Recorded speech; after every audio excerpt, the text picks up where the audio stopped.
This completes the history of the First War, which occupied the whole of the 10 years previously. Chapter 16. Feeling against Sparta in Peloponnese, League of the Mantineans, Hellenes, Argives, and Athenians, Battle of Mantinea and breaking up of the League. After the treaty and the alliance between the Lacedaemonians and Athenians. Concluded after the 10 Years' War, in the ephorate of Pleistolas at Lacedaemon, and the archonship of Alcaeus at Athens, the states which had accepted them were at peace. But the Corinthians and some of the cities in Peloponnese trying to disturb the settlement, a fresh agitation was instantly commenced by the allies against Lacedaemon. Further, the Lacedaemonians, as time went on, became suspected by the Athenians through their not performing some of the provisions in the treaty. And though for 6 years and 10 months they abstained from invasion of each other's territory, yet a broad and unstable armistice did not prevent either party doing the other the most effectual injury. Until they were finally obliged to break the treaty made after the 10 Years' War and to have recourse to open hostilities.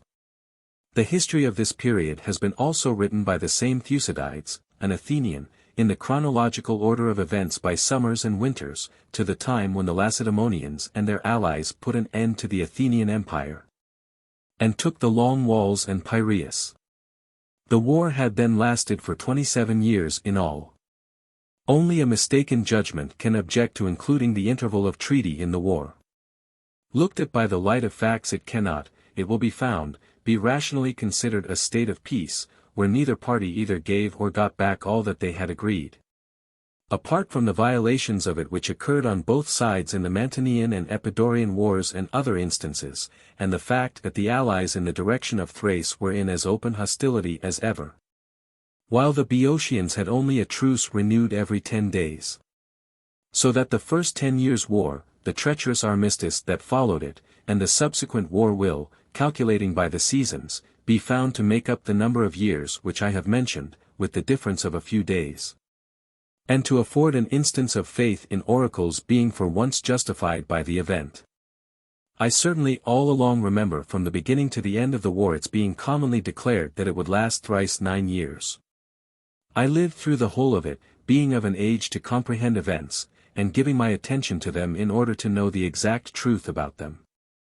It was also my fate to be an exile from my country for 20 years after my command at Amphipolis. And being present with both parties, and more especially with the Peloponnesians by reason of my exile, I had leisure to observe affairs somewhat particularly. I will accordingly now relate the differences that arose after the 10 Years' War, the breach of the treaty, and the hostilities that followed. After the conclusion of the 50 years' truce and of the subsequent alliance, the embassies from Peloponnese which had been summoned for this business returned from Lacedaemon. The rest went straight home, but the Corinthians first turned aside to Argos and opened negotiations with some of the men in office there, pointing out that Lacedaemon could have no good end in view, but only the subjugation of Peloponnese. Or she would never have entered into treaty and alliance with the once detested Athenians, and that the duty of consulting for the safety of Peloponnese had now fallen upon Argos, who should immediately pass a decree inviting any Hellenic state that chose, such state being independent and accustomed to meet fellow powers upon the fair and equal ground of law and justice, to make a defensive alliance with the Argives. Appointing a few individuals with plenipotentiary powers, instead of making the people the medium of negotiation, in order that, in the case of an applicant being rejected, the fact of his overtures might not be made public. They said that many would come over from hatred of the Lacedaemonians. After this explanation of their views, the Corinthians returned home. The persons with whom they had communicated reported the proposal to their government and people, and the Argives passed the decree and chose 12 men to negotiate an alliance for any Hellenic state that wished it, except Athens and Lacedaemon, neither of which should be able to join without reference to the Argive people. Argos came into the plan the more readily because she saw that war with Lacedaemon was inevitable, the truce being on the point of expiring, and also because she hoped to gain the supremacy of Peloponnese. For at this time Lacedaemon had sunk very low in public estimation because of her disasters, while the Argives were in a most flourishing condition, having taken no part in the Attic war, but having on the contrary profited largely by their neutrality. The Argives accordingly prepared to receive into alliance any of the Hellenes that desired it. The Mantineans and their allies were the first to come over through fear of the Lacedaemonians. Having taken advantage of the war against Athens to reduce a large part of Arcadia into subjection, they thought that Lacedaemon would not leave them undisturbed in their conquests, now that she had leisure to interfere. And consequently gladly turned to a powerful city like Argos, the historical enemy of the Lacedaemonians, and a sister democracy. Upon the defection of Mantinea, the rest of Peloponnese at once began to agitate the propriety of following her example, conceiving that the Mantineans not have changed sides without good reason. Besides which they were angry with Lacedaemon among other reasons for having inserted in the treaty with Athens that it should be consistent with their oaths for both parties, Lacedaemonians and Athenians, to add to or take away from it according to their discretion. It was this clause that was the real origin of the panic in Peloponnese. By exciting suspicions of a Lacedaemonian and Athenian combination against their liberties, any alteration should properly have been made conditional upon the consent of the whole body of the allies. With these apprehensions there was a very general desire in each state to place itself in alliance with Argos. In the meantime the Lacedaemonians perceiving the agitation going on in Peloponnese, and that Corinth was the author of it and was herself about to enter into alliance with the Argives, sent ambassadors thither in the hope of preventing what was in contemplation. They accused her of having brought it all about, and told her that she could not desert Lacedaemon and become the ally of Argos, without adding violation of her oaths to the crime which she had already committed in not accepting the treaty with Athens, when it had been expressly agreed that the decision of the majority of the allies should be binding, unless the gods or heroes stood in the way.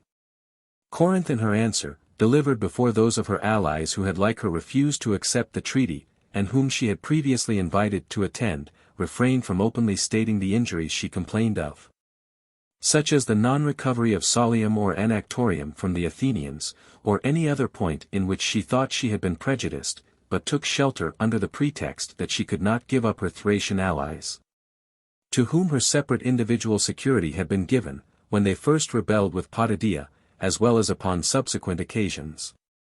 She denied, therefore, that she committed any violation of her oaths to the allies in not entering into the treaty with Athens, having sworn upon the faith of the gods to her Thracian friends, she could not honestly give them up. Besides, the expression was, unless the gods or heroes stand in the way. Now here, as it appeared to her, the gods stood in the way.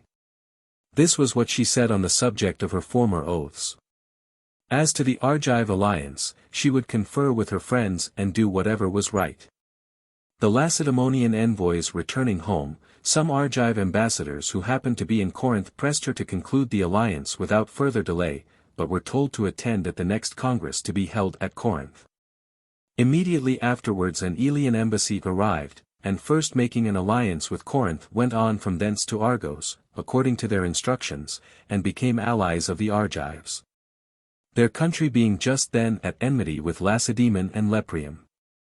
Some time back there had been a war between the Lepreans and some of the Arcadians, and the Hellenes being called in by the former with the offer of half their lands, had put an end to the war, and leaving the land in the hands of its Leprean occupiers had imposed upon them the tribute of a talent to the Olympian Zeus. Till the Attic war this tribute was paid by the Lepreans, who then took the war as an excuse for no longer doing so, and upon the Hellenes using force appealed to Lacedaemon. The case was thus submitted to her arbitrament. But the Hellenes, suspecting the fairness of the tribunal, renounced the reference and laid waste the Leprean territory. The Lacedaemonians nevertheless decided that the Lepreans were independent and the Hellenes aggressors, and as the latter did not abide by the arbitration, sent a garrison of heavy infantry into Lepreum. Upon this the Hellenes, holding that Lacedaemon had received one of their rebel subjects, put forward the convention providing that each confederate should come out of the Attic war in possession of what he had when he went into it. And considering that justice had not been done them went over to the Argives, and now made the alliance through their ambassadors, who had been instructed for that purpose. Immediately after them the Corinthians and the Thracian Chalcidians became allies of Argos. Meanwhile the Boeotians and Megarians, who acted together, remained quiet, being left to do as they pleased by Lacedaemon. and thinking that the Argive democracy would not suit so well with their aristocratic government as the Lacedaemonian constitution. About the same time in this summer Athens succeeded in reducing XXI, put the adult males to death, and, making slaves of the women and children, gave the land for the Plataeans to live in. She also brought back the Delians to Delos, moved by her misfortunes in the field and by the commands of the god at Delphi. Meanwhile the Phocians and Locrians commenced hostilities. The Corinthians and Argives, being now in alliance, went to Tegea to bring about its defection from Lacedaemon, seeing that, if so considerable a state could be persuaded to join, all Peloponnese would be with them. But when the Tegeans said that they would do nothing against Lacedaemon, the hitherto zealous Corinthians relaxed their activity, and began to fear that none of the rest would now come over. Still they went to the Boeotians and tried to persuade them to alliance and a common action generally with Argos and themselves. And also begged them to go with them to Athens and obtain for them a 10 days' truce similar to that made between the Athenians and Boeotians not long after the 50 years' treaty, and, in the event of the Athenians refusing to throw up the armistice, and not make any truce in future without Corinth. These were the requests of the Corinthians. The Boeotians stopped them on the subject of the Argive alliance, but went with them to Athens, where however they failed to obtain the 10 days' truce. The Athenian answer being that the Corinthians had truce already, as being allies of Lacedaemon. Nevertheless the Boeotians did not throw up their 10 days' truce, in spite of the prayers and reproaches of the Corinthians for their breach of faith. And these last had to content themselves with a de facto armistice with Athens. The same summer the Lacedaemonians marched into Arcadia with their whole levy under Pleistoanax, son of Pausanias, king of Lacedaemon, against the Parasians, who were subjects of Mantinia, and a faction of whom had invited their aid. They also meant to demolish, if possible, the fort of Cypsela which the Mantineans had built and garrisoned in the Parasian territory, to annoy the district of Soritis in Laconia. The Lacedaemonians accordingly laid waste the Parasian country, and the Mantineans, placing their town in the hands of an Argive garrison, addressed themselves to the defense of their confederacy. But being unable to save Cypsela or the Parasian towns went back to Mantinia. Meanwhile the Lacedaemonians made the Parasians independent, razed the fortress, and returned home. The same summer the soldiers from Thrace who had gone out with Brasidas came back, having been brought from thence after the treaty by Clearidas. And the Lacedaemonians decreed that the Helots who had fought with Brasidas should be free and allowed to live where they liked, and not long afterwards settled them with the Neodamodes at Leprium, which is situated on the Laconian and Aelian border. Lacedaemon being at this time at enmity with Elis.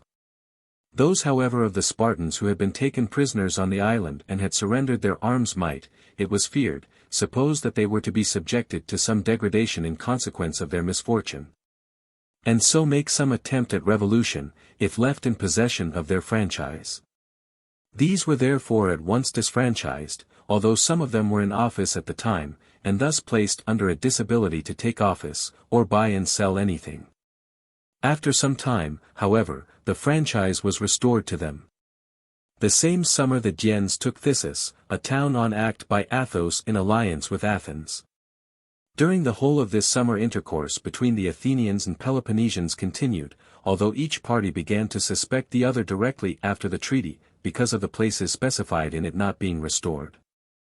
Lacedaemon, to whose lot it had fallen to begin by restoring Amphipolis and the other towns, had not done so. She had equally failed to get the treaty accepted by her Thracian allies, or by the Boeotians or the Corinthians. Although she was continually promising to unite with Athens in compelling their compliance, if it were longer refused. She also kept fixing a time at which those who still refused to come in were to be declared enemies to both parties, but took care not to bind herself by any written agreement.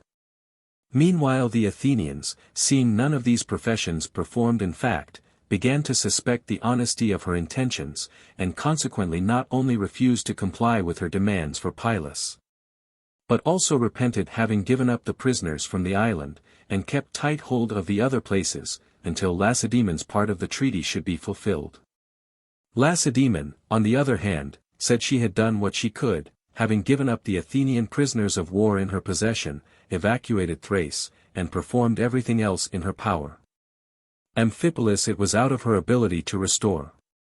But she would endeavor to bring the Boeotians and Corinthians into the treaty, to recover Panactum, and send home all the Athenian prisoners of war in Boeotia. Meanwhile she required that Pylos should be restored, or at all events that the Messenians and Helots should be withdrawn, as her troops had been from Thrace, and the place garrisoned, if necessary, by the Athenians themselves. After a number of different conferences held during the summer, she succeeded in persuading Athens to withdraw from Pylos the Messenians and the rest of the Helots and deserters from Laconia, who were accordingly settled by her at Cranii in Cephallenia. Thus during this summer there was peace and intercourse between the two peoples. Next winter, however, the Ephors under whom the treaty had been made were no longer in office, and some of their successors were directly opposed to it. Embassies now arrived from the Lacedaemonian Confederacy, and the Athenians, Boeotians, and Corinthians also presented themselves at Lacedaemon, and after much discussion and no agreement between them, separated for their several homes. When Cleobulus and Xenares, the two Ephors who were the most anxious to break off the treaty, took advantage of this opportunity to communicate privately with the Boeotians and Corinthians, and, advising them to act as much as possible together, instructed the former first to enter into alliance with Argos, and then try and bring themselves and the Argives into alliance with Lacedaemon. The Boeotians would so be least likely to be compelled to come into the Attic treaty, and the Lacedaemonians would prefer gaining the friendship and alliance of Argos even at the price of the hostility of Athens and the rupture of the treaty. The Boeotians knew that an honorable friendship with Argos had been long the desire of Lacedaemon, for the Lacedaemonians believed that this would considerably facilitate the conduct of the war outside Peloponnese. Meanwhile they begged the Boeotians to place Panactum in her hands in order that she might, if possible, obtain Pylos in exchange for it, and so be more in a position to resume hostilities with Athens. After receiving these instructions for their governments from Xenares and Cleobulus and their friends at Lacedaemon, the Boeotians and Corinthians departed. On their way home they were joined by two persons high in office at Argos, who had waited for them on the road, and who now sounded them upon the possibility of the Boeotians joining the Corinthians, Hellenes, and Mantineans in becoming the allies of Argos, in the idea that if this could be effected they would be able, thus united, to make peace or war as they pleased either against Lacedaemon or any other power. The Boeotian envoys were pleased at thus hearing themselves accidentally asked to do what their friends at Lacedaemon had told them. And the two Argives perceiving that their proposal was agreeable, departed with a promise to send ambassadors to the Boeotians. On their arrival the Boeotians reported to the Boeotarchs what had been said to them at Lacedaemon and also by the Argives who had met them, and the Boeotarchs, pleased with the idea, embraced it with the more eagerness from the lucky coincidence of Argos soliciting the very thing wanted by their friends at Lacedaemon. Shortly afterwards ambassadors appeared from Argos with the proposals indicated, and the Boeotarchs approved of the terms and dismissed the ambassadors with a promise to send envoys to Argos to negotiate the alliance. In the meantime it was decided by the Boeotarchs, the Corinthians, the Megarians, and the envoys from Thrace first to interchange oaths together to give help to each other whenever it was required and not to make war or peace except in common. After which the Boeotians and Megarians, who acted together, should make the alliance with Argos. But before the oaths were taken the Boeotarchs communicated these proposals to the four councils of the Boeotians, in whom the supreme power resides, and advised them to interchange oaths with all such cities as should be willing to enter into a defensive league with the Boeotians. But the members of the Boeotian councils refused their assent to the proposal, being afraid of offending Lacedaemon by entering into a league with the deserter Corinth. The Boeotarchs not having acquainted them with what had passed at Lacedaemon and with the advice given by Cleobulus and Xenares and the Boeotian partisans there, namely, that they should become allies of Corinth and Argos as a preliminary to a junction with Lacedaemon. Fancying that, even if they should say nothing about this, the councils would not vote against what had been decided and advised by the Boeotarchs. This difficulty arising, the Corinthians and the envoys from Thrace departed without anything having been concluded. And the Boeotarchs, who had previously intended after carrying this to try and effect the alliance with Argos, now omitted to bring the Argive question before the councils, or to send to Argos the envoys whom they had promised. And a general coldness and delay ensued in the matter. In this same winter Messiberna was assaulted and taken by the Olynthians, having an Athenian garrison inside it. All this while negotiations had been going on between the Athenians and Lacedaemonians about the conquest still retained by each, and Lacedaemon, hoping that if Athens were to get back Panactum from the Boeotians she might herself recover Pylos. Now sent an embassy to the Boeotians, and begged them to place Panactum and their Athenian prisoners in her hands, in order that she might exchange them for Pylos. This the Boeotians refused to do, unless Lacedaemon made a separate alliance with them as she had done with Athens. Lacedaemon knew that this would be a breach of faith to Athens, as it had been agreed that neither of them should make peace or war without the other. Yet wishing to obtain Panactum which she hoped to exchange for Pylos, and the party who pressed for the dissolution of the treaty strongly affecting the Boeotian connection, she at length concluded the alliance just as winter gave way to spring. And Panactum was instantly raised. And so the 11th year of the war ended. In the first days of the summer following, the Argives, seeing that the promised ambassadors from Boeotia did not arrive, and that Panactum was being demolished, and that a separate alliance had been concluded between the Boeotians and Lacedaemonians, began to be afraid that Argos might be left alone, and all the confederacy go over to Lacedaemon. They fancied that the Boeotians had been persuaded by the Lacedaemonians to raise Panactum and to enter into the treaty with the Athenians, and that Athens was privy to this arrangement, and even her alliance, therefore, no longer open to them, a resource which they had always counted upon, by reason of the dissensions existing, in the event of the non-continuance of their treaty with Lacedaemon. In this strait the Argives, afraid that, as the result of refusing to renew the treaty with Lacedaemon and of aspiring to the supremacy in Peloponnese, they would have the Lacedaemonians, Tegeans, Boeotians, and Athenians on their hands all at once.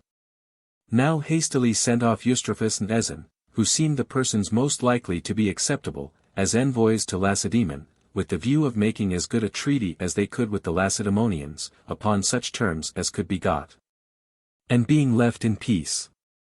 Having reached Lacedaemon, their ambassadors proceeded to negotiate the terms of the proposed treaty.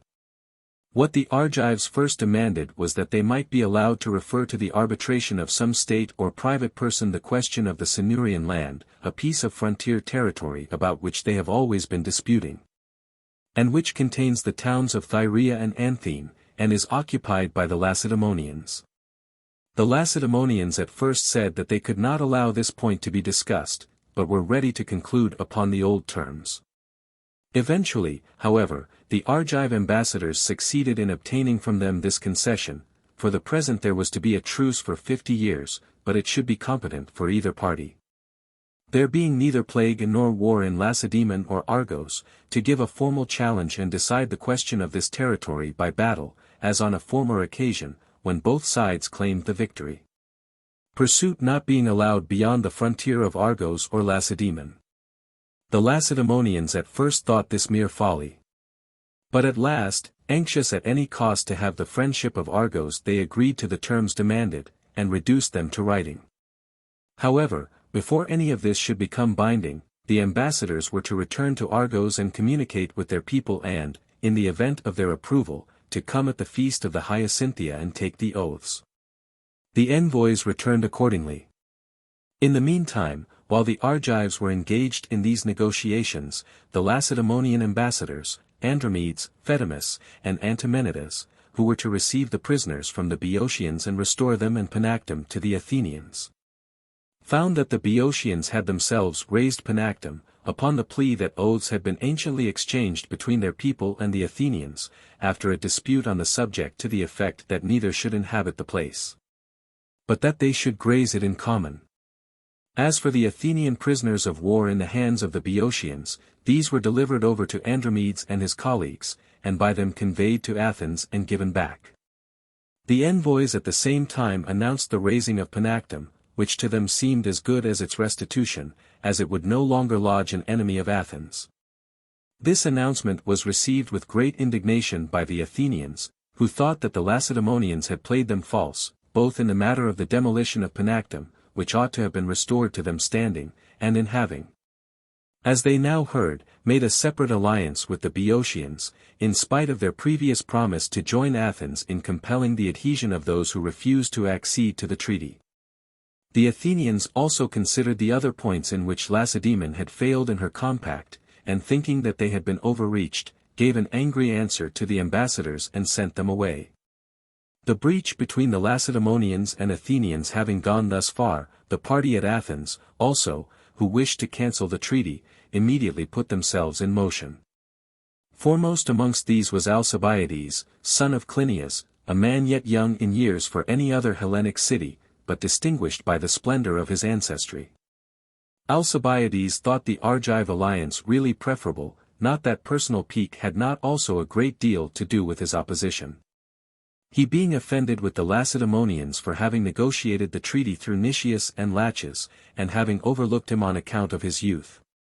And also for not having shown him the respect due to the ancient connection of his family with them as their proxeni, which, renounced by his grandfather, he had lately himself thought to renew by his attentions to their prisoners taken in the island. Being thus, as he thought, slighted on all hands, he had in the first instance spoken against the treaty, saying that the Lacedaemonians were not to be trusted, but that they only treated, in order to be enabled by this means to crush Argos, and afterwards to attack Athens alone.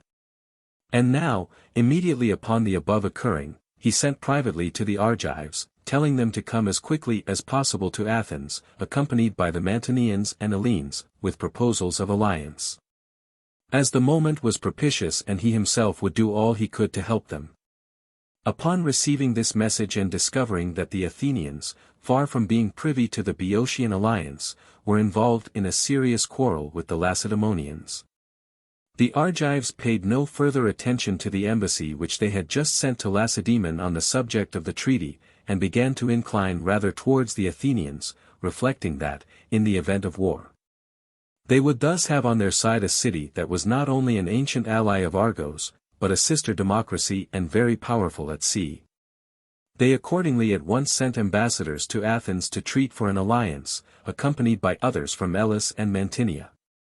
At the same time arrived in haste from Lacedaemon an embassy consisting of persons reputed well disposed towards the Athenians, Philocaridas, Leon, and Endius, for fear that the Athenians in their irritation might conclude alliance with the Argives, and also to ask back Pylus in exchange for Panactum, and in defense of the alliance with the Boeotians to plead that it had not been made to hurt the Athenians.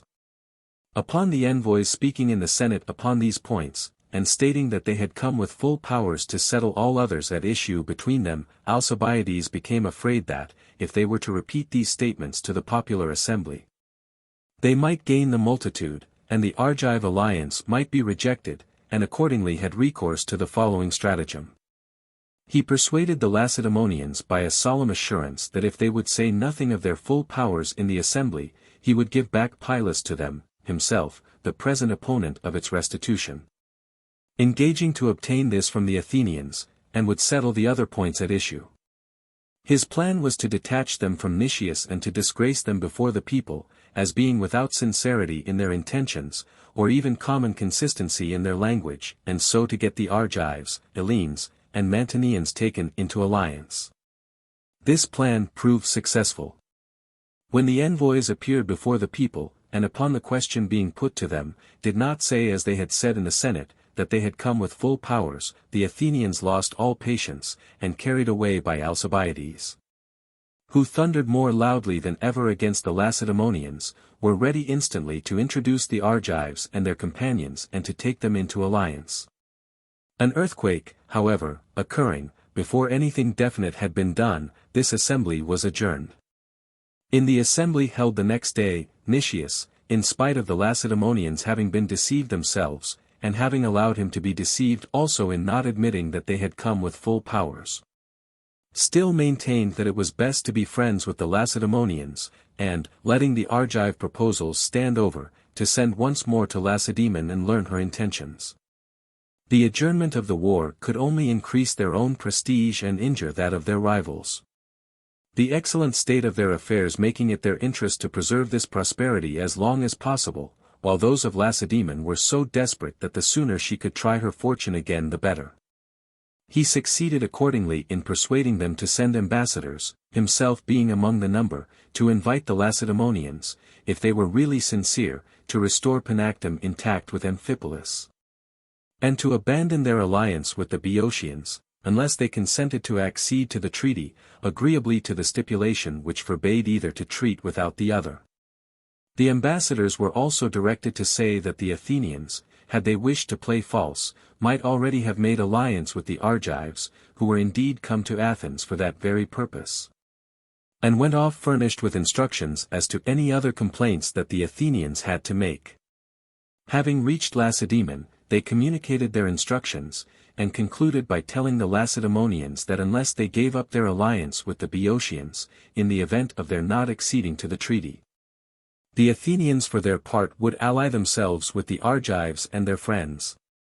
The Lacedaemonians, however, refused to give up the Boeotian alliance, the party of Xenares the Ephor, and such as shared their view, carrying the day upon this point, but renewed the oaths at the request of Nicias, who feared to return without having accomplished anything and to be disgraced.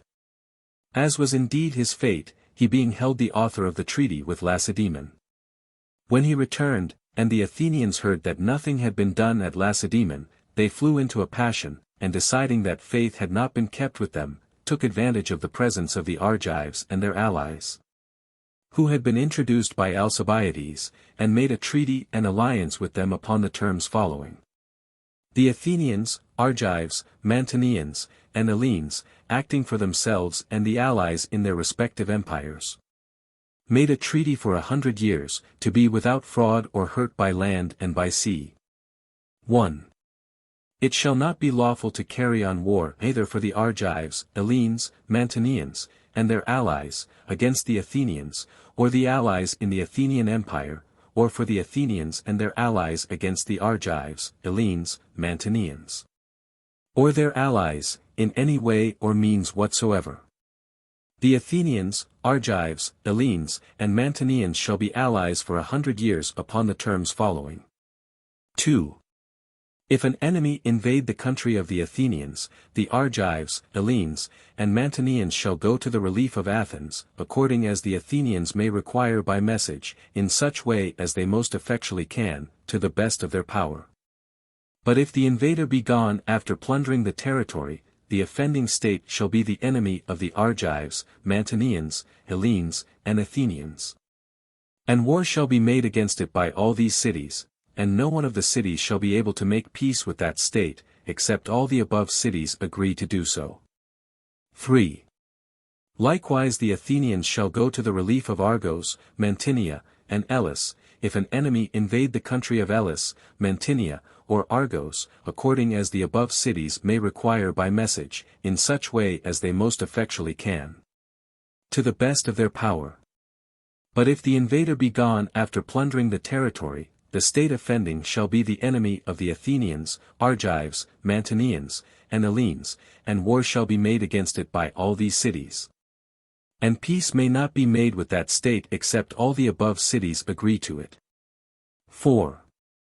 No armed force shall be allowed to pass for hostile purposes through the country of the powers contracting, or of the allies in their respective empires, or to go by sea, except all the cities, that is to say, Athens, Argos, Mantinea, and Elis, vote for such passage.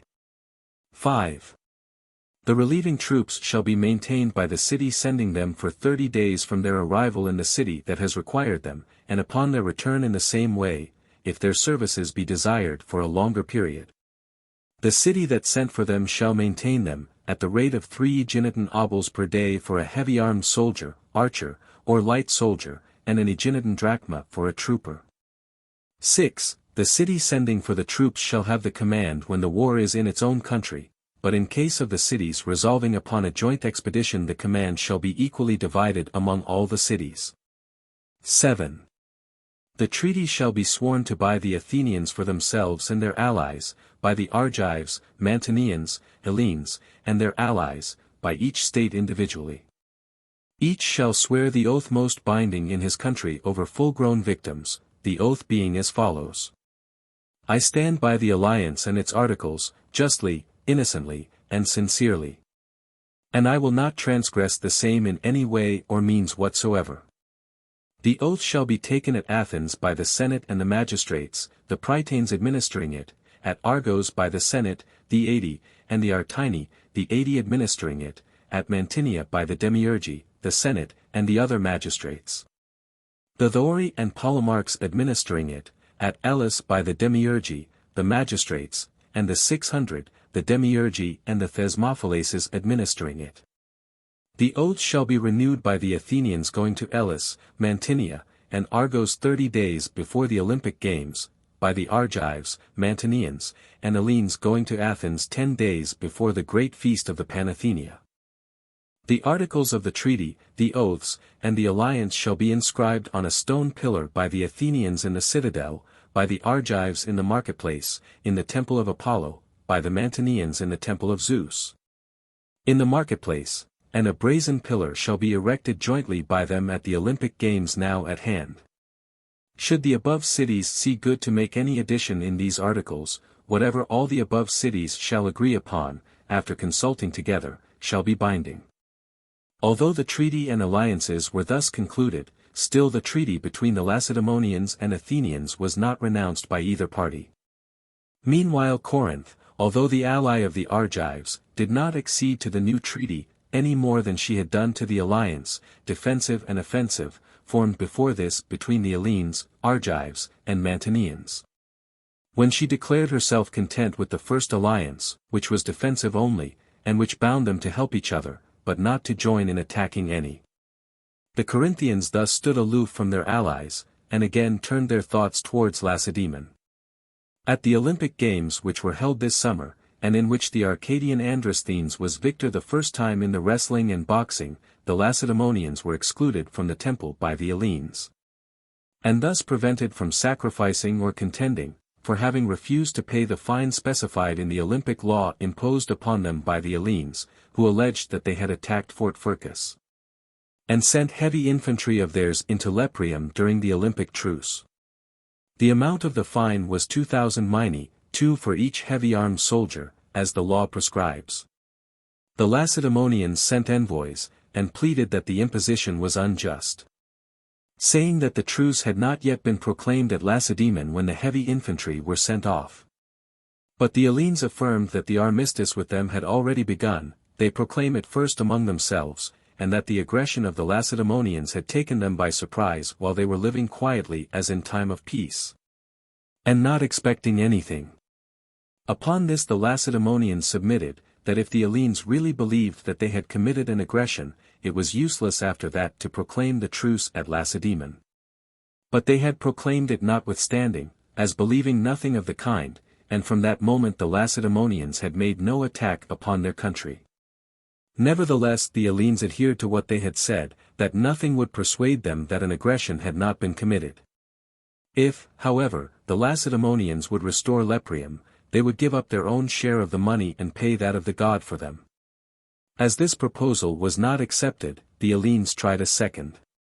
Instead of restoring Leprium, if this was objected to, the Lacedaemonians should ascend the altar of the Olympian Zeus, as they were so anxious to have access to the temple, and swear before the Hellenes that they would surely pay the fine at a later day. This being also refused, the Lacedaemonians were excluded from the temple, the sacrifice, and the games, and sacrificed at home, the Leprians being the only other Hellenes who did not attend. Still the Hellenes were afraid of the Lacedaemonians sacrificing by force, and kept guard with a heavy-armed company of their young men, being also joined by 1,000 Argives, the same number of Mantineans, and by some Athenian cavalry who stayed at Harpanet during the feast. Great fears were felt in the assembly of the Lacedaemonians coming in arms, especially after Lycus, son of Arcesilaus, a Lacedaemonian, had been scourged on the course by the umpires. Because, upon his horses being the winners, and the Boeotian people being proclaimed the victor on account of his having no right to enter, he came forward on the course and crowned the charioteer, in order to show that the chariot was his. After this incident all were more afraid than ever, and firmly looked for a disturbance. The Lacedaemonians, however, kept quiet, and let the feast pass by, as we have seen. After the Olympic Games, the Argives and the allies repaired to Corinth to invite her to come over to them. There they found some Lacedaemonian envoys.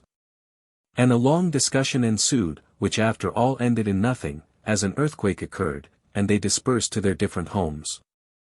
Summer was now over. The winter following a battle took place between the Heracletes in Trachinia and the Aenianians, Dolopians, Malians, and certain of the Thessalians, all tribes bordering on and hostile to the town, which directly menaced their country. Accordingly, after having opposed and harassed it from its very foundation by every means in their power, they now in this battle defeated the Heracletes, Xenares, son of Cnidus, their Lacedaemonian commander, being among the slain. Thus the winter ended and the 12th year of this war ended also. After the battle, Heraclea was so terribly reduced that in the first days of the summer following the Boeotians occupied the place and sent away the Lacedaemonian Agesipidas for misgovernment. Fearing that the town might be taken by the Athenians while the Lacedaemonians were distracted with the affairs of Peloponnese. The Lacedaemonians, nevertheless, were offended with them for what they had done. The same summer Alcibiades, son of Clinias, now one of the generals at Athens, in concert with the Argives and the allies, went into Peloponnese with a few Athenian heavy infantry and archers and some of the allies in those parts whom he took up as he passed, and with this army marched here and there through Peloponnese, and settled various matters connected with the alliance, and among other things induced the Patrians to carry their walls down to the sea, intending himself also to build a fort near the Achaean Rhium. However, the Corinthians and Sicyonians, and all others who would have suffered by its being built, came up and hindered him. The same summer war broke out between the Epidaurians and Argives. The pretext was that the Epidaurians did not send an offering for their pasture land to Apollo Pythias, as they were bound to do, the Argives having the chief management of the temple. But, apart from this pretext, Alcibiades and the Argives were determined, if possible, to gain possession of Epidaurus, and thus to ensure the neutrality of Corinth and give the Athenians a shorter passage for their reinforcements from Aegina than if they had to sail round Cilium. The Argives accordingly prepared to invade Epidaurus by themselves, to exact the offering. About the same time the Lacedaemonians marched out with all their people to Leuctra upon their frontier, opposite to Mount Lycaeum, under the command of Agis, son of Archidamus, without any one knowing their destination. Not even the cities that sent the contingents. The sacrifices, however, for crossing the frontier not proving propitious, the Lacedaemonians returned home themselves, and sent word to the allies to be ready to march after the month ensuing, which happened to be the month of Carneus, a holy time for the Dorians. Upon the retreat of the Lacedaemonians the Argives marched out on the last day but 3 of the month before Carneus, and keeping this as the day during the whole time that they were out, invaded and plundered Epidaurus. The Epidaurians summoned their allies to their aid, some of whom pleaded the month as an excuse, others came as far as the frontier of Epidaurus and there remained inactive. While the Argives were in Epidaurus embassies from the cities assembled at Mantinia, upon the invitation of the Athenians. The conference having begun, the Corinthian Euphamidas said that their actions did not agree with their words. While they were sitting deliberating about peace, the Epidaurians and their allies and the Argives were arrayed against each other in arms. Deputies from each party should first go and separate the armies, and then the talk about peace might be resumed. In compliance with this suggestion, they went and brought back the Argives from Epidaurus, and afterwards reassembled, but without succeeding any better in coming to a conclusion. And the Argives a second time invaded Epidaurus and plundered the country. The Lacedaemonians also marched out to Carii. But the frontier sacrifices again proving unfavorable, they went back again, and the Argives, after ravaging about 1/3 of the Epidaurian territory, returned home. Meanwhile 1,000 Athenian heavy infantry had come to their aid under the command of Alcibiades, but finding that the Lacedaemonian expedition was at an end, and that they were no longer wanted, went back again. So passed the summer. The next winter the Lacedaemonians managed to elude the vigilance of the Athenians, and sent in a garrison of 300 men to Epidaurus, under the command of Agesipidas. Upon this the Argives went to the Athenians and complained of their having allowed an enemy to pass by sea, in spite of the clause in the treaty by which the allies were not to allow an enemy to pass through their country. Unless, therefore, they now put the Messenians and Helots in Pylos to annoy the Lacedaemonians, they, the Argives, should consider that faith had not been kept with them. The Athenians were persuaded by Alcibiades to inscribe at the bottom of the Laconian pillar that the Lacedaemonians had not kept their oaths, and to convey the Helots at Cranii to Pylos to plunder the country. But for the rest they remained quiet as before. During this winter hostilities went on between the Argives and Epidaurians, without any pitched battle taking place, but only forays and ambuscades, in which the losses were small and fell now on one side and now on the other. At the close of the winter, towards the beginning of spring, the Argives went with scaling ladders to Epidaurus, expecting to find it left unguarded on account of the war and to be able to take it by assault, but returned unsuccessful. And the winter ended, and with it the 13th year of the war ended also. In the middle of the next summer the Lacedaemonians, seeing the Epidaurians, their allies, in distress, and the rest of Peloponnese either in revolt or disaffected, concluded that it was high time for them to interfere if they wished to stop the progress of the evil, and accordingly with their full force, the Helots included, took the field against Argos, under the command of Agis, son of Archidamus, king of the Lacedaemonians. The Tegeans and the other Arcadian allies of Lacedaemon joined in the expedition. The allies from the rest of Peloponnese and from outside mustered at Phlius. The Boeotians with 5,000 heavy infantry and as many light troops, and 500 horse and the same number of dismounted troopers, the Corinthians with 2,000 heavy infantry, the rest more or less as might happen. And the Phliasians with all their forces, the army being in their country.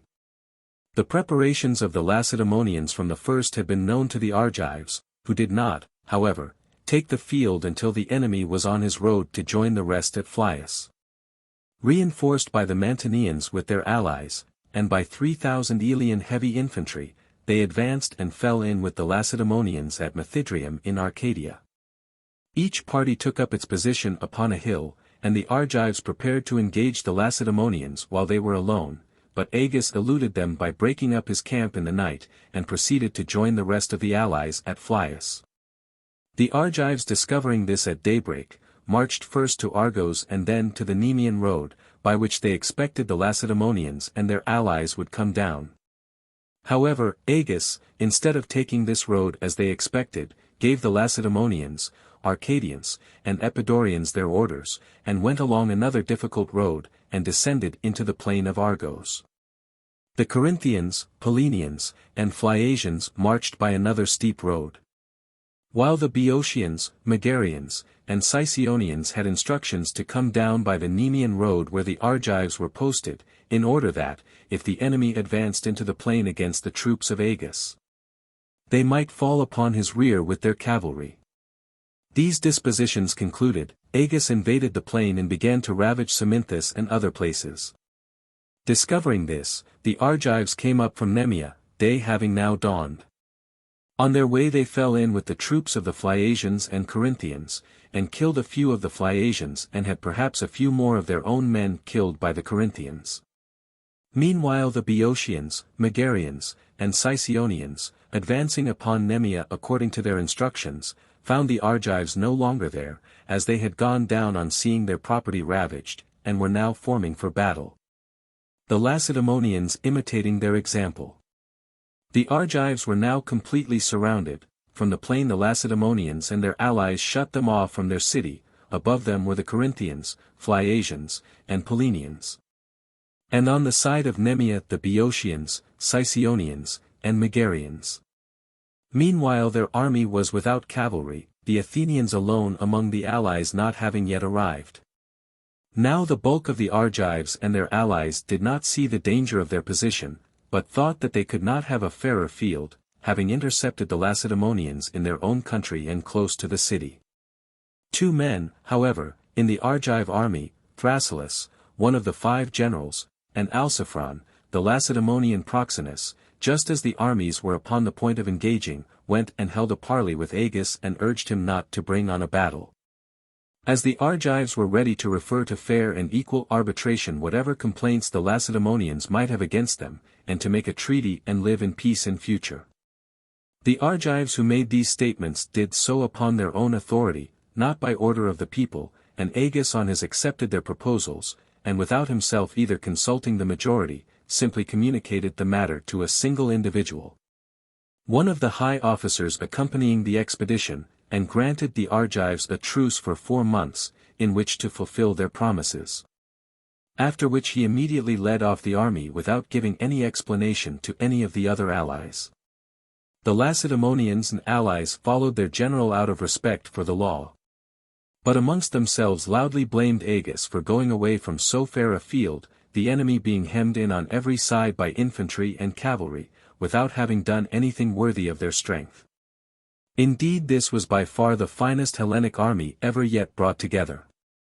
And it should have been seen while it was still united at Nemea, with the Lacedaemonians in full force, the Arcadians, Boeotians, Corinthians, Sicyonians, Pellenians, Phliasians and Megarians. And all these the flower of their respective populations, thinking themselves a match not merely for the Argive confederacy, but for another such added to it. The army thus retired blaming Agis, and returned every man to his home. The Argives however blamed still more loudly the persons who had concluded the truce without consulting the people, themselves thinking that they had let escape with the Lacedaemonians an opportunity such as they should never see again. As the struggle would have been under the walls of their city, and by the side of many and brave allies. On their return accordingly they began to stone Thrasyllus in the bed of the Charatres, where they try all military causes before entering the city. Thrasyllus fled to the altar, and so saved his life, his property however they confiscated. After this arrived 1,000 Athenian heavy infantry and 300 horse, under the command of Laches and Nicostratus, whom the Argives, being nevertheless loath to break the truce with the Lacedaemonians, begged to depart, and refused to bring before the people, to whom they had a communication to make, until compelled to do so by the entreaties of the Mantineans and Hellenes, who were still at Argos. The Athenians, by the mouth of Alcibiades their ambassador there present, told the Argives and the allies that they had no right to make a truce at all without the consent of their fellow confederates. And now that the Athenians had arrived so opportunely, the war ought to be resumed. These arguments proving successful with the allies, they immediately marched upon Orchomenos, all except the Argives, who, although they had consented like the rest, stayed behind at first, but eventually joined the others. They now all sat down and besieged Orchomenos, and made assaults upon it, one of their reasons for desiring to gain this place being that hostages from Arcadia had been lodged there by the Lacedaemonians. The Orchomenians, alarmed at the weakness of their wall and the numbers of the enemy, and at the risk they ran of perishing before relief arrived, capitulated upon condition of joining the league, of giving hostages of their own to the Mantineans, and giving up those lodged with them by the Lacedaemonians. Orchomenos thus secured, the allies now consulted as to which of the remaining places they should attack next. The Hellenes were urgent for Leprium, the Mantineans for Tegea. And the Argives and Athenians giving their support to the Mantineans, the Hellenes went home in a rage at their not having voted for Leprium, while the rest of the allies made ready at Mantinea for going against Tegea, which a party inside had arranged to put into their hands. Meanwhile the Lacedaemonians, upon their return from Argos after concluding the 4 months' truce, vehemently blamed Agis for not having subdued Argos, after an opportunity such as they thought they had never had before. For it was no easy matter to bring so many and so good allies together. But when the news arrived of the capture of Orchomenos, they became more angry than ever, and, departing from all precedent, in the heat of the moment had almost decided to raise his house, and to fine him 10,000 drachmae. Agis however entreated them to do none of these things, promising to atone for his fault by good service in the field, failing which they might then do to him whatever they pleased. And they accordingly abstained from razing his house or fining him as they had threatened to do, and now made a law, hitherto unknown at Lacedaemon, attaching to him 10 Spartans as counselors, without whose consent he should have no power to lead an army out of the city. At this juncture arrived word from their friends in Tegea that, unless they speedily appeared, Tegea would go over from them to the Argives and their allies, if it had not gone over already. Upon this news a force marched out from Lacedaemon, of the Spartans and Helots and all their people, and that instantly and upon a scale never before witnessed. Advancing to Orestheum in Maenalia, they directed the Arcadians in their league to follow close after them to Tegea, and, going on themselves as far as Orestheum, from thence sent back the 6th part of the Spartans, consisting of the oldest and youngest men, to guard their homes, and with the rest of their army arrived at Tegea, where their Arcadian allies soon after joined them.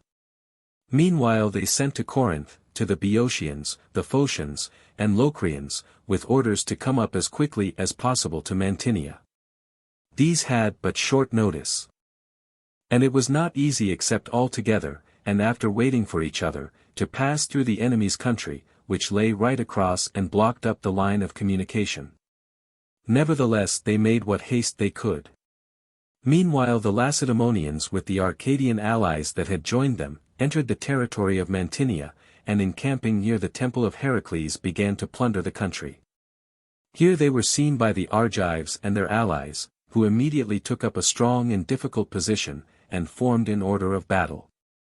The Lacedaemonians at once advanced against them, and came on within a stone's throw or javelin's cast, when one of the older men, seeing the enemy's position to be a strong one, hallooed to Agis that he was minded to cure one evil with another, meaning that he wished to make amends for his retreat, which had been so much blamed, from Argos, by his present untimely precipitation.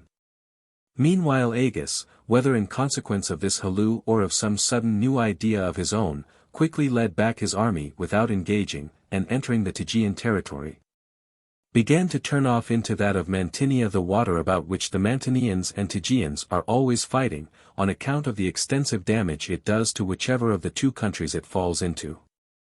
His object in this was to make the Argives and their allies come down from the hill, to resist the diversion of the water, as they would be sure to do when they knew of it, and thus to fight the battle in the plain. He accordingly stayed that day where he was, engaged in turning off the water. The Argives and their allies were at first amazed at the sudden retreat of the enemy after advancing so near, and did not know what to make of it. But when he had gone away and disappeared, without their having stirred to pursue him, they began anew to find fault with their generals, who had not only let the Lacedaemonians get off before, when they were so happily intercepted before Argos, but who now again allowed them to run away, without any one pursuing them, and to escape at their leisure while the Argive army was leisurely betrayed. The generals, half stunned for the moment, afterwards led them down from the hill, and went forward and encamped in the plain, with the intention of attacking the enemy. The next day the Argives and their allies formed in the order in which they meant to fight, if they chanced to encounter the enemy. And the Lacedaemonians returning from the water to their old encampment by the temple of Heracles, suddenly saw their adversaries close in front of them, all in complete order, and advanced from the hill. A shock like that of the present moment the Lacedaemonians do not ever remember to have experienced. There was scant time for preparation, as they instantly and hastily fell into their ranks, Agis, their king, directing everything agreeably to the law. For when a king is in the field all commands proceed from him, he gives the word to the Polemarchs, they to the Lochiches, these to the Pentecostes, these again to the Enomotarchs, and these last to the Enomodes. In short, all orders required pass in the same way and quickly reach the troops, as almost the whole Lacedaemonian army, save for a small part, consists of officers under officers, and the care of what is to be done falls upon many. In this battle the left wing was composed of the Sciritae, who in a Lacedaemonian army have always that post to themselves alone. Next to these were the soldiers of Brasidas from Thrace, and the Neodamodes with them. Then came the Lacedaemonians themselves, company after company, with the Arcadians of Heraea at their side. After these were the Maenalians, and on the right wing the Tegeans with a few of the Lacedaemonians at the extremity. their cavalry being posted upon the two wings. Such was the Lacedaemonian formation. That of their opponents was as follows: on the right were the Mantineans, the action taking place in their country, next to them the allies from Arcadia. After whom came the 1,000 picked men of the Argives, to whom the state had given a long course of military training at the public expense. Next to them the rest of the Argives, and after them their allies, the Cleonians and Ornians, and lastly the Athenians on the extreme left, and their own cavalry with them. Such were the order and the forces of the two combatants. The Lacedaemonian army looked the largest, though as to putting down the numbers of either host, or of the contingents composing it, I could not do so with any accuracy. Owing to the secrecy of their government, the number of the Lacedaemonians was not known, and men are so apt to brag about the forces of their country that the estimate of their opponents was not trusted. The following calculation, however, makes it possible to estimate the numbers of the Lacedaemonians present upon this occasion. There were 7 companies in the field without counting the Sciritae, who numbered 600 men. In each company there were 4 Pentecostes, and in the Pentecosti 4 Enomoties. The first rank of the Enomity was composed of 4 soldiers. As to the depth, although they had not been all drawn up alike, but as each captain chose, they were generally ranged 8 deep. The first rank along the whole line, exclusive of the Sciritae, consisted of 448 men. The armies being now on the eve of engaging, each contingent received some words of encouragement from its own commander. The Mantineans were reminded that they were going to fight for their country and to avoid returning to the experience of servitude after having tasted that of empire. The Argives, that they would contend for their ancient supremacy, to regain their once equal share of Peloponnese of which they had been so long deprived, and to punish an enemy and a neighbor for 1,000 wrongs. The Athenians, of the glory of gaining the honors of the day with so many and brave allies in arms, and that a victory over the Lacedaemonians in Peloponnese would cement and extend their empire, and would besides preserve Attica from all invasions in future. These were the incitements addressed to the Argives and their allies. The Lacedaemonians meanwhile, man to man, and with their war songs in the ranks, exhorted each brave comrade to remember what he had learnt before. Well aware that the long training of action was of more saving virtue than any brief verbal exhortation, though never so well delivered. After this they joined battle, the Argives and their allies advancing with haste and fury, the Lacedaemonians slowly and to the music of many flute players, a standing institution in their army, that has nothing to do with religion, but is meant to make them advance evenly, stepping in time, without break their order, as large armies are apt to do in the moment of engaging. Just before the battle joined, King Agis resolved upon the following maneuver. All armies are alike in this: on going into action they get forced out rather on their right wing, and one and the other overlap with this adversary's left.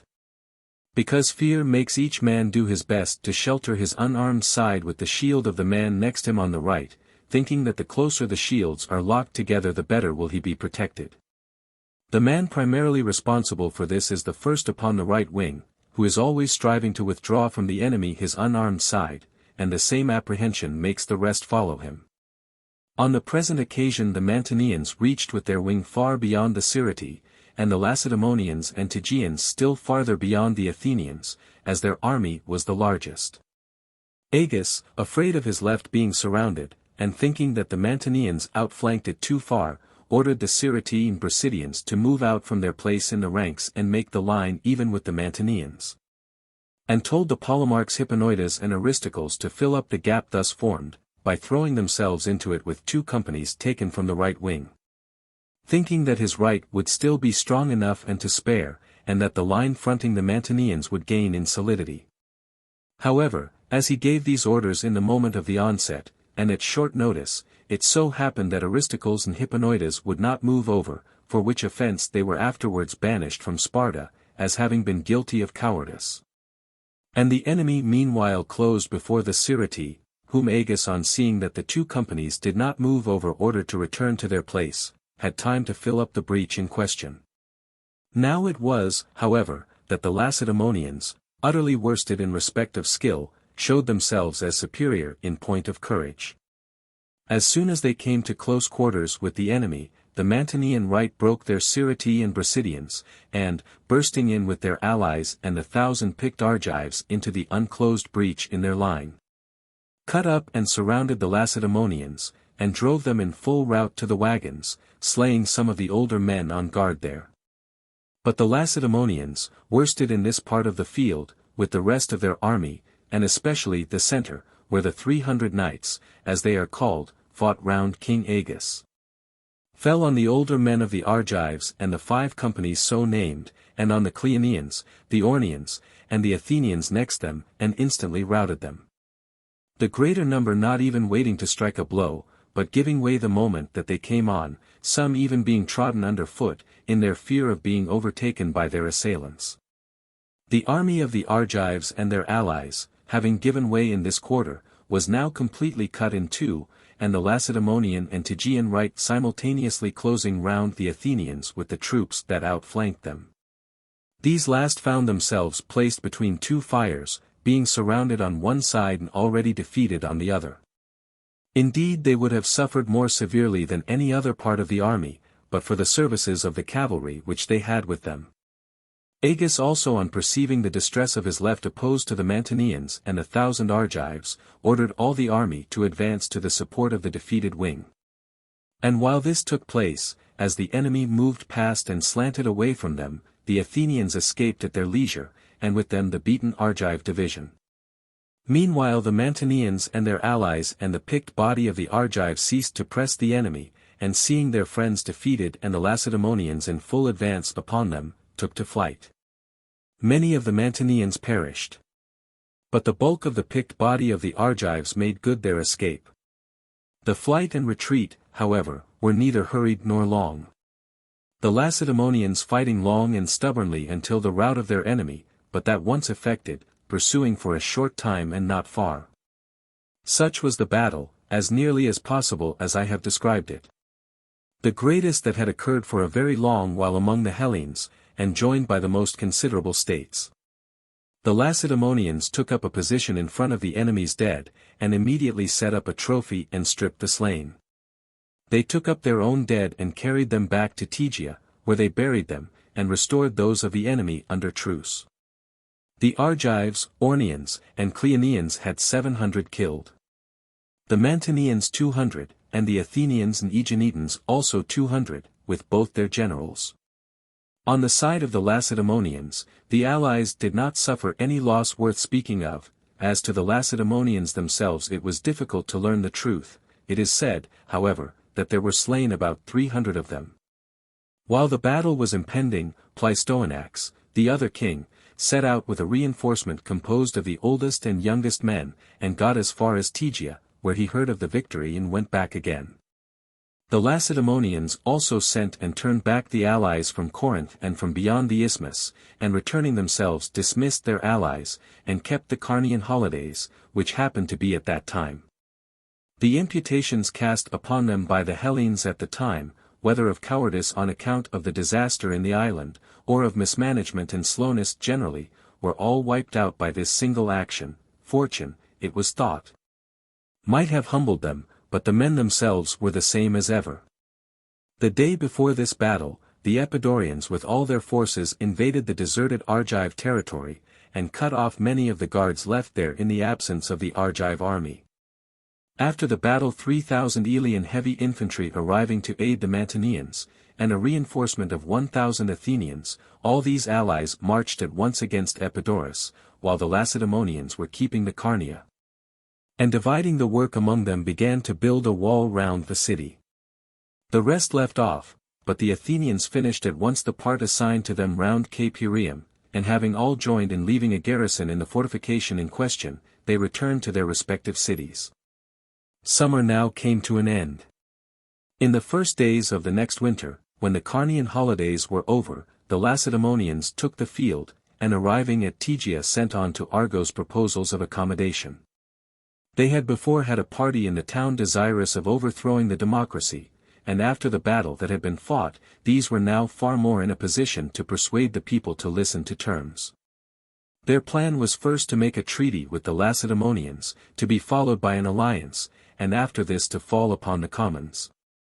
Lycus, son of Arcesilaus, the Argive Proxenus, accordingly arrived at Argos with two proposals from Lacedaemon, to regulate the conditions of war or peace, according as they preferred the one or the other. After much discussion, Alcibiades happening to be in the town, the Lacedaemonian party, who now ventured to act openly, persuaded the Argives to accept the proposal for accommodation, which ran as follows. The assembly of the Lacedaemonians agrees to treat with the Argives upon the terms following. 1. The Argives shall restore to the Orchomenians their children, and to the Maenalians their men, and shall restore the men they have in Mantinia to the Lacedaemonians. 2. They shall evacuate Epidaurus, and raise the fortification there. If the Athenians refuse to withdraw from Epidaurus, they shall be declared enemies of the Argives and of the Lacedaemonians, and of the allies of the Lacedaemonians and the allies of the Argives. 3. If the Lacedaemonians have any children in their custody, they shall restore them every one to his city. 4. As to the offering to the god, the Argives, if they wish, shall impose an oath upon the Epidaurians, but, if not, they shall swear it themselves. 5. All the cities in Peloponnese, both small and great, shall be independent according to the customs of their country. 6. If any of the powers outside Peloponnese invade Peloponnesian territory, the parties contracting shall unite to repel them, on such terms as they may agree upon, as being most fair for the Peloponnesians. 7.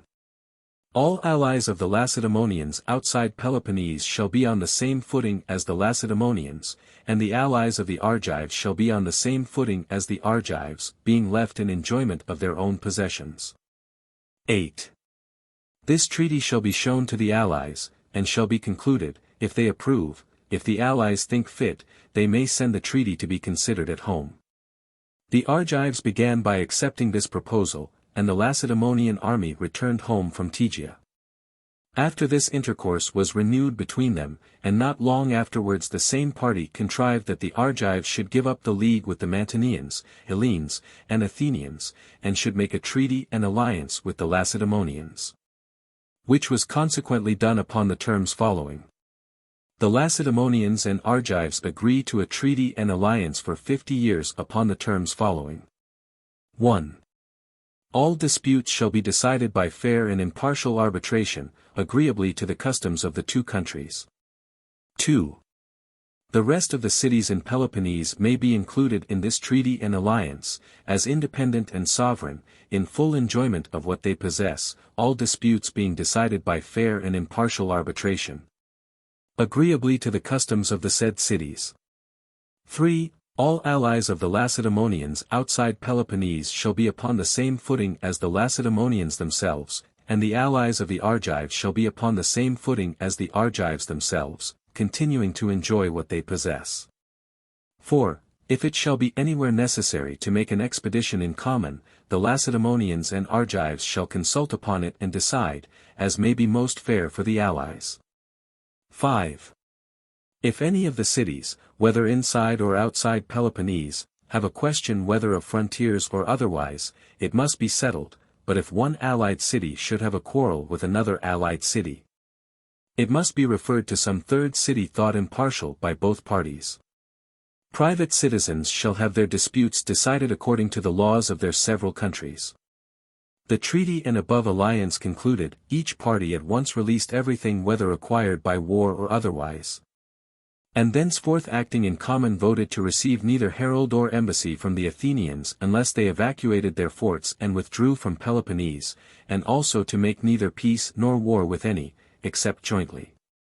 Zeal was not wanting, both parties sent envoys to the Thracian places and to Perdiccas, and persuaded the latter to join their league. Still he did not at once break off from Athens, although minded to do so upon seeing the way shown him by Argos, the original home of his family. They also renewed their old oaths with the Chalcidians and took new ones. The Argives, besides, sent ambassadors to the Athenians, bidding them evacuate the fort at Epidaurus. The Athenians, seeing their own men outnumbered by the rest of the garrison, sent Demosthenes to bring them out. This general, under color of a gymnastic contest which he arranged on his arrival, got the rest of the garrison out of the place, and shut the gates behind them. Afterwards the Athenians renewed their treaty with the Epidaurians, and by themselves gave up the fortress. After the defection of Argos from the league, the Mantineans, though they held out at first, in the end finding themselves powerless without the Argives, themselves too came to terms with Lacedaemon, and gave up their sovereignty over the towns. The Lacedaemonians and Argives, each 1,000 strong, now took the field together, and the former first went by themselves to Sicyon and made the government there more oligarchical than before, and then both, uniting, put down the democracy at Argos and set up an oligarchy favorable to Lacedaemon. These events occurred at the close of the winter, just before spring, and the 14th year of the war ended. The next summer the people of Dium, in Athos, revolted from the Athenians to the Chalcidians, and the Lacedaemonians settled affairs in Achaea in a way more agreeable to the interests of their country. Meanwhile the popular party at Argos little by little gathered new consistency and courage, and waited for the moment of the gymnopedic festival at Lacedaemon, and then fell upon the oligarchs. After a fight in the city, victory declared for the commons, who slew some of their opponents and banished others. The Lacedaemonians for a long while let the messages of their friends at Argos remain without effect. At last they put off the Gymnopedii and marched to their succor, but learning at Tegea the defeat of the oligarchs, refused to go any further in spite of the entreaties of those who had escaped, and returned home and kept the festival. Later on, envoys arrived with messages from the Argives in the town and from the exiles, when the allies were also at Sparta. And after much had been said on both sides, the Lacedaemonians decided that the party in the town had done wrong, and resolved to march against Argos, but kept delaying and putting off the matter. Meanwhile the commons at Argos, in fear of the Lacedaemonians, began again to court the Athenian alliance, which they were convinced would be of the greatest service to them. And accordingly proceeded to build long walls to the sea, in order that in case of a blockade by land, with the help of the Athenians they might have the advantage of importing what they wanted by sea. Some of the cities in Peloponnese were also privy to the building of these walls, and the Argives with all their people, women and slaves not excepted, addressed themselves to the work, while carpenters and masons came to them from Athens. Summer was now over. The winter following the Lacedaemonians, hearing of the walls that were building, marched against Argos with their allies, the Corinthians excepted, being also not without intelligence in the city itself. Agis, son of Archidamus, their king, was in command. The intelligence which they counted upon within the town came to nothing. They however took and razed the walls which were being built, and after capturing the Argive town Hyzee and killing all the freemen that fell into their hands, went back and dispersed every man to his city. After this the Argives marched into Phlius and plundered it for harboring their exiles, most of whom had settled there, and so returned home. The same winter the Athenians blockaded Macedonia, on the score of the league entered into by Perdiccas with the Argives and Lacedaemonians. And also of his breach of his engagements on the occasion of the expedition prepared by Athens against the Chalcidians in the direction of Thrace and against Amphipolis, under the command of Nicias, son of Niceratus, which had to be broken up mainly because of his desertion. He was therefore proclaimed an enemy. And thus the winter ended, and the 15th year of the war ended with it. Chapter 17. 16th year of the war, the Melian Conference, fate of Melos. The next summer Alcibiades sailed with 20 ships to Argos and seized the suspected persons still left of the Lacedaemonian faction to the number of 300. Whom the Athenians forthwith lodged in the neighboring islands of their empire.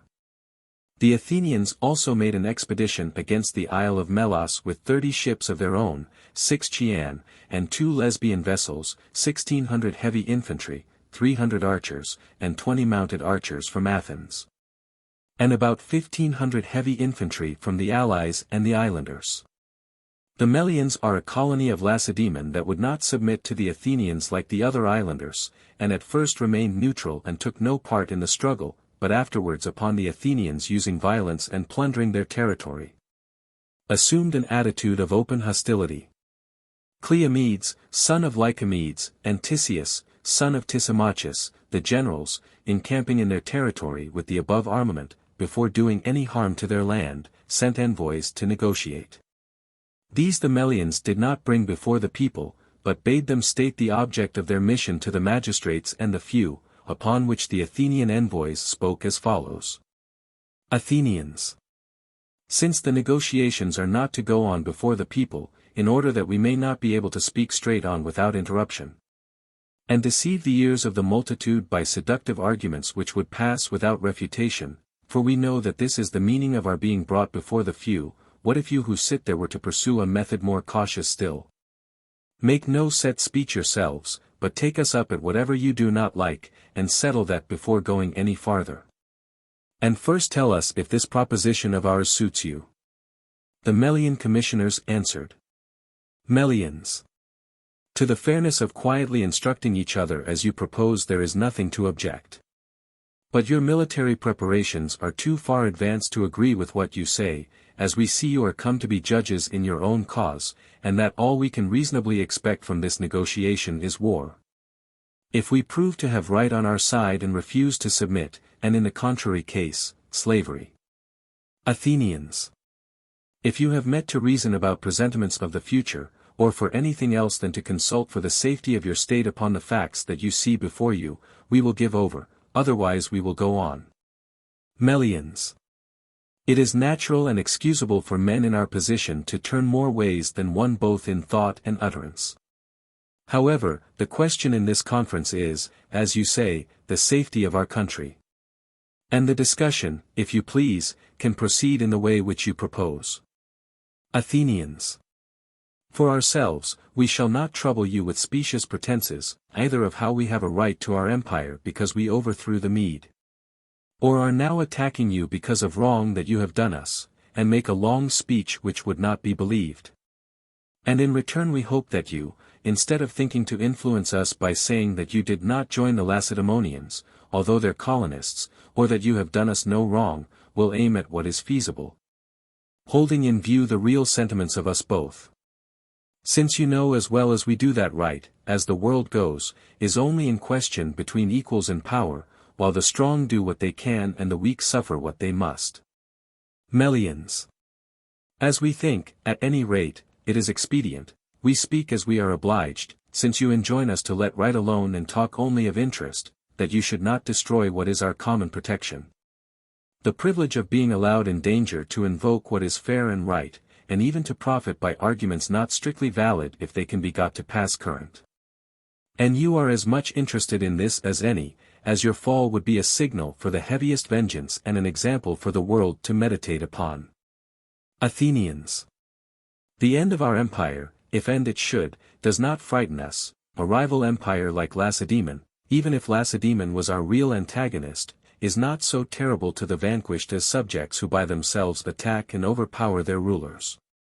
This, however, is a risk that we are content to take. We will now proceed to show you that we are come here in the interest of our empire, and that we shall say what we are now going to say, for the preservation of your country. As we would fain exercise that empire over you without trouble, and see you preserved for the good of us both. Melians. And how, pray, could it turn out as good for us to serve as for you to rule? Athenians. Because you would have the advantage of submitting before suffering the worst, and we should gain by not destroying you. Melians. So that you would not consent to our being neutral, friends instead of enemies, but allies of neither side. Athenians. No, for your hostility cannot so much hurt us as your friendship will be an argument to our subjects of our weakness, and your enmity of our power. Melians. Is that your subjects' idea of equity, to put those who have nothing to do with you in the same category with peoples that are most of them your own colonists, and some conquered rebels? Athenians. As far as right goes they think one has as much of it as the other, and that if any maintain their independence it is because they are strong, and that if we do not molest them it is because we are afraid. So that besides extending our empire we should gain in security by your subjection, the fact that you are islanders and weaker than others rendering it all the more important that you should not succeed in baffling the masters of the sea. Melians. But do you consider that there is no security in the policy which we indicate? For here again, if you debar us from talking about justice and invite us to obey your interest, we also must explain ours, and try to persuade you, if the two happen to coincide. How can you avoid making enemies of all existing neutrals who shall look at case from it that one day or another you will attack them? And what is this but to make greater the enemies that you have already, and to force others to become so who would otherwise have never thought of it? Athenians. Why, the fact is that continentals generally give us but little alarm. The liberty which they enjoy will long prevent their taking precautions against us. It is rather islanders like yourselves, outside our empire, and subjects smarting under the yoke, who would be the most likely to take a rash step and lead themselves and us into obvious danger. Melians. Well then, if you risk so much to retain your empire, and your subjects to get rid of it, it were surely great baseness and cowardice in us who are still free not to try everything that can be tried, before submitting to your yoke. Athenians. Not if you are well advised, the contest not being an equal one, with honor as the prize and shame as the penalty, but a question of self-preservation and of not resisting those who are far stronger than you are. Melians. But we know that the fortune of war is sometimes more impartial than the disproportion of numbers might lead one to suppose. To submit is to give ourselves over to despair, while action still preserves for us a hope that we may stand erect. Athenians. Hope, danger's comforter, may be indulged in by those who have abundant resources, if not without loss at all events without ruin. But its nature is to be extravagant, and those who go so far as to put their all upon the venture see it in its true colors only when they are ruined, but so long as the discovery would enable them to guard against it, it is never found wanting. Let not this be the case with you, who are weak and hang on a single turn of the scale. Nor be like the vulgar, who, abandoning such security as human means may still afford, when visible hopes fail them in extremity, turn to invisible, to prophecies and oracles, and other such inventions that delude men with hopes to their destruction. Melians. You may be sure that we are as well aware as you of the difficulty of contending against your power and fortune, unless the terms be equal. But we trust that the gods may grant us fortune as good as yours, since we are just men fighting against unjust, and that what we want in power will be made up by the alliance of the Lacedaemonians, who are bound, if only for very shame, to come to the aid of their kindred. Our confidence, therefore, after all is not so utterly irrational. Athenians. When you speak of the favor of the gods, we may as fairly hope for that as yourselves. Neither our pretensions nor our conduct being in any way contrary to what men believe of the gods, or practice among themselves. Of the gods we believe, and of men we know, that by a necessary law of their nature they rule wherever they can. And it is not as if we were the first to make this law, or to act upon it when made. We found it existing before us, and shall leave it to exist forever after us. All we do is to make use of it, knowing that you and everybody else, having the same power as we have, would do the same as we do. Thus, as far as the gods are concerned, we have no fear and no reason to fear that we shall be at a disadvantage. But when we come to your notion about the Lacedaemonians, which leads you to believe that shame will make them help you, here we bless your simplicity but do not envy your folly. The Lacedaemonians, when their own interests or their country's laws are in question, are the worthiest men alive. Of their conduct towards others much might be said, but no clearer idea of it could be given than by shortly saying that of all the men we know they are most conspicuous in considering what is agreeable honorable, and what is expedient just. Such a way of thinking does not promise much for the safety which you now unreasonably count upon. Melians. But it is for this very reason that we now trust to their respect for expediency to prevent them from betraying the Melians, their colonists, and thereby losing the confidence of their friends in Hellas and helping their enemies. Athenians. Then you do not adopt the view that expediency goes with security, while justice and honor cannot be followed without danger, and danger the Lacedaemonians generally court as little as possible. Melians. But we believe that they would be more likely to face even danger for our sake, and with more confidence than for others, as our nearness to Peloponnese makes it easier for them to act, and our common blood ensures our fidelity. Athenians. Yes, but what an intending ally trusts to is not the goodwill of those who ask his aid, but a decided superiority of power for action, and the Lacedaemonians look to this even more than others. At least, such is their distrust of their home resources that it is only with numerous allies that they attack a neighbor. Now is it likely that while we are masters of the sea they will cross over to an island? Melians. But they would have others to send. The Cretan Sea is a wide one, and it is more difficult for those who command it to intercept others, than for those who wish to elude them to do so safely. And should the Lacedaemonians miscarry in this, they would fall upon your land, and upon those left of your allies whom Brasidas did not reach. And instead of places which are not yours, you will have to fight for your own country and your own confederacy. Athenians. Some diversion of the kind you speak of you may one day experience, only to learn, as others have done, that the Athenians never once yet withdrew from a siege for fear of any.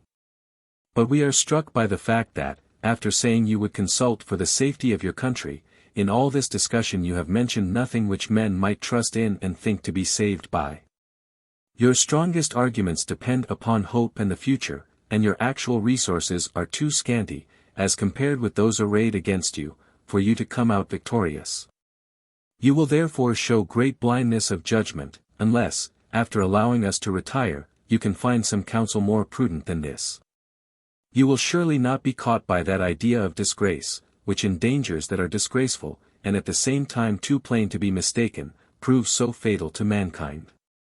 Since in too many cases the very men that have their eyes perfectly open to what they are rushing into, let the thing called disgrace, by the mere influence of a seductive name, lead them on to a point at which they become so enslaved by the phrase as in fact to fall wilfully into hopeless disaster, and incur disgrace more disgraceful as the companion of error, than when it comes as the result of misfortune.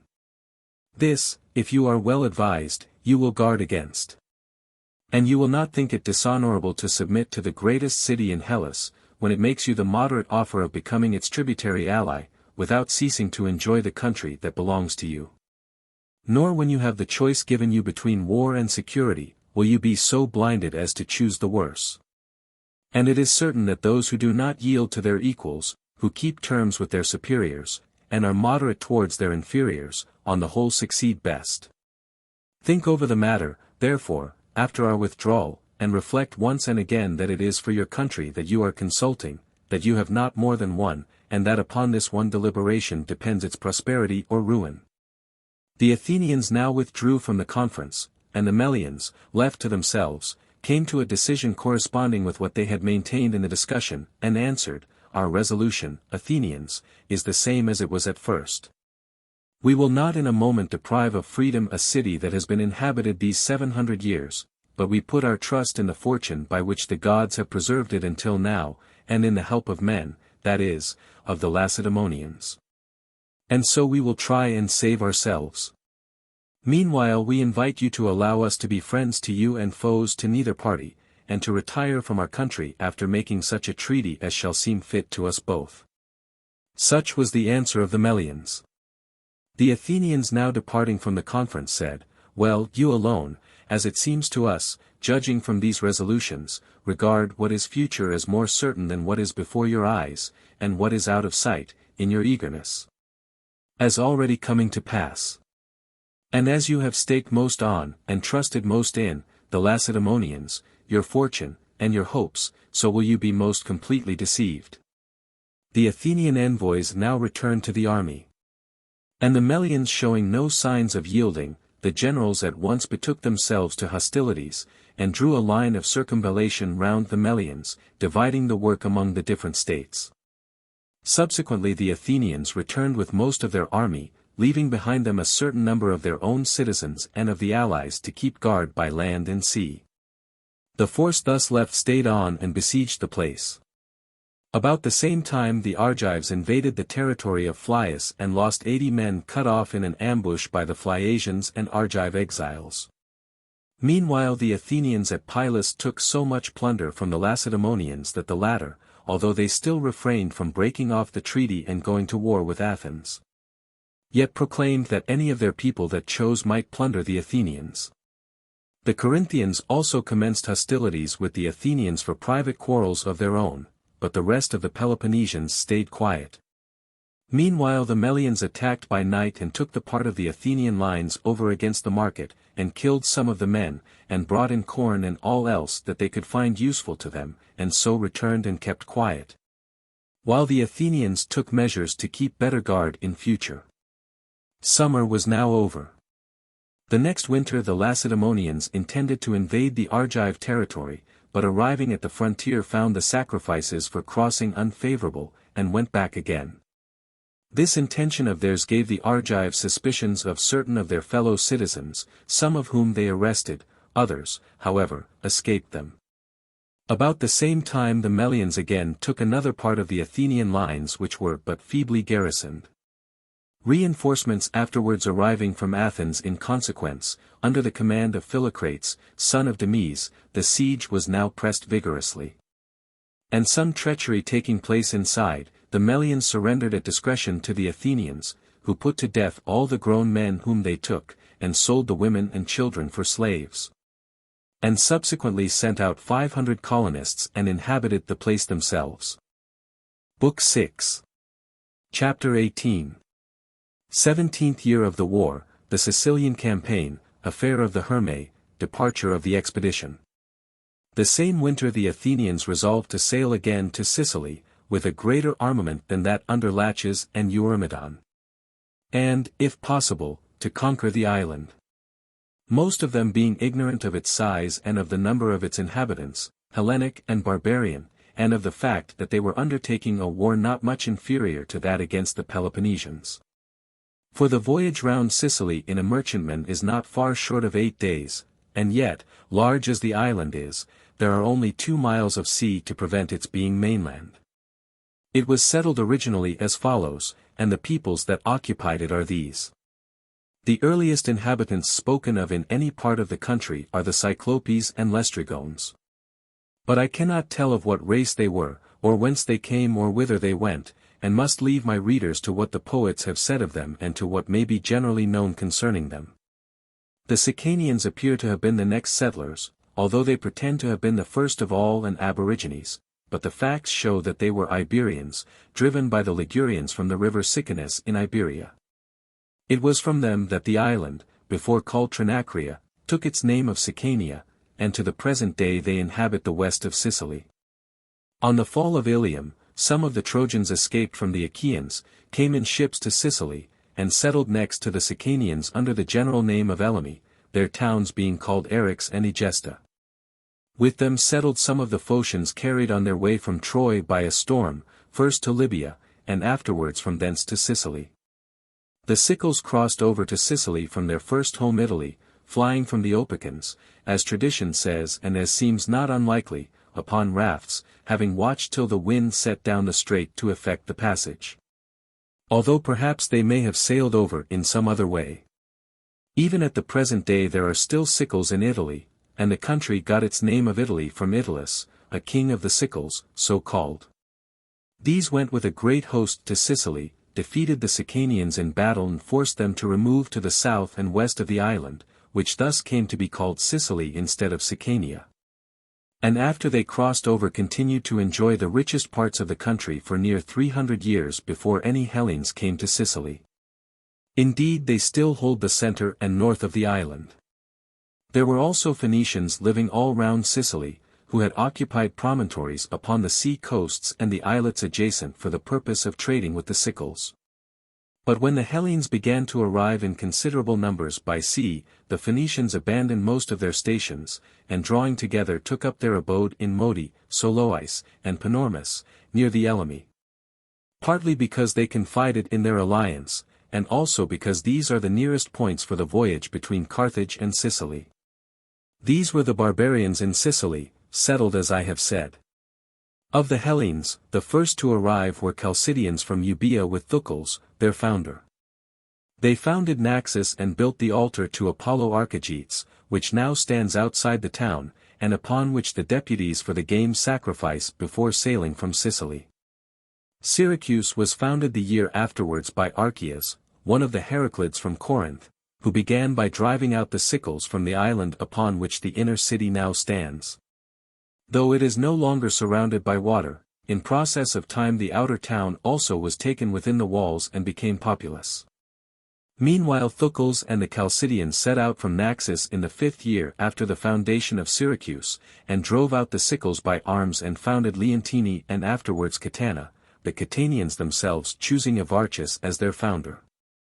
About the same time Lames arrived in Sicily with a colony from Megara, and after founding a place called Trotilus beyond the river Pantasias, and afterwards leaving it and for a short while joining the Chalcidians at Leontini, was driven out by them and founded Thapsus. After his death his companions were driven out of Thapsus, and founded a place called the Hyblean Megara, Hyblon, a Sicel king, having given up the place and inviting them thither. Here they lived 245 years. After which they were expelled from the city and the country by the Syracusan tyrant Gelo. Before their expulsion, however, 100 years after they had settled there, they sent out Pamillus and founded Selinus. He having come from their mother country Megara to join them in its foundation. Gela was founded by Antiphemus from Rhodes and Antimus from Crete, who joined in leading a colony thither, in the 45th year after the foundation of Syracuse. The town took its name from the river Gelas, the place where the citadel now stands, and which was first fortified, being called Lindii. The institutions which they adopted were Dorian. Near 108 years after the foundation of Gela, the Gelones founded Acragas, Agrigentum, so called from the river of that name, and made Aristonus and Pistolus their founders, giving their own institutions to the colony. Zancle was originally founded by pirates from Cuma, the Chalcidian town in the country of the Opicans. Afterwards, however, large numbers came from Chalcis and the rest of Euboea, and helped to people the place. The founders being Perieres and Cratomines from Cuma and Chalcis respectively. It first had the name of Zancle given it by the Sicels, because the place is shaped like a sickle, which the Sicels call Zanklon. But upon the original settlers being afterwards expelled by some Samians and other Ionians who landed in Sicily flying from the Medes, and the Samians in their turn not long afterwards by Anaxilas, tyrant of Rhegium. The town was by him colonized with a mixed population, and its name changed to Messina, after his old country. Himera was founded from Zancle by Euclides, Simus, and Sacon, most of those who went to the colony being Chalcidians, though they were joined by some exiles from Syracuse, defeated in a civil war, called the Miletidae. The language was a mixture of Chalcidian and Doric, but the institutions which prevailed were the Chalcidian. Acri and Casmini were founded by the Syracusans, Acri 70 years after Syracuse, Casmini nearly 20 after Acri. Camarina was first founded by the Syracusans, close upon 135 years after the building of Syracuse, its founders being Daxon and Meticulous. But the Camarinians being expelled by arms by the Syracusans for having revolted, Hippocrates, tyrant of Gela, some time later receiving their land in ransom for some Syracusan prisoners, resettled Camarina, himself acting as its founder. Lastly, it was again depopulated by Gelo, and settled once more for the 3rd time by the Gelones. Such is the list of the peoples, Hellenic and barbarian, inhabiting Sicily, and such the magnitude of the island which the Athenians were now bent upon invading. Being ambitious in real truth of conquering the whole, although they had also the specious design of succoring their kindred and other allies in the island. But they were especially incited by envoys from Egesta, who had come to Athens and invoked their aid more urgently than ever. The Egestians had gone to war with their neighbors the Selinuntines upon questions of marriage and disputed territory, and the Selinuntines had procured the alliance of the Syracusans, and pressed Egesta hard by land and sea. The Egestians now reminded the Athenians of the alliance made in the time of Laches, during the former Leontine War, and begged them to send a fleet to their aid. And among a number of other considerations urged as a capital argument that if the Syracusans were allowed to go unpunished for their depopulation of Leontini, to ruin the allies still left to Athens in Sicily, and to get the whole power of the island into their hands, there would be a danger of their one day coming with a large force, as Dorians, to the aid of their Dorian brethren, and as colonists, to the aid of the Peloponnesians who had sent them out. and joining these in pulling down the Athenian empire. The Athenians would, therefore, do well to unite with the allies still left to them, and to make a stand against the Syracusans, especially as they, the Aegestians, were prepared to furnish money sufficient for the war. The Athenians, hearing these arguments constantly repeated in their assemblies by the Aegestians and their supporters, voted first to send envoys to Egesta, to see if there was really the money that they talked of in the treasury and temples, and at the same time to ascertain in what posture was the war with the Selinuntines. The envoys of the Athenians were accordingly dispatched to Sicily. The same winter the Lacedaemonians and their allies, the Corinthians excepted, marched into the Argive territory, and ravaged a small part of the land, and took some yokes of oxen and carried off some corn. They also settled the Argive exiles at Ornii, and left them a few soldiers taken from the rest of the army. And after making a truce for a certain while, according to which neither Orniadi nor Argives were to injure each other's territory, returned home with the army. Not long afterwards the Athenians came with 30 ships and 600 heavy infantry, and the Argives joining them with all their forces, marched out and besieged the men in Ornii for one day.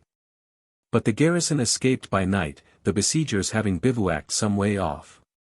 The next day the Argives, discovering it, razed Ornii to the ground, and went back again, after which the Athenians went home in their ships.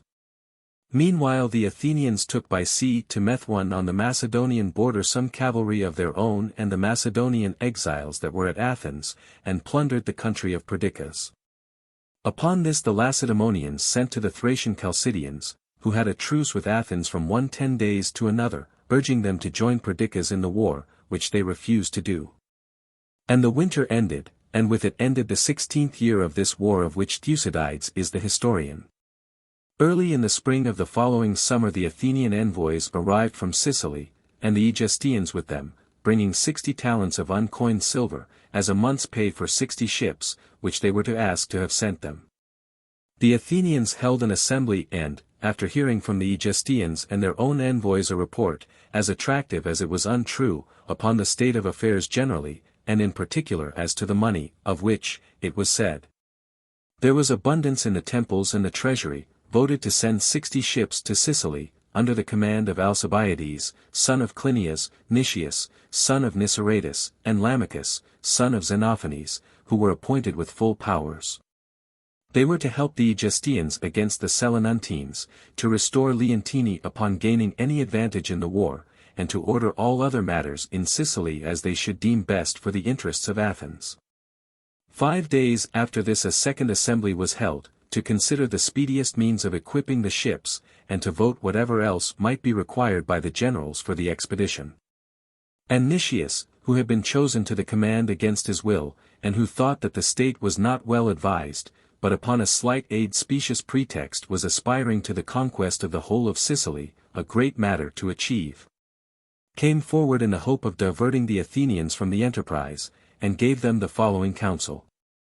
Although this assembly was convened to consider the preparations to be made for sailing to Sicily, I think, notwithstanding that we have still this question to examine, whether it be better to send out the ships at all, and that we ought not to give so little consideration to a matter of such moment, or let ourselves be persuaded by foreigners into undertaking a war with which we have nothing to do. And yet, individually, I gain in honor by such a course, and fear as little as other men for my person, not that I think a man need be any the worse citizen for taking some thought for his person and estate. On the contrary, such a man would for his own sake desire the prosperity of his country more than others. Nevertheless, as I have never spoken against my convictions to gain honor, I shall not begin to do so now, but shall say what I think best. Against your character any words of mine would be weak enough, if I were to advise your keeping what you have got and not risking what is actually yours for advantages which are dubious in themselves, and which you may or may not attain. I will, therefore, content myself with showing that your ardor is out of season, and your ambition not easy of accomplishment. I affirm, then, that you leave many enemies behind you here to go yonder and bring more back with you. You imagine, perhaps, that the treaty which you have made can be trusted. A treaty that will continue to exist nominally, as long as you keep quiet, for nominal it has become. owing to the practices of certain men here and at Sparta, but which in the event of a serious reverse in any quarter would not delay our enemies a moment in attacking us. First, because the convention was forced upon them by disaster and was less honorable to them than to us, and secondly, because in this very convention there are many points that are still disputed. Again, some of the most powerful states have never yet accepted the arrangement at all. Some of these are at open war with us. Others, as the Lacedaemonians do not yet move, are restrained by truces renewed every 10 days, and it is only too probable that if they found our power divided, as we are hurrying to divide it, they would attack us vigorously with the Siceliots, whose alliance they would have in the past valued as they would that of few others. A man ought, therefore, to consider these points, and not to think of running risks with a country placed so critically, or of grasping at another empire before we have secured the one we have already. For in fact the Thracian Chalcidians have been all these years in revolt from us without being yet subdued, and others on the continents yield us but a doubtful obedience. Meanwhile the Aegistians, our allies, have been wronged, and we run to help them, while the rebels who have so long wronged us still wait for punishment. And yet the latter, if brought under, might be kept under. While the Sicilians, even if conquered, are too far off and too numerous to be ruled without difficulty. Now it is folly to go against men who could not be kept under even if conquered, while failure would leave us in a very different position from that which we occupied before the enterprise.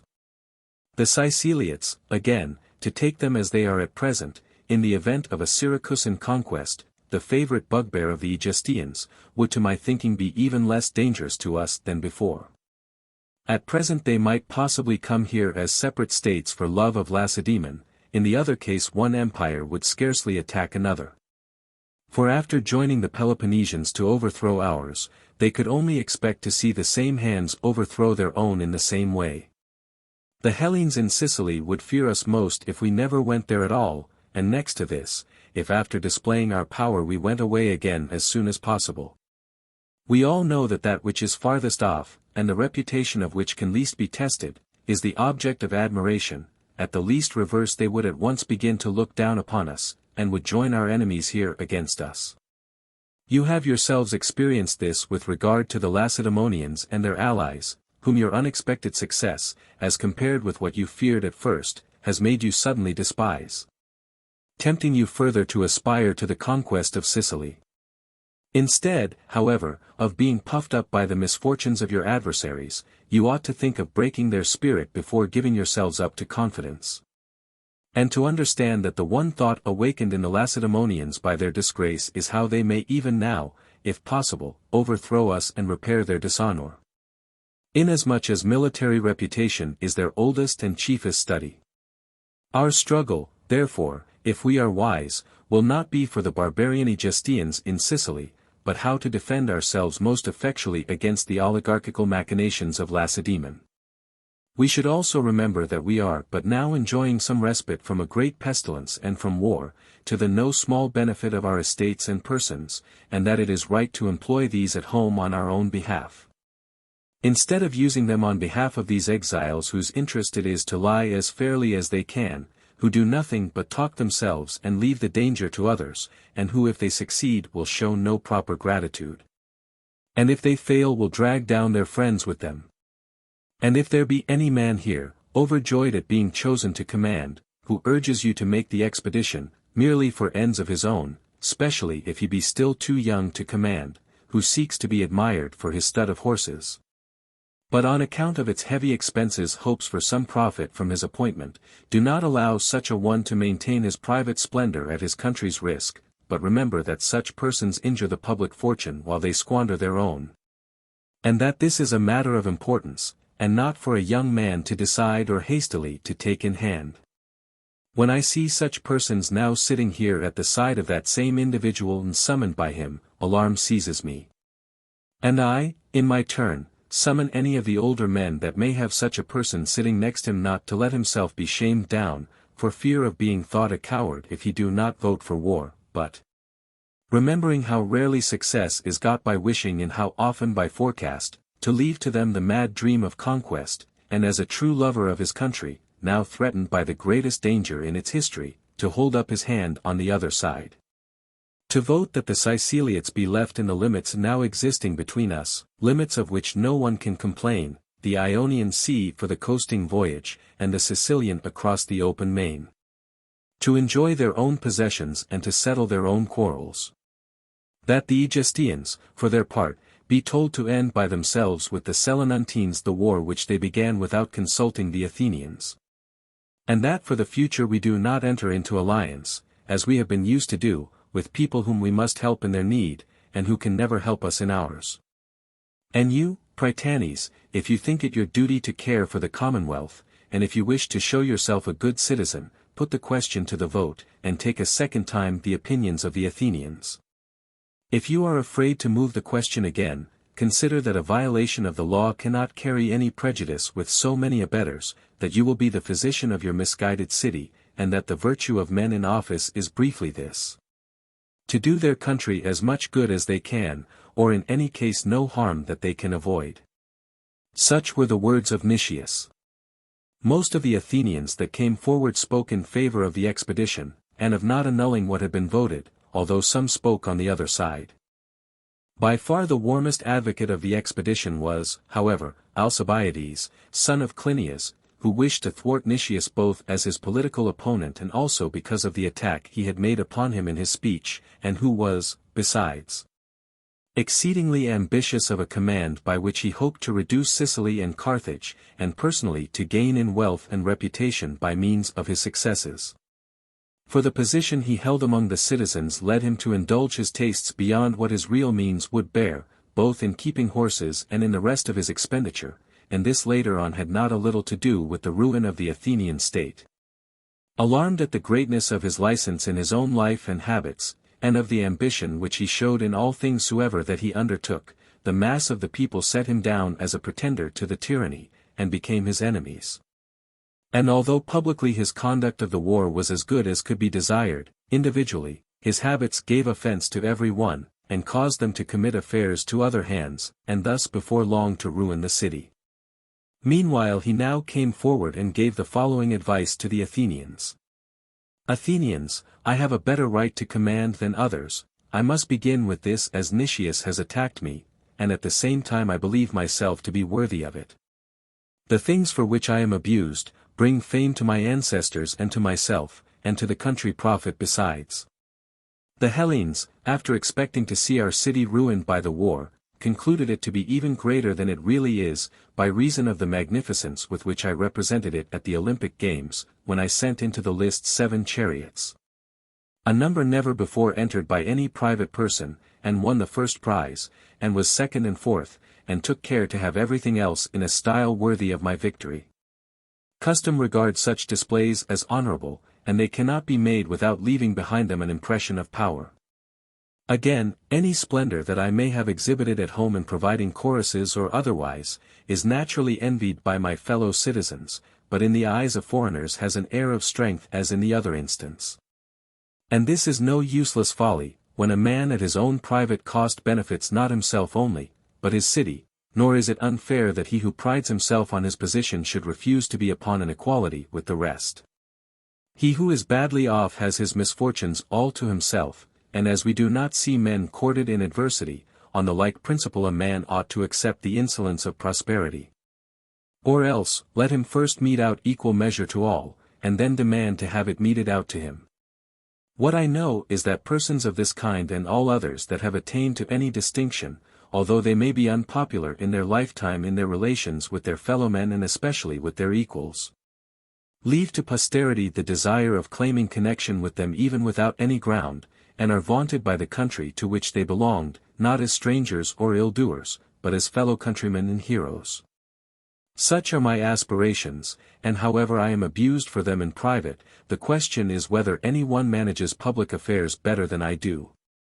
Having united the most powerful states of Peloponnese, without great danger or expense to you, I compelled the Lacedaemonians to stake their all upon the issue of a single day at Mantinia. And although victorious in the battle, they have never since fully recovered confidence. Thus did my youth and so-called monstrous folly find fitting arguments to deal with the power of the Peloponnesians, and by its ardor win their confidence and prevail. And do not be afraid of my youth now, but while I am still in its flower, and Nicias appears fortunate, avail yourselves to the utmost of the services of us both. Neither rescind your resolution to sail to Sicily, on the ground that you would be going to attack a great power.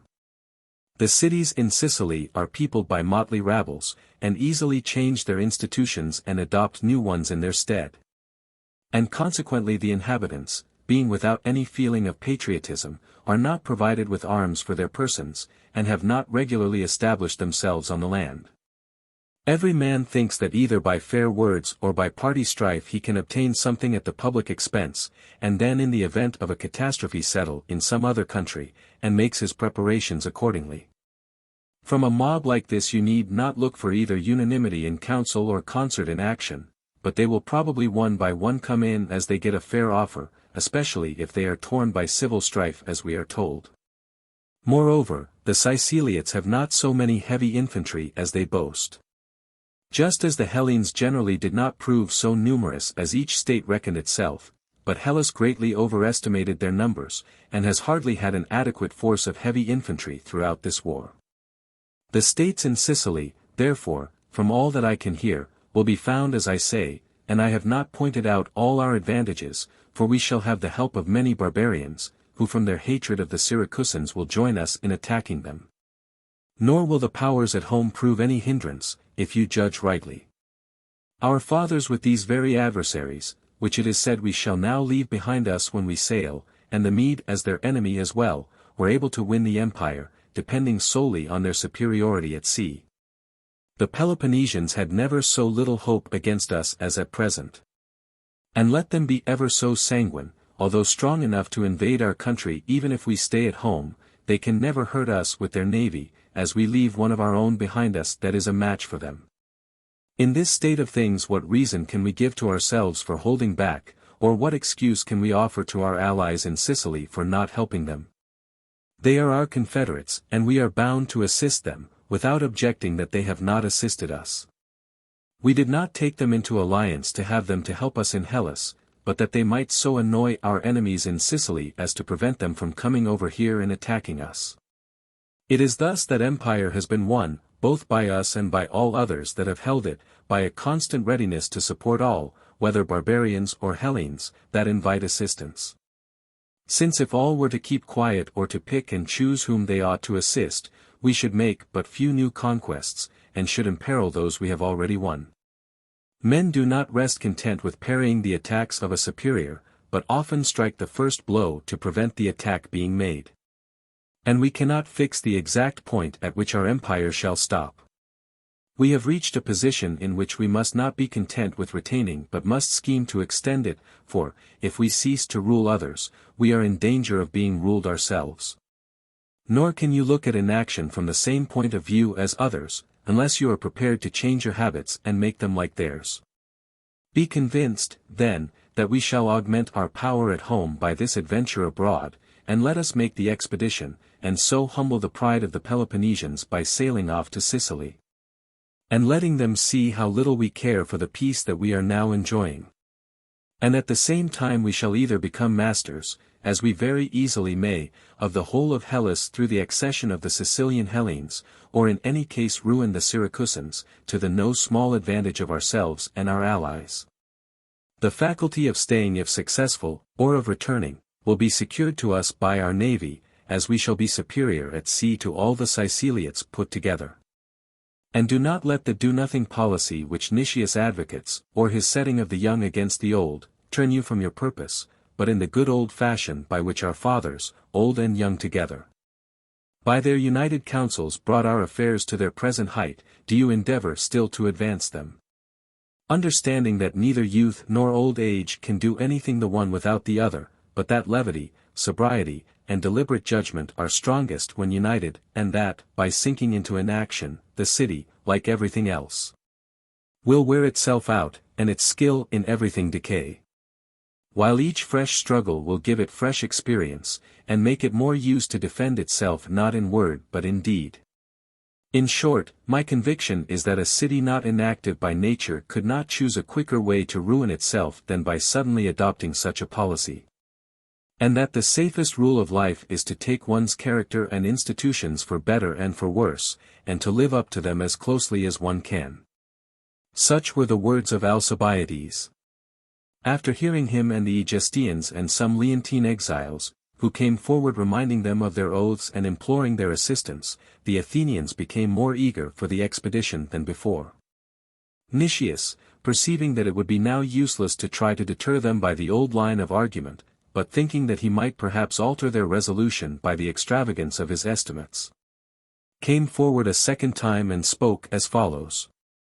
I see, Athenians, that you are thoroughly bent upon the expedition, and therefore hope that all will turn out as we wish, and proceed to give you my opinion at the present juncture. From all that I hear we are going against cities that are great and not subject to one another, or in need of change, so as to be glad to pass from enforced servitude to an easier condition, or in the least likely to accept our rule in exchange for freedom. And, to take only the Hellenic towns, they are very numerous for one island. Besides Naxos and Catana, which I expect to join us from their connection with Leontini, there are 7 others armed at all points just like our own power, particularly Selinus and Syracuse, the chief objects of our expedition. These are full of heavy infantry, archers, and darters, have galleys in abundance and crowds to man them. They have also money, partly in the hands of private persons, partly in the temples at Selinus, and at Syracuse firstfruits from some of the barbarians as well. But their chief advantage over us lies in the number of their horses, and in the fact that they grow their corn at home instead of importing it. Against a power of this kind it will not do to have merely a weak naval armament, but we shall want also a large land army to sail with us, if we are to do anything worthy of our ambition, and are not to be shut out from the country by a numerous cavalry. Especially if the cities should take alarm and combine, and we should be left without friends, except the Egestians, to furnish us with horse to defend ourselves with. It would be disgraceful to have to retire under compulsion, or to send back for reinforcements, owing to want of reflection at first. We must therefore start from home with a competent force, seeing that we are going to sail far from our country, and upon an expedition not like any which you may undertake in the quality of allies, among your subject states here in Hellas, where any additional supplies needed were easily drawn from the friendly territory. But we are cutting ourselves off, and going to a land entirely strange, from which during 4 months in winter it is not even easy for a messenger get to Athens. I think, therefore, that we ought to take great numbers of heavy infantry, both from Athens and from our allies, and not merely from our subjects, but also any we may be able to get for love or for money in Peloponnese. And great numbers also of archers and slingers, to make head against the Sicilian horse. Meanwhile we must have an overwhelming superiority at sea, to enable us the more easily to carry in what we want. And we must take our own corn in merchant vessels, that is to say, wheat and parched barley, and bakers from the mills compelled to serve for pay in the proper proportion. In order that in case of our being weather-bound the armament may not want provisions, as it is not every city that will be able to entertain numbers like ours. We must also provide ourselves with everything else as far as we can, so as not to be dependent upon others. And above all we must take with us from home as much money as possible, as the sums talked of as ready at Egesta are readier, you may be sure, in talk than in any other way. Indeed, even if we leave Athens with a force not only equal to that of the enemy except in the number of heavy infantry in the field, but even at all points superior to him, we shall still find it difficult to conquer Sicily or save ourselves. We must not disguise from ourselves that we go to found a city among strangers and enemies, and that he who undertakes such an enterprise should be prepared to become master of the country the first day he lands, or failing in this to find everything hostile to him. Fearing this, and knowing that we shall have need of much good counsel and more good fortune, a hard matter for mortal man to aspire to, I wish as far as may be to make myself independent of fortune before sailing, and when I do sail, to be as safe as a strong force can make me. This I believe to be surest for the country at large, and safest for us who are to go on the expedition. If any one thinks differently, I resign to him my command. With this Nicias concluded, thinking that he should either disgust the Athenians by the magnitude of the undertaking, or, if obliged to sail on the expedition, would thus do so in the safest way possible. The Athenians, however, far from having their taste for the voyage taken away by the burdensomeness of the preparations, became more eager for it than ever. And just the contrary took place of what Nicias had thought, as it was held that he had given good advice, and that the expedition would be the safest in the world. All alike fell in love with the enterprise. The older men thought that they would either subdue the places against which they were to sail, or at all events, with so large a force, meet with no disaster. Those in the prime of life felt a longing for foreign sights and spectacles, and had no doubt that they should come safe home again. While the idea of the common people and the soldiery was to earn wages at the moment, and make conquests that would supply a never-ending fund of pay for the future. With this enthusiasm of the majority, the few that liked it not, feared to appear unpatriotic by holding up their hands against it, and so kept quiet. At last one of the Athenians came forward and called upon Nicias and told him that he ought not to make excuses or put them off, but say at once before them all what forces the Athenians should vote him. Upon this he said, not without reluctance, that he would advise upon that matter more at leisure with his colleagues. As far however as he could see at present, they must sail with at least 100 galleys, the Athenians providing as many transports as they might determine, and sending for others from the allies, not less than 5,000 heavy infantry in all. Athenian and allied, and if possible more. And the rest of the armament in proportion, archers from home and from Crete, and slingers, and whatever else might seem desirable, being got ready by the generals and taken with them. Upon hearing this the Athenians at once voted that the generals should have full powers in the matter of the numbers of the army and of the expedition generally, to do as they judged best for the interests of Athens. After this the preparations began, messages being sent to the allies and the rolls drawn up at home. And as the city had just recovered from the plague and the long war, and a number of young men had grown up and capital had accumulated by reason of the truce, everything was the more easily provided. In the midst of these preparations all the stone hermae in the city of Athens, that is to say the customary square figures, so common in the doorways of private houses and temples, had in one night most of them their fares mutilated. No one knew who had done it, but large public rewards were offered to find the authors. And it was further voted that anyone who knew of any other act of impiety having been committed should come and give information without fear of consequences, whether he were citizen, alien, or slave. The matter was taken up the more seriously, as it was thought to be ominous for the expedition, and part of a conspiracy to bring about a revolution and to upset the democracy. Information was given accordingly by some resident aliens and body servants, not about the hermae but about some previous mutilations of other images perpetrated by young men in a drunken frolic, and of mock celebrations of the mysteries, averred to take place in private houses.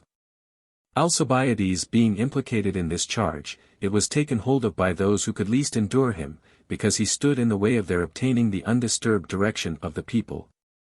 And who thought that if he were once removed the first place would be theirs. These accordingly magnified the matter and loudly proclaimed that the affair of the mysteries and the mutilation of the hermae were part and parcel of a scheme to overthrow the democracy.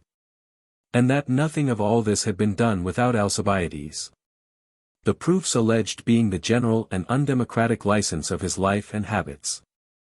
Alcibiades repelled on the spot the charges in question, and also before going on the expedition, the preparations for which were now complete, offered to stand his trial, that it might be seen whether he was guilty of the acts imputed to him.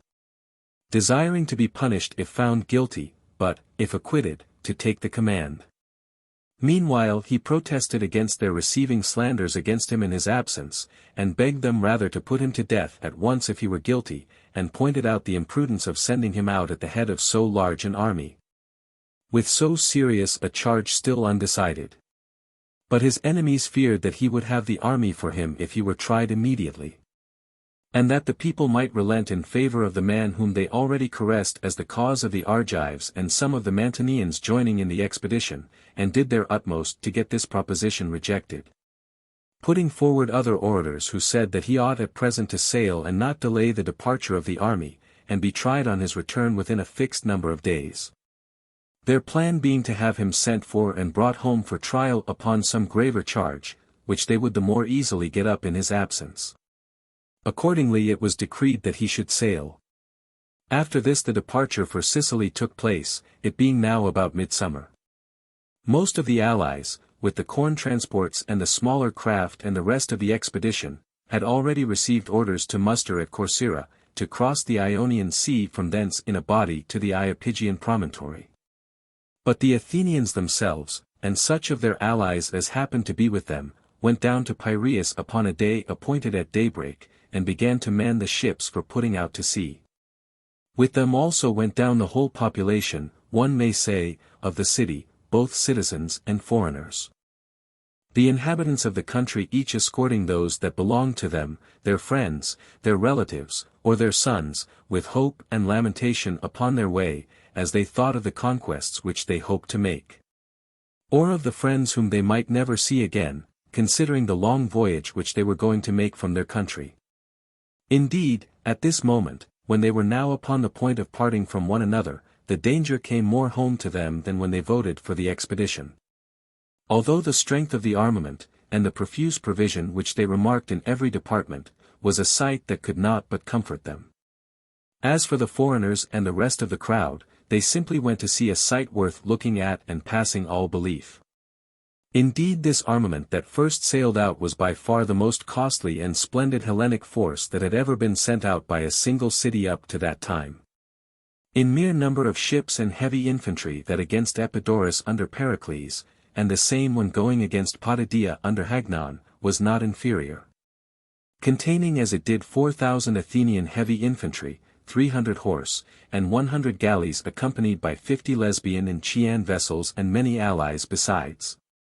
But these were sent upon a short voyage and with a scanty equipment. The present expedition was formed in contemplation of a long term of service by land and sea alike, and was furnished with ships and troops so as to be ready for either as required. The fleet had been elaborately equipped at great cost to the captains and the state. The treasury giving a drachma a day to each seaman, and providing empty ships, 60 men of war and 40 transports, and manning these with the best crews obtainable. While the captains gave a bounty in addition to the pay from the treasury to the Thranidae and crews generally, besides spending lavishly upon figureheads and equipments. And one and all making the utmost exertions to enable their own ships to excel in beauty and fast sailing.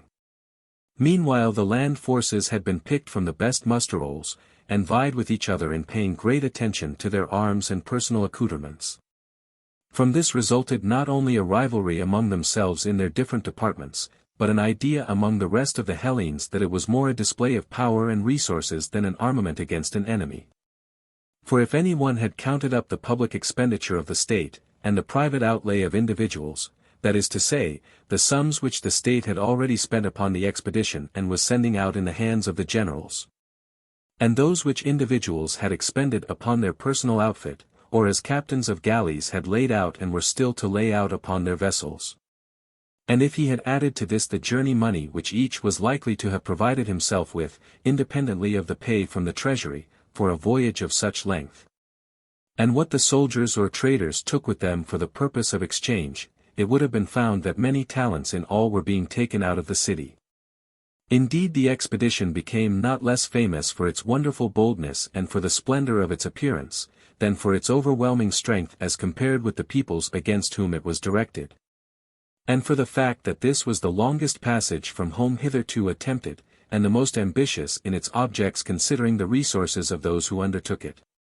The ships being now manned, and everything put on board with which they meant to sail, the trumpet commanded silence, and the prayers customary before putting out to sea were offered, not in each ship by itself, but by all together to the voice of a herald.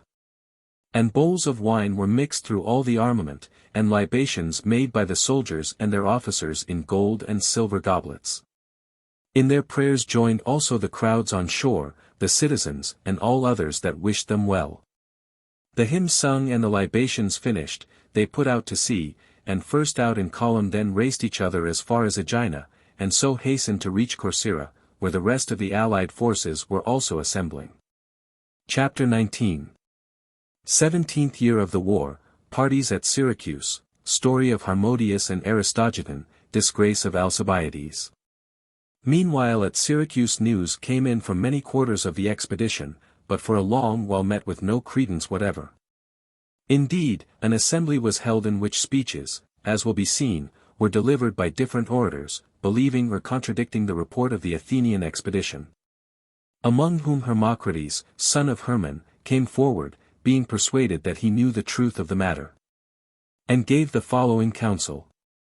Although I shall perhaps be no better believed than others have been when I speak upon the reality of the expedition, and although I know that those who either make or repeat statements thought not worthy of belief not only gain no converts but are thought fools for their pains, I shall certainly not be frightened into holding my tongue when the state is in danger, and when I am persuaded that I can speak with more authority on the matter than other persons.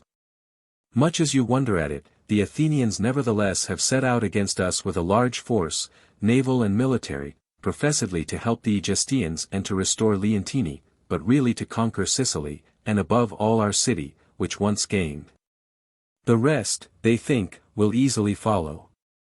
Make up your minds, therefore, to see them speedily here, and see how you can best repel them with the means under your hand, and do be taken off your guard through despising the news, or neglect the common will through disbelieving it. Meanwhile those who believe me need not be dismayed at the force or daring of the enemy.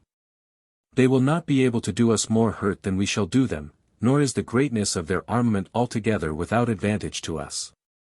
Indeed, the greater it is the better, with regard to the rest of the Siciliates, whom dismay will make more ready to join us.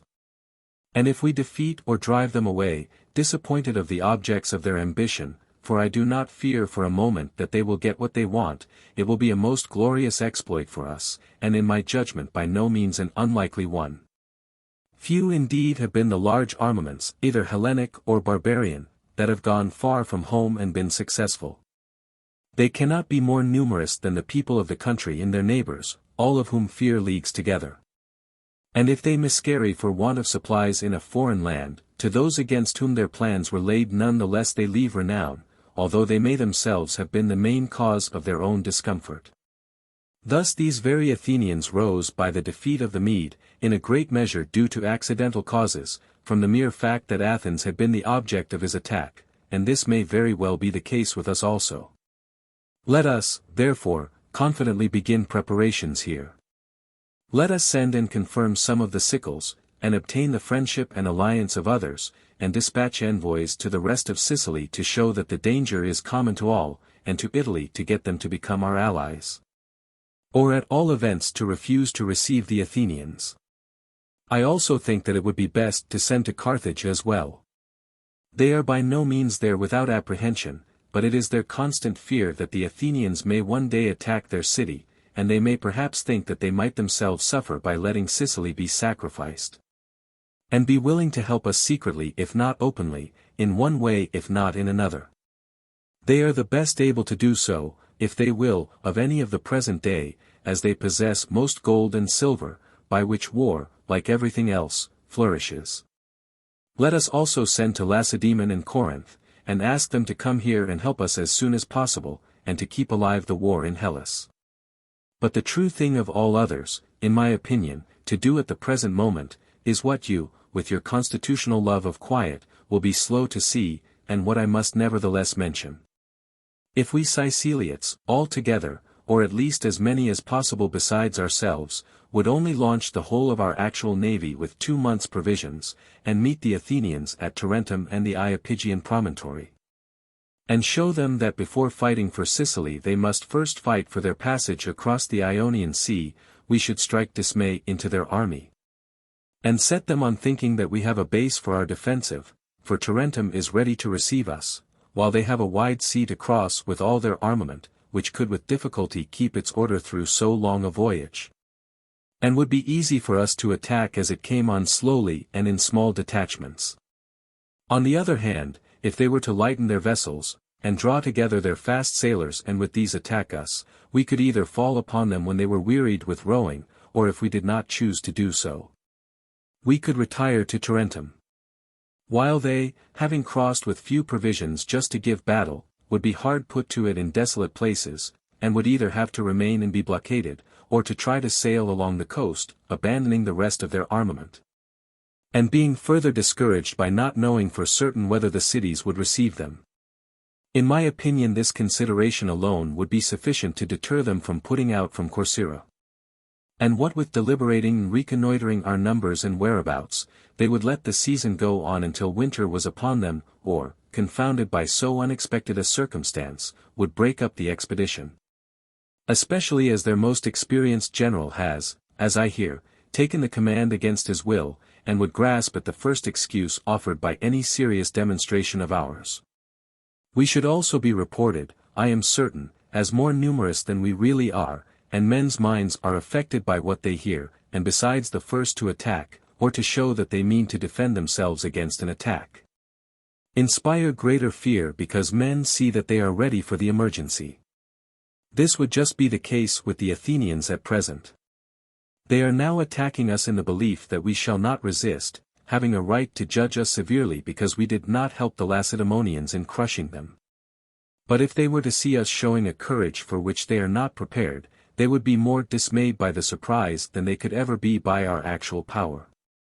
I could wish to persuade you to show this courage.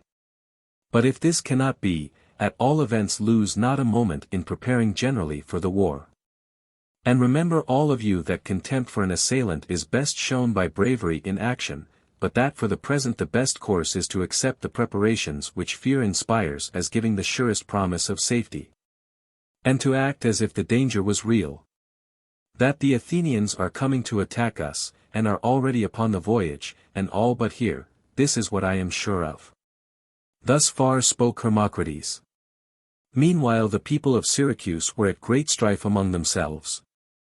Some contending that the Athenians had no idea of coming and that there was no truth in what he said, some asking if they did come what harm they could do that would not be repaid them tenfold in return.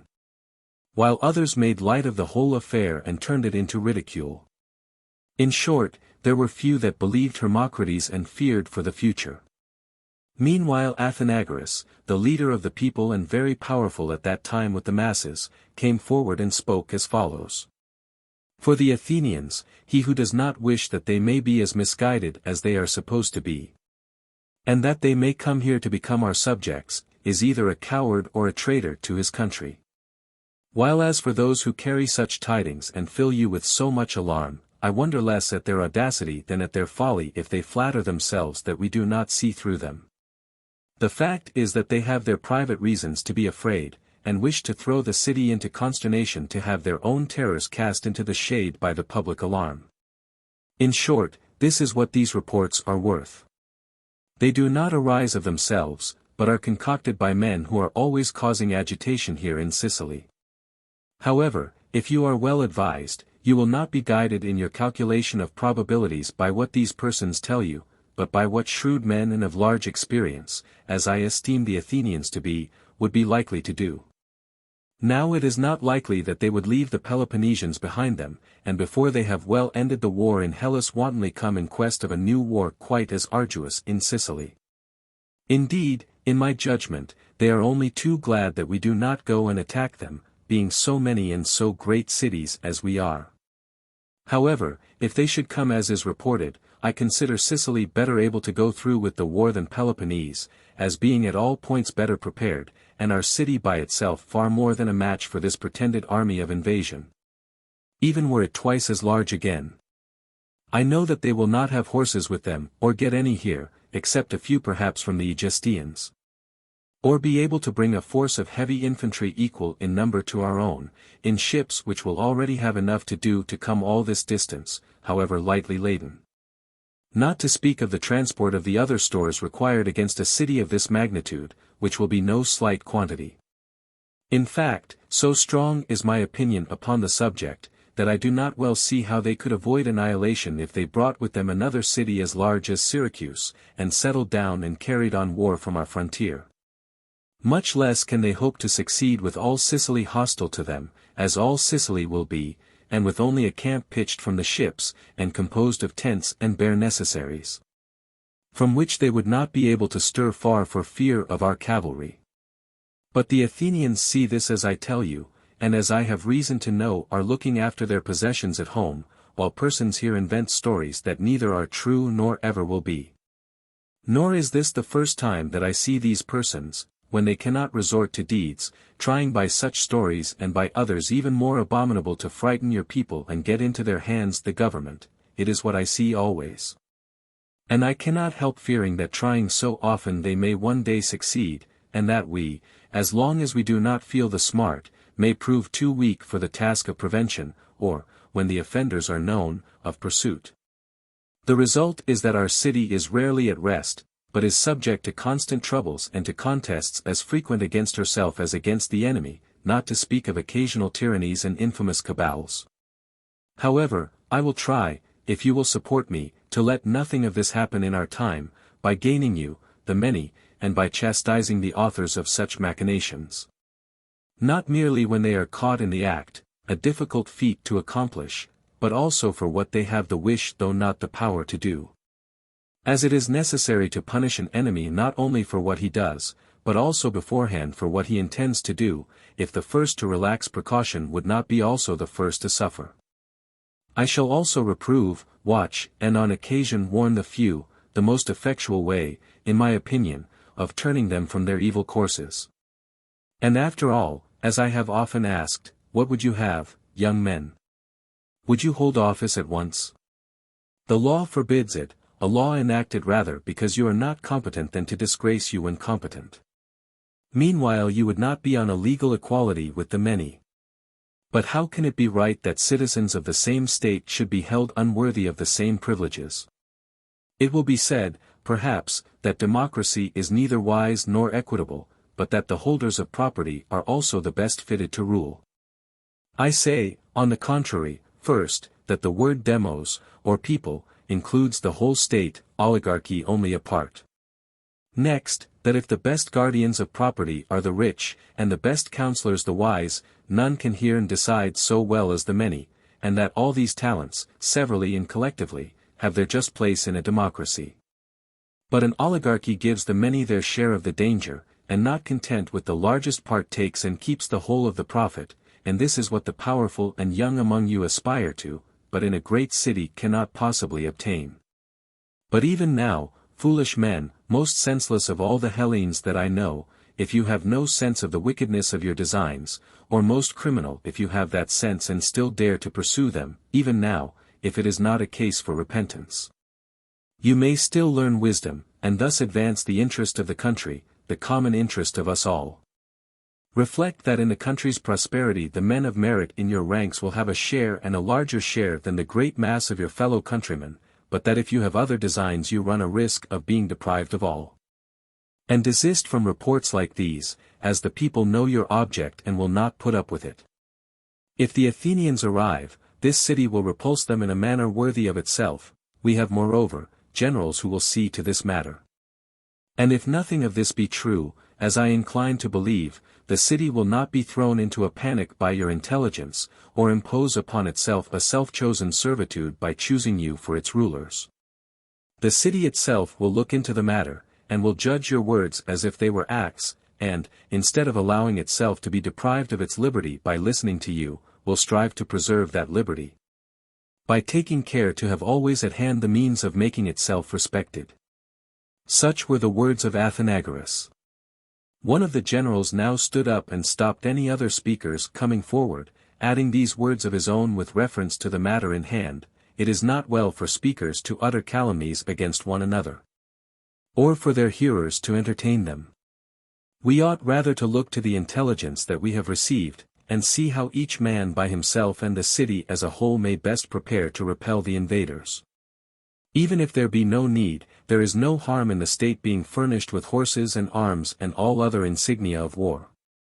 And we will undertake to see to and order this, and to send round to the cities to reconnoiter and do all else that may appear desirable. Part of this we have seen to already, and whatever we discover shall be laid before you. After these words from the general, the Syracusans departed from the assembly. In the meantime the Athenians with all their allies had now arrived at Corcyra. Here the generals began by again reviewing the armament, and made arrangements as to the order in which they were to anchor and encamp, and dividing the whole fleet into 3 divisions, allotted one to each of their number. To avoid sailing all together and being thus embarrassed for water, harborage, or provisions at the stations which they might touch at, and at the same time to be generally better ordered and easier to handle, by each squadron having its own commander. Next they sent on 3 ships to Italy and Sicily to find out which of the cities would receive them, with instructions to meet them on the way and let them know before they put in to land. After this the Athenians weighed from Corcyra, and proceeded to cross to Sicily with an armament now consisting of 134 galleys in all, besides 2 Rhodian 50 oars. Of which 100 were Athenian vessels, 60 men of war, and 40 troopships, and the remainder from Chios and the other allies. 5,100 heavy infantry in all, that is to say, 1,500 Athenian citizens from the rolls at Athens and 700 Dates shipped as marines, and the rest allied troops, some of them Athenian subjects. And besides these 500 Argives, and 250 Mantineans serving for hire. 480 archers in all, 80 of whom were Cretans, 700 slingers from Rhodes, 120 light-armed exiles from Megara, and 1 horse transport carrying 30 horses. Such was the strength of the first armament that sailed over for the war. The supplies for this force were carried by 30 ships of burden laden with corn, which conveyed the bakers, stonemasons, and carpenters, and the tools for raising fortifications, accompanied by 100 boats. Like the former pressed into the service, besides many other boats and ships of burden which followed the armament voluntarily for purposes of trade. All of which now left Corcyra and struck across the Ionian Sea together. The whole force making land at the Iapygian promontory in Tarentum, with more or less good fortune, coasted along the shores of Italy, the cities shutting their markets and gates against them, and according them nothing but water and liberty to anchor, and Tarentum and Locri not even that, until they arrived at Rhegium, the extreme point of Italy. Here at length they reunited, and not gaining admission within the walls pitched a camp outside the city in the precinct of Artemis, where a market was also provided for them, and drew their ships on shore and kept quiet. Meanwhile they opened negotiations with the Rhegians, and called upon them as Chalcidians to assist their Leontine kinsmen. To which the Rhegians replied that they would not side with either party, but should await the decision of the rest of the Italiots, and do as they did. Upon this the Athenians now began to consider what would be the best action to take in the affairs of Sicily, and meanwhile waited for the ship sent on to come back from Egesta, in order to know whether there was really there the money mentioned by the messengers at Athens. In the meantime came in from all quarters to the Syracusans, as well as from their own officers sent to reconnoiter, the positive tidings that the fleet was at Rhegium. Upon which they laid aside their incredulity and threw themselves heart and soul into the work of preparation. Guards or envoys, as the case might be, were sent round to the sickles, garrisons put into the posts of the Peripoli in the country, horses and arms reviewed in the city to see that nothing was wanting. And all other steps taken to prepare for a war which might be upon them at any moment. Meanwhile the 3 ships that had been sent on came from Egesta to the Athenians at Rhegium, with the news that so far from there being the sums promised, all that could be produced was 30 talents. The generals were not a little disheartened at being thus disappointed at the outset, and by the refusal to join in the expedition of the Rhegians, the people they had first tried to gain and had most reason to count upon. From their relationship to the Leontines and constant friendship for Athens. If Nicias was prepared for the news from Egesta, his 2 colleagues were taken completely by surprise. The Egestians had recourse to the following stratagem, when the first envoys from Athens came to inspect their resources. They took the envoys in question to the temple of Aphrodite at Eryx and showed them the treasures deposited there, bowls, wine ladles, censers, and a large number of other pieces of plate, which from being in silver gave an impression of wealth quite out of proportion to their really small value. They also privately entertained the ship's crews, and collected all the cups of gold and silver that they could find in Egesta itself or could borrow in the neighboring Phoenician and Hellenic towns. And each brought them to the banquets as their own. And as all used pretty nearly the same, and everywhere a great quantity of plate was shown, the effect was most dazzling upon the Athenian sailors, and made them talk loudly of the riches they had seen when they got back to Athens. The dupes in question, who had in their turn persuaded the rest, when the news got abroad that there was not the money supposed at Egesta, were much blamed by the soldiers. Meanwhile the generals consulted upon what was to be done. The opinion of Nicias was to sail with all the armament to Selinus, the main object of the expedition, and if the Egestians could provide money for the whole force, to advise accordingly. But if they could not, to require them to supply provisions for the 60 ships that they had asked for, to stay and settle matters between them and the Selinuntines either by force or by agreement, and then to coast past the other cities. And after displaying the power of Athens and proving their zeal for their friends and allies, to sail home again, unless they should have some sudden and unexpected opportunity of serving the Leontines, or of bringing over some of the other cities. And not to endanger the state by wasting its home resources. Alcibiades said that a great expedition like the present must not disgrace itself by going away without having done anything. Heralds must be sent to all the cities except Selinus and Syracuse, and efforts be made to make some of the Sicels revolt from the Syracusans, and to obtain the friendship of others, in order to have corn and troops. And first of all to gain the Messinese, who lay right in the passage and entrance to Sicily, and would afford an excellent harbour and base for the army. Thus, after bringing over the towns and knowing who would be their allies in the war, they might at length attack Syracuse and Selinus, unless the latter came to terms with Egesta and the former ceased to oppose the restoration of Leontini. Lamachus, on the other hand, said that they ought to sail straight to Syracuse, and fight their battle at once under the walls of the town while the people were still unprepared, and the panic at its height. Every armament was most terrible at first. If it allowed time to run on without showing itself, men's courage revived, and they saw it appear at last almost with indifference. By attacking suddenly, while Syracuse still trembled at their coming, they would have the best chance of gaining a victory for themselves and of striking a complete panic into the enemy by the aspect of their numbers, which would never appear so considerable as at present, by the anticipation of coming disaster. And above all by the immediate danger of the engagement. They might also count upon surprising many in the fields outside, incredulous of their coming, and at the moment that the enemy was carrying in his property the army would not want for booty if it sat down in force before the city. The rest of the Siceliates would thus be immediately less disposed to enter into alliance with the Syracusans, and would join the Athenians, without waiting to see which were the strongest. They must make Megara their naval station as a place to retreat to and a base from which to attack. It was an uninhabited place at no great distance from Syracuse either by land or by sea. After speaking to this effect, Lamachus nevertheless gave his support to the opinion of Alcibiades. After this Alcibiades sailed in his own vessel across to Messina with proposals of alliance, but met with no success, the inhabitants answering that they could not receive him within their walls, though they would provide him with a market outside. Upon this he sailed back to Rhegium.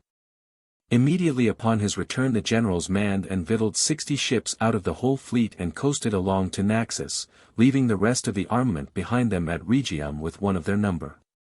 Received by the Naxians, they then coasted on to Catana, and being refused admittance by the inhabitants, there being a Syracusan party in the town, went on to the river Tereus. Here they bivouacked, and the next day sailed in single file to Syracuse with all their ships except 10 which they sent on in front to sail into the great harbour and see if there was any fleet launched. And to proclaim by herald from shipboard that the Athenians were come to restore the Leontines to their country, as being their allies and kinsmen, and that such of them, therefore, as were in Syracuse should leave it without fear and join their friends and benefactors the Athenians. After making this proclamation and reconnoitring the city and the harbours, and the features of the country which they would have to make their base of operations in the war, they sailed back to Catana. An assembly being held here, the inhabitants refused to receive the armament, but invited the generals to come in and say what they desired.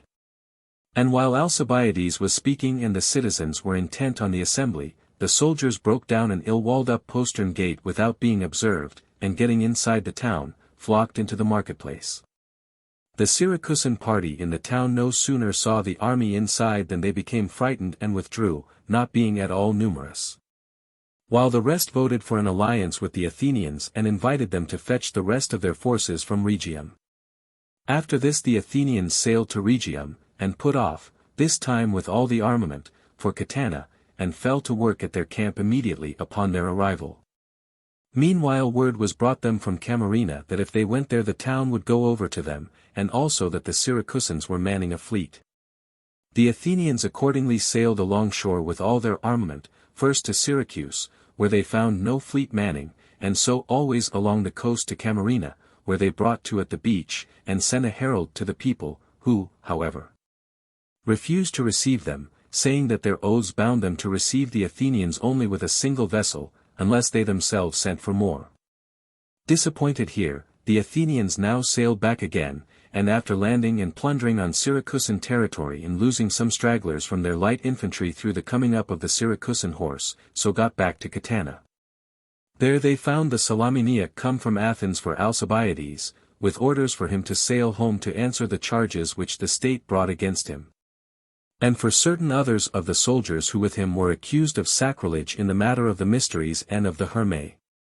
For the Athenians, after the departure of the expedition, had continued as active as ever in investigating the facts of the mysteries and of the Hermae, and, instead of testing the informers, in their suspicious temper welcomed all indifferently, arresting and imprisoning the best citizens upon the evidence of rascals, and preferring to sift the matter to the bottom sooner than to let an accused person of good character pass unquestioned, owing to the rascality of the informer.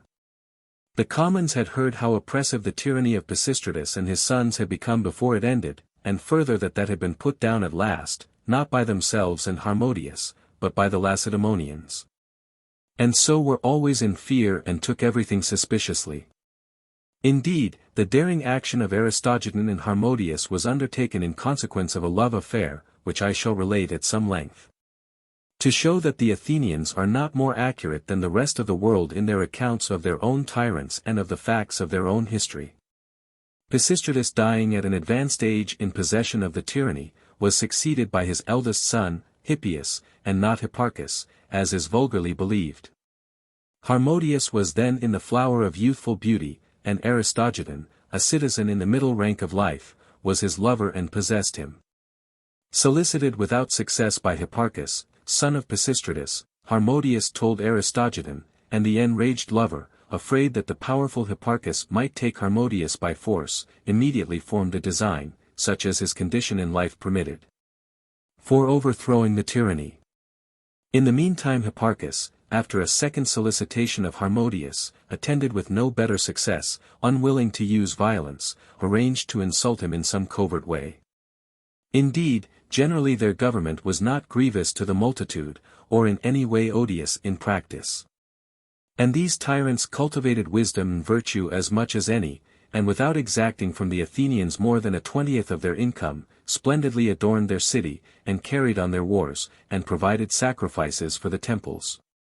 For the rest, the city was left in full enjoyment of its existing laws, except that care was always taken to have the offices in the hands of some one of the family. Among those of them that held the yearly archonship at Athens was Pisistratus, son of the tyrant Hippias, and named after his grandfather, who dedicated during his term of office the altar to the 12 gods in the marketplace, and that of Apollo in the Pythian precinct. The Athenian people afterwards built onto and lengthened the altar in the marketplace, and obliterated the inscription. But that in the Pythian precinct can still be seen, though in faded letters, and is to the following effect. Pisistratus, the son of Hippias, sent up this record of his archonship in precinct of Apollo Pythias. That Hippias was the eldest son and succeeded to the government, is what I positively assert as a fact upon which I have had more exact accounts than others, and may be also ascertained by the following circumstance. He is the only one of the legitimate brothers that appears to have had children. As the altar shows, and the pillar placed in the Athenian Acropolis, commemorating the crime of the tyrants, which mentions no child of Thessalus or of Hipparchus, but 5 of Hippias, which he had by Myrine, daughter of Callias, son of Hyperichides. And naturally the eldest would have married first. Again, his name comes first on the pillar after that of his father, and this too is quite natural, as he was the eldest after him, and the reigning tyrant.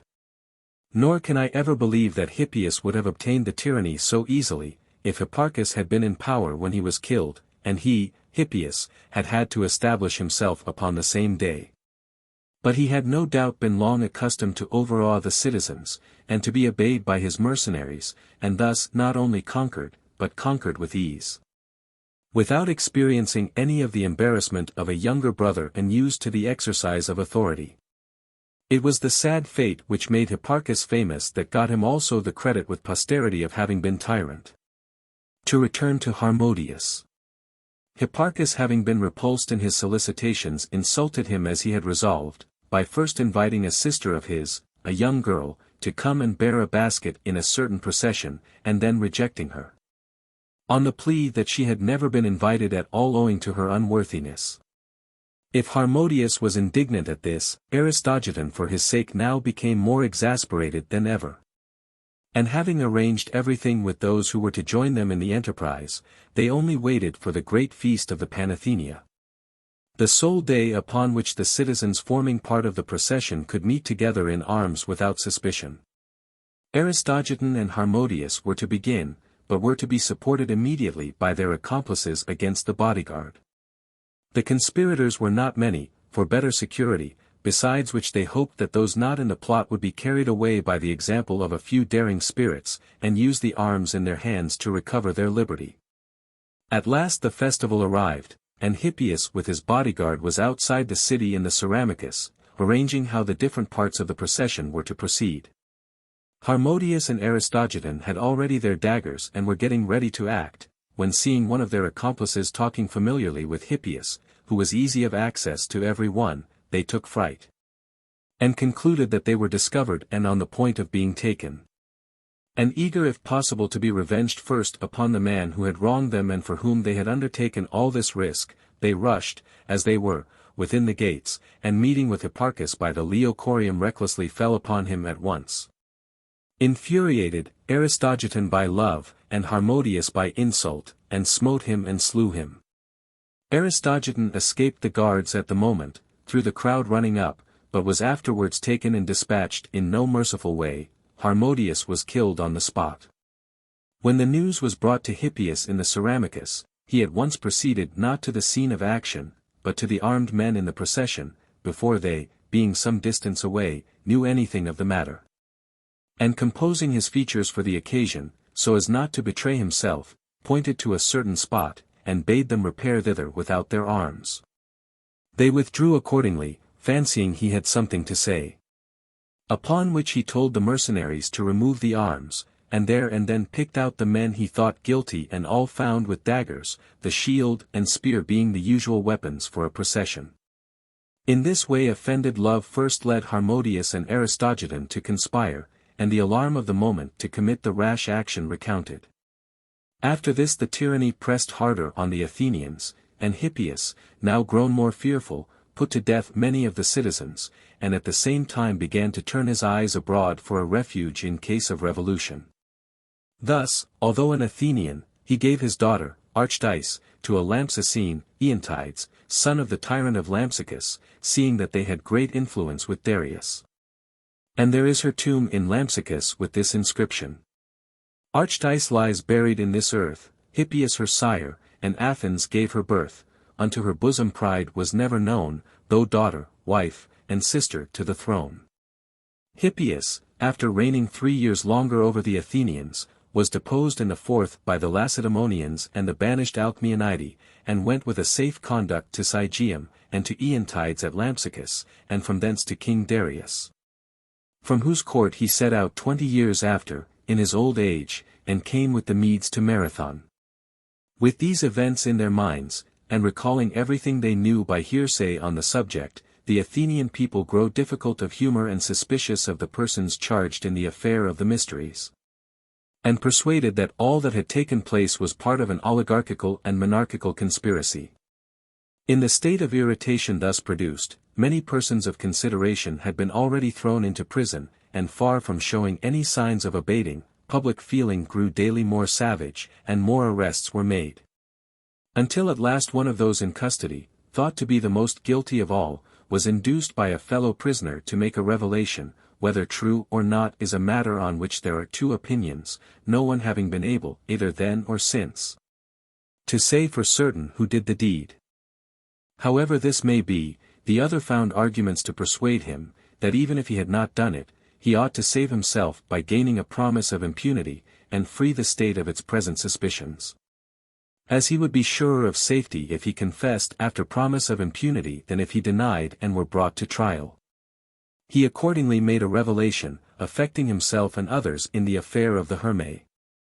And the Athenian people, glad at last, as they supposed, to get at the truth, and furious until then at not being able to discover those who had conspired against the commons, at once let go the informer and all the rest whom he had not denounced. And bringing the accused to trial executed as many as were apprehended, and condemned to death such as had fled and set a price upon their heads. In this it was, after all, not clear whether the sufferers had been punished unjustly, while in any case the rest of the city received immediate and manifest relief. To return to Alcibiades, public feeling was very hostile to him, being worked on by the same enemies who had attacked him before he went out. And now that the Athenians fancied that they had got at the truth of the matter of the Hermae, they believed more firmly than ever that the affair of the mysteries also, in which he was implicated, had been contrived by him in the same intention and was connected with the plot against the democracy. Meanwhile it so happened that, just at the time of this agitation, a small force of Lacedaemonians had advanced as far as the isthmus, in pursuance of some scheme with the Boeotians. It was now thought that this had come by appointment, at his instigation, and not on account of the Boeotians, and that, if the citizens had not acted on the information received, and forestalled them by arresting the prisoners, the city would have been betrayed.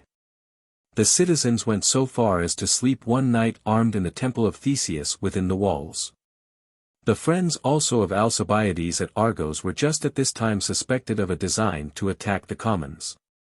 And the Argive hostages deposited in the islands were given up by the Athenians to the Argive people to be put to death upon that account. In short, everywhere something was found to create suspicion against Alcibiades.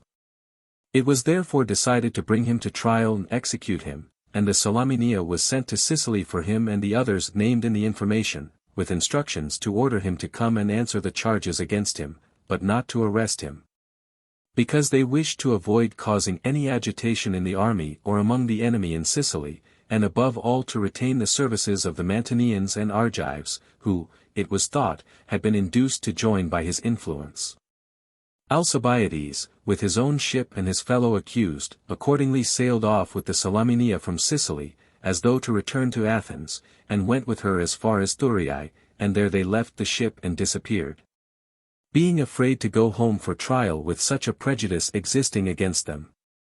The crew of the Salamina stayed some time looking for Alcibiades and his companions, and at length, as they were nowhere to be found, set sail and departed. Alcibiades, now an outlaw, crossed in a boat not long after from Thurii to Peloponnese. And the Athenians passed sentence of death by default upon him and those in his company. Chapter 20. 17th and 18th years of the war, inaction of the Athenian army, Alcibiades at Sparta, investment of Syracuse. The Athenian generals left in Sicily now divided the armament into two parts, and, each taking one by lot, sailed with the whole for Selinus and Egesta, wishing to know whether the Egestians would give the money, and to look into the question of Selinus and ascertain the state of the quarrel between her and Egesta. Coasting along Sicily, with the shore on their left, on the side towards the Tyrrhene Gulf they touched at Himera, the only Hellenic city in that part of the island, and being refused admission resumed their voyage. On their way they took Hycera, a petty Sicanian seaport, nevertheless at war with Egesta, and making slaves of the inhabitants gave up the town to the Egestians, some of whose horse had joined them. After which the army proceeded through the territory of the Sicels until it reached Catana, while the fleet sailed along the coast with the slaves on board. Meanwhile Nicias sailed straight from Hycera along the coast and went to Egesta and, after transacting his other business and receiving 30 talents, rejoined the forces.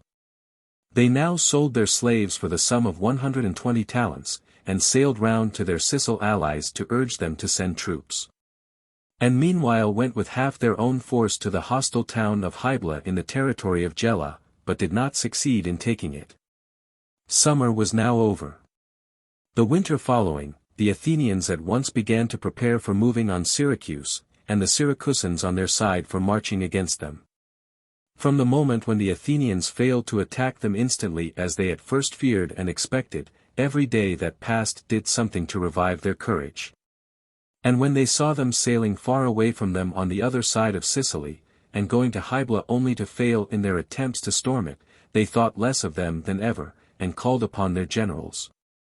As the multitude is apt to do in its moments of confidence, to lead them to Catana, since the enemy would not come to them. Parties also of the Syracusan horse employed in reconnoitering constantly rode up to the Athenian armament. And among other insults asked them whether they had not really come to settle with the Syracusans in a foreign country rather than to resettle the Leontines in their own. Aware of this, the Athenian generals determined to draw them out in mass as far as possible from the city, and themselves in the meantime to sail by night alongshore, and take up at their leisure a convenient position. This they knew they could not so well do, if they had to disembark from their ships in front of a force prepared for them, or to go by land openly. The numerous cavalry of the Syracusans, a force which they were themselves without, would then be able to do the greatest mischief to their light troops and the crowd that followed them. But this plan would enable them to take up a position in which the horse could do them no hurt worth speaking of, some Syracusan exiles with the army having told them of the spot near the Olympium, which they afterwards occupied. In pursuance of their idea, the generals imagined the following stratagem. They sent to Syracuse a man devoted to them, and by the Syracusan generals thought to be no less in their interest. He was a native of Catana, and said he came from persons in that place, whose names the Syracusan generals were acquainted with, and whom they knew to be among the members of their party still left in the city. He told them that the Athenians passed the night in the town, at some distance from their arms, and that if the Syracusans would name a day and come with all their people at daybreak to attack the armament, they, their friends, would close the gates upon the troops in the city, and set fire to the vessels, while the Syracusans would easily take the camp by an attack upon the stockade. In this they would be aided by many of the Catanians, who were already prepared to act, and from whom he himself came. The generals of the Syracusans, who did not want confidence, and who had intended even without this to march on Catana, believed the man without any sufficient inquiry, fixed at once a day upon which they would be there, and dismissed him. And the Selinuntines and others of their allies having now arrived, gave orders for all the Syracusans to march out in mass. Their preparations completed, and the time fixed for their arrival being at hand, they set out for Catana, and passed the night upon the river Simethus, in the Leontine territory. Meanwhile the Athenians no sooner knew of their approach than they took all their forces and such of the Sicels or others as had joined them, put them on board their ships and boats, and sailed by night to Syracuse. Thus, when morning broke the Athenians were landing opposite the Olympium ready to seize their camping ground, and the Syracusan horse having ridden up first to Catana and found that all the armament had put to sea, turned back and told the infantry, and then all turned back together, and went to the relief of the city. In the meantime, as the march before the Syracusans was a long one, the Athenians quietly sat down their army in a convenient position, where they could begin an engagement when they pleased. And where the Syracusan cavalry would have least opportunity of annoying them either before or during the action, being fenced off on one side by walls, houses, trees, and by a marsh, and on the other by cliffs. They also felled the neighboring trees and carried them down to the sea, and formed a palisade alongside of their ships, and with stones which they picked up and would hastily raised a fort at Doskon, the most vulnerable point of their position, and broke down the bridge over the Anapus. These preparations were allowed to go on without any interruption from the city, the first hostile force to appear being the Syracusan cavalry, followed afterwards by all the foot together. At first they came close up to the Athenian army, and then, finding that they did not offer to engage, crossed the Helorine road and encamped for the night. The next day the Athenians and their allies prepared for battle, their dispositions being as follows: their right wing was occupied by the Argives and Mantineans, the center by the Athenians, and the rest of the field by the other allies. Half their army was drawn up 8 deep in advance, half close to their tents in a hollow square, formed also 8 deep, which had orders to look out and be ready to go to the support of the troops hardest pressed. The camp followers were placed inside this reserve. The Syracusans, meanwhile, formed their heavy infantry 16 deep, consisting of the mass levy of their own people, and such allies as had joined them, the strongest contingent being that of the Selinuntines. Next to them the cavalry of the Gelones, numbering 200 in all, with about 20 horse and 50 archers from Camarina. The cavalry was posted on their right, full 1,200 strong, and next to it the darters. As the Athenians were about to begin the attack, Nicias went along the lines, and addressed these words of encouragement to the army and the nations composing it. Soldiers, a long exhortation is little needed by men like ourselves, who are here to fight in the same battle, the force itself being, to my thinking, more fit to inspire confidence than a fine speech with a weak army. Where we have Argives, Mantineans, Athenians, and the first of the islanders in the ranks together, it were strange indeed, with so many and so brave companions in arms, if we did not feel confident of victory. Especially when we have mass levies opposed to our picked troops, and what is more, Siciliates, who may disdain us but will not stand against us, their skill not being at all commensurate to their rashness. You may also remember that we are far from home and have no friendly land near, except what your own sword shall win you, and here I put before you a motive just the reverse of that which the enemy are appealing to. Their cry being that they shall fight for their country, mine that we shall fight for a country that is not ours, where we must conquer or hardly get away, as we shall have their horse upon us in great numbers. Remember, therefore, your renown, and go boldly against the enemy, thinking the present strait and necessity more terrible than they. After this address Nicias at once led on the army. The Syracusans were not at that moment expecting an immediate engagement, and some had even gone away to the town, which was close by. These now ran up as hard as they could and, though behind time, took their places here or there in the main body as fast as they joined it. Want of zeal or daring was certainly not the fault of the Syracusans, either in this or the other battles, but although not inferior in courage, so far as their military science might carry them. When this failed them they were compelled to give up their resolution also. On the present occasion, although they had not supposed that the Athenians would begin the attack, and although constrained to stand upon their defense at short notice, they at once took up their arms and advanced to meet them. First, the stone-throwers, slingers, and archers of either army began skirmishing, and routed or were routed by one another, as might be expected between light troops. Next, soothsayers brought forward the usual victims, and trumpeters urged on the heavy infantry to the charge, and thus they advanced, the Syracusans to fight for their country, and each individual for his safety that day and liberty hereafter. In the enemy's army, the Athenians to make another's country theirs and to save their own from suffering by their defeat. The Argives and independent allies to help them in getting what they came for, and to earn by victory another side of the country they had left behind. While the subject allies owed most of their ardor to the desire of self-preservation, which they could only hope for if victorious. Next to which, as a secondary motive, came the chance of serving on easier terms, after helping the Athenians to a fresh conquest. The armies now came to close quarters, and for a long while fought without either giving ground. Meanwhile there occurred some claps of thunder with lightning and heavy rain, which did not fail to add to the fears of the party fighting for the first time, and very little acquainted with war. While to their more experienced adversaries these phenomena appeared to be produced by the time of year, and much more alarm was felt at the continued resistance of the enemy. At last the Argives drove in the Syracusan left, and after them the Athenians routed the troops opposed to them, and the Syracusan army was thus cut in two and betook itself to flight. The Athenians did not pursue far, being held in check by the numerous and undefeated Syracusan horse, who attacked and drove back any of their heavy infantry whom they saw pursuing in advance of the rest. In spite of which the victors followed so far as was safe in a body, and then went back and set up a trophy. Meanwhile the Syracusans rallied at the Helorine road, where they reformed as well as they could under the circumstances, and even sent a garrison of their own citizens to the Olympieum, fearing that the Athenians might lay hands on some of the treasures there.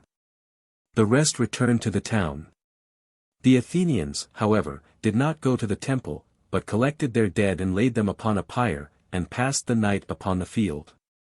The next day they gave the enemy back their dead under truce, to the number of about 260, Syracusans and allies, and gathered together the bones of their own, some 50, Athenians and allies, and taking the spoils of the enemy, sailed back to Catana.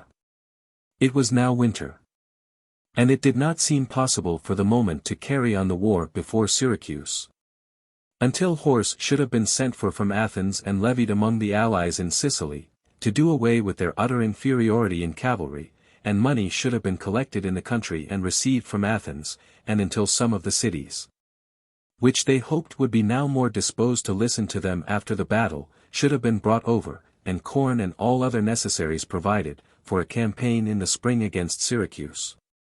With this intention they sailed off to Naxos and Catana for the winter. Meanwhile the Syracusans burned their dead and then held an assembly, in which Hermocrates, son of Hermon, a man who with a general ability of the first order had given proofs of military capacity and brilliant courage in the war, came forward and encouraged them, and told them not to let what had occurred make them give way, since their spirit had not been conquered, but their want of discipline had done the mischief.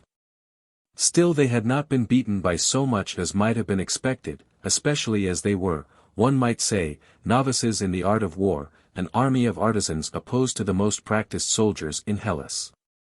What had also done great mischief was the number of the generals, there were 15 of them, and the quantity of orders given, combined with the disorder and insubordination of the troops.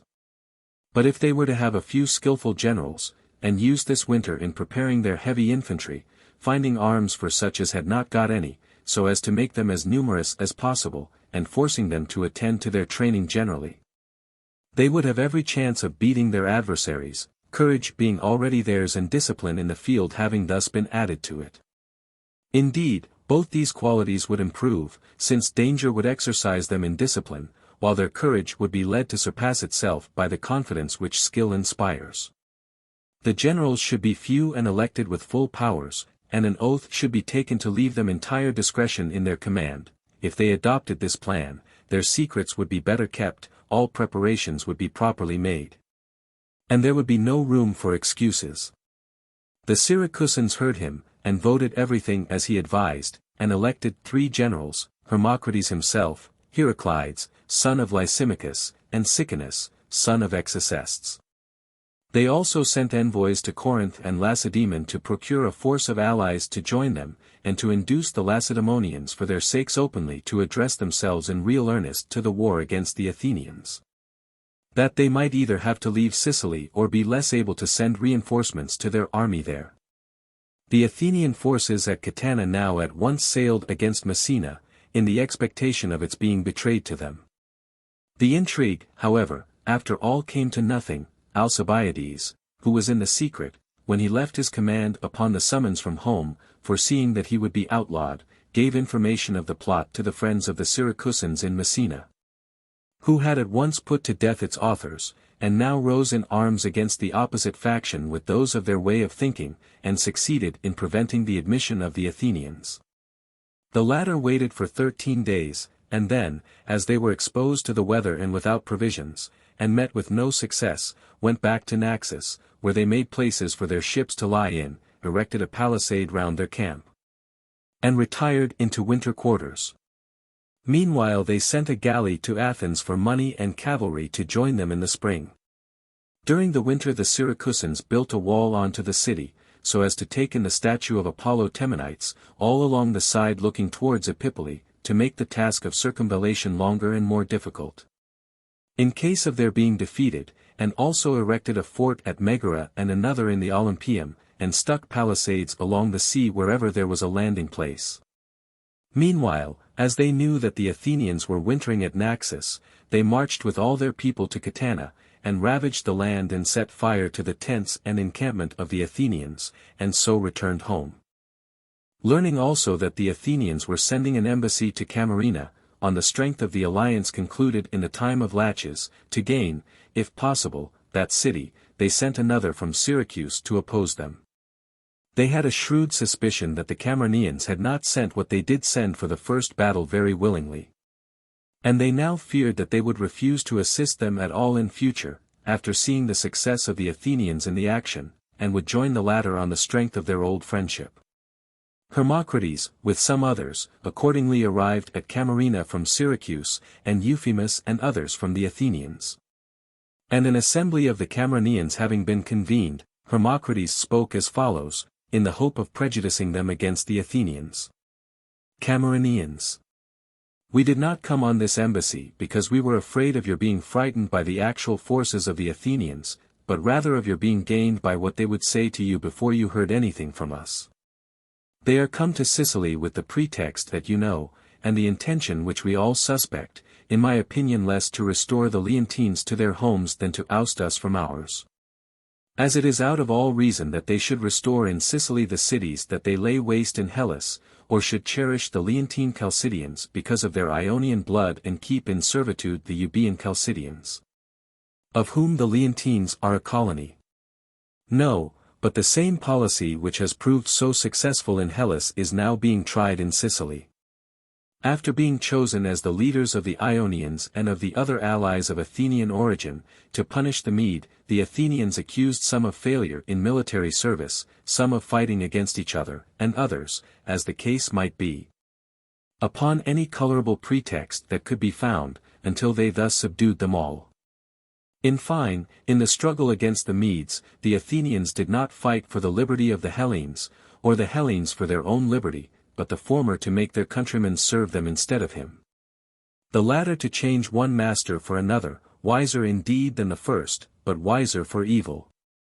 But we are not now come to declare to an audience familiar with them the misdeeds of a state so open to accusation as is the Athenian, but much rather to blame ourselves, who, with the warnings we possess in the Hellenes in those parts that have been enslaved through not supporting each other, and seeing the same sophisms being now tried upon ourselves, such as restorations of Leontine kinsfolk and support of Aegistian allies, do not stand together and resolutely show them that here are no Ionians, or Hellespontines, or islanders, who change continually, but always serve a master, sometimes the Mede and sometimes some other, but free Dorians from independent Peloponnese, dwelling in Sicily. Or, are we waiting until we be taken in detail, one city after another? Knowing as we do that in no other way can we be conquered, and seeing that they turn to this plan, so as to divide some of us by words, to draw some by the bait of an alliance into open war with each other, and to ruin others by such flattery as different circumstances may render acceptable. And do we fancy when destruction first overtakes a distant fellow countryman that the danger will not come to each of us also, or that he who suffers before us will suffer in himself alone? As for the Camarinian who says that it is the Syracusan, not he, that is the enemy of the Athenian, and who thinks it hard to have to encounter risk in behalf of my country, I would have him bear in mind that he will fight in my country, not more for mine than for his own, and by so much the more safely in that he will enter on the struggle not alone, after the way has been cleared by my ruin, but with me as his ally. And that the object of the Athenian is not so much to punish the enmity of the Syracusan as to use me as a blind to secure the friendship of the Camarinian. As for him who envies or even fears us, and envied and feared great powers must always be, and who on this account wishes Syracuse to be humbled to teach us a lesson, but would still have her survive, in the interest of his own security, the wish that he indulges is not humanly possible. A man can control his own desires, but he cannot likewise control circumstances, and in the event of his calculations proving mistaken, he may live to bewail his own misfortune, and wish to be again envying my prosperity. An idle wish, if he now sacrifice us and refuse to take his share of perils which are the same, in reality though not in name, for him as for us, what is nominally the preservation of our power being really his own salvation. It was to be expected that you, of all people in the world, Camarinians, being our immediate neighbors and the next in danger, would have foreseen this, and instead of supporting us in the lukewarm way that you are now doing, would rather come to us of your own accord, and be now offering at Syracuse the aid which you would have asked for at Camarina, if to Camarina the Athenians had first come, to encourage us to resist the invader. Neither you, however, nor the rest have as yet bestirred yourselves in this direction. Fear perhaps will make you study to do right both by us and by the invaders, and plead that you have an alliance with the Athenians. But you made that alliance, not against your friends, but against the enemies that might attack you, and to help the Athenians when they were wronged by others, not when as now they are wronging their neighbors. Even the regions, Chalcidians though they be, refuse to help to restore the Chalcidian Leontines. And it would be strange if, while they suspect the gist of this fine pretense and are wise without reason, you, with every reason on your side, should yet choose to assist your natural enemies, and should join with their direst foes in undoing those whom nature has made your own kinsfolk. This is not to do right, but you should help us without fear of their armament, which has no terrors if we hold together, but only if we let them succeed in their endeavors to separate us. Since even after attacking us by ourselves and being victorious in battle, they had to go off without effecting their purpose. United, therefore, we have no cause to despair, but rather new encouragement to league together. Especially as succor will come to us from the Peloponnesians, in military matters the undoubted superiors of the Athenians. And you need not think that your prudent policy of taking sides with neither, because allies of both, is either safe for you or fair to us. Practically it is not as fair as it pretends to be. If the vanquished be defeated, and the victor conquer, through your refusing to join, what is the effect of your abstention but to leave the former to perish unaided, and to allow the latter to offend unhindered? And yet it were more honorable to join those who are not only the injured party, but your own kindred, and by so doing to defend the common interests of Sicily and save your friends the Athenians from doing wrong. In conclusion, we Syracusans say that it is useless for us to demonstrate either to you or to the rest what you know already as well as we do. But we entreat, and if our entreaty fail, we protest that we are menaced by our eternal enemies the Ionians, and are betrayed by you our fellow Dorians. If the Athenians reduce us, they will owe their victory to your decision, but in their own name will reap the honor, and will receive as the prize of their triumph the very men who enabled them to gain it. On the other hand, if we are the conquerors, you will have to pay for having been the cause of our danger. Consider, therefore. And now make your choice between the security which present servitude offers and the prospect of conquering with us and so escaping disgraceful submission to an Athenian master and avoiding the lasting enmity of Syracuse. Such were the words of Hermocrates. After whom Euphemus, the Athenian ambassador, spoke as follows. Although we came here only to renew the former alliance, the attack of the Syracusans compels us to speak of our empire and of the good right we have to it. The best proof of this the speaker himself furnished, when he called the Ionians eternal enemies of the Dorians. It is the fact. And the Peloponnesian Dorians being our superiors in numbers and next neighbors, we Ionians looked out for the best means of escaping their domination. After the Median War we had a fleet, and so got rid of the empire and supremacy of the Lacedaemonians, who had no right to give orders to us more than we to them, except that of being the strongest at that moment. And being appointed leaders of the king's former subjects, we continue to be so, thinking that we are least likely to fall under the dominion of the Peloponnesians, if we have a force to defend ourselves with. And in strict truth having done nothing unfair in reducing to subjection the Ionians and islanders, the kinsfolk whom the Syracusans say we have enslaved.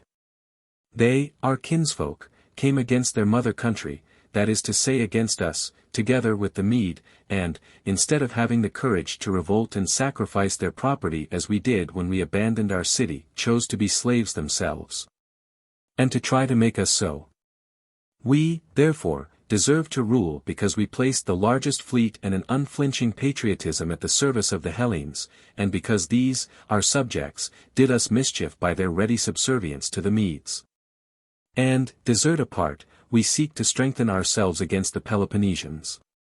We make no fine profession of having a right to rule because we overthrew the barbarians single-handed, or because we risked what we did risk for the freedom of the subjects in question any more than for that of all.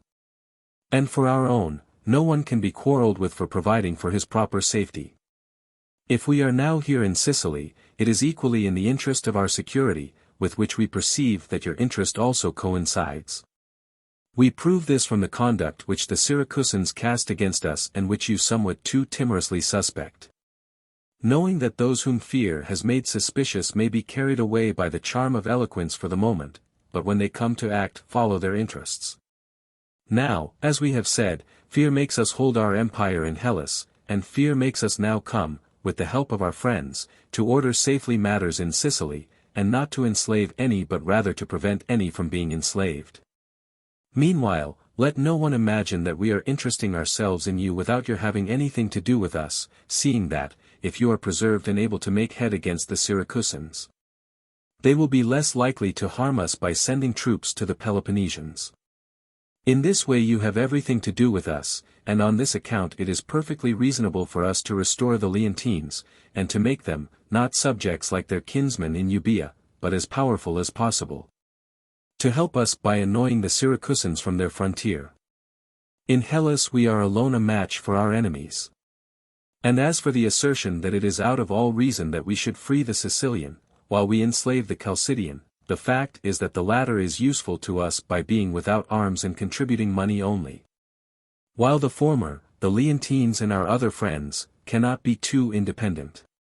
Besides, for tyrants and imperial cities nothing is unreasonable if expedient, no one a kinsman unless sure. But friendship or enmity is everywhere an affair of time and circumstance. Here, in Sicily, our interest is not to weaken our friends, but by means of their strength to cripple our enemies. Why doubt this? In Hellas we treat our allies as we find them useful. The Chians and Methymnians govern themselves and furnish ships, most of the rest have harder terms and pay tribute in money. While others, although islanders and easy for us to take, are free altogether, because they occupy convenient positions round Peloponnese. In our settlement of the states here in Sicily, we should therefore naturally be guided by our interest, and by fear, as we say, of the Syracusans. Their ambition is to rule you, their object to use the suspicions that we excite to unite you, and then, when we have gone away without effecting anything, by force or through your isolation, to become the masters of Sicily. And masters they must become, if you unite with them, as a force of that magnitude would be no longer easy for us to deal with united, and they would be more than a match for you as soon as we were away. Any other view of the case is condemned by the facts. When you first asked us over, the fear which you held out was that of danger to Athens if we let you come under the dominion of Syracuse. And it is not right now to mistrust the very same argument by which you claim to convince us, or to give way to suspicion because we are come with a larger force against the power of that city. Those whom you should really distrust are the Syracusans. We are not able to stay here without you, and if we proved perfidious enough to bring you into subjection, we should be unable to keep you in bondage, owing to the length of the voyage and the difficulty of guarding large, and in a military sense continental, towns. They, the Syracusans, live close to you, not in a camp, but in a city greater than the force we have with us, plot always against you, never let slip an opportunity once offered. As they have shown in the case of the Leontines and others, and now have the face, just as if you were fools, to invite you to aid them against the power that hinders this, and that has thus far maintained Sicily independent. We, as against them, invite you to a much more real safety, when we beg you not to betray that common safety which we each have in the other, and to reflect that they, even without allies, will, by their numbers, have always the way open to you, while you will not often have the opportunity of defending yourselves with such numerous auxiliaries. If, through your suspicions, you once let these go away unsuccessful or defeated, you will wish to see if only a handful of them back again, when the day is past in which their presence could do anything for you. But we hope, Camarinians, that the calumnies of the Syracusans will not be allowed to succeed either with you or with the rest. We have told you the whole truth upon the things we are suspected of, and will now briefly recapitulate. In the hope of convincing you, we assert that we are rulers in Hellas in order not to be subjects, liberators in Sicily that we may not be harmed by the Sicilians, that we are compelled to interfere in many things, because we have many things to guard against, And that now, as before, we are come as allies to those of you who suffer wrong in this island, not without invitation but upon invitation. Accordingly, instead of making yourselves judges or censors of our conduct, and trying to turn us, which it were now difficult to do, so far as there is anything in our interfering policy or in our character that chimes in with your interest, this take and make use of. And be sure that, far from being injurious to all alike, to most of the Hellenes that policy is even beneficial. Thanks to it, all men in all places, even where we are not, who either apprehend or meditate aggression, from the near prospect before them, in the one case, of obtaining our intervention in their favor, in the other, of our arrival making the venture dangerous, find themselves constrained, respectively, to be moderate against their will, and to be preserved without trouble of their own. Do not you reject this security that is open to all who desire it, and is now offered to you, but do like others, and instead of being always on the defensive against the Syracusans, unite with us, and in your turn at last threaten them. Such were the words of Euphemus. What the Camarinaeans felt was this. Sympathizing with the Athenians, except in so far as they might be afraid of their subjugating Sicily, they had always been at enmity with their neighbor Syracuse. From the very fact, however, that they were their neighbors, they feared the Syracusans most of the two, and being apprehensive of their conquering even without them, both sent them in the first instance the few horsemen mentioned. And for the future determined to support them most in fact, although as sparingly as possible. But for the moment in order not to seem to slight the Athenians, especially as they had been successful in the engagement, to answer both alike. Agreeably to this resolution they answered that as both the contending parties happened to be allies of theirs, they thought it most consistent with their oaths at present to side with neither. With which answer the ambassadors of either party departed. In the meantime, while Syracuse pursued her preparations for war, the Athenians were encamped at Naxos, and tried by negotiation to gain as many of the Sicels as possible. Those more in the low lands, and subjects of Syracuse, mostly held aloof. But the peoples of the interior who had never been otherwise than independent, with few exceptions, at once joined the Athenians, and brought down corn to the army, and in some cases even money. The Athenians marched against those who refused to join, and forced some of them to do so. In the case of others they were stopped by the Syracusans sending garrisons and reinforcements. Meanwhile the Athenians moved their winter quarters from Naxos to Catana, and reconstructed the camp burnt by the Syracusans, and stayed there the rest of the winter. They also sent a galley to Carthage, with proffers of friendship, on the chance of obtaining assistance, and another to Tyrrhenia, some of the cities there having spontaneously offered to join them in the war. They also sent round to the Sicels and to Egesta, desiring them to send them as many horses as possible, and meanwhile prepared bricks, iron, and all other things necessary for the work of circumvallation, intending by the spring to begin hostilities. In the meantime the Syracusan envoys dispatched to Corinth and Lacedaemon tried as they passed along the coast to persuade the Italiots to interfere with the proceedings of the Athenians, which threatened Italy quite as much as Syracuse. And having arrived at Corinth made a speech calling on the Corinthians to assist them on the ground of their common origin. The Corinthians voted at once to aid them heart and soul themselves, and then sent on envoys with them to Lacedaemon, to help them to persuade her also to prosecute the war with the Athenians more openly at home and to send succors to Sicily. The envoys from Corinth having reached Lacedaemon found there Alcibiades with his fellow refugees, who had at once crossed over in a trading vessel from Thurii, first to Cyllene in Elis, and afterwards from thence to Lacedaemon. Upon the Lacedaemonians' own invitation, after first obtaining a safe conduct, as he feared them for the part he had taken in the affair of Mantinia. The result was that the Corinthians, Syracusans, and Alcibiades, pressing all the same request in the assembly of the Lacedaemonians, succeeded in persuading them. But as the ephors and the authorities, although resolved to send envoys to Syracuse to prevent their surrendering to the Athenians, showed no disposition to send them any assistance. Alcibiades now came forward and inflamed and stirred the Lacedaemonians by speaking as follows. I am forced first to speak to you of the prejudice with which I am regarded. In order that suspicion may not make you disinclined to listen to me upon public matters. The connection, with you as your proxy, which the ancestors of our family by reason of some discontent renounced, I personally tried to renew by my good offices towards you, in particular upon the occasion of the disaster at Pylos. But although I maintained this friendly attitude, you yet chose to negotiate the peace with the Athenians through my enemies, and thus to strengthen them and to discredit me. You had therefore no right to complain if I turned to the Mantineans and Argives, and seized other occasions of thwarting and injuring you. And the time has now come when those among you, who in the bitterness of the moment may have been then unfairly angry with me, should look at the matter in its true light and take a different view. Those again who judged me unfavorably, because I leaned rather to the side of the commons, must not think that their dislike is any better founded. We have always been hostile to tyrants, and all who oppose arbitrary power are called commons. Hence we continue to act as leaders of the multitude, besides which, as democracy was the government of the city, it was necessary in most things to conform to established conditions. However, we endeavored to be more moderate than the licentious temper of the times.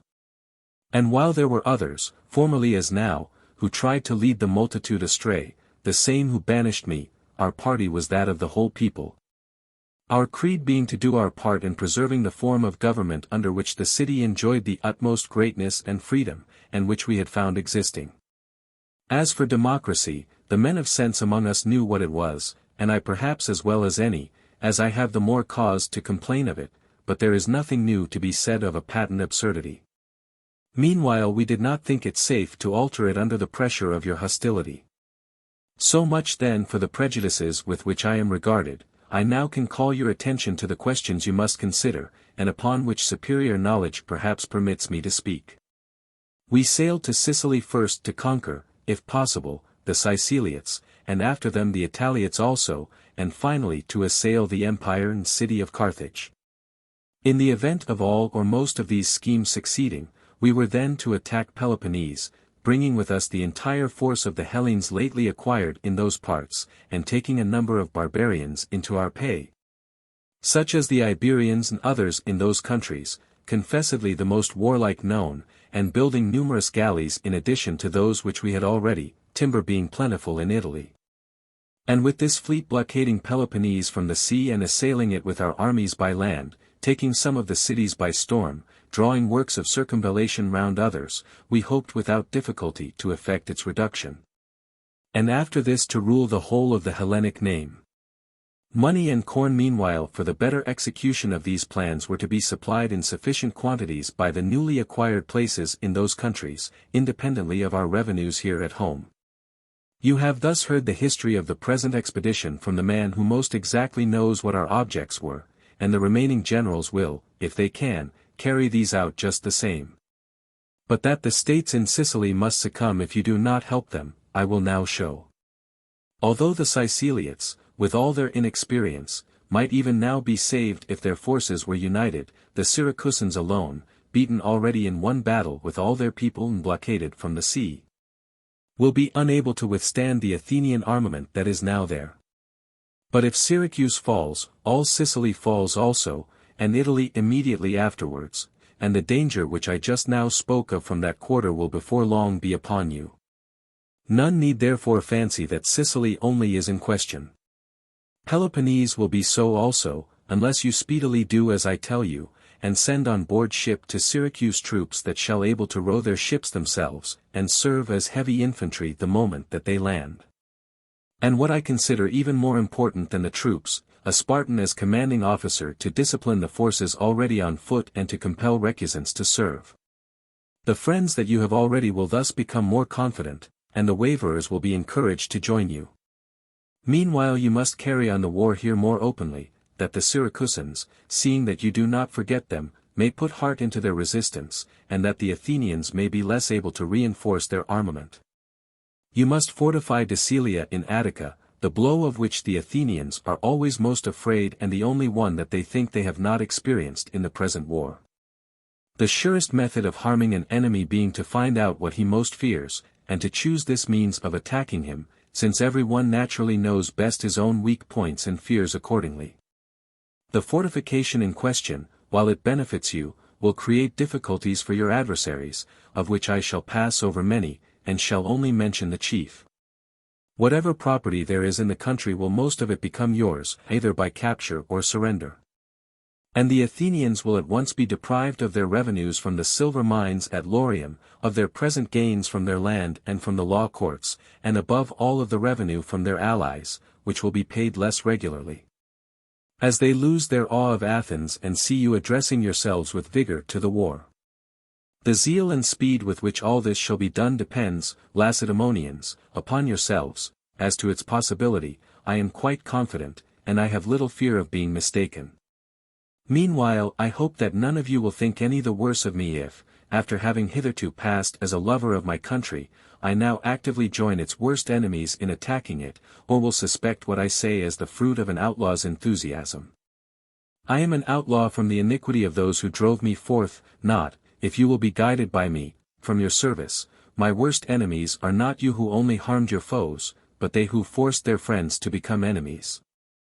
And love of country is what I do not feel when I am wronged, but what I felt when secure in my rights as a citizen. Indeed, I do not consider that I am now attacking a country that is still mine. I am rather trying to recover one that is mine no longer, and the true lover of his country is not he who consents to lose it unjustly rather than attack it, but he who longs for it so much that he will go all lengths to recover it. For myself, therefore, Lacedaemonians, I beg you to use me without scruple for danger and trouble of every kind, and to remember the argument in everyone's mouth, that if I did you great harm as an enemy, I could likewise do you good service as a friend, inasmuch as I know the plans of the Athenians, while I only guessed yours. For yourselves I entreat you to believe that your most capital interests are now under deliberation, and I urge you to send without hesitation the expeditions to Sicily and Attica. By the presence of a small part of your forces you will save important cities in that island, and you will destroy the power of Athens both present and prospective. After this you will dwell in security and enjoy the supremacy over all Hellas, resting not on force but upon consent and affection. Such were the words of Alcibiades. The Lacedaemonians, who had themselves before intended to march against Athens, but were still waiting and looking about them, at once became much more in earnest when they received this particular information from Alcibiades, and considered that they had heard it from the man who best knew the truth of the matter. Accordingly they now turned their attention to the fortifying of Decelia and sending immediate aid to the Sicilians. And naming Gylippus, son of Cleandridas, to the command of the Syracusans, bade him consult with that people and with the Corinthians and arrange for succors reaching the island, in the best and speediest way possible under the circumstances. Gylippus desired the Corinthians to send him at once 2 ships to Asini, and to prepare the rest that they intended to send, and to have them ready to sail at the proper time. Having settled this, the envoys departed from Lacedaemon. In the meantime arrived the Athenian galley from Sicily sent by the generals for money and cavalry, and the Athenians, after hearing what they wanted, voted to send the supplies for the armament and the cavalry. And the winter ended, and with it ended the 17th year of the present war of which Thucydides is the historian. The next summer, at the very beginning of the season, the Athenians in Sicily put out from Catana, and sailed along shore to Megara in Sicily, from which, as I have mentioned above, the Syracusans expelled the inhabitants in the time of their tyrant Gelo, themselves occupying the territory. Here the Athenians landed and laid waste the country, and after an unsuccessful attack upon a fort of the Syracusans, went on with the fleet and army to the river Tereus, and advancing inland laid waste the plain and set fire to the corn. And after killing some of a small Syracusan party which they encountered, and setting up a trophy, went back again to their ships. They now sailed to Catana and took in provisions there, and going with their whole force against Centoripa, a town of the Sicels, acquired it by capitulation, and departed, after also burning the corn of the Anaceans and Hybleans. Upon their return to Catana they found the horsemen arrived from Athens, to the number of 250, with their equipments, but without their horses which were to be procured upon the spot. And 30 mounted archers and 300 talents of silver. The same spring the Lacedaemonians marched against Argos, and went as far as Cleone, when an earthquake occurred and caused them to return. After this the Argives invaded the Thyriatid, which is on their border, and took much booty from the Lacedaemonians, which was sold for no less than 25 talents. The same summer, not long after, the Thespian commons made an attack upon the party in office, which was not successful, but succors arrived from Thebes, and some were caught, while others took refuge at Athens. The same summer the Syracusans learned that the Athenians had been joined by their cavalry, and were on the point of marching against them. And seeing that without becoming masters of Epipolae, a precipitous spot situated exactly over the town, the Athenians could not, even if victorious in battle, easily invest them, they determined to guard its approaches. In order that the enemy might not ascend unobserved by this, the sole way by which ascent was possible, as the remainder is lofty ground, and falls right down to the city, and can all be seen from inside. And as it lies above the rest the place is called by the Syracusans Epipolae or Overtown. They accordingly went out in mass at daybreak into the meadow along the river Anapus, their new generals, Hermocrates and his colleagues, having just come into office, and held a review of their heavy infantry. From whom they first selected a picked body of 600, under the command of Diomilus, an exile from Andrus, to guard Epipolae, and to be ready to muster at a moment's notice to help wherever help should be required. Meanwhile the Athenians, the very same morning, were holding a review, having already made land unobserved with all the armament from Catana, opposite a place called Leon, not much more than half a mile from Epipolae.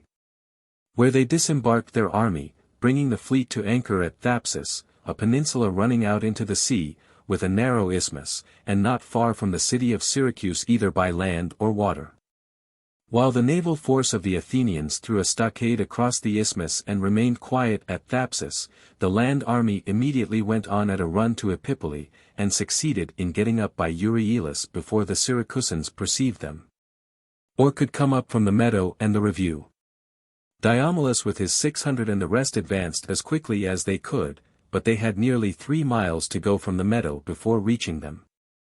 Attacking in this way in considerable disorder, the Syracusans were defeated in battle at Epipolae and retired to the town, with a loss of about 300 killed, and Diomilus among the number.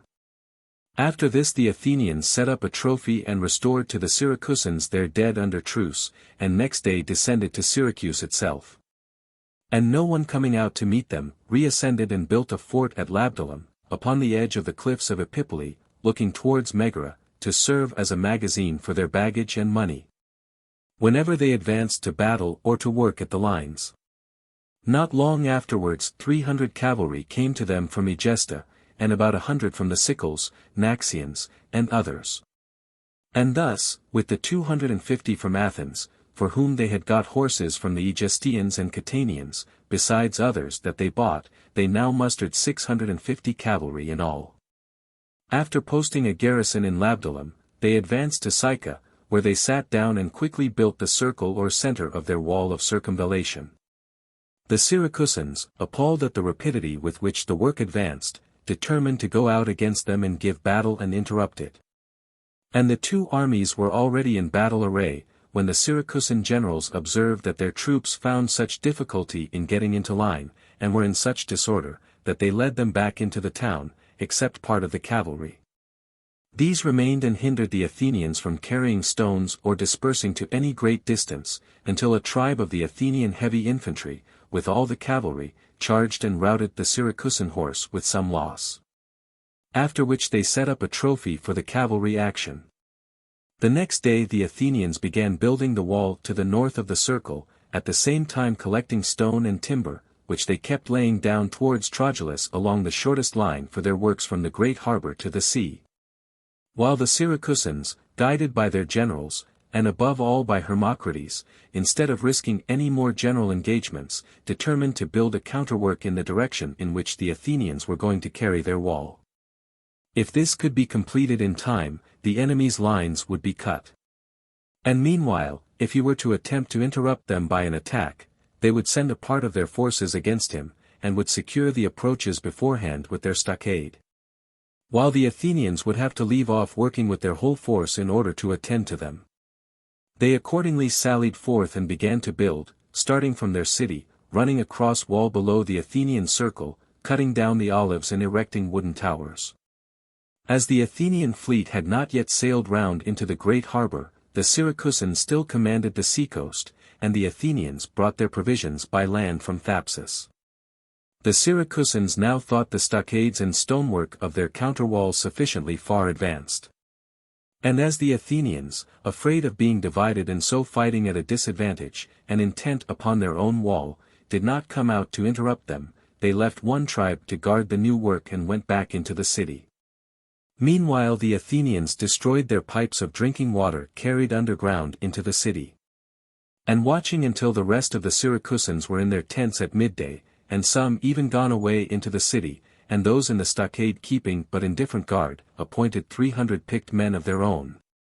And some men picked from the light troops and armed for the purpose, to run suddenly as fast as they could to the counterwork, while the rest of the army advanced in 2 divisions, the one with one of the generals to the city in case of a sortie, the other with the other general to the stockade by the postern gate. The 300 attacked and took the stockade, abandoned by its garrison, who took refuge in the outworks round the statue of Apollo Temenites. Here the pursuers burst in with them, and after getting in were beaten out by the Syracusans, and some few of the Argives and Athenians slain. After which the whole army retired, and having demolished the counterwork and pulled up the stockade, carried away the stakes to their own lines, and set up a trophy. The next day the Athenians from the circle proceeded to fortify the cliff above the marsh which on this side of Epipolae looks towards the great harbour. This being also the shortest line for their work to go down across the plain and the marsh to the harbour. Meanwhile the Syracusans marched out and began a second stockade, starting from the city, across the middle of the marsh, digging a trench alongside to make it impossible for the Athenians to carry their wall down to the sea. As soon as the Athenians had finished their work at the cliff they again attacked the stockade and ditch of the Syracusans. Ordering the fleet to sail round from Thapsus into the great harbour of Syracuse, they descended at about dawn from Epipolae into the plain, and laying doors and planks over the marsh, where it was muddy and firmest, crossed over on these. And by daybreak took the ditch and the stockade, except a small portion which they captured afterwards. A battle now ensued, in which the Athenians were victorious, the right wing of the Syracusans flying to the town and the left to the river. The 300 picked Athenians, wishing to cut off their passage, pressed on at a run to the bridge, when the alarmed Syracusans, who had with them most of their cavalry, closed and routed them, hurling them back upon the Athenian right wing. The first tribe of which was thrown into a panic by the shock. Seeing this, Lamachus came to their aid from the Athenian left with a few archers and with the Argives, and crossing a ditch, was left alone with a few that had crossed with him, and was killed with 5 or 6 of his men. These the Syracusans managed immediately to snatch up in haste and get across the river into a place of security, themselves retreating as the rest of the Athenian army now came up. Meanwhile those who had at first fled for refuge to the city, seeing the turn affairs were taking, now rallied from the town and formed against the Athenians in front of them, sending also a part of their number to the circle on Epipolae, which they hoped to take while denuded of its defenders. These took and destroyed the Athenian outwork of 1,000 feet, the circle itself being saved by Nicias, who happened to have been left in it through illness, and who now ordered the servants to set fire to the engines and timber thrown down before the wall. Want of men, as he was aware, rendering all other means of escape impossible. This step was justified by the result, the Syracusans not coming any further on account of the fire, but retreating. Meanwhile succors were coming up from the Athenians below, who had put to flight the troops opposed to them, and the fleet also, according to orders, was sailing from Thapsus into the great harbour. Seeing this, the troops on the heights retired in haste, and the whole army of the Syracusans re-entered the city, thinking that with their present force they would no longer be able to hinder the wall reaching the sea. After this the Athenians set up a trophy and restored to the Syracusans their dead under truce, receiving in return Lamachus and those who had fallen with him. The whole of their forces, naval and military, being now with them, they began from Epipolae in the cliffs and enclosed the Syracusans with a double wall down to the sea. Provisions were now brought in for the armament from all parts of Italy. And many of the Sicels, who had hitherto been looking to see how things went, came as allies to the Athenians. There also arrived 3 ships of 50 oars from Tyrrhenia. Meanwhile everything else progressed favorably for their hopes. The Syracusans began to despair of finding safety in arms, no relief having reached them from Peloponnese, and were now proposing terms of capitulation among themselves and to Nicias, who after the death of Lamachus was left sole commander. No decision was come to, but, as was natural with men in difficulties and besieged more straitly than before, there was much discussion with Nicias and still more in the town. Their present misfortunes had also made them suspicious of one another. And the blame of their disasters was thrown upon the ill fortune or treachery of the generals under whose command they had happened, and these were deposed and others, Heraclides, Eucles, and Teleas, elected in their stead. Meanwhile the Lacedaemonian, Gylippus, and the ships from Corinth were now off Leucas, intent upon going with all haste to the relief of Sicily. The reports that reached them being of an alarming kind, and all agreeing in the falsehood that Syracuse was already completely invested, Gylippus abandoned all hope of Sicily, and wishing to save Italy, rapidly crossed the Ionian Sea to Tarentum with the Corinthian, Python, 2 Laconian, and 2 Corinthian vessels, leaving the Corinthians to follow him after manning, in addition to their own 10, 2 Leucadian and 2 Ambraciote ships. From Tarentum Gylippus first went on an embassy to Thurii, and claimed anew the rights of citizenship which his father had enjoyed. Failing to bring over the townspeople, he weighed anchor and coasted along Italy. Opposite the Tyrrhenian Gulf he was caught by the wind which blows violently and steadily from the north in that quarter, and was carried out to sea. And after experiencing very rough weather, remade Tarentum, where he hauled ashore and refitted such of his ships as had suffered most from the tempest. Nicias heard of his approach, but, like the Thurians, despised the scanty number of his ships, and set down piracy as the only probable object of the voyage, and so took no precautions for the present. About the same time in this summer, the Lacedaemonians invaded Argos with their allies, and laid waste most of the country.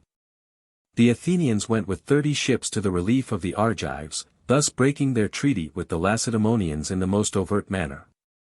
Up to this time incursions from Pylos, descents on the coast of the rest of Peloponnese, instead of on the Laconian, had been the extent of their cooperation with the Argives and Mantineans. And although the Argives had often begged them to land, if only for a moment, with their heavy infantry in Laconia, lay waste ever so little of it with them, and depart, they had always refused to do so. Now, however, under the command of Phytodorus, Lyspodius, and Demaratus, they landed at Epidaurus Limera, Praegie, and other places, and plundered the country. And thus furnished the Lacedaemonians with a better pretext for hostilities against Athens. After the Athenians had retired from Argos with their fleet, and the Lacedaemonians also, the Argives made an incursion into the Phlisaid, and returned home after ravaging their land and killing some of the inhabitants. Book 7. Chapter 21. 18th and 19th years of the war, arrival of Gylippus at Syracuse, fortification of Decilia, successes of the Syracusans. After refitting their ships, Gylippus and Python coasted along from Tarentum to Epizaphirian Locris. They now received the more correct information that Syracuse was not yet completely invested, but that it was still possible for an army arriving at Epipoli to effect an entrance. And they consulted, accordingly, whether they should keep Sicily on their right and risk sailing in by sea, or, leaving it on their left, should first sail to Himera and, taking with them the Himerians and any others that might agree to join them, go to Syracuse by land.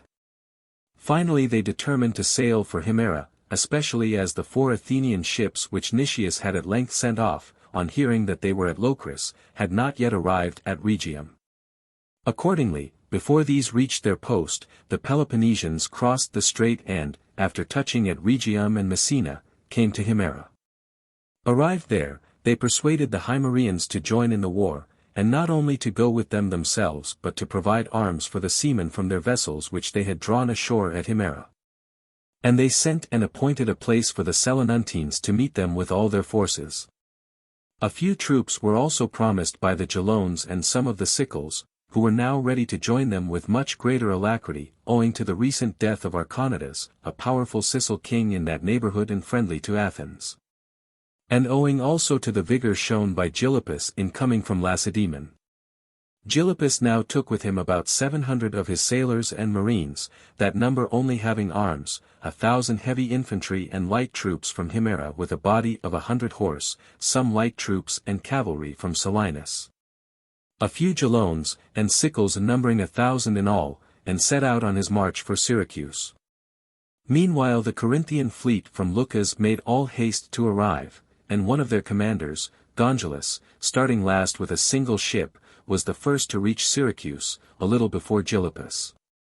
Gongelus found the Syracusans on the point of holding an assembly to consider whether they should put an end to the war. This he prevented, and reassured them by telling them that more vessels were still to arrive, and that Gylippus, son of Cleandridas, had been dispatched by the Lacedaemonians to take the command. Upon this the Syracusans took courage, and immediately marched out with all their forces to meet Gylippus, who they found was now close at hand. Meanwhile Gylippus, after taking Iade, a fort of the Sicels, on his way, formed his army in order of battle, and so arrived at Epipoli, and ascending by Euryelus, as the Athenians had done at first. Now advanced with the Syracusans against the Athenian lines. His arrival chanced at a critical moment. The Athenians had already finished a double wall of 6 or 7 furlongs to the great harbor, with the exception of a small portion next the sea, which they were still engaged upon. And in the remainder of the circle towards Trogelus on the other sea, stones had been laid ready for building for the greater part of the distance, and some points had been left half-finished, while others were entirely completed. The danger of Syracuse had indeed been great. Meanwhile the Athenians, recovering from the confusion into which they had been first thrown by the sudden approach of Gylippus and the Syracusans, formed in order of battle. Gylippus halted at a short distance off and sent on a herald to tell them that, if they would evacuate Sicily with bag and baggage within 5 days' time, he was willing to make a truce accordingly. The Athenians treated this proposition with contempt, and dismissed the herald without an answer. After this both sides began to prepare for action. Gylippus, observing that the Syracusans were in disorder and did not easily fall into line, drew off his troops more into the open ground, while Nicias did not lead on the Athenians but lay still by his own wall. When Gylippus saw that they did not come on, he led off his army to the citadel of the quarter of Apollo Temenites, and passed the night there.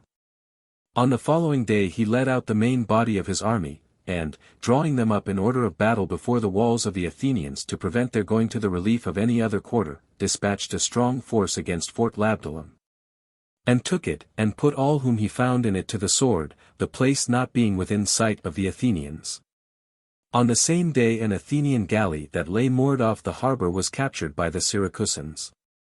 After this the Syracusans and their allies began to carry a single wall, starting from the city, in a slanting direction up Epipoli, in order that the Athenians, unless they could hinder the work, might be no longer able to invest them. Meanwhile the Athenians, having now finished their wall down to the sea, had come up to the heights, and part of their wall being weak, Gylippus drew out his army by night and attacked it. However, the Athenians who happened to be bivouacking outside took the alarm and came out to meet him, upon seeing which he quickly led his men back again. The Athenians now built their wall higher, and in future kept guard at this point themselves, disposing their confederates along the remainder of the works, at the stations assigned to them. Nicias also determined to fortify Plemmyrium, a promontory over against the city, which juts out and narrows the mouth of the great harbor. He thought that the fortification of this place would make it easier to bring in supplies, as they would be able to carry on their blockade from a less distance, near to the port occupied by the Syracusans. Instead of being obliged, upon every movement of the enemy's navy, to put out against them from the bottom of the great harbor. Besides this, he now began to pay more attention to the war by sea, seeing that the coming of Gylippus had diminished their hopes by land. Accordingly, he conveyed over his ships and some troops, and built 3 forts in which he placed most of his baggage, and moored there for the future the larger craft and men of war. This was the first and chief occasion of the losses which the crews experienced. The water which they used was scarce and had to be fetched from far, and the sailors could not go out for firewood without being cut off by the Syracusan horse, who were masters of the country. A third of the enemy's cavalry being stationed at the little town of Olympium, to prevent plundering incursions on the part of the Athenians at Plemmyrium. Meanwhile Nicias learned that the rest of the Corinthian fleet was approaching, and sent 20 ships to watch for them, with orders to be on the lookout for them about Locris and Rhegium and the approach to Sicily. Gylippus, meanwhile, went on with the wall across Epipolae, using the stones which the Athenians had laid down for their own wall, and at the same time constantly led out the Syracusans and their allies, and formed them in order of battle in front of the lines, the Athenians forming against him. At last he thought that the moment was come, and began the attack, and a hand-to-hand fight ensued between the lines, where the Syracusan cavalry could be of no use. And the Syracusans and their allies were defeated and took up their dead under truce, while the Athenians erected a trophy. After this Gylippus called the soldiers together, and said that the fault was not theirs but his. He had kept their lines too much within the works, and had thus deprived them of the services of their cavalry and darters. He would now, therefore, lead them on a second time. He begged them to remember that in material force they would be fully a match for their opponents, while, with respect to moral advantages, it were intolerable if Peloponnesians and Dorians should not feel confident of overcoming Ionians and islanders with the motley rabble that accompanied them, and of driving them out of the country. After this he embraced the first opportunity that offered of again leading them against the enemy. Now Nicias and the Athenians held the opinion that even if the Syracusans should not wish to offer battle, it was necessary for them to prevent the building of the cross wall, as it already almost overlapped the extreme point of their own. And if it went any further it would from that moment make no difference whether they fought ever so many successful actions, or never fought at all. They accordingly came out to meet the Syracusans. Gylippus led out his heavy infantry further from the fortifications than on the former occasion, and so joined battle, posting his horse and darters upon the flank of the Athenians in the open space, where the works of the two walls terminated. During the engagement the cavalry attacked and routed the left wing of the Athenians, which was opposed to them. And the rest of the Athenian army was in consequence defeated by the Syracusans and driven headlong within their lines. The night following the Syracusans carried their wall up to the Athenian works and passed them, thus putting it out of their power any longer to stop them, and depriving them, even if victorious in the field, of all chance of investing the city for the future. After this the remaining 12 vessels of the Corinthians, Ambraciots, and Leucadians sailed into the harbour under the command of Iracinides, a Corinthian, having eluded the Athenian ships on guard, and helped the Syracusans in completing the remainder of the cross wall. Meanwhile Gylippus went into the rest of Sicily to raise land and naval forces, and also to bring over any of the cities that either were lukewarm in the cause or had hitherto kept out of the war altogether. Syracusan and Corinthian envoys were also dispatched to Lacedaemon and Corinth to get a fresh force sent over, in any way that might offer, either in merchant vessels or transports, or in any other manner likely to prove successful, as the Athenians too were sending for reinforcements. While the Syracusans proceeded to man a fleet and to exercise, meaning to try their fortune in this way also, and generally became exceedingly confident. Nicias perceiving this, and seeing the strength of the enemy and his own difficulties daily increasing, himself also sent to Athens. He had before sent frequent reports of events as they occurred, and felt it especially incumbent upon him to do so now, as he thought that they were in a critical position, and that, unless speedily recalled or strongly reinforced from home, they had no hope of safety. He feared, however, that the messengers, either through inability to speak, or through failure of memory, or from a wish to please the multitude, might not report the truth, and so thought it best to write a letter, to ensure that the Athenians should know his own opinion without its being lost in transmission, and be able to decide upon the real facts of the case. His emissaries, accordingly, departed with the letter and the requisite verbal instructions, and he attended to the affairs of the army, making it his aim now to keep on the defensive and to avoid any unnecessary danger. At the close of the same summer the Athenian general Euetian marched in concert with Perdiccas with a large body of Thracians against Amphipolis, and failing to take it brought some galleys round into the Strymon, and blockaded the town from the river, having his base at Himerium. Summer was now over. The winter ensuing, the persons sent by Nicias, reaching Athens, gave the verbal messages which had been entrusted to them, and answered any questions that were asked them, and delivered the letter. The clerk of the city now came forward and read out to the Athenians the letter, which was as follows. Our past operations, Athenians, have been made known to you by many other letters. It is now time for you to become equally familiar with our present condition, and to take your measures accordingly.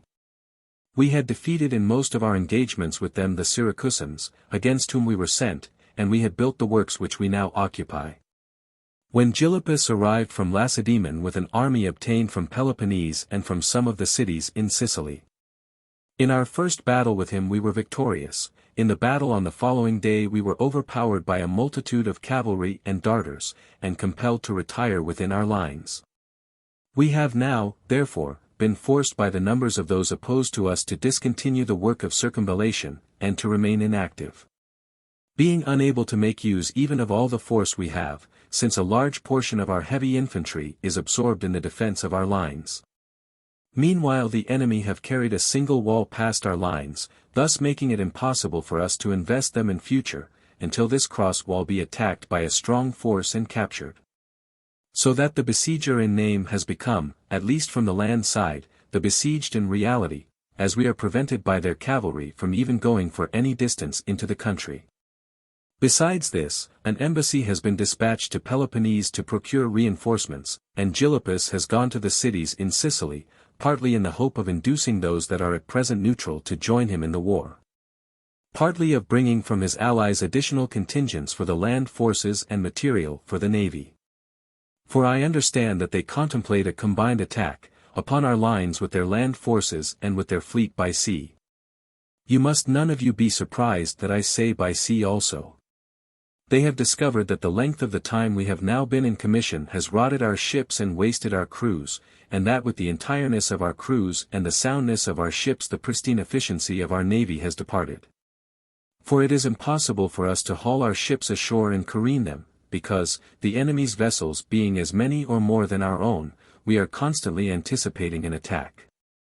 Indeed, they may be seen exercising, and it lies with them to take the initiative, and not having to maintain a blockade, they have greater facilities for drying their ships. This we should scarcely be able to do, even if we had plenty of ships to spare, and were freed from our present necessity of exhausting all our strength upon the blockade. For it is already difficult to carry in supplies past Syracuse. And were we to relax our vigilance in the slightest degree it would become impossible. The losses which our crews have suffered and still continue to suffer arise from the following causes. Expeditions for fuel and for forage, and the distance from which water has to be fetched, cause our sailors to be cut off by the Syracusan cavalry. The loss of our previous superiority emboldens our slaves to desert. Our foreign seamen are impressed by the unexpected appearance of a navy against us, and the strength of the enemy's resistance. Such of them as were pressed into the service take the first opportunity of departing to their respective cities. Such as were originally seduced by the temptation of high pay, and expected little fighting and large gains, leave us either by desertion to the enemy or by availing themselves of one or other of the various facilities of escape which the magnitude of Sicily affords them. Some even engage in trade themselves and prevail upon the captains to take Hicaric slaves on board in their place. Thus they have ruined the efficiency of our navy. Now I need not remind you that the time during which a crew is in its prime is short, and that the number of sailors who can start a ship on her way and keep the rowing in time is small. But by far my greatest trouble is, that holding the post which I do, I am prevented by the natural indocility of the Athenian seamen from putting a stop to these evils. And that meanwhile we have no source from which to recruit our crews, which the enemy can do from many quarters, but are compelled to depend both for supplying the crews in service and for making good our losses upon the men whom we brought with us. For our present confederates, Naxos and Catana, are incapable of supplying us. There is only one thing more wanting to our opponents, I mean the defection of our Italian markets. If they were to see you neglect to relieve us from our present condition, and were to go over to the enemy, famine would compel us to evacuate, and Syracuse would finish the war without a blow.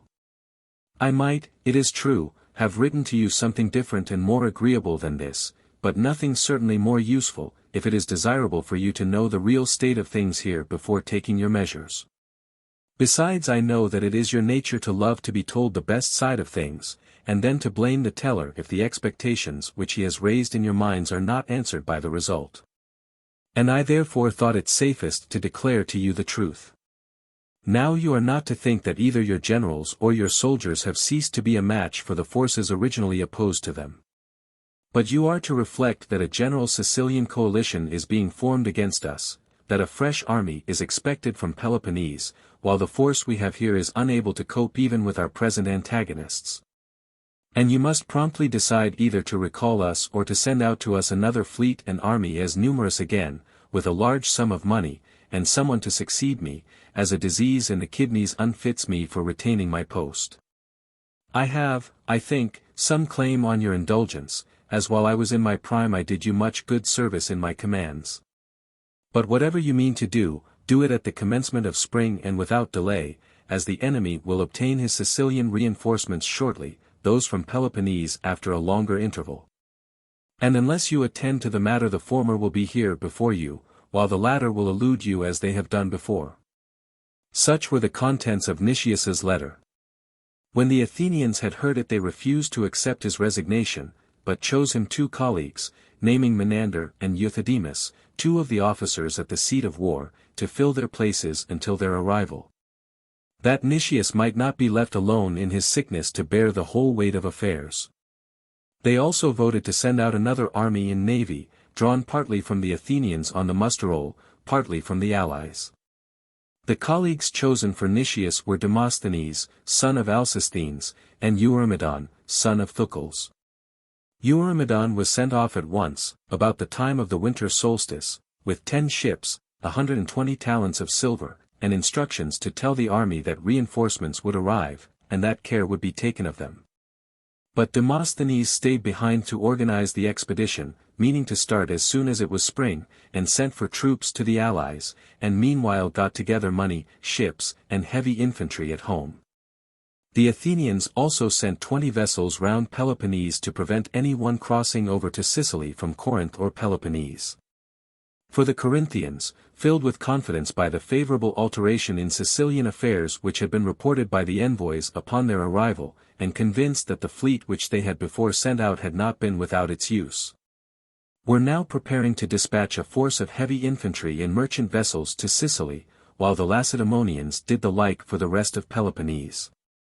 The Corinthians also manned a fleet of 25 vessels, intending to try the result of a battle with the squadron on guard at Naupactus, and meanwhile to make it less easy for the Athenians there to hinder the departure of their merchantmen, by obliging them to keep an eye upon the galleys thus arrayed against them. In the meantime the Lacedaemonians prepared for their invasion of Attica, in accordance with their own previous resolve, and at the instigation of the Syracusans and Corinthians, who wished for an invasion to arrest the reinforcements which they heard that Athens was about to send to Sicily. Alcibiades also urgently advised the fortification of Decilia, and a vigorous prosecution of the war. But the Lacedaemonians derived most encouragement from the belief that Athens, with 2 wars on her hands, against themselves and against the Siceliots, would be more easy to subdue, and from the conviction that she had been the first to infringe the truce. In the former war, they considered, the offense had been more on their own side, both on account of the entrance of the Thebans into Plataea in time of peace, and also of their own refusal to listen to the Athenian offer of arbitration. In spite of the clause in the former treaty that where arbitration should be offered there should be no appeal to arms. For this reason they thought that they deserved their misfortunes, and took to heart seriously the disaster at Pylos and whatever else had befallen them. But when, besides the ravages from Pylos, which went on without any intermission, the 30 Athenian ships came out from Argos and wasted part of Epidaurus, Praegie, and other places, When upon every dispute that arose as to the interpretation of any doubtful point in the treaty, their own offers of arbitration were always rejected by the Athenians. The Lacedaemonians at length decided that Athens had now committed the very same offense as they had before done, and had become the guilty party. And they began to be full of ardor for the war. They spent this winter in sending round to their allies for iron, and in getting ready the other implements for building their fort. And meanwhile began raising at home, and also by forced requisitions in the rest of Peloponnese, a force to be sent out in the merchantmen to their allies in Sicily. Winter thus ended, and with it the 18th year of this war of which Thucydides is the historian. In the first days of the spring following, at an earlier period than usual, the Lacedaemonians and their allies invaded Attica, under the command of Agis, son of Archidamus, king of the Lacedaemonians. They began by devastating the parts bordering upon the plain, and next proceeded to fortify Decilia, dividing the work among the different cities. Decilia is about 13 or 14 miles from the city of Athens, and the same distance or not much further from Boeotia, and the fort was meant to annoy the plain and the richest parts of the country, being in sight of Athens. While the Peloponnesians and their allies in Attica were engaged in the work of fortification, their countrymen at home sent off, at about the same time, the heavy infantry in the merchant vessels to Sicily. The Lacedaemonians furnishing a picked force of helots and neodamodes, or freedmen, 600 heavy infantry in all, under the command of Acritus, a Spartan. And the Boeotians 300 heavy infantry, commanded by 2 Thebans, Zenon and Nikon, and by Hedgesander, a Thespian. These were among the first to put out into the open sea, starting from Taenarus in Laconia. Not long after their departure the Corinthians sent off a force of 500 heavy infantry, consisting partly of men from Corinth itself and partly of Arcadian mercenaries, placed under the command of Alexarchus, a Corinthian. The Sicyonians also sent off 200 heavy infantry at same time as the Corinthians, under the command of Sargus, a Sicyonian. Meantime the 25 vessels manned by Corinth during the winter lay confronting the 20 Athenian ships at Naupactus until the heavy infantry in the merchantmen were fairly on their way from Peloponnese. Thus fulfilling the object for which they had been manned originally, which was to divert the attention of the Athenians from the merchantmen to the galleys. During this time the Athenians were not idle. Simultaneously with the fortification of Decilia, at the very beginning of spring, they sent 30 ships round Peloponnese, under Charicles, son of Apollodorus, with instructions to call at Argos and demand a force of their heavy infantry for the fleet, agreeably to the alliance.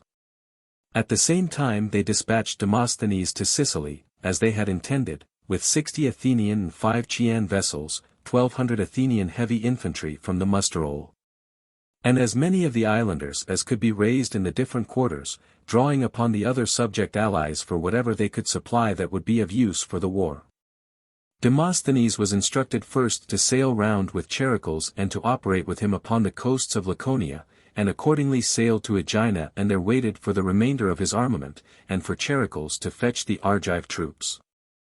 In Sicily, about the same time in this spring, Gylippus came to Syracuse with as many troops as he could bring from the cities which he had persuaded to join. Calling the Syracusans together, he told them that they must man as many ships as possible, and try their hand at a sea fight, by which he hoped to achieve an advantage in the war not unworthy of the risk.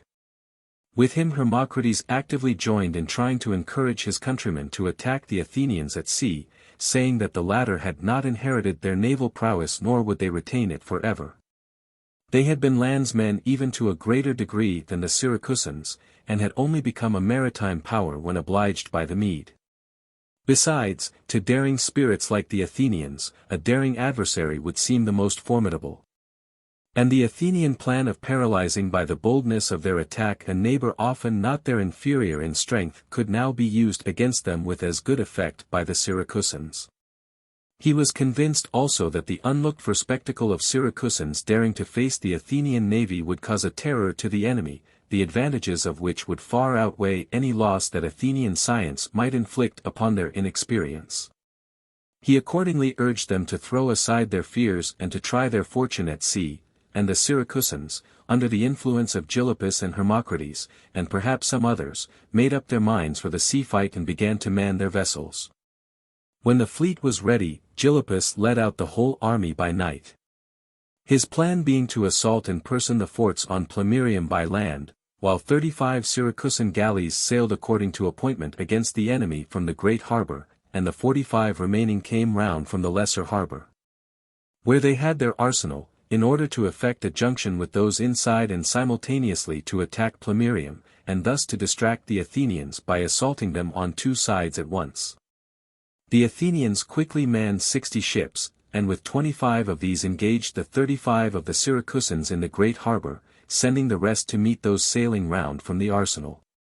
And an action now ensued directly in front of the mouth of the great harbour, maintained with equal tenacity on both sides, the one wishing to force the passage, the other to prevent them. In the meantime, while the Athenians in Plemmyrium were down at the sea, attending to the engagement, Gylippus made a sudden attack on the forts in the early morning and took the largest first, and afterwards the two smaller, whose garrisons did not wait for him, seeing the largest so easily taken.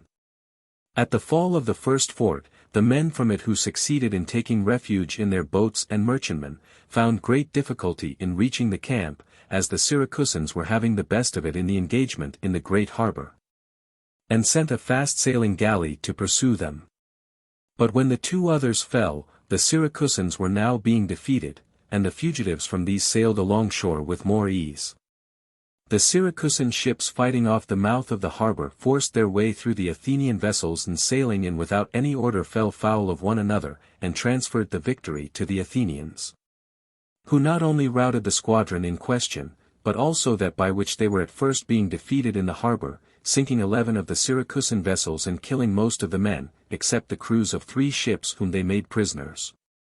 Their own loss was confined to 3 vessels, and after hauling ashore the Syracusan wrecks and setting up a trophy upon the islet in front of Plemmyrium, they retired to their own camp. Unsuccessful at sea, the Syracusans had nevertheless the forts in Plemmyrium, for which they set up 3 trophies. One of the 2 last taken they razed, but put in order and garrisoned the 2 others. In the capture of the forts a great many men were killed and made prisoners, and a great quantity of property was taken in all. As the Athenians had used them as a magazine, there was a large stock of goods and corn of the merchants inside, and also a large stock belonging to the captains. The masts and other furniture of 40 galleys being taken, besides 3 galleys which had been drawn up on shore. Indeed the first and chiefest cause of the ruin of the Athenian army was the capture of Plemmyrium. Even the entrance of the harbour being now no longer safe for carrying in provisions, as the Syracusan vessels were stationed there to prevent it, and nothing could be brought in without fighting.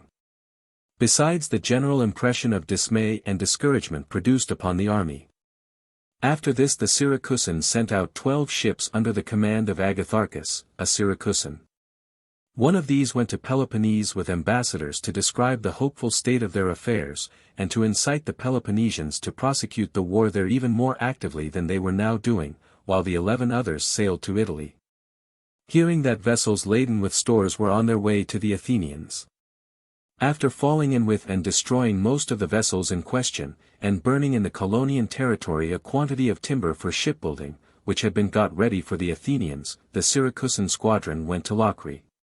And one of the merchantmen from Peloponnese coming in, while they were at anchor there, carrying Thespian heavy infantry, took these on board and sailed alongshore towards home. The Athenians were on the lookout for them with 20 ships at Megara, but were only able to take 1 vessel with its crew, the rest getting clear off to Syracuse. There was also some skirmishing in the harbour about the piles which the Syracusans had driven in the sea in front of the old docks, to allow their ships to lie at anchor inside, without being hurt by the Athenians sailing up and running them down. The Athenians brought up to them a ship of 10,000 talents burden furnished with wooden turrets and screens, and fastened ropes round the piles from their boats, wrenched them up and broke them, or dived down and sawed them in 2. Meanwhile the Syracusans plied them with missiles from the docks, to which they replied from their large vessel, until at last most of the piles were removed by the Athenians. But the most awkward part of the stockade was the part out of sight, some of the piles which had been driven in did not appear above water, so that it was dangerous to sail up, for fear of running the ships upon them, just as upon a reef. Through not seeing them. However, divers went down and sawed off even these for reward, although the Syracusans drove in others. Indeed, there was no end to the contrivances to which they resorted against each other. As might be expected between two hostile armies confronting each other at such a short distance, and skirmishes and all kinds of other attempts were of constant occurrence. Meanwhile the Syracusans sent embassies to the cities, composed of Corinthians, Ambraciots, and Lacedaemonians, to tell them of the capture of Plemmyrium. And that their defeat in the sea fight was due less to the strength of the enemy than to their own disorder. And generally, to let them know that they were full of hope, and to desire them to come to their help with ships and troops, as the Athenians were expected with a fresh army, and if the one already there could be destroyed before the other arrived, the war would be at an end. While the contending parties in Sicily were thus engaged, Demosthenes, having now got together the armament with which he was to go to the island, put out from Aegina, and making sail for Peloponnese, joined Charicles and the 30 ships of the Athenians. Taking on board the heavy infantry from Argos, they sailed to Laconia, and, after first plundering part of Epidaurus Limera, landed on the coast of Laconia, opposite Cythera, where the temple of Apollo stands, and, laying waste part of the country, fortified a sort of isthmus, to which the helots of the Lacedaemonians might desert, and from whence plundering incursions might be made as from Pylos. Demosthenes helped to occupy this place, and then immediately sailed on to Corcyra to take up some of the allies in that island, and so to proceed without delay to Sicily.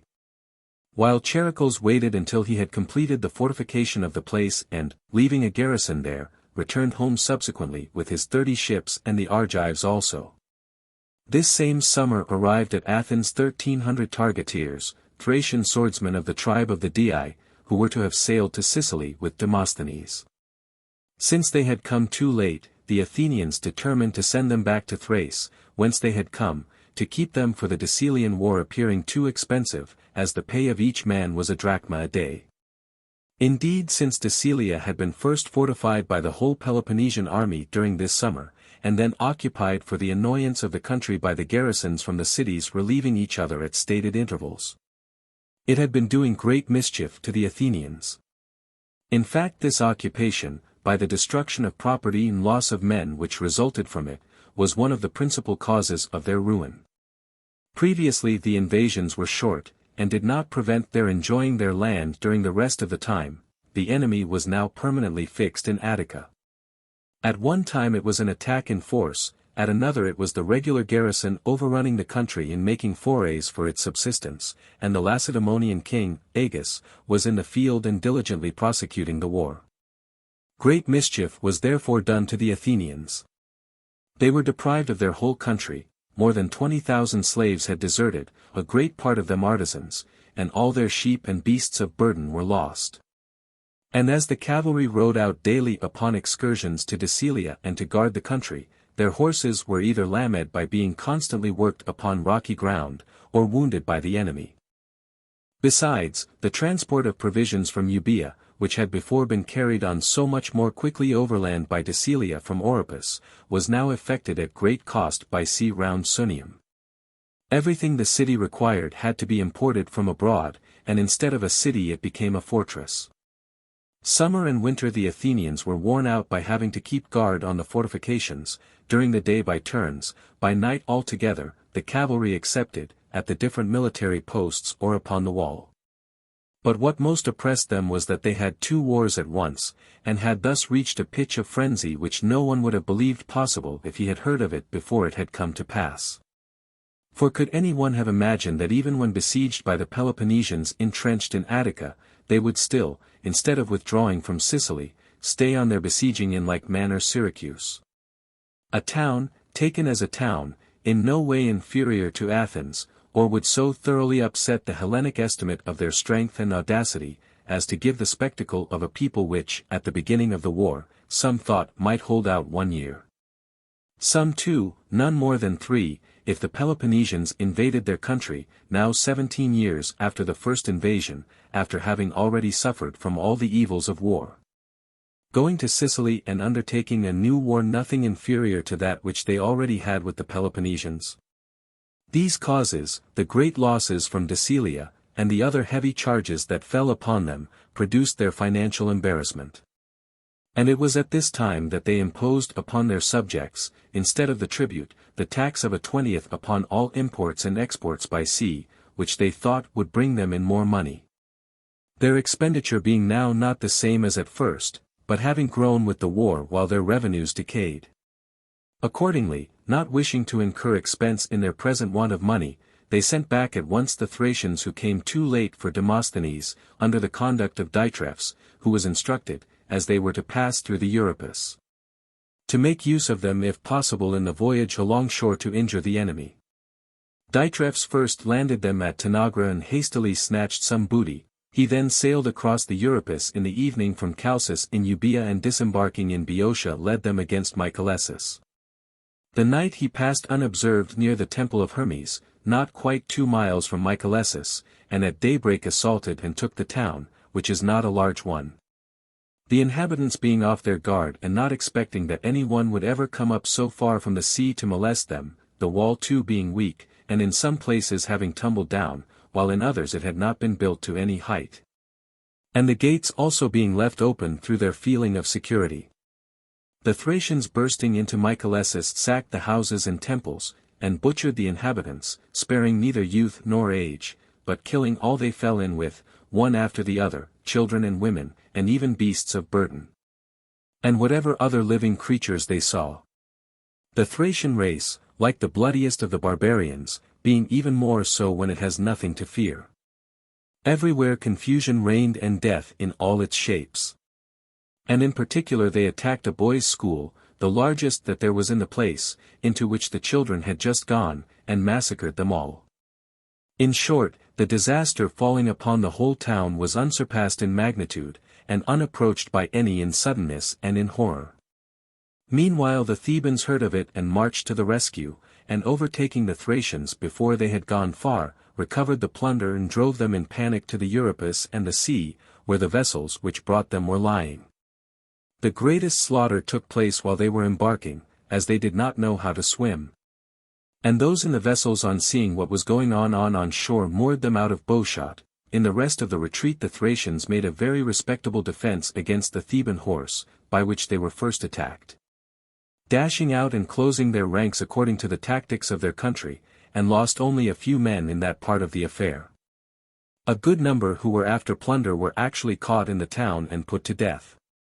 Altogether the Thracians had 250 killed out of 1,300, the Thebans and the rest who came to the rescue about 20, troopers and heavy infantry, with Serphondas, one of the Boeotarchs. The Mycalessians lost a large proportion of their population. While Mycalessus thus experienced a calamity for its extent as lamentable as any that happened in the war, Demosthenes, whom we left sailing to Corcyra, after the building of the fort in Laconia, found a merchantman lying at Phi in Elis, in which the Corinthian heavy infantry were to cross to Sicily. The ship he destroyed, but the men escaped, and subsequently got another in which they pursued their voyage. After this, arriving at Zacynthus and Cephallenia, he took a body of heavy infantry on board, and sending for some of the Messenians from Naupactus, crossed over to the opposite coast of Acarnania, to Alesia, and to Anactorium which was held by the Athenians. While he was in these parts he was met by Eurymedon returning from Sicily, where he had been sent, as has been mentioned, during the winter, with the money for the army, who told him the news, and also that he had heard, while at sea, that the Syracusans had taken Plemmyrium. Here, also, Conon came to them, the commander at Naupactus, with news that the 25 Corinthian ships stationed opposite to him, far from giving over the war, were meditating an engagement. And he therefore begged them to send him some ships, as his own 18 were not a match for the enemy's 25.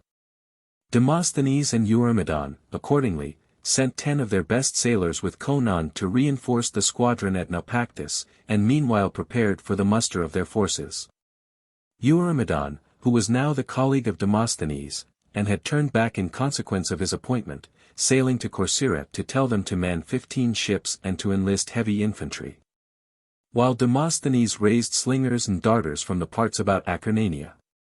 Meanwhile the envoys, already mentioned, who had gone from Syracuse to the cities after the capture of Plemmyrium, had succeeded in their mission, and were about to bring the army that they had collected, when Nicias got scent of it. And sent to the Centauropae and Alicians and other of the friendly Sicels, who held the passes, not to let the enemy through, but to combine to prevent their passing, there being no other way by which they could even attempt it, as the Agrigentines would not give them a passage through their country. Agreeably to this request the Sicels laid a triple ambuscade for the Siciliots upon their march, and attacking them suddenly, while off their guard, killed about 800 of them and all the envoys, the Corinthian only excepted, by whom 1,500 who escaped were conducted to Syracuse. About the same time the Camarnians also came to the assistance of Syracuse with 500 heavy infantry, 300 darters, and as many archers, while the Gelones sent crews for 5 ships, 400 darters, and 200 horse.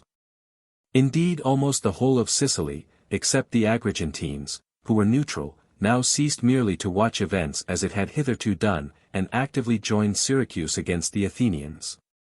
While the Syracusans after the Sicel disaster put off any immediate attack upon the Athenians, Demosthenes and Eurymedon, whose forces from Corcyra and the continent were now ready, crossed the Ionian Gulf with all their armament to the Iapygian promontory, and starting from thence touched at the Coorades Isles lying off Iapygia, where they took on board 150 Iapygian darters of the Messapian tribe. And after renewing an old friendship with Artus the chief, who had furnished them with the darters, arrived at Metapontum in Italy.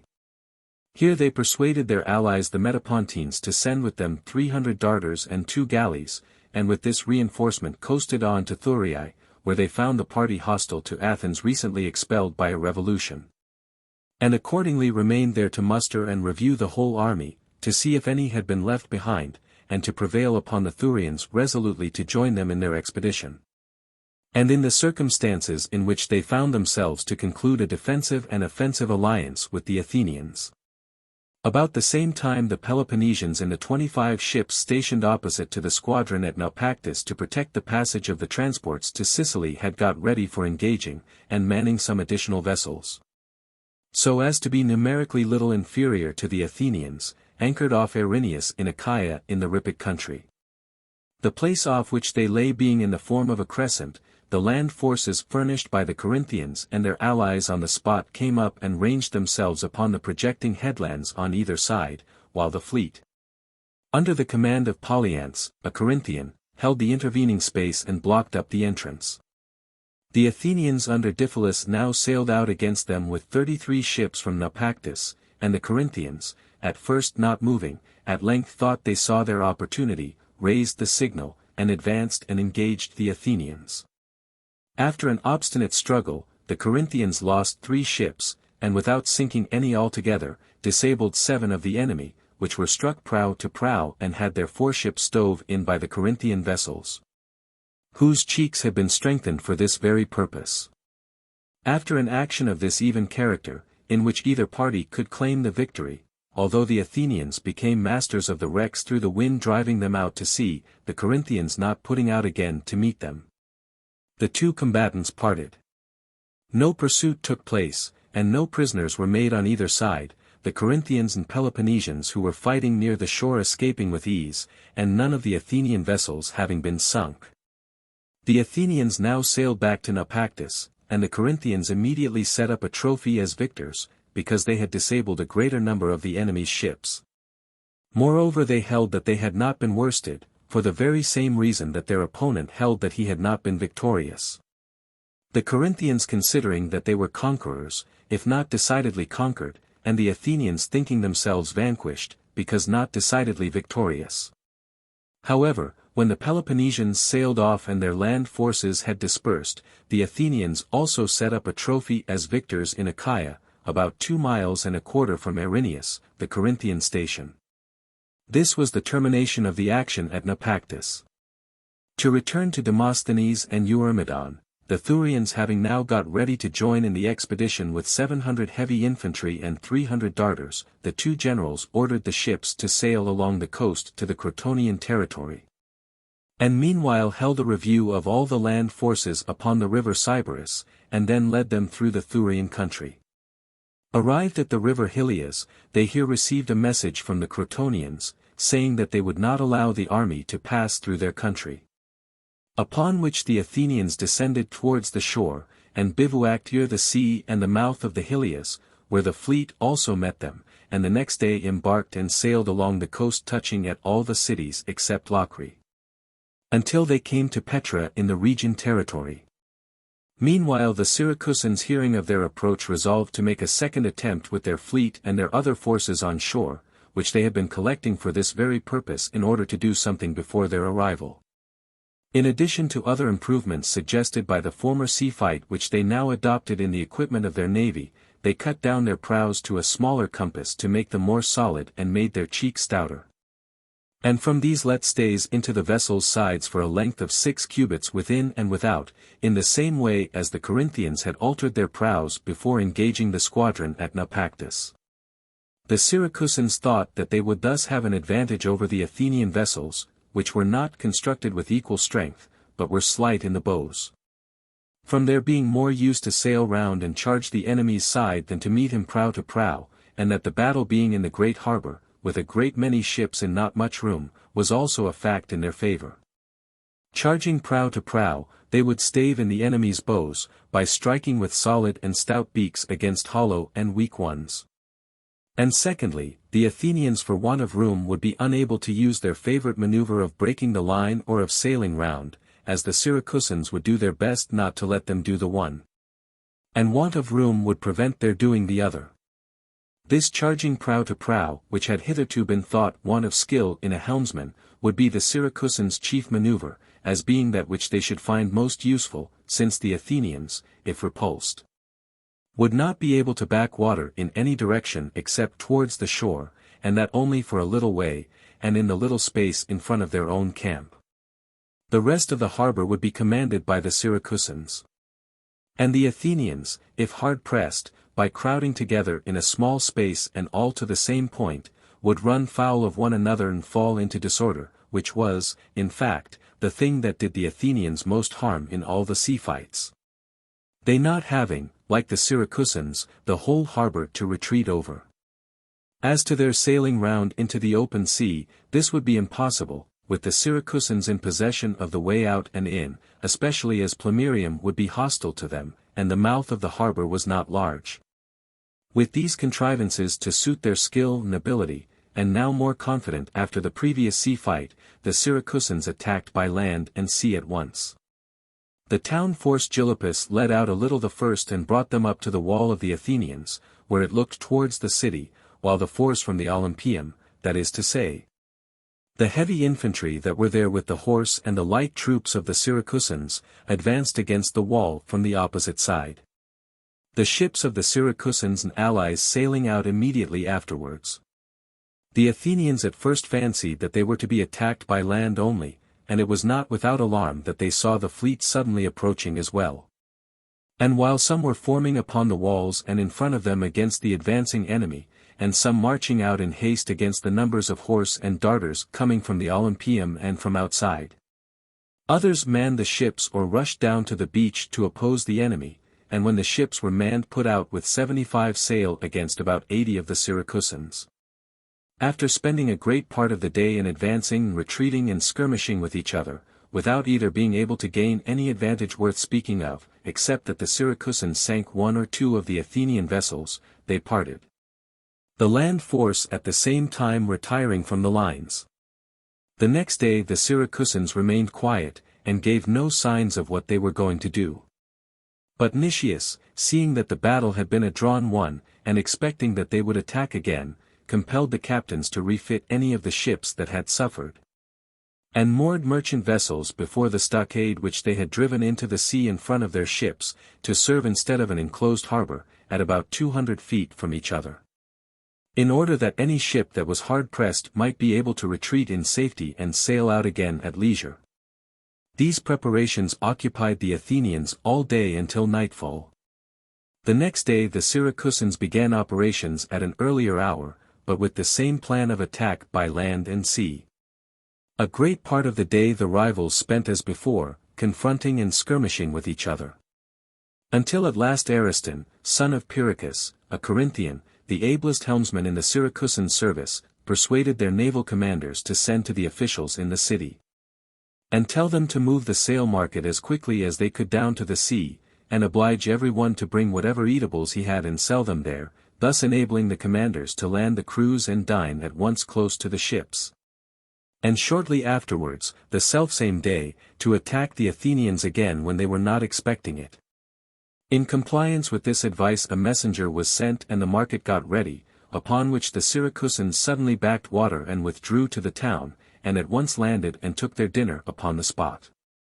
While the Athenians, supposing that they had returned to the town because they felt they were beaten, disembarked at their leisure and set about getting their dinners and about their other occupations, under the idea that they'd done with fighting for that day.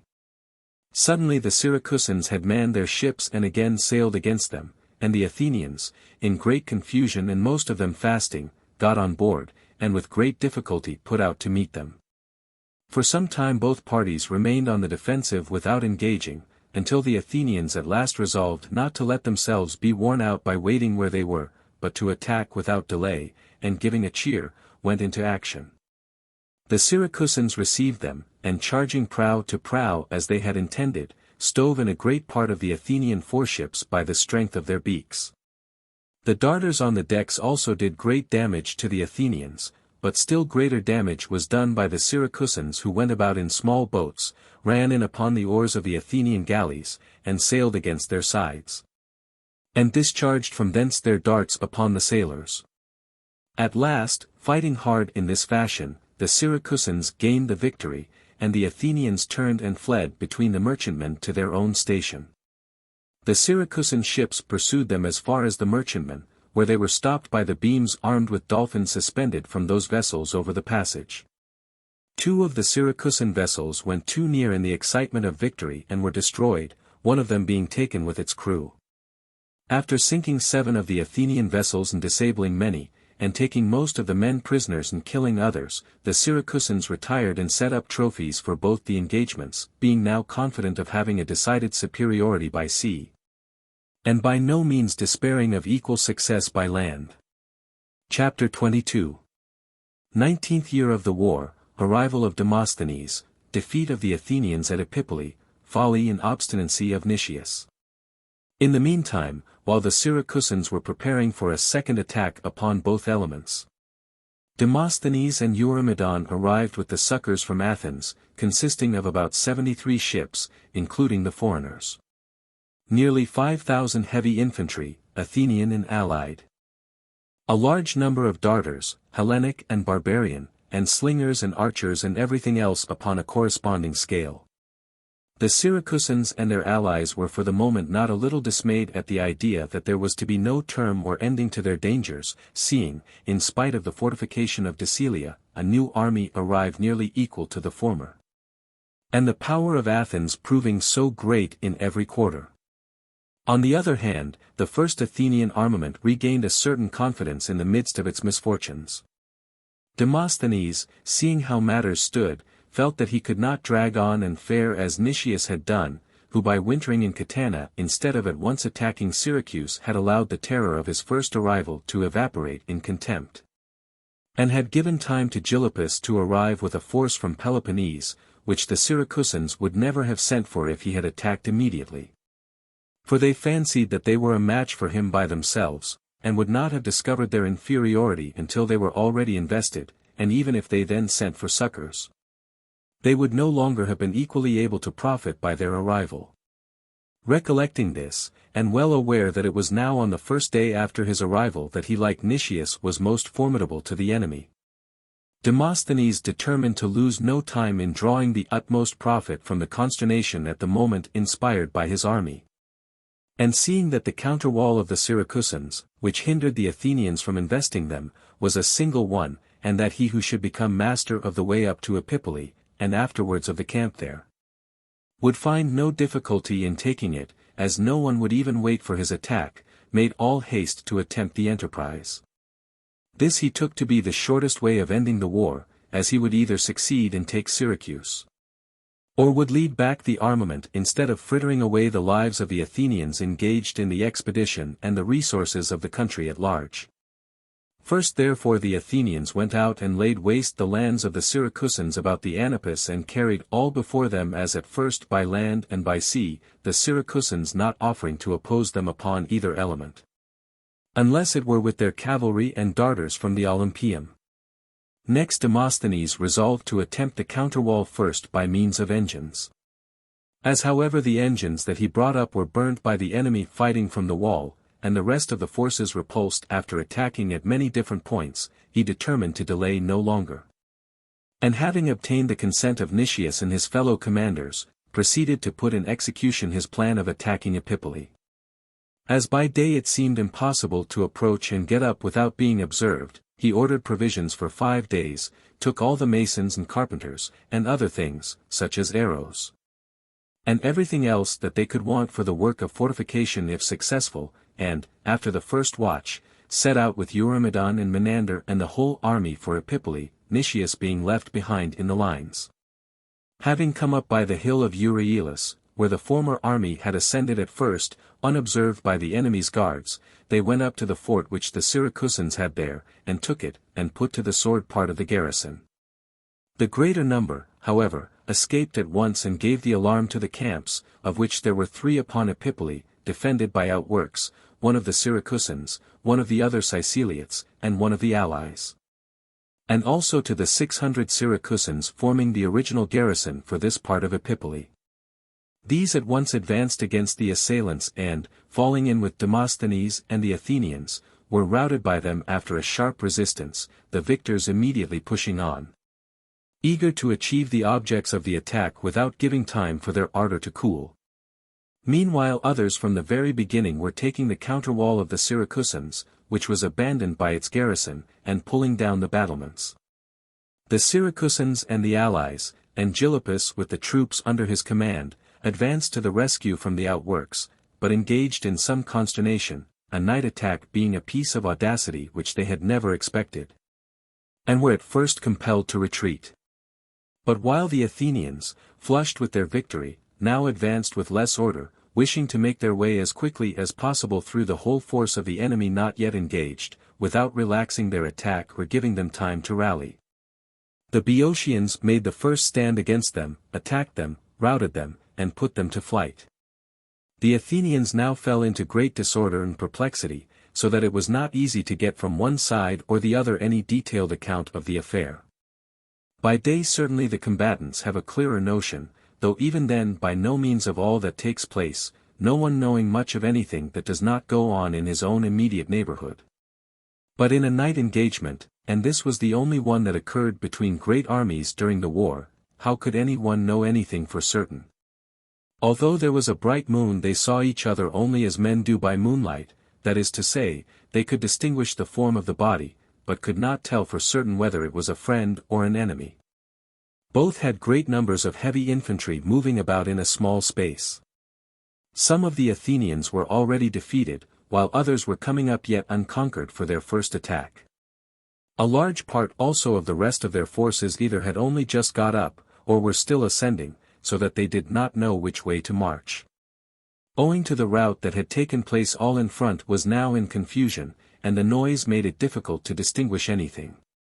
The victorious Syracusans and allies were cheering each other on with loud cries, by night the only possible means of communication, and meanwhile receiving all who came against them. While the Athenians were seeking for one another, taking all in front of them for enemies, even although they might be some of their now flying friends. And by constantly asking for the watchword, which was their only means of recognition, not only caused great confusion among themselves by asking all at once, but also made it known to the enemy, whose own they did not so readily discover. As the Syracusans were victorious and not scattered, and thus less easily mistaken. The result was that if the Athenians fell in with a party of the enemy that was weaker than they, it escaped them through knowing their watchword, while if they themselves failed to answer they were put to the sword. But what hurt them as much, or indeed more than anything else, was the singing of the paean, from the perplexity which it caused by being nearly the same on either side. The Argives and Corcyraeans and any other Dorian peoples in the army, struck terror into the Athenians whenever they raised their paean, no less than did the enemy. Thus, after being once thrown into disorder, they ended by coming into collision with each other in many parts of the field, friends with friends, and citizens with citizens, and not only terrified one another, but even came to blows and could only be parted with difficulty. In the pursuit many perished by throwing themselves down the cliffs, the way down from Epipolae being narrow. And of those who got down safely into the plain, although many, especially those who belonged to the first armament, escaped through their better acquaintance with the locality, some of the newcomers lost their way and wandered over the country, and were cut off in the morning by the Syracusan cavalry and killed. The next day the Syracusans set up 2 trophies, one upon Epipolae where the ascent had been made, and the other on the spot where the first check was given by the Boeotians, and the Athenians took back their dead under truce. A great many of the Athenians and allies were killed, although still more arms were taken than could be accounted for by the number of the dead. As some of those who were obliged to leap down from the cliffs without their shields escaped with their lives and did not perish like the rest. After this the Syracusans, recovering their old confidence at such an unexpected stroke of good fortune, dispatched Sicanus with 15 ships to Agrigentum where there was a revolution, to induce if possible the city to join them. While Gylippus again went by land into the rest of Sicily to bring up reinforcements, being now in hope of taking the Athenian lines by storm, after the result of the affair on Epipolae. In the meantime the Athenian generals consulted upon the disaster which had happened, and upon the general weakness of the army. They saw themselves unsuccessful in their enterprises, and the soldiers disgusted with their stay. Disease being rife among them owing to its being the sickly season of the year, and to the marshy and unhealthy nature of the spot in which they were encamped, and the state of their affairs generally being thought desperate. Accordingly, Demosthenes was of opinion that they ought not to stay any longer. But agreeably to his original idea in risking the attempt upon Epipolae, now that this had failed, he gave his vote for going away without further loss of time, while the sea might yet be crossed, and their late reinforcement might give them the superiority at all events on that element. He also said that it would be more profitable for the state to carry on the war against those who were building fortifications in Attica, than against the Syracusans whom it was no longer easy to subdue. Besides which it was not right to squander large sums of money to no purpose by going on with the siege. This was the opinion of Demosthenes. Nicias, without denying the bad state of their affairs, was unwilling to avow their weakness, or to have it reported to the enemy that the Athenians in full council were openly voting for retreat. For in that case they would be much less likely to effect it when they wanted without discovery. Moreover, his own particular information still gave him reason to hope that the affairs of the enemy would soon be in a worse state than their own, if the Athenians persevered in the siege. As they would wear out the Syracusans by want of money, especially with the more extensive command of the sea now given them by their present navy. Besides this, there was a party in Syracuse who wished to betray the city to the Athenians, and kept sending him messages and telling him not to raise the siege. Accordingly, knowing this and really waiting because he hesitated between the 2 courses and wished to see his way more clearly, in his public speech on this occasion he refused to lead off the army, saying he was sure the Athenians would never approve of their returning without a vote of theirs. Those who would vote upon their conduct, instead of judging the facts as eyewitnesses like themselves and not from what they might hear from hostile critics, would simply be guided by the calumnies of the first clever speaker. While many, indeed most, of the soldiers on the spot, who now so loudly proclaimed the danger of their position, when they reached Athens would proclaim just as loudly the opposite, and would say that their generals had been bribed to betray them and return. For himself, therefore, who knew the Athenian temper, sooner than perish under a dishonorable charge and by an unjust sentence at the hands of the Athenians, he would rather take his chance and die, if die he must. A soldier's death at the hand of the enemy. Besides, after all, the Syracusans were in a worse case than themselves. What with paying mercenaries, spending upon fortified posts, and now for a full year maintaining a large navy, they were already at a loss and would soon be at a standstill, they had already spent 2,000 talents and incurred heavy debts besides, and could not lose even ever so small a fraction of their present force through not paying it, without ruin to their cause, depending as they did more upon mercenaries than upon soldiers obliged to serve, like their own. He therefore said that they ought to stay and carry on the siege, and not depart defeated in point of money, in which they were much superior. Nicias spoke positively because he had exact information of the financial distress at Syracuse, and also because of the strength of the Athenian party there which kept sending him messages not to raise the siege. Besides which he had more confidence than before in his fleet, and felt sure at least of its success. Demosthenes, however, would not hear for a moment of continuing the siege, but said that if they could not lead off the army without a decree from Athens, and if they were obliged to stay on, they ought to remove to Thapsus or Catana, where their land forces would have a wide extent of country to overrun, and could live by plundering the enemy, and would thus do them damage. While the fleet would have the open sea to fight in, that is to say, instead of a narrow space which was all in the enemy's favor, a wide sea room where their science would be of use, and where they could retreat or advance without being confined or circumscribed either when they put out or put in. In any case he was altogether opposed to their staying on where they were, and insisted on removing at once, as quickly and with as little delay as possible, and in this judgment Eurymedon agreed.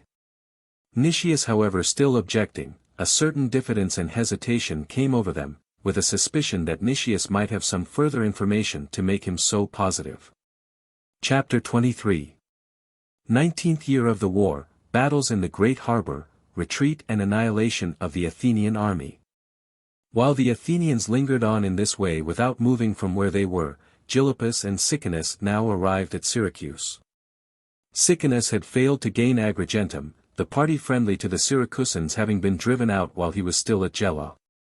But Gylippus was accompanied not only by a large number of troops raised in Sicily, but by the heavy infantry sent off in the spring from Peloponnese in the merchantmen, who had arrived at Selinus from Libya. They had been carried to Libya by a storm, and having obtained 2 galleys and pilots from the Cyrenians, on their voyage alongshore had taken sides with the Uspariti and had defeated the Libyans who were besieging them.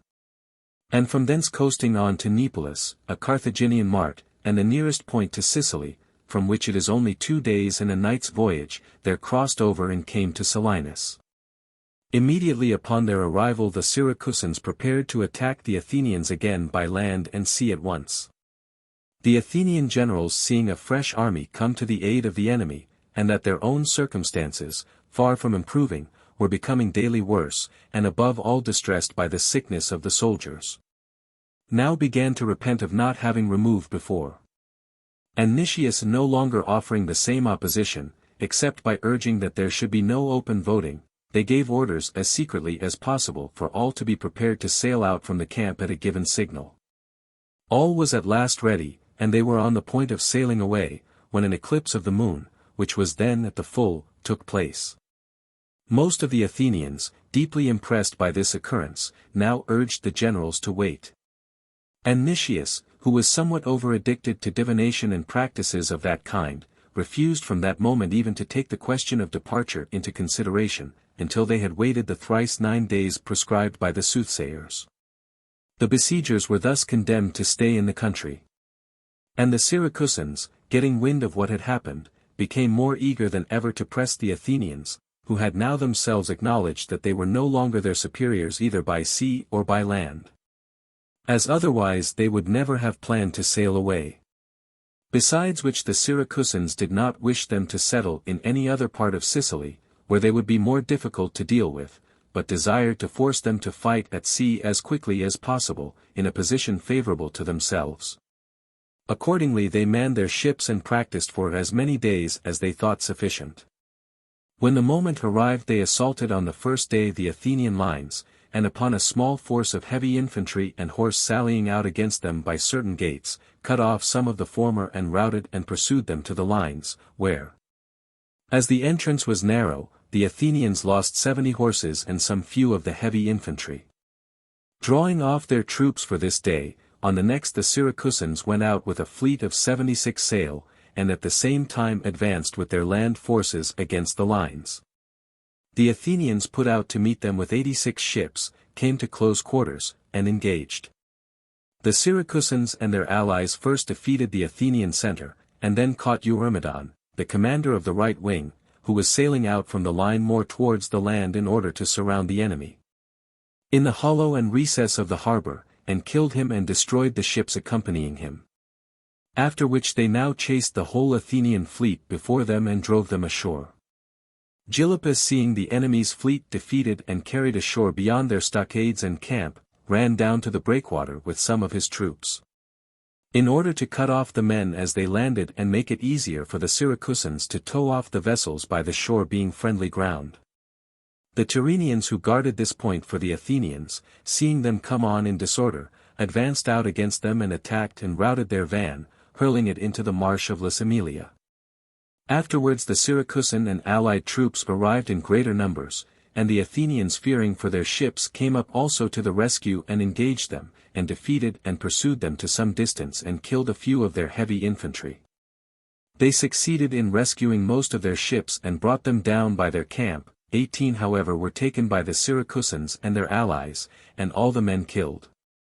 The rest the enemy tried to burn by means of an old merchantman which they filled with faggots and pine wood, set on fire, and let drift down the wind, which blew full on the Athenians. The Athenians, however, alarmed for their ships, contrived means for stopping it and putting it out, and checking the flames and the nearer approach of the merchantman, thus escaped the danger. After this the Syracusans set up a trophy for the sea fight and for the heavy infantry whom they had cut off up at the lines, where they took the horses. And the Athenians for the rout of the foot driven by the Tyrrhenians into the marsh, and for their own victory with the rest of the army. The Syracusans had now gained a decisive victory at sea, where until now they had feared the reinforcement brought by Demosthenes, and deep, in consequence, was the despondency of the Athenians, and great their disappointment. And greater still their regret for having come on the expedition. These were the only cities that they had yet encountered, similar to their own in character, under democracies like themselves, which had ships and horses, and were of considerable magnitude. They had been unable to divide and bring them over by holding out the prospect of changes in their governments, or to crush them by their great superiority in force, but had failed in most of their attempts, and being already in perplexity, had now been defeated at sea, where defeat could never have been expected, and were thus plunged deeper in embarrassment than ever. Meanwhile the Syracusans immediately began to sail freely along the harbor, and determined to close up its mouth, so that the Athenians might not be able to steal out in future, even if they wished. Indeed, the Syracusans no longer thought only of saving themselves, but also how to hinder the escape of the enemy. Thinking, and thinking rightly, that they were now much the stronger, and that to conquer the Athenians and their allies by land and sea would win them great glory in Hellas. The rest of the Hellenes would thus immediately be either freed or released from apprehension, as the remaining forces of Athens would be henceforth unable to sustain the war that would be waged against her.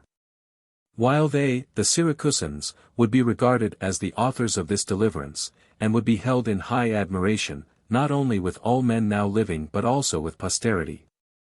Nor were these the only considerations that gave dignity to the struggle. They would thus conquer not only the Athenians but also their numerous allies, and conquer not alone, but with their companions in arms, commanding side by side with the Corinthians and Lacedaemonians. Having offered their city to stand in the van of danger, and having been in a great measure the pioneers of naval success. Indeed, there were never so many peoples assembled before a single city, if we accept the grand total gathered together in this war under Athens and Lacedaemon. The following were the states on either side who came to Syracuse to fight for or against Sicily, to help to conquer or defend the island. Right or community of blood was not the bond of union between them, so much as interest or compulsion as the case might be. The Athenians themselves, being Ionians, went against the Dorians of Syracuse of their own free will. And the people still speaking Attic and using the Athenian laws, the Lemnians, Imbrians, and Aeginetans, that is to say the then occupants of Aegina, being their colonists, went with them. To these must be also added the Hestiaeans dwelling at Hestia in Euboea. Of the rest, some joined in the expedition as subjects of the Athenians, others as independent allies, others as mercenaries. To the number of the subjects paying tribute belonged the Eretrians, Chalcidians, Styrians, and Carystians from Euboea, the Scenes, Andrians, and Tenians from the islands, and the Milesians, Samians, and Chians from Ionia. The Chians, however, joined as independent allies, paying no tribute, but furnishing ships. Most of these were Ionians and descended from the Athenians, except the Carystians, who are Dryapes, and although subjects and obliged to serve, were still Ionians fighting against Dorians. Besides these there were men of Aeolic race, the Methymnians, subjects who provided ships, not tribute, and the Tenedians and Aeneans who paid tribute. These Aeolians fought against their Aeolian founders, the Boeotians and the Syracusan army, because they were obliged, while the Plataeans, the only native Boeotians opposed to Boeotians, did so upon a just quarrel. Of the Rhodians and Cytherians, both Dorians, the latter, Lacedaemonian colonists, fought in the Athenian ranks against their Lacedaemonian countrymen with Gylippus. While the Rhodians, Argives by race, were compelled to bear arms against the Dorian Syracusans and their own colonists, the Gelones, serving with the Syracusans. Of the islanders round Peloponnese, the Cephallenians and Zacynthians accompanied the Athenians as independent allies, although their insular position really left them little choice in the matter, owing to the maritime supremacy of Athens. While the Corcyraeans, who were not only Dorians but Corinthians, were openly serving against Corinthians and Syracusans, although colonists of the former and of the same race as the latter, under color of compulsion. But really out of free will through hatred of Corinth. The Messenians, as they are now called in Naupactus and from Pylos, then held by the Athenians, were taken with them to the war. There were also a few Megarian exiles, whose fate it was to be now fighting against the Megarian Selenuntines. The engagement of the rest was more of a voluntary nature. It was less the league than hatred of the Lacedaemonians and the immediate private advantage of each individual that persuaded the Dorian Argives to join the Ionian Athenians in a war against Dorians. While the Mantineans and other Arcadian mercenaries, accustomed to go against the enemy pointed out to them at the moment, were led by interest to regard the Arcadians serving with the Corinthians as just as much their enemies as any others. The Cretans and Aetolians also served for hire, and the Cretans who had joined the Rhodians in founding Gela, thus came to consent to fight for pay against, instead of for, their colonists. There were also some Acarnanians paid to serve, although they came chiefly for love of Demosthenes and out of goodwill to the Athenians whose allies they were. These all lived on the Hellenic side of the Ionian Gulf.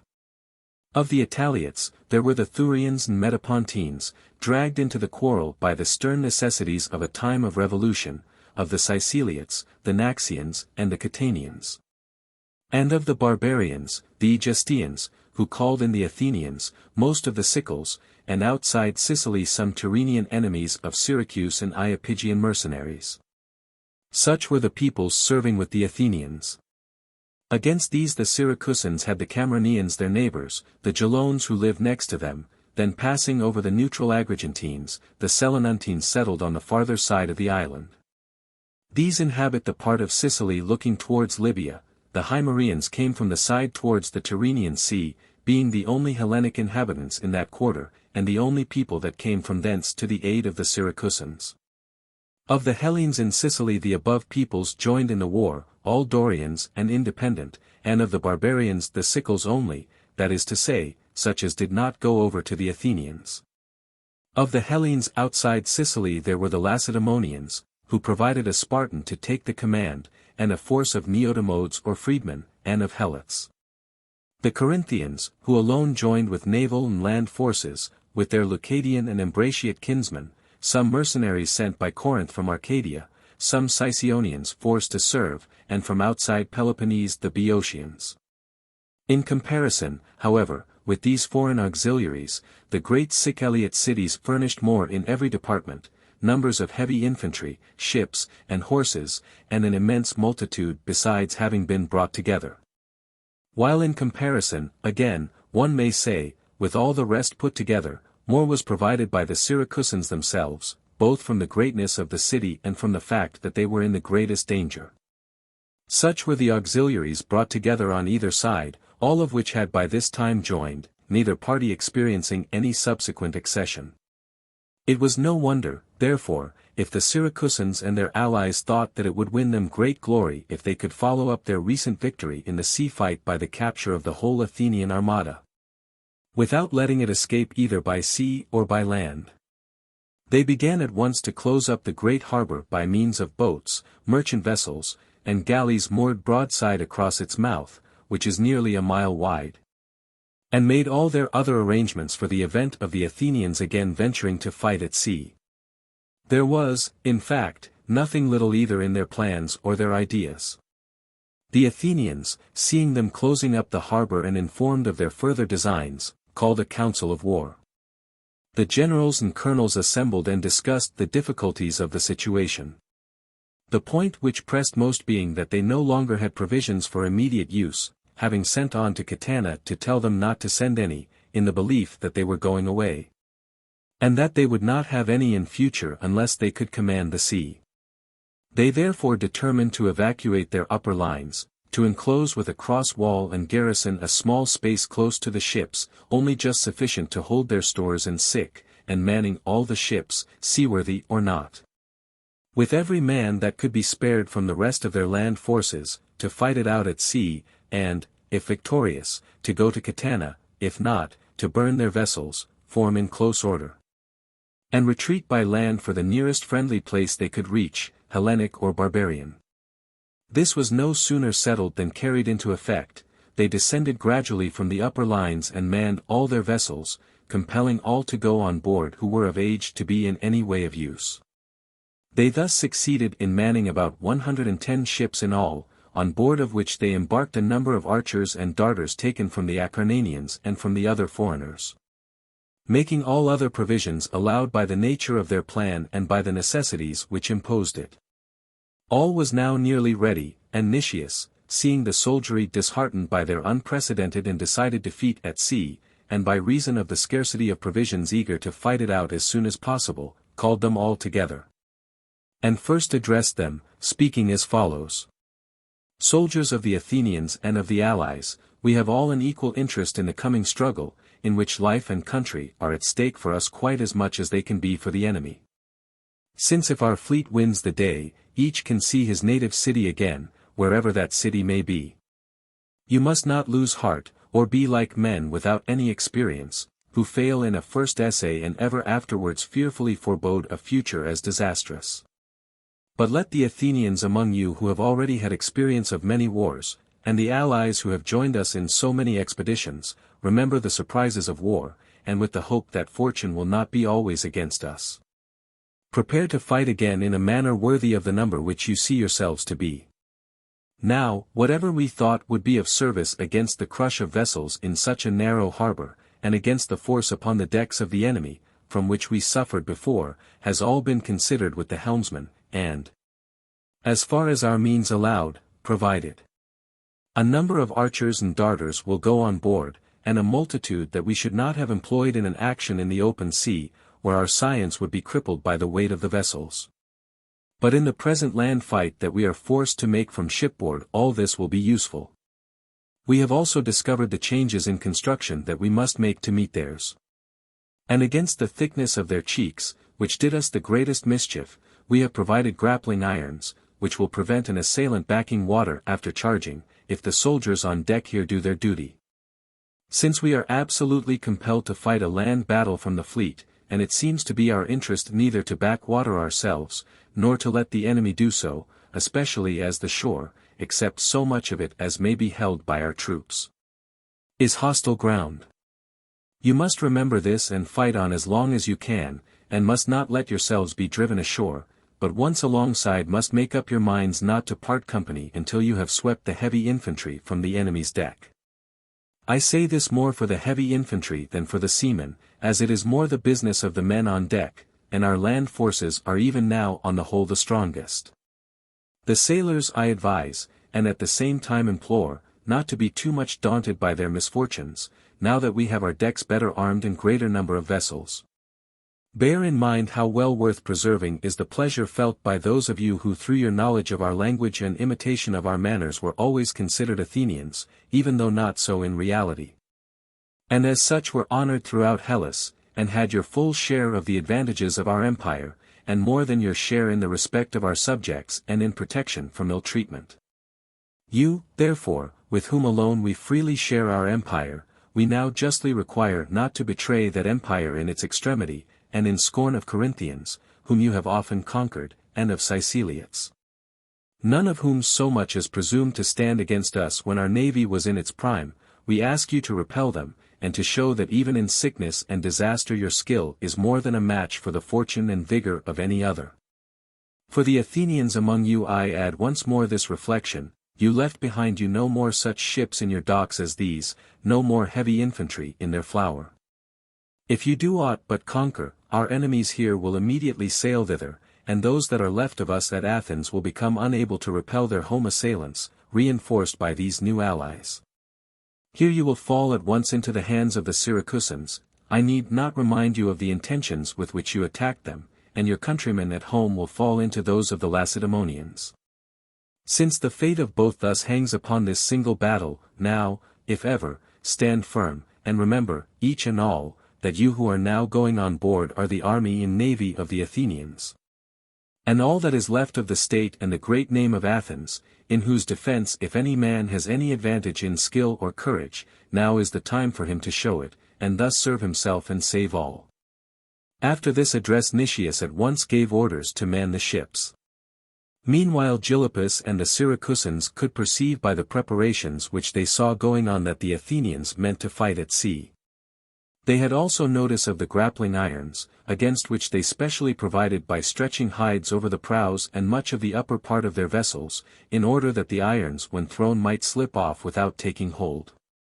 All being now ready, the generals and Gylippus addressed them in the following terms.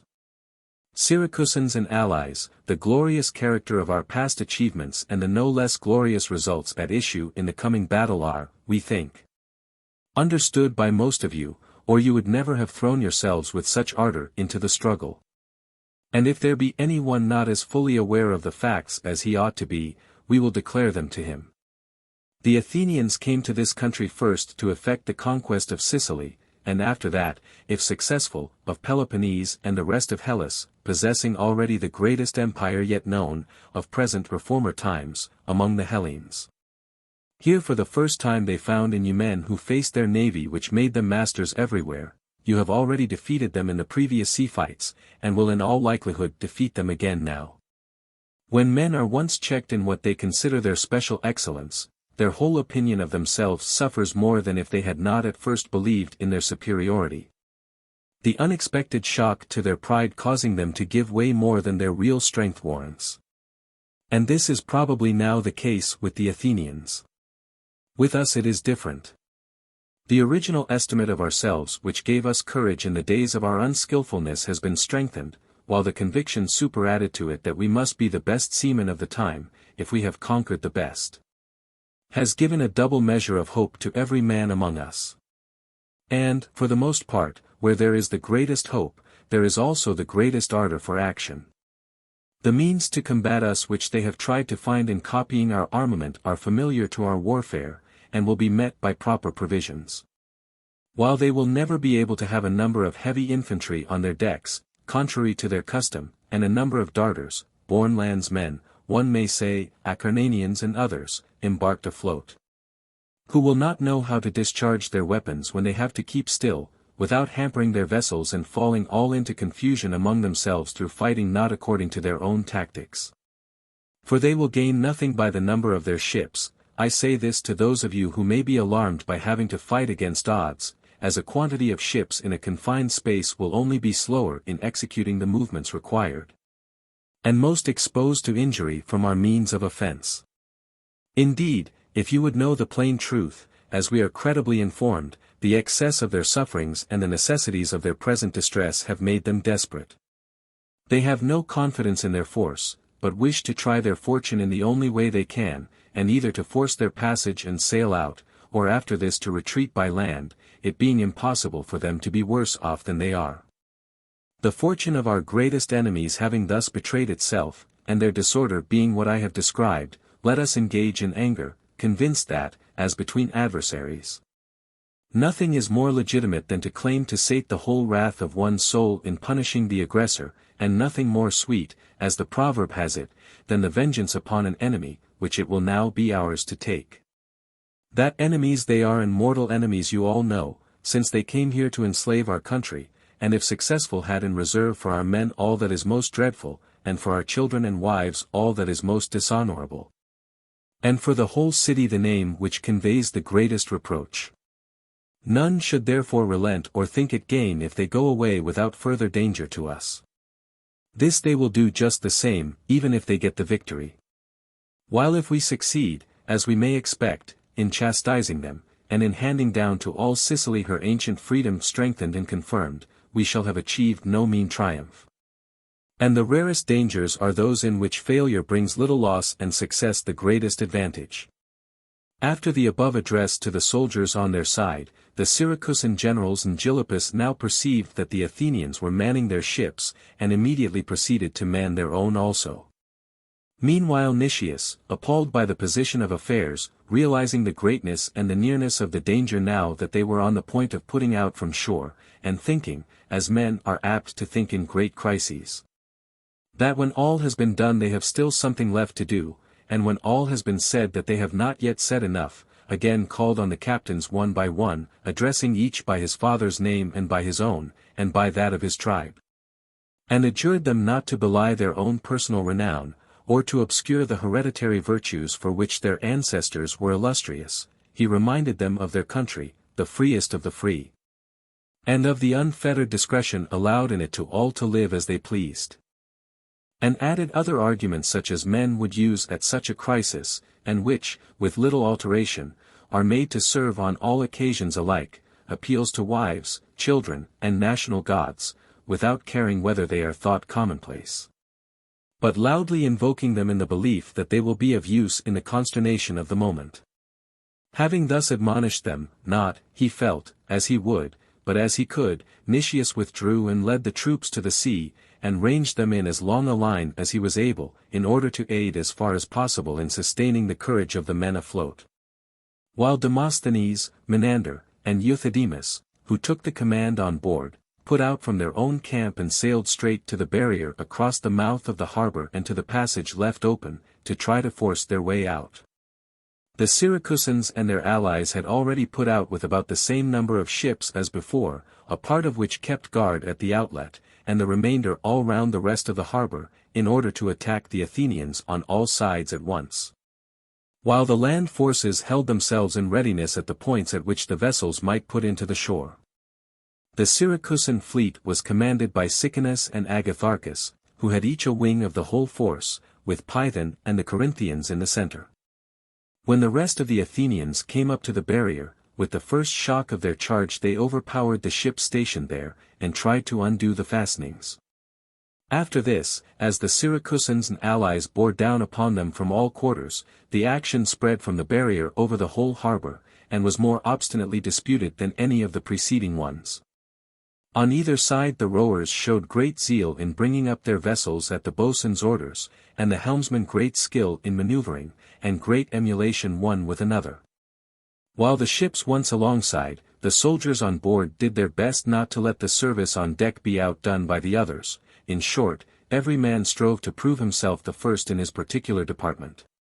And as many ships were engaged in a small compass, for these were the largest fleets fighting in the narrowest space ever known, being together little short of 200, the regular attacks with the beak were few, there being no opportunity of backing water or of breaking the line, while the collisions caused by one ship chancing to run foul of another, either in flying from or attacking a third, were more frequent. So long as a vessel was coming up to the charge the men on the decks rained darts and arrows and stones upon her, but once alongside, the heavy infantry tried to board each other's vessel, fighting hand to hand.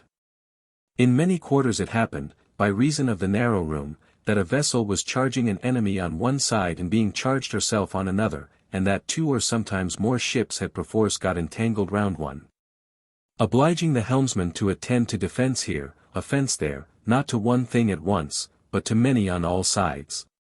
While the huge din caused by the number of ships crashing together not only spread terror, but made the orders of the boatswains inaudible. The boatswains on either side in the discharge of their duty and in the heat of the conflict shouted incessantly orders and appeals to their men. The Athenians they urged to force the passage out, and now if ever to show their mettle and lay hold of a safe return to their country. To the Syracusans and their allies they cried that it would be glorious to prevent the escape of the enemy, and, conquering, to exalt the countries that were theirs. The generals, moreover, on either side, if they saw any in any part of the battle backing ashore without being forced to do so, called out to the captain by name and asked him, the Athenians, whether they were retreating because they thought the thrice hostile shore more their own than that sea which had cost them so much labor to win. The Syracusans, whether they were flying from the flying Athenians, whom they well knew to be eager to escape in whatever way they could.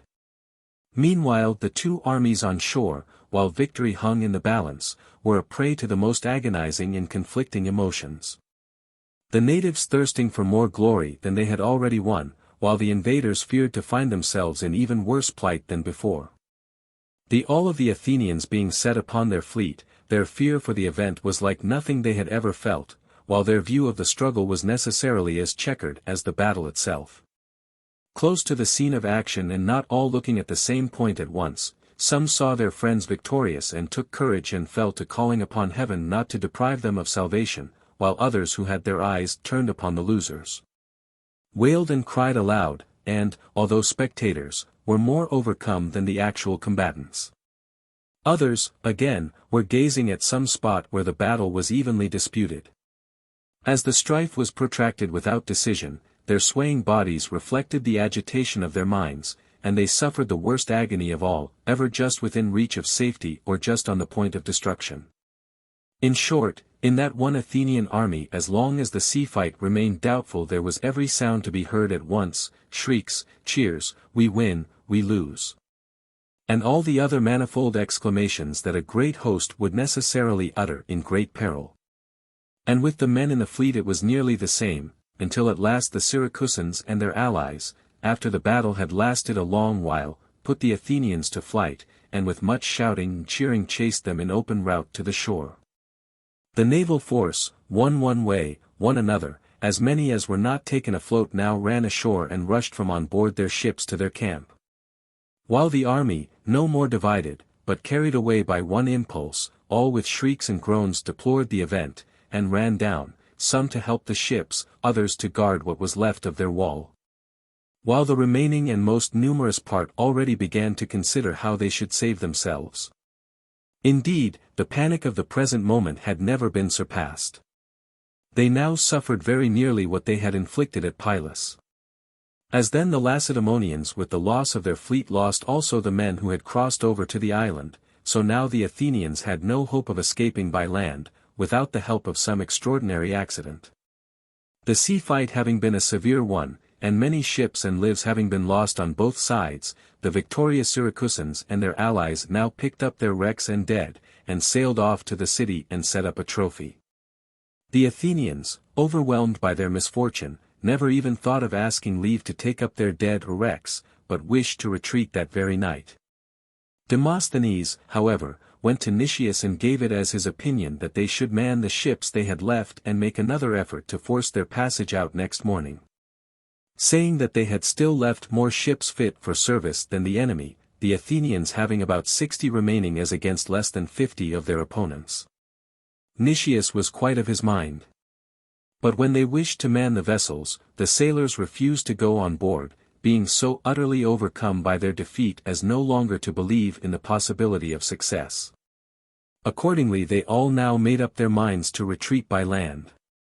Meanwhile the Syracusan Hermocrates, suspecting their intention, and impressed by the danger of allowing a force of that magnitude to retire by land, establish itself in some other part of Sicily, and from thence renew the war, went and stated his views to the authorities, and pointed out to them that they ought not to let the enemy get away by night, but that all the Syracusans and their allies should at once march out and block up the roads and seas and guard the passes. The authorities were entirely of his opinion, and thought that it ought to be done, but on the other hand felt sure that the people, who had given themselves over to rejoicing, and were taking their ease after a great battle at sea, would not be easily brought to obey.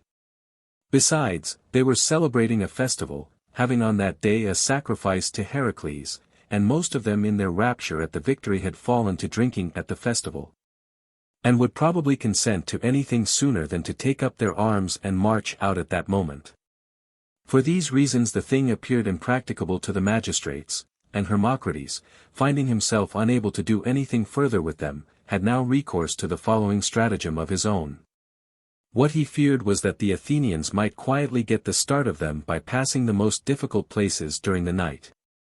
And he therefore sent, as soon as it was dusk, some friends of his own to the camp with some horsemen who rode up within earshot and called out to some of the men, as though they were well-wishers of the Athenians, and told them to tell Nicias, who had in fact some correspondents who informed him of what went on inside the town, not to lead off the army by night as the Syracusans were guarding the roads, but to make his preparations at his leisure and to retreat by day.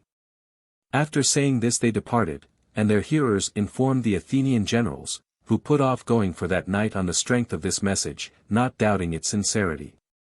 Since after all they had not set out at once, they now determined to stay also the following day to give time to the soldiers to pack up as well as they could the most useful articles, and, leaving everything else behind, to start only with what was strictly necessary for their personal subsistence.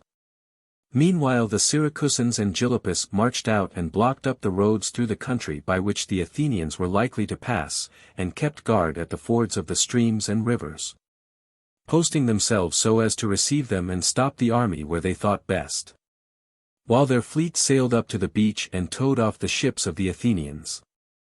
Some few were burned by the Athenians themselves as they had intended. The rest the Syracusans lashed on to their own at their leisure as they had been thrown up on shore, without anyone trying to stop them, and conveyed to the town. After this, Nicias and Demosthenes, now thinking that enough had been done in the way of preparation, the removal of the army took place upon the second day after the sea fight. It was a lamentable scene, not merely from the single circumstance that they were retreating after having lost all their ships, their great hopes gone, and themselves and the state in peril, but also in leaving the camp there were things most grievous for every eye and heart to contemplate. The dead lay unburied, and each man as he recognized a friend among them shuddered with grief and horror, while the living whom they were leaving behind, wounded or sick, were to the living far more shocking than the dead, and more to be pitied than those who had perished. These fell to entreating and bewailing until their friends knew not what to do, begging them to take them and loudly calling to each individual comrade or relative whom they could see hanging upon the necks of their tent fellows in the act of departure, and following as far as they could, and, when their bodily strength failed them, calling again and again upon heaven and shrieking aloud as they were left behind. So that the whole army being filled with tears and distracted after this fashion found it not easy to go, even from an enemy's land, where they had already suffered evils too great for tears and in the unknown future before them feared to suffer more.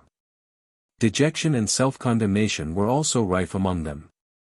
Indeed they could only be compared to a starved-out town, and that no small one, escaping, the whole multitude upon the march being not less than 40,000 men. All carried anything they could which might be of use, and the heavy infantry and troopers, contrary to their wont, while under arms carried their own victuals, in some cases for want of servants, in others through not trusting them, as they had long been deserting and now did so in greater numbers than ever. Yet even thus they did not carry enough, as there was no longer food in the camp. Moreover their disgrace generally, and the universality of their sufferings, however to a certain extent alleviated by being borne in company, were still felt at the moment a heavy burden, especially when they contrasted the splendor and glory of their setting out with the humiliation in which it had ended. For this was by far the greatest reverse that ever befell an Hellenic army. They had come to enslave others, and were departing in fear of being enslaved themselves. They had sailed out with prayer and paeans, and now started to go back with omens directly contrary, traveling by land instead of by sea, and trusting not in their fleet but in their heavy infantry. Nevertheless the greatness of the danger still impending made all this appear tolerable.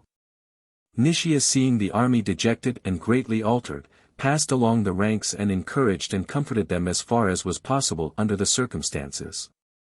Raising his voice still higher and higher as he went from one company to another in his earnestness, and in his anxiety that the benefit of his words might reach as many as possible. Athenians and allies. Even in our present position we must still hope on, since men have ere now been saved from worse straits than this. And you must not condemn yourselves too severely either because of your disasters or because of your present unmerited sufferings.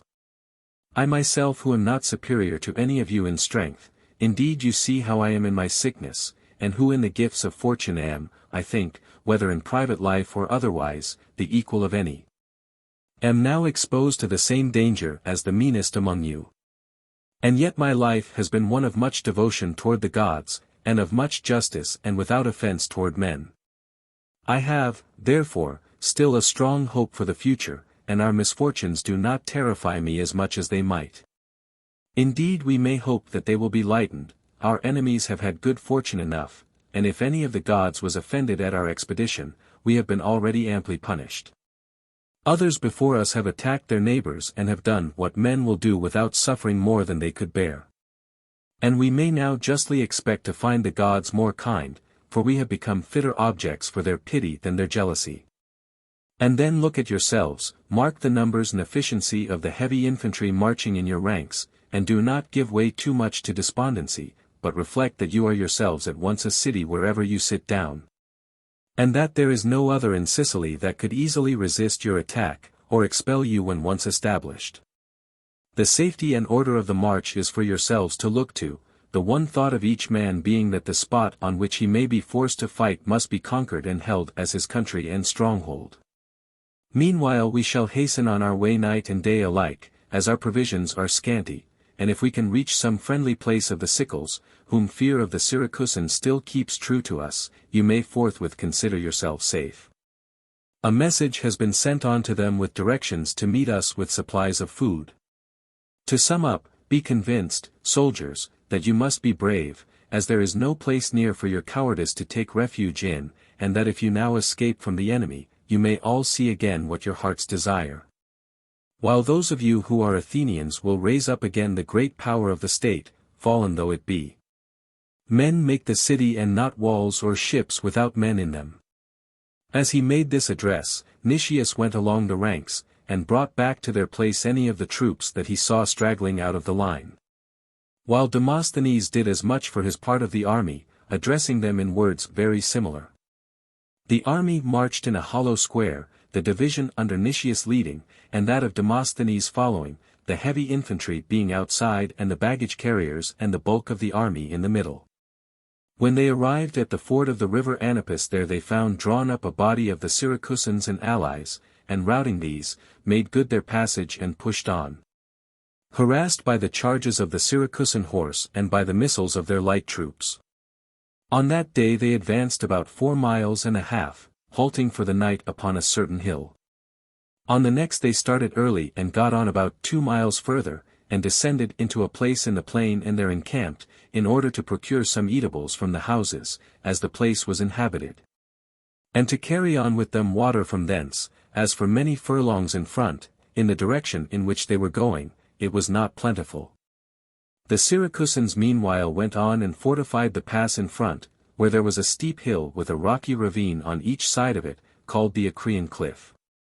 The next day the Athenians advancing found themselves impeded by the missiles and charges of the horse and darters, both very numerous, of the Syracusans and allies.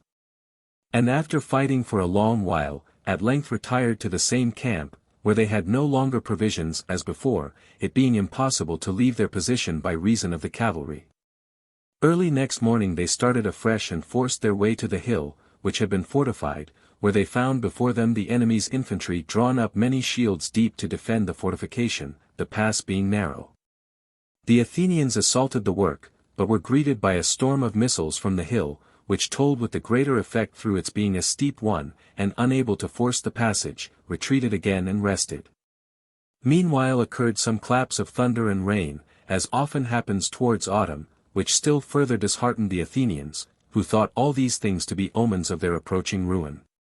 While they were resting, Gylippus and the Syracusans sent a part of their army to throw up works in their rear on the way by which they had advanced. However, the Athenians immediately sent some of their men and prevented them. After which they retreated more towards the plain and halted for the night.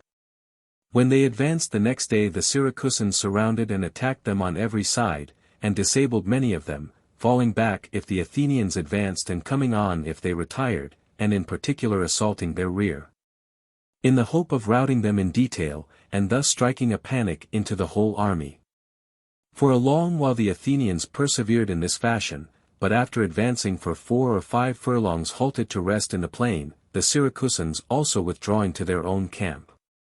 During the night Nicias and Demosthenes, seeing the wretched condition of their troops, now in want of every kind of necessary, and numbers of them disabled in the numerous attacks of the enemy, determined to light as many fires as possible. And to lead off the army, no longer by the same route as they had intended, but towards the sea in the opposite direction to that guarded by the Syracusans. The whole of this route was leading the army not to Catana but to the other side of Sicily, towards Camarina, Gela, and the other Hellenic and barbarian towns in that quarter. They accordingly lit a number of fires and set out by night. Now all armies, and the greatest most of all, are liable to fears and alarms, especially when they are marching by night through an enemy's country and with the enemy near. And the Athenians falling into one of these panics, the leading division, that of Nicias, kept together and got on a good way in front, while that of Demosthenes, comprising rather more than half the army, got separated and marched on in some disorder. By morning, however, they reached the sea, and getting into the Hellarine road, pushed on in order to reach the river Caesiparus, and to follow the stream up through the interior, where they hoped to be met by the Sicels whom they had sent for. Arrived at the river, they found there also a Syracusan party engaged in barring the passage of the ford with a wall and a palisade, and forcing this guard, crossed the river and went on to another called the Erineus, according to the advice of their guides. Meanwhile, when day came and the Syracusans and allies found that the Athenians were gone, most of them accused Gylippus of having let them escape on purpose. And hastily pursuing by the road which they had no difficulty in finding that they had taken, overtook them about dinner time. They first came up with the troops under Demosthenes, who were behind and marching somewhat slowly and in disorder, owing to the night panic above referred to, and at once attacked and engaged them. The Syracusan horse surrounding them with more ease now that they were separated from the rest and hemming them in on one spot. The division of Nicias was 5 or 6 miles on in front, as he led them more rapidly, thinking that under the circumstances their safety lay not in staying and fighting, unless obliged, but in retreating as fast as possible, and only fighting when forced to do so. On the other hand, Demosthenes was, generally speaking, harassed more incessantly, as his post in the rear left him the first exposed to the attacks of the enemy. And now, finding that the Syracusans were in pursuit, he omitted to push on, in order to form his men for battle, and so lingered until he was surrounded by his pursuers and himself and the Athenians with him placed in the most distressing position. Being huddled into an enclosure with a wall all round it, a road on this side and on that, and olive trees in great number, where missiles were showered in upon them from every quarter. This mode of attack the Syracusans had with good reason adopted in preference to fighting at close quarters, as to risk a struggle with desperate men was now more for the advantage of the Athenians than for their own. Besides, their success had now become so certain that they began to spare themselves a little in order not to be cut off in the moment of victory, thinking too that, as it was, they would be able in this way to subdue and capture the enemy. In fact, after plying the Athenians and allies all day long from every side with missiles, they at length saw that they were worn out with their wounds and other sufferings. And Gylippus and the Syracusans and their allies made a proclamation, offering their liberty to any of the islanders who chose to come over to them, and some few cities went over. Afterwards a capitulation was agreed upon for all the rest with Demosthenes, to lay down their arms on condition that no one was to be put to death either by violence or imprisonment or want of the necessaries of life. Upon this they surrendered to the number of 6,000 in all, laying down all the money in their possession, which filled the hollows of 4 shields, and were immediately conveyed by the Syracusans to the town. Meanwhile Nicias with his division arrived that day at the river Erineus, crossed over, and posted his army upon some high ground upon the other side. The next day the Syracusans overtook him and told him that the troops under Demosthenes had surrendered, and invited him to follow their example. Incredulous of the fact, Nicias asked for a truce to send the horsemen to sea, and upon the return of the messenger with the tidings that they had surrendered, sent a herald to Gylippus and the Syracusans, saying that he was ready to agree with them on behalf of the Athenians to repay whatever money the Syracusans had spent upon the war if they would let his army go, and offered until the money was paid to give Athenians as hostages, 1 for every talent. The Syracusans and Gylippus rejected this proposition, and attacked this division as they had the other, standing all round and plying them with missiles until the evening. Food and necessaries were as miserably wanting to the troops of Nicias as they had been to their comrades, nevertheless they watched for the quiet of the night to resume their march. But as they were taking up their arms the Syracusans perceived it and raised their paean, upon which the Athenians, finding that they were discovered, laid them down again, except about 300 men who forced their way through the guards and went on during the night as they were able. As soon as it was day Nicias put his army in motion, pressed, as before, by the Syracusans and their allies, pelted from every side by their missiles, and struck down by their javelins. The Athenians pushed on for the Asinaris, impelled by the attacks made upon them from every side by a numerous cavalry and the swarm of other arms, fancying that they should breathe more freely if once across the river, and driven on also by their exhaustion and craving for water. Once there they rushed in, and all order was at an end, each man wanting to cross first, and the attacks of the enemy making it difficult to cross at all. Forced to huddle together, they fell against and trod down one another, some dying immediately upon the javelins, others getting entangled together and stumbling over the articles of baggage, without being able to rise again. Meanwhile the opposite bank, which was steep, was lined by the Syracusans, who showered missiles down upon the Athenians, most of them drinking greedily and heaped together in disorder in the hollow bed of the river. The Peloponnesians also came down and butchered them, especially those in the water, which was thus immediately spoiled, but which they went on drinking just the same, mud and all, bloody as it was, most even fighting to have it. At last, when many dead now lay piled one upon another in the stream, and part of the army had been destroyed at the river, and the few that escaped from thence cut off by the cavalry, Nicias surrendered himself to Gylippus, whom he trusted more than he did the Syracusans, and told him and the Lacedaemonians to do what they liked with him, but to stop the slaughter of the soldiers. Gylippus, after this, immediately gave orders to make prisoners, upon which the rest were brought together alive, except a large number secreted by the soldiery, and a party was sent in pursuit of the 300 who had got through the guard during the night, and who were now taken with the rest. The number of the enemy collected as public property was not considerable, but that secreted was very large, and all Sicily was filled with them, no convention having been made in their case as for those taken with Demosthenes. Besides this, a large portion were killed outright, the carnage being very great, and not exceeded by any in this Sicilian war. In the numerous other encounters upon the march, not a few also had fallen. Nevertheless many escaped, some at the moment, others served as slaves, and then ran away subsequently. These found refuge at Catana. The Syracusans and their allies now mustered and took up the spoils and as many prisoners as they could, and went back to the city. The rest of their Athenian and allied captives were deposited in the quarries, this seeming the safest way of keeping them. But Nicias and Demosthenes were butchered, against the will of Gylippus, who thought that it would be the crown of his triumph if he could take the enemy's generals to Lacedaemon. One of them, as it happened, Demosthenes, was one of her greatest enemies, on account of the affair of the island and of Pylos. While the other, Nicias, was for the same reasons one of her greatest friends, owing to his exertions to procure the release of the prisoners by persuading the Athenians to make peace. For these reasons the Lacedaemonians felt kindly towards him. And it was in this that Nicias himself mainly confided when he surrendered to Gylippus.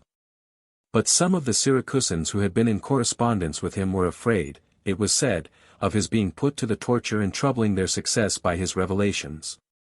Others, especially the Corinthians, of his escaping, as he was wealthy, by means of bribes, and living to do them further mischief, and these persuaded the allies and put him to death. This or the like was the cause of the death of a man who, of all the Hellenes in my time, least deserved such a fate, seeing that the whole course of his life had been regulated with strict attention to virtue. The prisoners in the quarries were at first hardly treated by the Syracusans. Crowded in a narrow hole, without any roof to cover them, the heat of the sun and the stifling closeness of the air tormented them during the day, and then the nights, which came on autumnal and chilly, made them ill by the violence of the change. Besides, as they had to do everything in the same place for want of room, and the bodies of those who died of their wounds or from the variation in the temperature, or from similar causes, were left heaped together one upon another. Intolerable stenches arose. While hunger and thirst never ceased to afflict them, each man during 8 months having only half a pint of water and a pint of corn given him daily. In short, no single suffering to be apprehended by men thrust into such a place was spared them. For some 70 days they thus lived all together, after which all, except the Athenians and any Siceliots or Italiots who had joined in the expedition, were sold. The total number of prisoners taken it would be difficult to state exactly, but it could not have been less than 7,000. This was the greatest Hellenic achievement of any in VIII war, or, in my opinion, in Hellenic history. At once most glorious to the victors, and most calamitous to the conquered. They were beaten at all points and altogether, all that they suffered was great. They were destroyed, as the saying is, with a total destruction, their fleet, their army, everything was destroyed, and few out of many returned home. Such were the events in Sicily. Book 8. Chapter 24. 19th and 20th years of the war, revolt of Ionia, intervention of Persia, the war in Ionia. When the news was brought to Athens. For a long while they disbelieved even the most respectable of the soldiers who had themselves escaped from the scene of action and clearly reported the matter, a destruction so complete not being thought credible. When the conviction was forced upon them, they were angry with the orators who had joined in promoting the expedition, just as if they had not themselves voted it, and were enraged also with the reciters of oracles and soothsayers, and all other omen-mongers of the time who had encouraged them to hope that they should conquer Sicily. Already distressed at all points and in all quarters, after what had now happened, they were seized by a fear and consternation quite without example. It was grievous enough for the state and for every man in his proper person to lose so many heavy infantry, cavalry, and able-bodied troops, and to see none left to replace them. But when they saw, also, that they had not sufficient ships in their docks, or money in the treasury, or crews for the ships, they began to despair of salvation. They thought that their enemies in Sicily would immediately sail with their fleet against Piraeus, inflamed by so signal a victory. While their adversaries at home, redoubling all their preparations, would vigorously attack them by sea and land at once, aided by their own revolted confederates. Nevertheless, with such means as they had, it was determined to resist to the last, and to provide timber and money, and to equip a fleet as they best could, to take steps to secure their confederates and above all Euboea. To reform things in the city upon a more economical footing, and to elect a board of elders to advise upon the state of affairs as occasion should arise. In short, as is the way of a democracy, in the panic of the moment they were ready to be as prudent as possible. These resolves were at once carried into effect. Summer was now over. The winter ensuing saw all Hellas stirring under the impression of the great Athenian disaster in Sicily. Neutrals now felt that even if uninvited they ought no longer to stand aloof from the war, but should volunteer to march against the Athenians, who, as they severally reflected, would probably have come against them if the Sicilian campaign had succeeded. Besides, they considered that the war would now be short, and that it would be creditable for them to take part in it. Meanwhile the allies of the Lacedaemonians felt all more anxious than ever to see a speedy end to their heavy labors. But above all, the subjects of the Athenians showed a readiness to revolt even beyond their ability, judging the circumstances with passion, and refusing even to hear of the Athenians being able to last out the coming summer. Beyond all this, Lacedaemon was encouraged by the near prospect of being joined in great force in the spring by her allies in Sicily, lately forced by events to acquire their navy. With these reasons for confidence in every quarter, the Lacedaemonians now resolved to throw themselves without reserve into the war, considering that, once it was happily terminated, they would be finally delivered from such dangers as that which would have threatened them from Athens, if she had become mistress of Sicily, and that the overthrow of the Athenians would leave them in quiet enjoyment of the supremacy over all Hellas. Their king, Agis, accordingly set out at once during this winter with some troops from Decilia, and levied from the allies contributions for the fleet. And turning towards the Malian Gulf exacted a sum of money from the Achaeans by carrying off most of their cattle in reprisal for their old hostility, and, in spite of the protests and opposition of the Thessalians, forced the Achaeans of Thyotis and the other subjects of the Thessalians in those parts to give him money and hostages, and deposited the hostages at Corinth, and tried to bring their countrymen into the confederacy. The Lacedaemonians now issued a requisition to the cities for building 100 ships, fixing their own quota and that of the Boeotians at 25 each, that of the Phocians and Locrians together at 15, that of the Corinthians at 15. That of the Arcadians, Pellenians, and Sicyonians together at 10, and that of the Megarians, Troezenians, Epidaurians, and Hermionians together at 10 also, and meanwhile made every other preparation for commencing hostilities by the spring. In the meantime the Athenians were not idle. During this same winter, as they had determined, they contributed timber and pushed on their shipbuilding, and fortified Sunium to enable their corn ships to round it in safety, and evacuated the fort in Laconia which they had built on their way to Sicily. While they also, for economy, cut down any other expenses that seemed unnecessary, and above all kept a careful lookout against the revolt of their confederates. While both parties were thus engaged, and were as intent upon preparing for the war as they had been at the outset, the Euboeans first of all sent envoys during this winter to Agis to treat of their revolting from Athens. Agis accepted their proposals, and sent for Alcamenes, son of Sthenelaidas, and Melanthus from Lacedaemon, to take the command in Euboea. These accordingly arrived with some 300 Neodamodes, and Agis began to arrange for their crossing over. But in the meanwhile arrived some Lesbians, who also wished to revolt. And these being supported by the Boeotians, Agis was persuaded to defer acting in the matter of Euboea, and made arrangements for the revolt of the Lesbians, giving them Alcamenes, who was to have sailed to Euboea, as governor, and himself promising them 10 ships, and the Boeotians the same number. All this was done without instructions from home, as Agis while at Decilia with the army that he commanded had power to send troops to whatever quarter he pleased, and to levy men and money.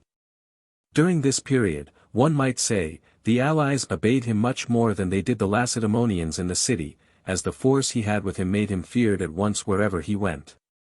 While Agis was engaged with the Lesbians, the Chians and Erythraeans, who were also ready to revolt, applied, not to him but at Lacedaemon, where they arrived accompanied by an ambassador from Tissaphernes, the commander of King Darius, son of Artaxerxes, in the maritime districts, who invited the Peloponnesians to come over, and promised to maintain their army. The king had lately called upon him for the tribute from his government, for which he was in arrears, being unable to raise it from the Hellenic towns by reason of the Athenians. And he therefore calculated that by weakening the Athenians he should get the tribute better paid, and should also draw the Lacedaemonians into alliance with the king. And by this means, as the king had commanded him, take alive or dead Amorges, the bastard son of Pisithens, who was in rebellion on the coast of Corea. While the Chians and Tissaphernes thus joined to effect the same object, about the same time Calogidus, son of Laophon, a Megarian, and Timagras, son of Athenagoras, a Cyzicene, both of them exiles from their country and living at the court of Pharnabazus, son of Pharnaces, arrived at Lacedaemon upon a mission from Pharnabazus, to procure a fleet for the Hellespont, by means of which, if possible, he might himself effect the object of Tissaphernes' ambition and cause the cities in his government to revolt from the Athenians, and so get the tribute. and by his own agency obtained for the king the alliance of the Lacedaemonians. The emissaries of Pharnabazus and Tissaphernes treating apart, a keen competition now ensued at Lacedaemon as to whether a fleet and army should be sent first to Ionia and Chios, or to the Hellespont. The Lacedaemonians, however, decidedly favored the Chians and Tissaphernes, who were seconded by Alcibiades, the family friend of Endius, one of the ephors for that year. Indeed, this is how their house got its laconic name, Alcibiades being the family name of Endius. Nevertheless the Lacedaemonians first sent to Chios Phrynis, one of the Perioeci, to see whether they had as many ships as they said, and whether their city generally was as great as was reported. And upon his bringing word that they had been told the truth, immediately entered into alliance with the Chians and Erythraeans, and voted to send them 40 ships, there being already, according to the statement of the Chians, not less than 60 in the island. At first the Lacedaemonians meant to send 10 of these 40 themselves, with Melanchridas their admiral. But afterwards, an earthquake having occurred, they sent Chalcidius instead of Melanchridas, and instead of the 10 ships equipped only 5 in Laconia. And the winter ended, and with it ended also the 19th year of this war of which Thucydides is the historian. At the beginning of the next summer the Chians were urging that the fleet should be sent off, being afraid that the Athenians, from whom all these embassies were kept a secret, might find out what was going on. And the Lacedaemonians at once sent 3 Spartans to Corinth to haul the ships as quickly as possible across the isthmus from the other sea to that on the side of Athens, and to order them all to sail to Chios. Those which Agis was equipping for Lesbos not excepted. The number of ships from the allied states was 39 in all. Meanwhile Calligetus and Timagris did not join on behalf of Pharnabazus in the expedition to Chios or give the money, 25 talents, which they had brought with them to help in dispatching a force, but determined to sail afterwards with another force by themselves. Agis, on the other hand, seeing the Lacedaemonians bent upon going to Chios first, himself came in to their views.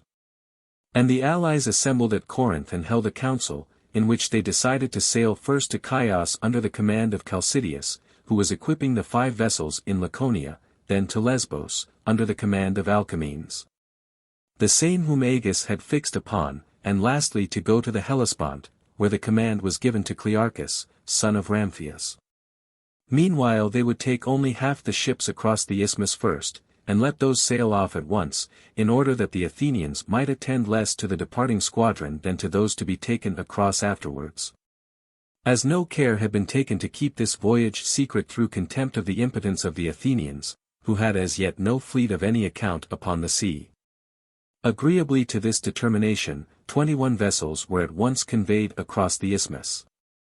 They were now impatient to set sail, but the Corinthians were not willing to accompany them until they had celebrated the Isthmian festival, which fell at that time. Upon this Agis proposed to them to save their scruples about breaking the Isthmian truce by taking the expedition upon himself. The Corinthians not consenting to this, a delay ensued, during which the Athenians conceived suspicions of what was preparing at Chios, and sent Aristocrates, one of their generals, and charged them with the fact, and, upon the denial of the Chians, ordered them to send with them a contingent of ships, as faithful confederates. 7 were sent accordingly. The reason of the dispatch of the ships lay in the fact that the mass of the Chians were not privy to the negotiations, while the few who were in the secret did not wish to break with the multitude until they had something positive to lean upon, and no longer expected the Peloponnesians to arrive by reason of their delay. In the meantime the Isthmian games took place, and the Athenians, who had been also invited, went to attend them, and now seeing more clearly into the designs of the Chians, as soon as they returned to Athens took measures to prevent the fleet putting out from Cenchreae without their knowledge. After the festival the Peloponnesians set sail with 21 ships for Chios, under the command of Alcamenes. The Athenians first sailed against them with an equal number, drawing off towards the open sea. The enemy, however, turning back before he had followed them far, the Athenians returned also, not trusting the 7 Chian ships which formed part of their number. and afterwards manned 37 vessels in all and chased him on his passage alongshore into Spiraeum, a desert Corinthian port on the edge of the Epidaurian frontier. After losing one ship out at sea, the Peloponnesians got the rest together and brought them to anchor. The Athenians now attacked not only from the sea with their fleet, but also disembarked upon the coast. And a melee ensued of the most confused and violent kind, in which the Athenians disabled most of the enemy's vessels and killed Alcamenes their commander, losing also a few of their own men. After this they separated, and the Athenians, detaching a sufficient number of ships to blockade those of the enemy, anchored with the rest at the islet adjacent, upon which they proceeded to encamp, and sent to Athens for reinforcements. The Peloponnesians having been joined on the day after the battle by the Corinthians, who came to help the ships, and by the other inhabitants in the vicinity not long afterwards. These saw the difficulty of keeping guard in a desert place, and in their perplexity at first thought of burning the ships. But finally resolved to haul them up on shore and sit down and guard them with their land forces until a convenient opportunity for escaping should present itself. Agis also, on being informed of the disaster, sent them a Spartan of the name of Thermon. The Lacedaemonians first received the news of the fleet having put out from the isthmus, Alcamenes having been ordered by the ephors to send off a horseman when this took place. And immediately resolved to dispatch their own 5 vessels under Chalcidius, and Alcibiades with him.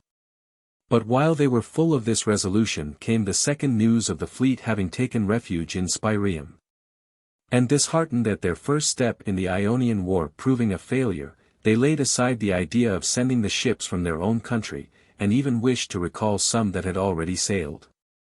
Perceiving this, Alcibiades again persuaded Endius and the other ephors to persevere in the expedition, saying that the voyage would be made before the Chians heard of the fleet's misfortune, and that as soon as he set foot in Ionia, he should. By assuring them of the weakness of the Athenians and the zeal of Lacedaemon, have no difficulty in persuading the cities to revolt, as they would readily believe his testimony. He also represented to Endius himself in private that it would be glorious for him to be the means of making Ionia revolt and the king become the ally of Lacedaemon, instead of that honor being left to Agis. Agis, it must be remembered, was the enemy of Alcibiades. And Endius and his colleagues thus persuaded, he put to sea with the 5 ships and the Lacedaemonian Chalcidius, and made all haste upon the voyage. About this time the 16 Peloponnesian ships from Sicily, which had served through the war with Gylippus, were caught on their return off Leucadia and roughly handled by the 27 Athenian vessels under Hippocles, son of Menippus. On the lookout for the ships from Sicily. After losing one of their number, the rest escaped from the Athenians and sailed into Corinth. Meanwhile Chalcidius and Alcibiades seized all they met with on their voyage, to prevent news of their coming, and let them go at Caracas, the first point which they touched at in the continent. Here they were visited by some of their Chian correspondents and, being urged by them to sail up to the town without announcing their coming, arrived suddenly before Chios. The many were amazed and confounded, while the few had so arranged that the council should be sitting at the time. And after speeches from Chalcidius and Alcibiades stating that many more ships were sailing up, but saying nothing of the fleet being blockaded in Spiraeum, the Chians revolted from the Athenians, and the Erythraeans immediately afterwards. After this 3 vessels sailed over to Clazomene, and made that city revolt also. And the Clazomenians immediately crossed over to the mainland and began to fortify Palicna, in order to retreat there, in case of necessity, from the island where they dwelt. While the revolted places were all engaged in fortifying and preparing for the war, news of Chios speedily reached Athens. The Athenians thought the danger by which they were now menaced great and unmistakable, and that the rest of their allies would not consent to keep quiet after the secession of the greatest of their number. In the consternation of the moment they at once took off the penalty attaching to whoever proposed or put to the vote a proposal for using the 1,000 talents which they had jealously avoided touching throughout the whole war. And voted to employ them to man a large number of ships, and to send off at once under Strombichides, son of Diotimus, the 8 vessels, forming part of the blockading fleet at Spiraeum, which had left the blockade and had returned after pursuing and failing to overtake the vessels with Chalcidius. These were to be followed shortly afterwards by 12 more under Thucydides, also taken from the blockade.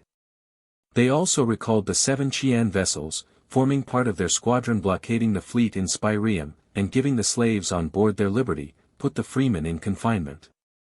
And speedily manned and sent out 10 fresh ships to blockade the Peloponnesians in the place of all those that had departed, and decided to man 30 more.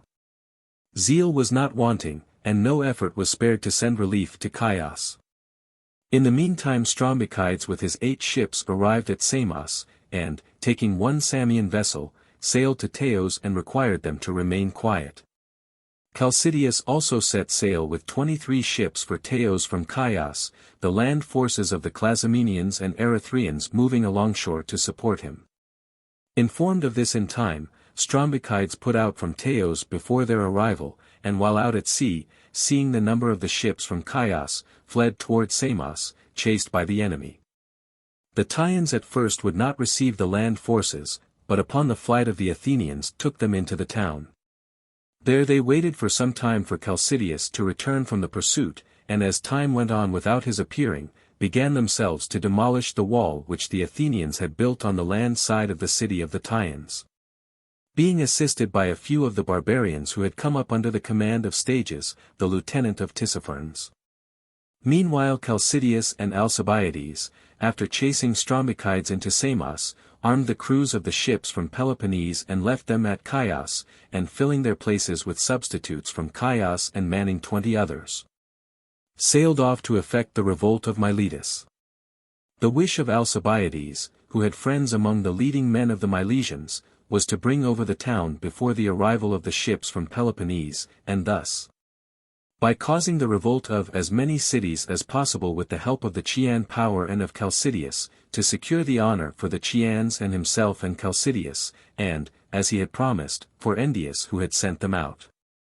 Not discovered until their voyage was nearly completed, they arrived a little before Strombichides and Thucydides, who had just come with 12 ships from Athens, and had joined Strombichides in pursuing them, and occasioned the revolt of Miletus.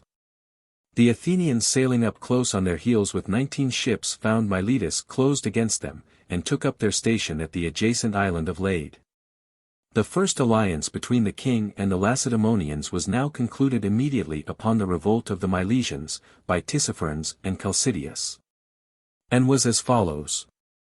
The Lacedaemonians and their allies made a treaty with the king and Tissaphernes upon the terms following.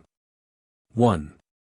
Whatever country or cities the king has, or the king's ancestors had, shall be the king's, and whatever came in to the Athenians from these cities, either money or any other thing, the king and the Lacedaemonians and their allies shall jointly hinder the Athenians from receiving either money or any other thing. 2.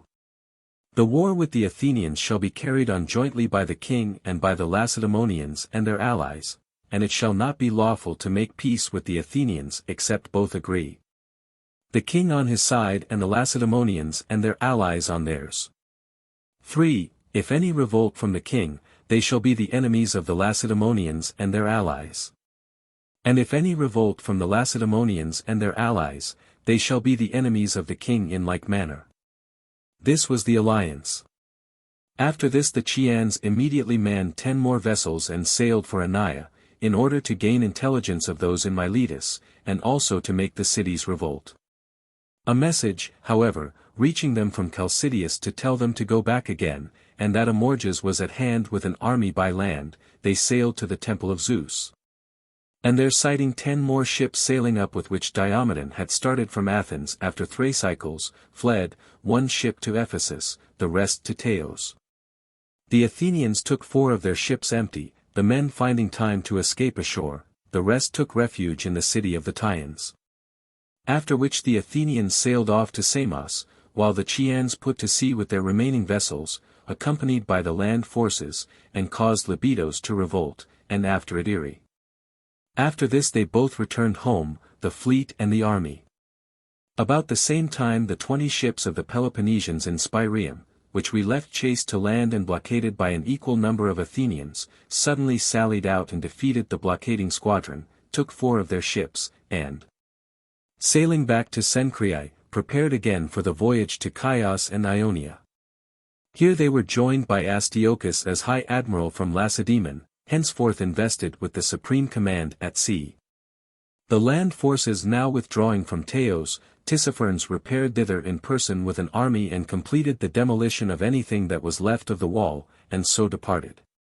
Not long after his departure Diomedon arrived with 10 Athenian ships, and, having made a convention by which the Teians admitted him as they had the enemy, coasted along to Erie, and, failing in an attempt upon the town, sailed back again.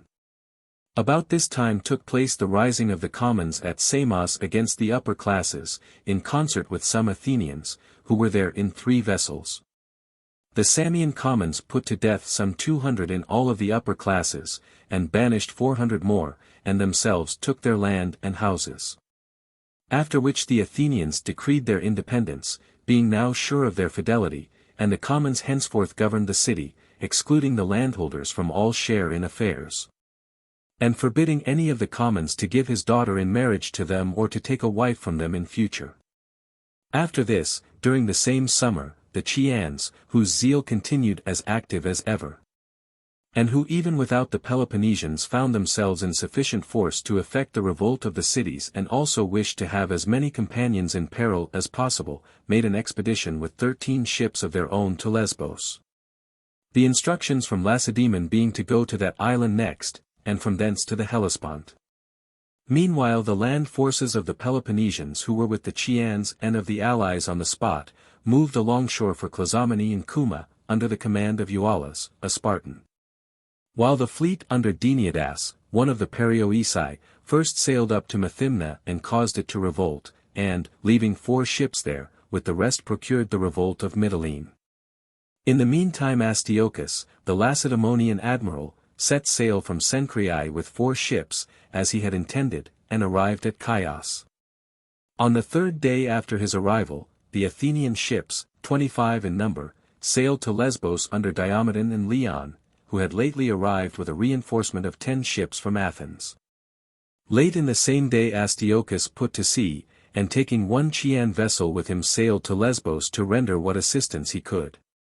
Arrived at Pyrrha, and from thence the next day at Eresus, he there learned that Mytilene had been taken, almost without a blow, by the Athenians, who had sailed up and unexpectedly put into the harbor, had beaten the Chian ships, and landing and defeating the troops opposed to them had become masters of the city.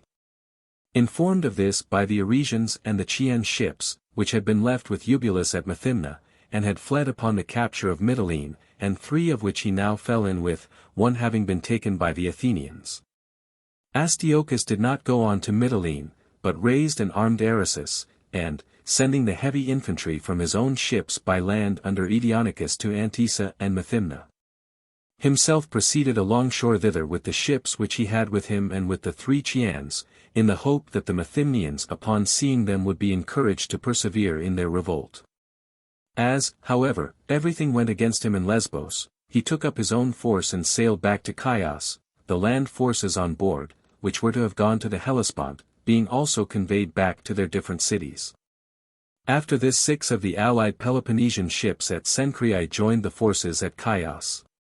The Athenians, after restoring matters to their old state in Lesbos, set sail from thence and took Polycna, the place that the Clazomenians were fortifying on the continent, and carried the inhabitants back to their town upon the island. Except the authors of the revolt, who withdrew to Daphnis. And thus Clazomenae became once more Athenian. The same summer the Athenians and the 20 ships at Lade, blockading Miletus, made a descent at Panormus in the Milesian territory, and killed Chalcidius the Lacedaemonian commander, who had come with a few men against them. And the 3rd day after sailed over and set up a trophy, which, as they were not masters of the country, was however pulled down by the Milesians. Meanwhile Leon and Diomedon with the Athenian fleet from Lesbos issuing from the Oenussi, the isles off Chios, and from their forts of Sedusa and Telium in the Erythrade, and from Lesbos, carried on the war against the Chians from the ships, having on board heavy infantry from the rolls pressed to serve as marines. Landing in Cardamyle and in Belissus they defeated with heavy loss the Chians that took the field against them and, laying desolate the places in that neighborhood, defeated the Chians again in another battle at Phani, and in a 3rd at Laconium. After this the Chians ceased to meet them in the field, while the Athenians devastated the country, which was beautifully stocked and had remained uninjured ever since the Median Wars.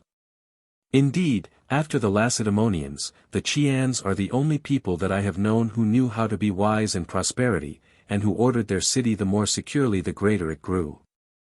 Nor was this revolt, in which they might seem to have erred on the side of rashness, ventured upon until they had numerous and gallant allies to share the danger with them.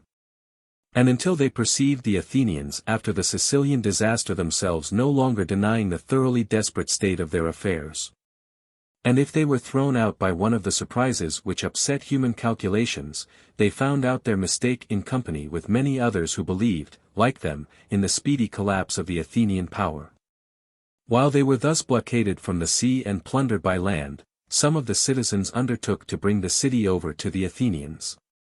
Apprised of this, the authorities took no action themselves, but brought Astyochus, the admiral, from Erythrae, with 4 ships that he had with him, and considered how they could most quietly, either by taking hostages or by some other means, put an end to the conspiracy. While the Chians were thus engaged, 1,000 Athenian heavy infantry and 1,500 Argives, 500 of whom were light troops furnished with armor by the Athenians, and 1,000 of the allies. Towards the close of the same summer sailed from Athens in 48 ships, some of which were transports, under the command of Phrynichus, Onomacles, and Cyrenides, and putting into Samos crossed over and encamped at Miletus. Upon this the Milesians came out to the number of 800 heavy infantry, with the Peloponnesians who had come with Chalcidius, and some foreign mercenaries of Tissaphernes himself and his cavalry, and engaged the Athenians and their allies. While the Argives rushed forward on their own wing with the careless disdain of men advancing against Ionians who would never stand their charge, and were defeated by the Milesians with a loss little short of 300 men. The Athenians first defeated the Peloponnesians, and driving before them the barbarians and the ruck of the army, without engaging the Milesians, who after the rout of the Argives retreated into the town upon seeing their comrades worsted, crowned their victory by grounding their arms under the very walls of Miletus. Thus, in this battle, the Ionians on both sides overcame the Dorians, the Athenians defeating the Peloponnesians opposed to them, and the Milesians the Argives. After setting up a trophy, the Athenians prepared to draw a wall round the place, which stood upon an isthmus, thinking that, if they could gain Miletus, the other towns also would easily come over to them. Meanwhile about dusk tidings reached them that the 55 ships from Peloponnese and Sicily might be instantly expected. Of these the Siceliots, urged principally by the Syracusan Hermocrates to join in giving the finishing blow to the power of Athens, furnished 22, 20 from Syracuse, and 2 from Silenus. And the ships that we left preparing in Peloponnese being now ready, both squadrons had been entrusted to Theramenes, a Lacedaemonian, to take to Astyochus, the admiral. They now put in first at Luros the island off Miletus, and from thence, discovering that the Athenians were before the town, sailed into the Iasic Gulf, in order to learn how matters stood at Miletus. Meanwhile Alcibiades came on horseback to Tychiussa in the Milesian territory, the point of the gulf at which they had put in for the night, and told them of the battle in which he had fought in person by the side of the Milesians and Tissaphernes, and advised them, if they did not wish to sacrifice Ionia and their cause, to fly to the relief of Miletus and hinder its investment. Accordingly they resolved to relieve it the next morning. Meanwhile Phrynichus, the Athenian commander, had received precise intelligence of the fleet from Luros, and when his colleagues expressed a wish to keep the sea and fight it out, flatly refused either to stay himself or to let them or any one else do so if he could help it. Where they could hereafter contend, after full and undisturbed preparation, with an exact knowledge of the number of the enemy's fleet and of the force which they could oppose to him. He would never allow the reproach of disgrace to drive him into a risk that was unreasonable. It was no disgrace for an Athenian fleet to retreat when it suited them, put it as they would, it would be more disgraceful to be beaten, and to expose the city not only to disgrace, but to the most serious danger. After its late misfortunes it could hardly be justified in voluntarily taking the offensive even with the strongest force, except in a case of absolute necessity, much less then without compulsion could it rush upon peril of its own seeking. He told them to take up their wounded as quickly as they could and the troops and stores which they had brought with them, and leaving behind what they had taken from the enemy's country, in order to lighten the ships, to sail off to Samos. And there concentrating all their ships to attack as opportunity served. As he spoke so he acted, and thus not now more than afterwards, nor in this alone but in all that he had to do with, did Phrynichus show himself a man of sense. In this way that very evening the Athenians broke up from before Miletus, leaving their victory unfinished, and the Argives, mortified at their disaster, promptly sailed off home from Samos. As soon as it was morning the Peloponnesians weighed from Tychiussa and put into Miletus after the departure of the Athenians. They stayed one day, and on the next took with them the Chian vessels originally chased into port with Chalcidius, and resolved to sail back for the tackle which they had put on shore at Tychiussa. Upon their arrival Tissaphernes came to them with his land forces and induced them to sail to Iassus, which was held by his enemy Amorges. Accordingly they suddenly attacked and took Iassus, whose inhabitants never imagined that the ships could be other than Athenian. The Syracusans distinguished themselves most in the action. Amorges, a bastard of Pisithens and a rebel from the king, was taken alive and handed over to Tissaphernes, to carry to the king, if he chose. According to his orders, Iassus was sacked by the army, who found a very great booty there, the place being wealthy from ancient date. The mercenaries serving with Amorges the Peloponnesians received and enrolled in their army without doing them any harm, since most of them came from Peloponnese, and handed over the town to Tissaphernes with all the captives, bond or free, at the stipulated price of 1 Doric stater a head. After which they returned to Miletus. Pedaritus, son of Leon, who had been sent by the Lacedaemonians to take the command at Chios, they dispatched by land as far as Erythrae with the mercenaries taken from Amorges, appointing Philip to remain as governor of Miletus. Summer was now over. The winter following, Tissaphernes put Iassus in a state of defense, and passing on to Miletus distributed a month's pay to all the ships as he had promised at Lacedaemon, at the rate of an Attic drachma a day for each man. In future, however, he was resolved not to give more than 3 obols, until he had consulted the king, when if the king should so order he would give, he said, the full drachma. However, upon the protest of the Syracusan general Hermocrates, for as Theramenes was not admiral, but only accompanied them in order to hand over the ships to Astyochus, he made little difficulty about the pay. It was agreed that the amount of 5 ships' pay should be given over and above the 3 obols a day for each man. Tissaphernes paying 30 talents a month for 55 ships, and to the rest, for as many ships as they had beyond that number, at the same rate. The same winter the Athenians in Samos, having been joined by 35 more vessels from home under Charminus, Strombichides, and Euctemon, called in their squadron at Chios and all the rest, intending to blockade Miletus with their navy, and to send a fleet and an army against Chios, drawing lots for the respective services. This intention they carried into effect. Strombichides, Onamicals, and Euctemon sailing against Chios, which fell to their lot, with 30 ships and a part of the 1,000 heavy infantry, who had been to Miletus, in transports. While the rest remained masters of the sea with 74 ships at Samos, and advanced upon Miletus. Meanwhile Astyochus, whom we left at Chios collecting the hostages required in consequence of the conspiracy, stopped upon learning that the fleet with Theramenes had arrived, and that the affairs of the league were in a more flourishing condition. And putting out to sea with 10 Peloponnesian and as many Chian vessels, after a futile attack upon Telium, coasted on to Clazomenae, and ordered the Athenian party to remove inland to Daphnis, and to join the Peloponnesians. An order in which also joined Thamos the king's lieutenant in Ionia. This order being disregarded, Astyochus made an attack upon the town, which was unwalled, and having failed to take it was himself carried off by a strong gale to Phocea and Cuma.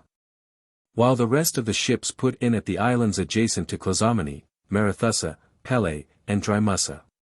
Here they were detained 8 days by the winds, and, plundering and consuming all the property of the Clazomenians there deposited, put the rest on shipboard and sailed off to Phocea and Cuma to join Astyochus. While he was there, envoys arrived from the Lesbians who wished to revolt again.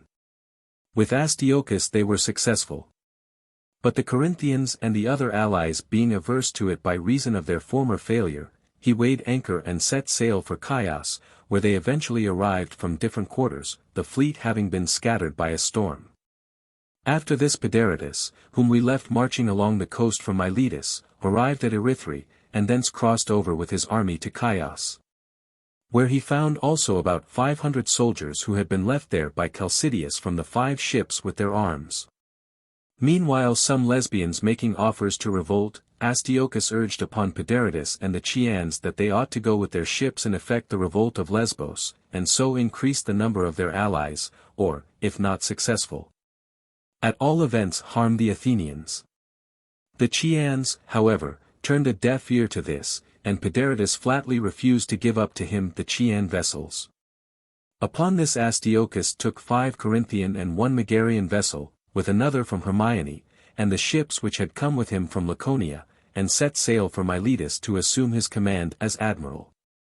After telling the Chians with many threats that he would certainly not come and help them if they should be in need. At Caracas in the Erythrae he brought to for the night.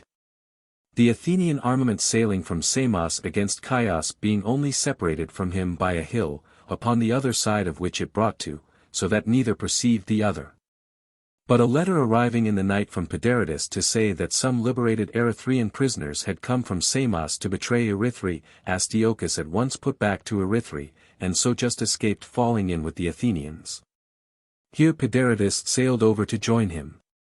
And after inquiry into the pretended treachery, finding that the whole story had been made up to procure the escape of the men from Samos, they acquitted them of the charge, and sailed away. Pedaritus to Chios and Astyochus to Miletus as he had intended. Meanwhile the Athenian armament sailing round Caracas fell in with 3 Chian men of war off Arginus, and gave immediate chase. A great storm coming on, the Chians with difficulty took refuge in the harbour. The 3 Athenian vessels most forward in the pursuit being wrecked and thrown up near the city of Chios, and the crews slain or taken prisoners. The rest of the Athenian fleet took refuge in the harbour called Phoenicus, under Mount Mimas, and from thence afterwards put into Lesbos and prepared for the work of fortification. The same winter the Lacedaemonian Hippocrates sailed out from Peloponnese with 10 Thurian ships under the command of Dorius, son of Diagras, and 2 colleagues, 1 Laconian and 1 Syracusan vessel, and arrived at Cnidus, which had already revolted at the instigation of Tissaphernes. When their arrival was known at Miletus, orders came to them to leave half their squadron to guard Cnidus, and with the rest to cruise round Triopium and seize all the merchantmen arriving from Egypt. Triopium is a promontory of Cnidus and sacred to Apollo. This coming to the knowledge of the Athenians, they sailed from Samos and captured the 6 ships on the watch at Triopium, the crews escaping out of them. After this the Athenians sailed into Cnidus and made an assault upon the town, which was unfortified, and all but took it. And the next day assaulted it again, but with less effect, as the inhabitants had improved their defences during the night, and had been reinforced by the crews escaped from the ships at Triopium. The Athenians now withdrew, and after plundering the Cnidian territory sailed back to Samos. About the same time Astyochus came to the fleet at Miletus. The Peloponnesian camp was still plentifully supplied, being in receipt of sufficient pay, and the soldiers having still in hand the large booty taken at Iassus. The Milesians also showed great ardor for the war. Nevertheless the Peloponnesians thought the first convention with Tissaphernes, made with Chalcidius, defective, and more advantageous to him than to them, and consequently while Theramenes was still there concluded another, which was as follows. The convention of the Lacedaemonians and the allies with King Darius and the sons of the king, and with Tissaphernes for a treaty and friendship, as follows. 1. Neither the Lacedaemonians or the allies of the Lacedaemonians shall make war against or otherwise injure any country or cities that belong to King Darius or did belong to his father or to his ancestors. Neither shall the Lacedaemonians or the allies of the Lacedaemonians exact tribute from such cities. Neither shall King Darius nor any of the subjects of the king make war against or otherwise injure the Lacedaemonians or their allies. 2. If the Lacedaemonians or their allies should require any assistance from the king, or the king from the Lacedaemonians or their allies, whatever they both agree upon they shall be right in doing. 3. Both shall carry on jointly the war against the Athenians and their allies, and if they make peace, both shall do so jointly. 4. The expense of all troops in the king's country, sent for by the king, shall be borne by the king. 5. If any of the states comprised in this convention with the king attack the king's country, the rest shall stop them and aid the king to the best of their power. And if any in the king's country or in the countries under the king's rule attack the country of the Lacedaemonians or their allies, the king shall stop it and help them to the best of his power. After this convention Theramenes handed over the fleet to Astyochus, sailed off in a small boat, and was lost. The Athenian armament had now crossed over from Lesbos to Chios, and being master by sea and land began to fortify Delphinium, a place naturally strong on the land side, provided with more than one harbor, and also not far from the city of Chios. Meanwhile the Chians remained inactive. Already defeated in so many battles, they were now also at discord among themselves. The execution of the party of Tydeus, son of Ion, by Pedaritus upon the charge of Atticism, followed by the forcible imposition of an oligarchy upon the rest of the city, having made them suspicious of one another. And they therefore thought neither themselves nor the mercenaries under Pedaritus a match for the enemy. They sent, however, to Miletus to beg Astyochus to assist them, which he refused to do, and was accordingly denounced at Lacedaemon by Pedaritus as a traitor. Such was the state of the Athenian affairs at Chios. While their fleet at Samos kept sailing out against the enemy in Miletus, until they found that he would not accept their challenge, and then retired again to Samos and remained quiet. In the same winter the 27 ships equipped by the Lacedaemonians for Pharnabazus through the agency of the Megarian Calligetus, and the Cyzicene Timagras, put out from Peloponnese and sailed for Ionia about the time of the solstice. Under the command of Antisthenes, a Spartan. With them the Lacedaemonians also sent 11 Spartans as advisers to Astyochus, Lycus, son of Arcesilaus, being among the number. Arrived at Miletus, their orders were to aid in generally superintending the good conduct of the war. To send off the above ships or a greater or less number to the Hellespont to Pharnabazus, if they thought proper, appointing Clearchus, son of Ramphias, who sailed with them, to the command.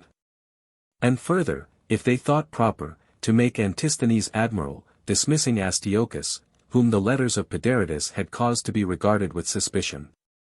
Sailing accordingly from Malea across the open sea, the squadron touched at Melos and there fell in with 10 Athenian ships, 3 of which they took empty and burned. After this, being afraid that the Athenian vessels escaped from Melos might, as they in fact did, give information of their approach to the Athenians at Samos, they sailed to Crete. And having lengthened their voyage by way of precaution made land at Caunus in Asia, from whence considering themselves in safety they sent a message to the fleet at Miletus for a convoy along the coast. Meanwhile the Chians and Pedaritus, undeterred by the backwardness of Astyochus, went on sending messengers pressing him to come with all the fleet to assist them against their besiegers. And not to leave the greatest of the allied states in Ionia to be shut up by sea and overrun and pillaged by land.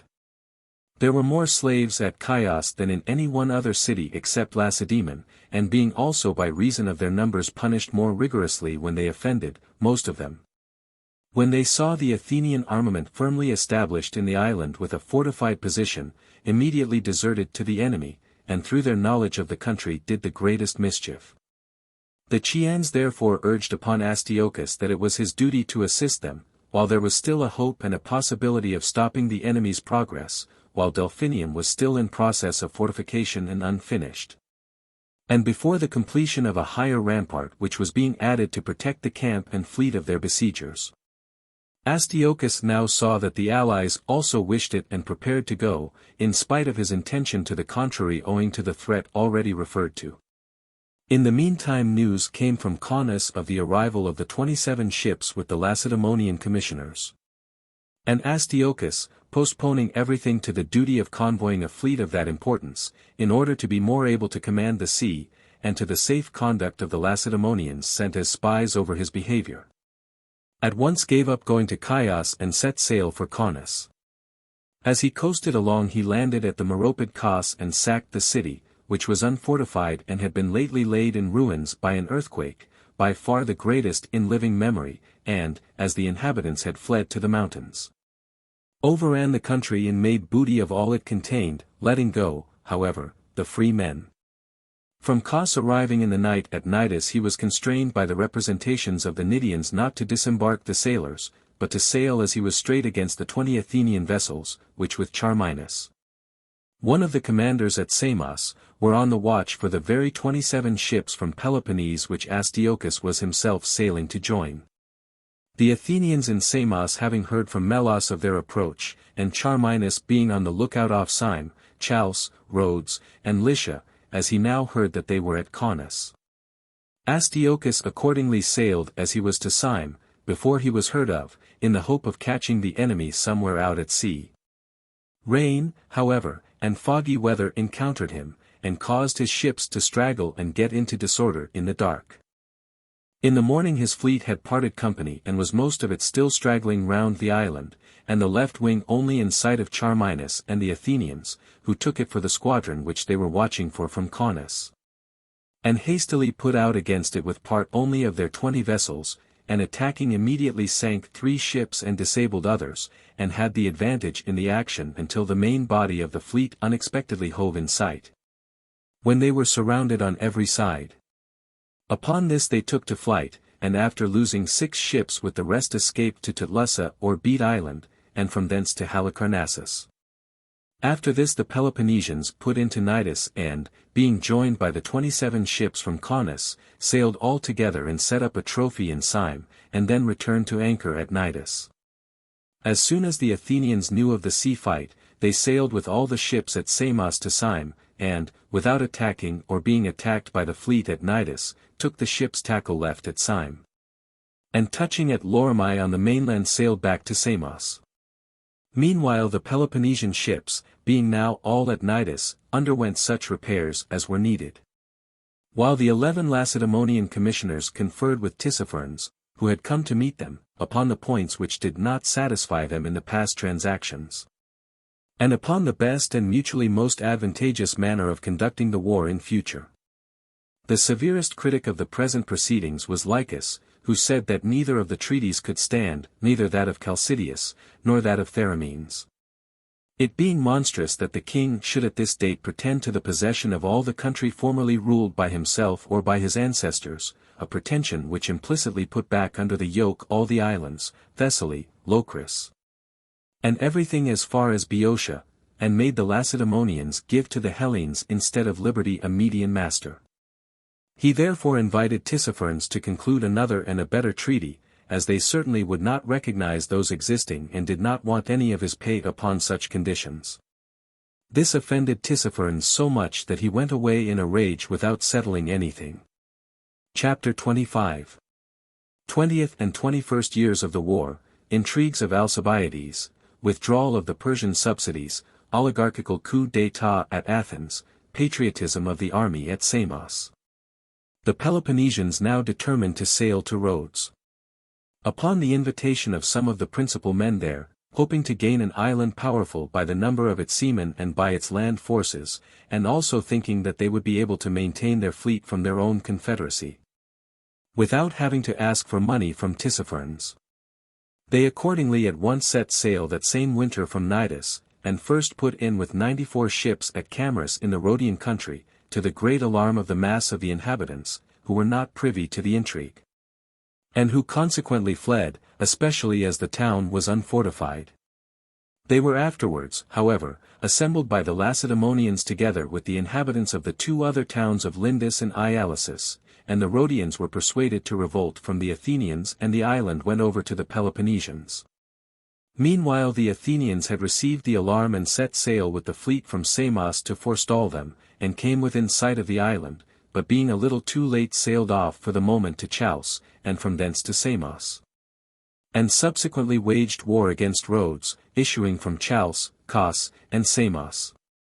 The Peloponnesians now levied a contribution of 32 talents from the Rhodians, after which they hauled their ships ashore and for 80 days remained inactive. During this time, and even earlier, before they removed to Rhodes, the following intrigues took place. After the death of Chalcidius and the battle at Miletus, Alcibiades began to be suspected by the Peloponnesians. And Astyochus received from Lacedaemon an order from them to put him to death, he being the personal enemy of Agis, and in other respects thought unworthy of confidence. Alcibiades in his alarm first withdrew to Tissaphernes, and immediately began to do all he could with him to injure the Peloponnesian cause.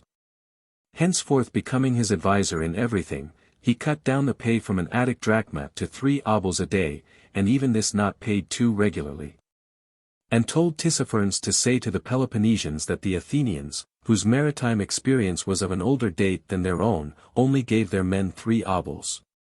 Not so much from poverty as to prevent their seamen being corrupted by being too well off, and injuring their condition by spending money upon enervating indulgences. And also paid their crews irregularly in order to have a security against their deserting in the arrears which they would leave behind them.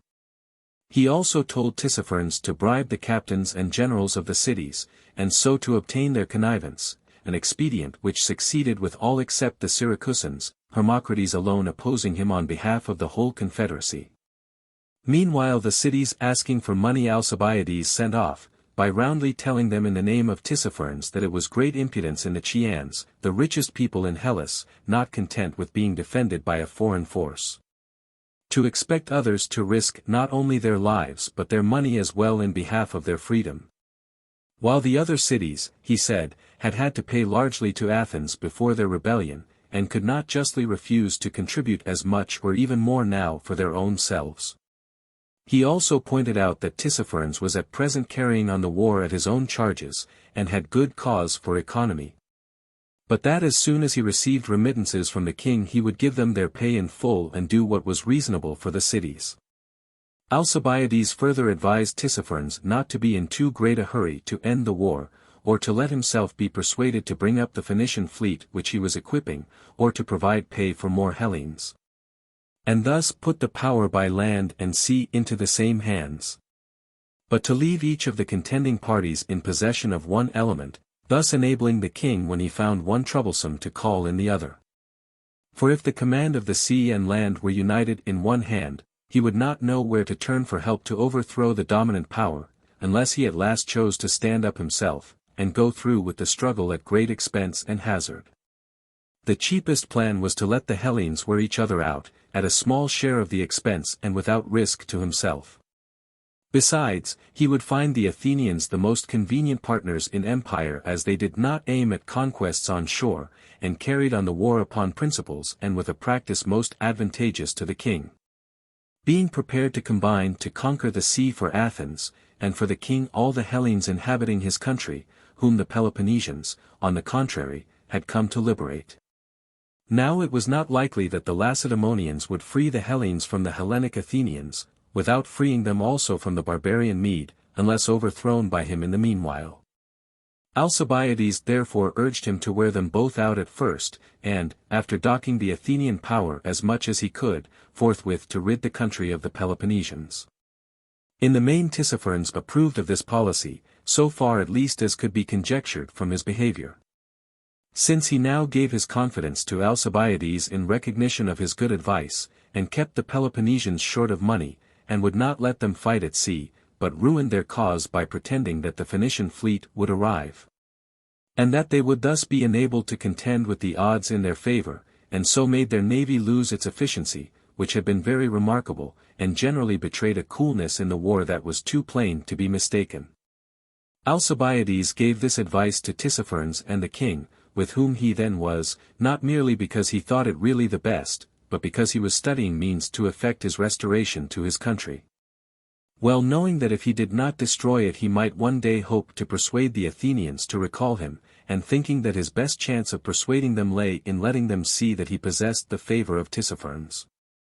The event proved him to be right.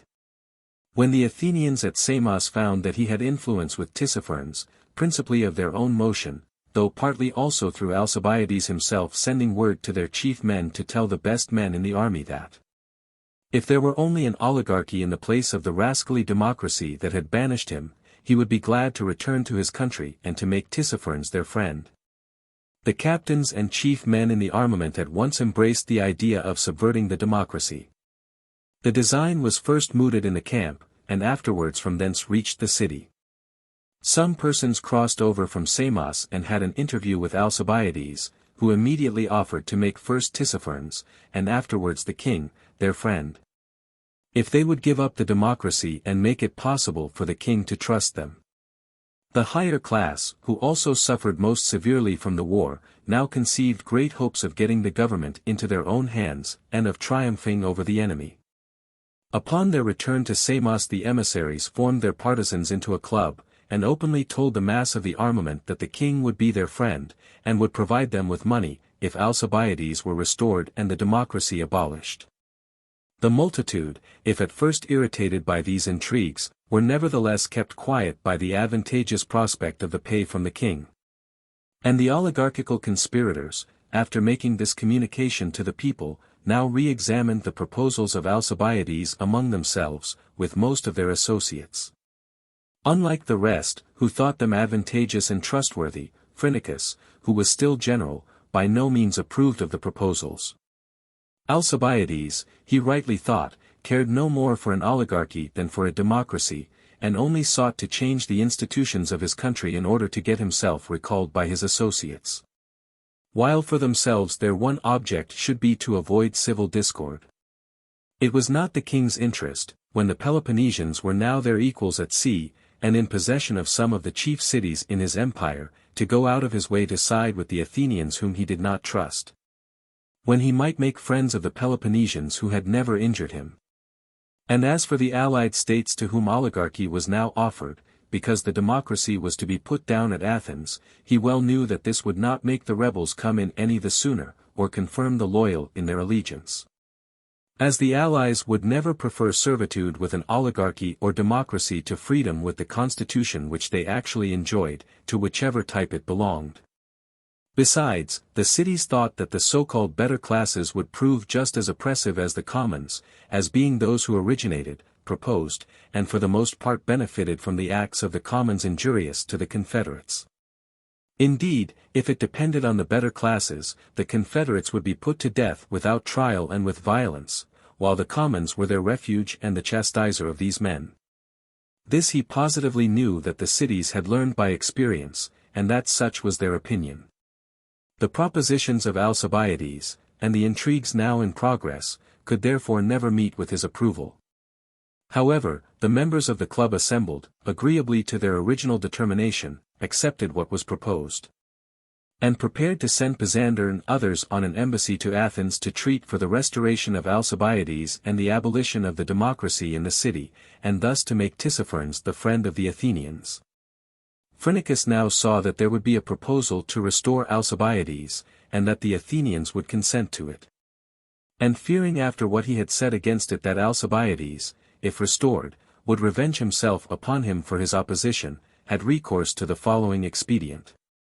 He sent a secret letter to the Lacedaemonian admiral Astyochus, who was still in the neighborhood of Miletus, to tell him that Alcibiades was ruining their cause by making Tissaphernes the friend of the Athenians, and containing an express revelation of the rest of the intrigue, desiring to be excused if he sought to harm his enemy even at the expense of the interests of his country.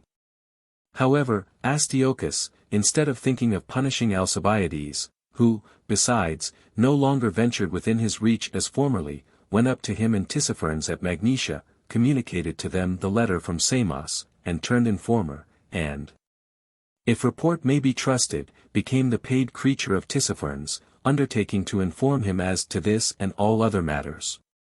Which was also the reason why he did not remonstrate more strongly against the pay not being given in full. Upon this Alcibiades instantly sent to the authorities at Samos a letter against Phrynichus, stating what he had done, and requiring that he should be put to death. Phrynichus, distracted, and placed in the utmost peril by the denunciation, sent again to Astyochus, reproaching him with having so ill kept the secret of his previous letter. and saying that he was now prepared to give them an opportunity of destroying the whole Athenian armament at Samos. Giving a detailed account of the means which he should employ, Samos being unfortified, and pleading that, being in danger of his life on their account, he could not now be blamed for doing this or anything else to escape being destroyed by his mortal enemies. This also Astyochus revealed to Alcibiades.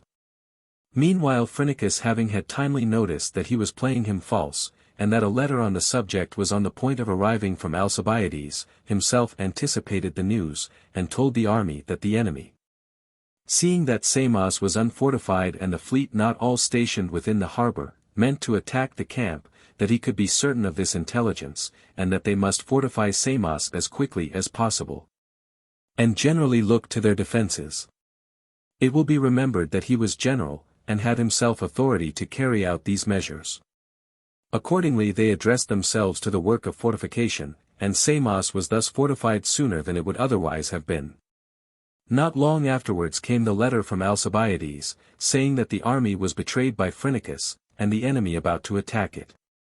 Alcibiades, however, gained no credit, it being thought that he was in the secret of the enemy's designs, and had tried to fasten them upon Phrynichus, and to make out that he was their accomplice, out of hatred.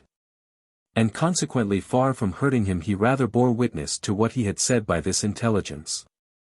After this Alcibiades set to work to persuade Tissaphernes to become the friend of the Athenians. Tissaphernes, although afraid of the Peloponnesians because they had more ships in Asia than the Athenians, was yet disposed to be persuaded if he could, especially after his quarrel with the Peloponnesians at Cnidus about the Treaty of Theramenes.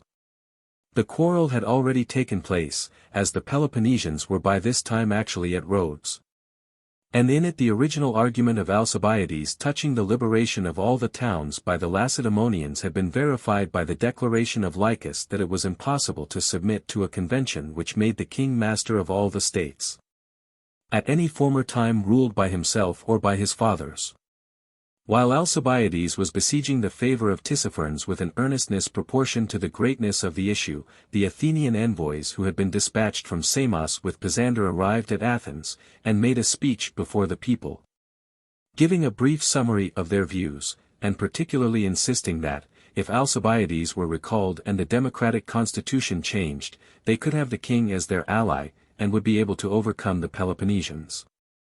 A number of speakers opposed them on the question of the democracy. The enemies of Alcibiades cried out against the scandal of a restoration to be effected by a violation of the constitution.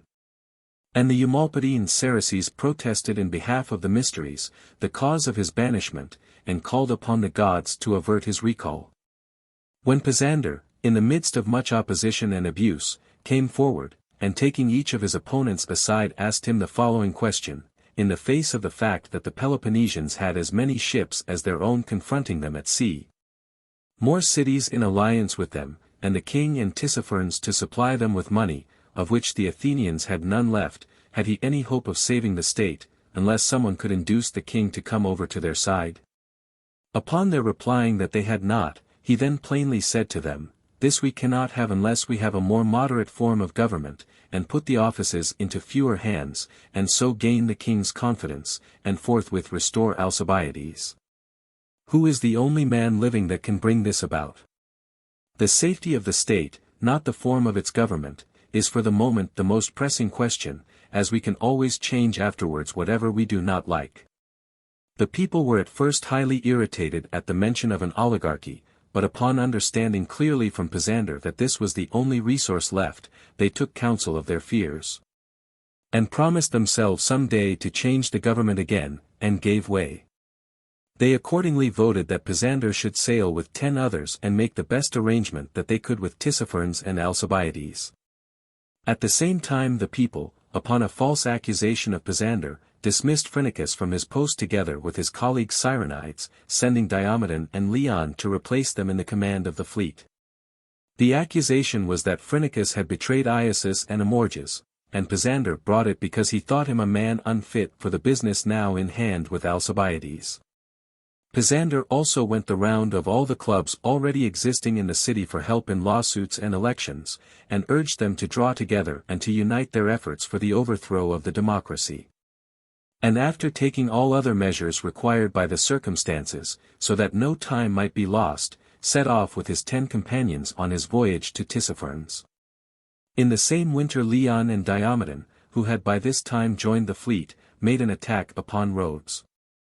The ships of the Peloponnesians they found hauled up on shore, and, after making a descent upon the coast and defeating the Rhodians who appeared in the field against them, withdrew to Chalce and made that place their base of operations instead of Kos, as they could better observe from thence if the Peloponnesian fleet put out to sea. Meanwhile Xenophants, a Laconian, came to Rhodes from Pedaritus at Chios, with the news that the fortification of the Athenians was now finished, and that, unless the whole Peloponnesian fleet came to the rescue, the cause in Chios must be lost. Upon this they resolved to go to his relief. In the meantime Pedaritus, with the mercenaries that he had with him and the whole force of the Chians, made an assault upon the work round the Athenian ships and took a portion of it, and got possession of some vessels that were hauled up on shore.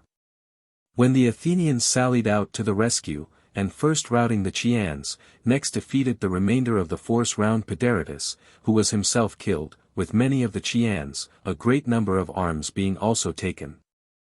After this the Chians were besieged even more straitly than before by land and sea, and the famine in the place was great. Meanwhile the Athenian envoys with Pisander arrived at the court of Tissaphernes, and conferred with him about the proposed agreement. However, Alcibiades, not being altogether sure of Tissaphernes, who feared the Peloponnesians more than the Athenians, and besides wished to wear out both parties, as Alcibiades himself had recommended, had recourse to the following stratagem to make the treaty between the Athenians and Tissaphernes miscarry by reason of the magnitude of his demands. In my opinion Tissaphernes desired this result, fear being his motive. While Alcibiades, who now saw that Tissaphernes was determined not to treat on any terms, wished the Athenians to think, not that he was unable to persuade Tissaphernes, but that after the latter had been persuaded and was willing to join them, they had not conceded enough to him. For the demands of Alcibiades, speaking for Tissaphernes, who was present, were so extravagant that the Athenians, although for a long while they agreed to whatever he asked, yet had to bear the blame of failure. He required the cession of the whole of Ionia, next of the islands adjacent, besides other concessions, and these passed without opposition. At last, in the third interview, Alcibiades, who now feared a complete discovery of his inability, required them to allow the king to build ships and sail along his own coast wherever and with as many as he pleased. Upon this the Athenians would yield no further, and concluding that there was nothing to be done, but that they had been deceived by Alcibiades, went away in a passion and proceeded to Samos. Tissaphernes immediately after this, in the same winter, proceeded along shore to Caunus, desiring to bring the Peloponnesian fleet back to Miletus, and to supply them with pay, making a fresh convention upon such terms as he could get, in order not to bring matters to an absolute breach between them. He was afraid that if many of their ships were left without pay they would be compelled to engage and be defeated, or that their vessels being left without hands the Athenians would attain their objects without his assistance. Still more he feared that the Peloponnesians might ravage the continent in search of supplies. Having calculated and considered all this, agreeably to his plan of keeping the two sides equal, he now sent for the Peloponnesians and gave them pay, and concluded with them a third treaty in words following. In the 13th year of the reign of Darius, while Alexippidas was ephor at Lacedaemon, a convention was concluded in the plain of the Meander by the Lacedaemonians and their allies with Tissaphernes, Hieramenes, and the sons of Pharnaces, concerning the affairs of the king and of the Lacedaemonians and their allies. 1. The country of the king in Asia shall be the king's, and the king shall treat his own country as he pleases. 2. The Lacedaemonians and their allies shall not invade or injure the king's country, neither shall the king invade or injure that of the Lacedaemonians or of their allies. If any of the Lacedaemonians or of their allies invade or injure the king's country, the Lacedaemonians and their allies shall prevent it, and if any from the king's country invade or injure the country of the Lacedaemonians or of their allies, the king shall prevent it. 3. Tissaphernes shall provide pay for the ships now present, according to the agreement, until the arrival of the king's vessels, but after the arrival of the king's vessels the Lacedaemonians and their allies may pay their own ships if they wish it.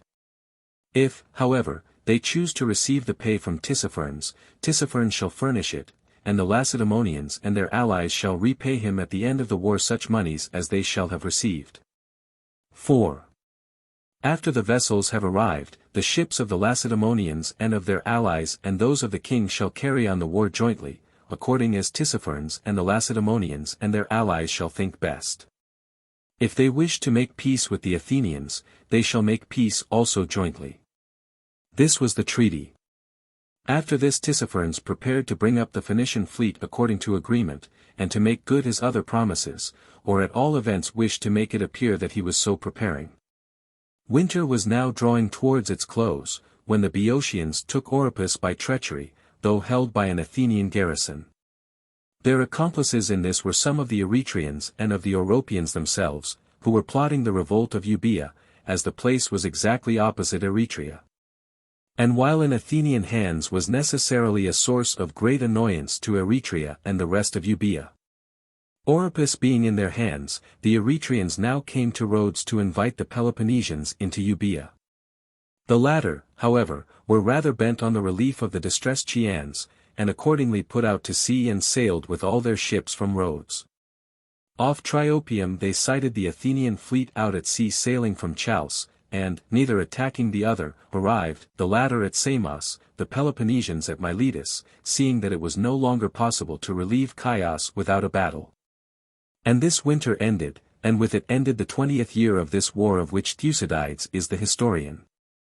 Early in the spring of the summer following, Thucydides, a Spartan, was sent with a small force by land to the Hellespont to effect the revolt of Abydos, which is a Milesian colony.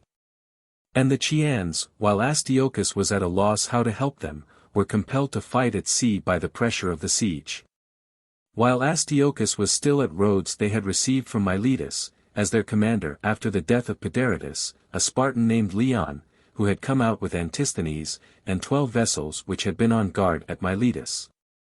5 of which were Thurian, for Syracusans, 1 from Anaia, 1 Milesian, and 1 Leon's own. Accordingly the Chians marched out in mass and took up a strong position, while 36 of their ships put out and engaged 32 of the Athenians. And after a tough fight, in which the Chians and their allies had rather the best of it, as it was now late, retired to their city. Immediately after this Thucydides arrived by land from Miletus. And Abydos and the Hellespont revolted to him and Pharnabazus, and Lampsacus 2 days later.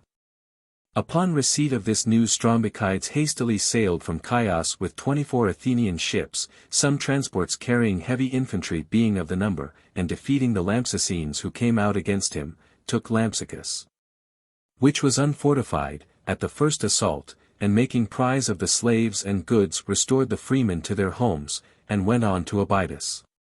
The inhabitants, however, refusing to capitulate, and his assaults failing to take the place, he sailed over to the coast opposite, and appointed Cestus, the town in the Chersonese held by the Medes at a former period in this history, as the center for the defense of the whole Hellespont. In the meantime the Chians commanded the sea more than before, and the Peloponnesians at Miletus and Astyochus, hearing of the sea fight and of the departure of the squadron with Strombichides, took fresh courage.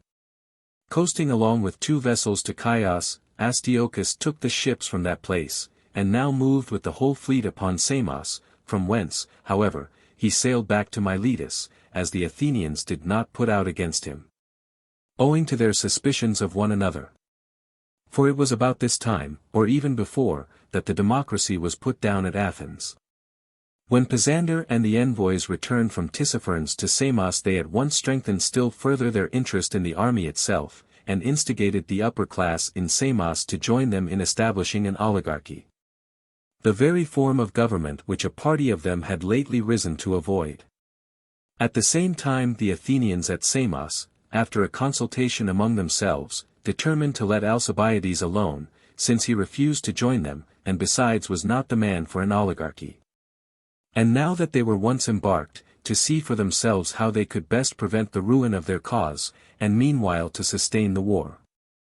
and to contribute without stint money and all else that might be required from their own private estates, as they would henceforth labor for themselves alone. After encouraging each other in these resolutions, they now at once sent off half the envoys and Pisander to do what was necessary at Athens, with instructions to establish oligarchies on their way in all the subject cities which they might touch at, and dispatched the other half in different directions to the other dependencies. Diitrephes also, who was in the neighborhood of Chios, and had been elected to the command of the Thracian towns, was sent off to his government, and arriving at Thassos abolished the democracy there. 2 months, however, had not elapsed after his departure before the Thasians began to fortify their town, being already tired of an aristocracy with Athens, and in daily expectation of freedom from Lacedaemon. Indeed there was a party of them, whom the Athenians had banished, with the Peloponnesians, who with their friends in the town were already making every exertion to bring a squadron, and to effect the revolt of Thassos. And this party thus saw exactly what they most wanted done, that is to say, the reformation of the government without risk, and the abolition of the democracy which would have opposed them. Things at Thassos thus turned out just the contrary to what the oligarchical conspirators at Athens expected, and the same in my opinion was the case in many of the other dependencies. As the cities no sooner got a moderate government and liberty of action, than they went on to absolute freedom without being at all seduced by the show of reform offered by the Athenians. Pisander and his colleagues on their voyage alongshore abolished, as had been determined, the democracies in the cities, and also took some heavy infantry from certain places as their allies, and so came to Athens. Here they found most of the work already done by their associates.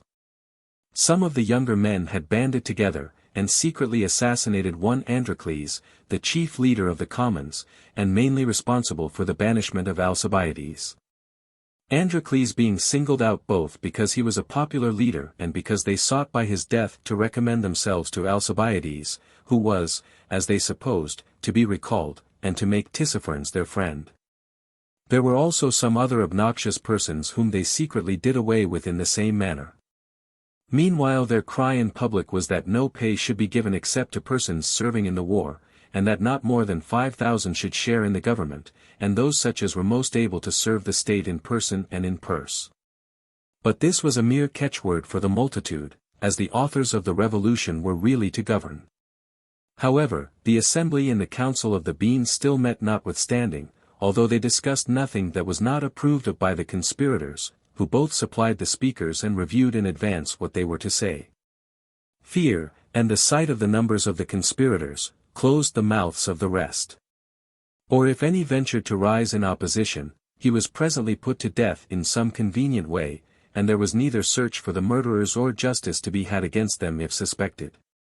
But the people remained motionless, being so thoroughly cowed that men thought themselves lucky to escape violence, even when they held their tongues. An exaggerated belief in the numbers of the conspirators also demoralized the people, rendered helpless by the magnitude of the city, and by their want of intelligence with each other, and being without means of finding out what those numbers really were. For the same reason it was impossible for any one to open his grief to a neighbor and to concert measures to defend himself, as he would have had to speak either to one whom he did not know, or whom he knew but did not trust.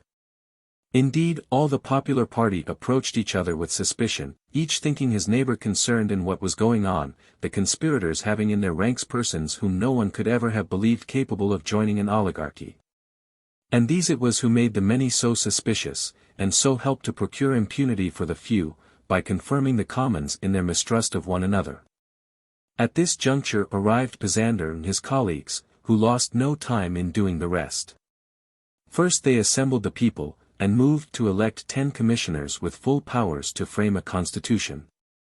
And that when this was done they should on an appointed day lay before the people their opinion as to the best mode of governing the city.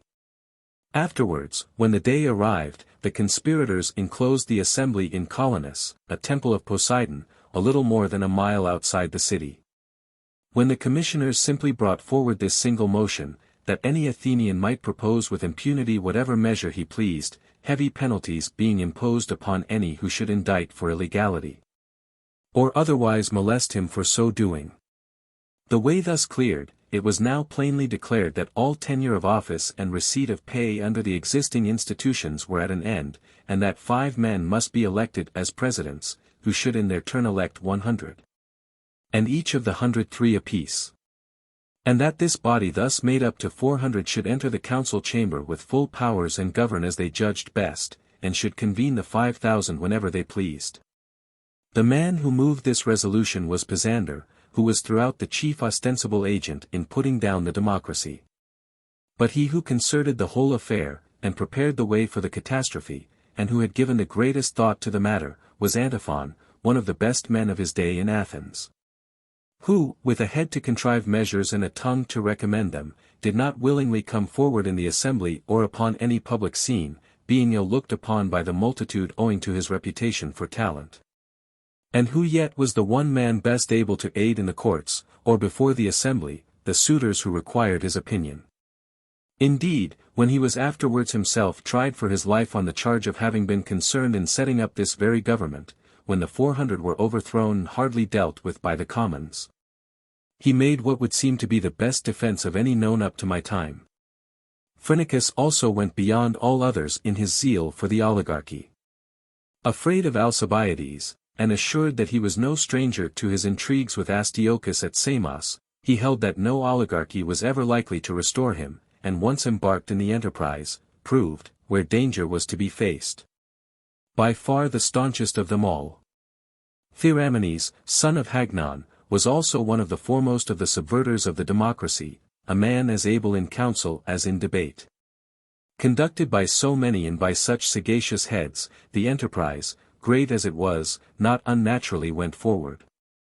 Although it was no light matter to deprive the Athenian people of its freedom, almost 100 years after the deposition of the tyrants, when it had been not only not subject to any during the whole of that period, but accustomed during more than half of it to rule over subjects of its own. The assembly ratified the proposed constitution, without a single opposing voice, and was then dissolved, after which the 400 were brought into the council chamber in the following way. On account of the enemy at Decelia, all the Athenians were constantly on the wall or in the ranks at the various military posts. On that day the persons not in the secret were allowed to go home as usual, while orders were given to the accomplices of the conspirators to hang about, without making any demonstration, at some little distance from the posts. And in case of any opposition to what was being done, to seize the arms and put it down. There were also some Andrians and Tenians, 300 Christians, and some of the settlers in Aegina come with their own arms for this very purpose, who had received similar instructions. These dispositions completed, the 400 went, each with a dagger concealed about his person, accompanied by 120 Hellenic youths, whom they employed wherever violence was needed. And appeared before the councillors of the Bean in the council chamber, and told them to take their pay and be gone. Themselves bringing it for the whole of the residue of their term of office, and giving it to them as they went out. Upon the council withdrawing in this way without venturing any objection, and the rest of the citizens making no movement, the 400 entered the council chamber, and for the present contented themselves with drawing lots for their prytanes, and making their prayers and sacrifices to the gods upon entering office, but afterwards departed widely from the democratic system of government, and except that on account of Alcibiades they did not recall the exiles, ruled the city by force. Putting to death some men, though not many, whom they thought it convenient to remove, and imprisoning and banishing others. They also sent to Agis, the Lacedaemonian king, at Decelia, to say that they desired to make peace, and that he might reasonably be more disposed to treat now that he had them to deal with instead of the inconstant commons. Agis, however, did not believe in the tranquillity of the city, or that the commons would thus in a moment give up their ancient liberty, but thought that the sight of a large Lacedaemonian force would be sufficient to excite them if they were not already in commotion, of which he was by no means certain. He accordingly gave to the envoys of the 400 an answer which held out no hopes of an accommodation, and sending for large reinforcements from Peloponnese, not long afterwards, with these and his garrison from Decelia, descended to the very walls of Athens, hoping either that civil disturbances might help to subdue them to his terms, or that, in the confusion to be expected within and without the city, they might even surrender without a blow being struck. At all events he thought he would succeed in seizing the long walls, bared of their defenders. However, the Athenians saw him come close up, without making the least disturbance within the city. And sending out their cavalry, and a number of their heavy infantry, light troops, and archers, shot down some of his soldiers who approached too near, and got possession of some arms and dead. Upon this Agis, at last convinced, led his army back again and, remaining with his own troops in the old position at Decelia, sent the reinforcement back home, after a few days' stay in Attica. After this the 400 persevering sent another embassy to Agis, and now meeting with a better reception, at his suggestion dispatched envoys to Lacedaemon to negotiate a treaty, being desirous of making peace. They also sent 10 men to Samos to reassure the army, and to explain that the oligarchy was not established for the hurt of the city or the citizens, but for the salvation of the country at large. And that there were 5,000, not 400 only, concerned, although, what with their expeditions and employments abroad, the Athenians had never yet assembled to discuss a question important enough to bring 5,000 of them together. The emissaries were also told what to say upon all other points, and were so sent off immediately after the establishment of the new government, which feared, as it turned out justly, that the mass of seamen would not be willing to remain under the oligarchical constitution, and, the evil beginning there, might be the means of their overthrow. Indeed at Samos the question of the oligarchy had already entered upon a new phase, the following events having taken place just at the time that the 400 were conspiring. That part of the Samian population which has been mentioned as rising against the upper class, and as being the democratic party, had now turned round, and yielding to the solicitations of Pisander during his visit. And of the Athenians in the conspiracy at Samos, had bound themselves by oaths to the number of 300, and were about to fall upon the rest of their fellow citizens, whom they now in their turn regarded as the democratic party. Meanwhile they put to death one Hyperbolus, an Athenian, a pestilent fellow that had been ostracized, not from fear of his influence or position, but because he was a rascal and a disgrace to the city. Being aided in this by Charminus, one of the generals, and by some of the Athenians with them, to whom they had sworn friendship, and with whom they perpetrated other acts of the kind, and now determined to attack the people.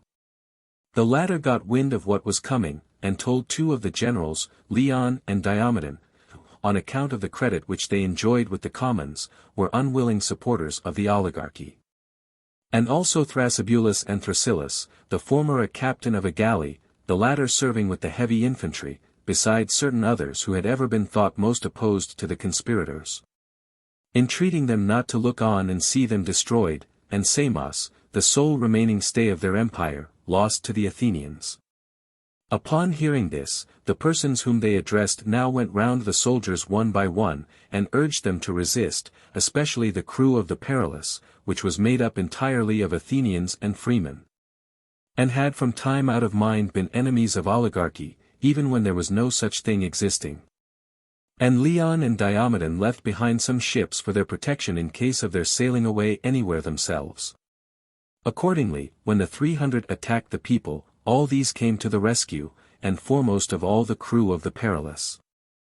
And the Samian commons gained the victory, and putting to death some 30 of the 300, and banishing 3 others of the ringleaders, accorded an amnesty to the rest, and lived together under a democratic government for the future.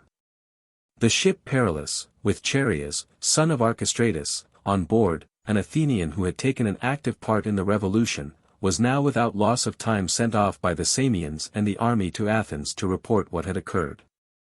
The fact that the 400 were in power not being yet known. When they sailed into harbor the 400 immediately arrested 2 or 3 of the Parali and, taking the vessel from the rest, shifted them into a troopship and set them to keep guard round Euboea.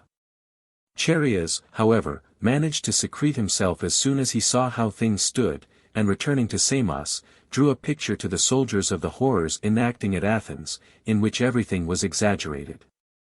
Saying that all were punished with stripes, that no one could say a word against the holders of power, that the soldiers' wives and children were outraged, and that it was intended to seize and shut up the relatives of all in the army at Samos who were not of the government's way of thinking, to be put to death in case of their disobedience. Besides a host of other injurious inventions.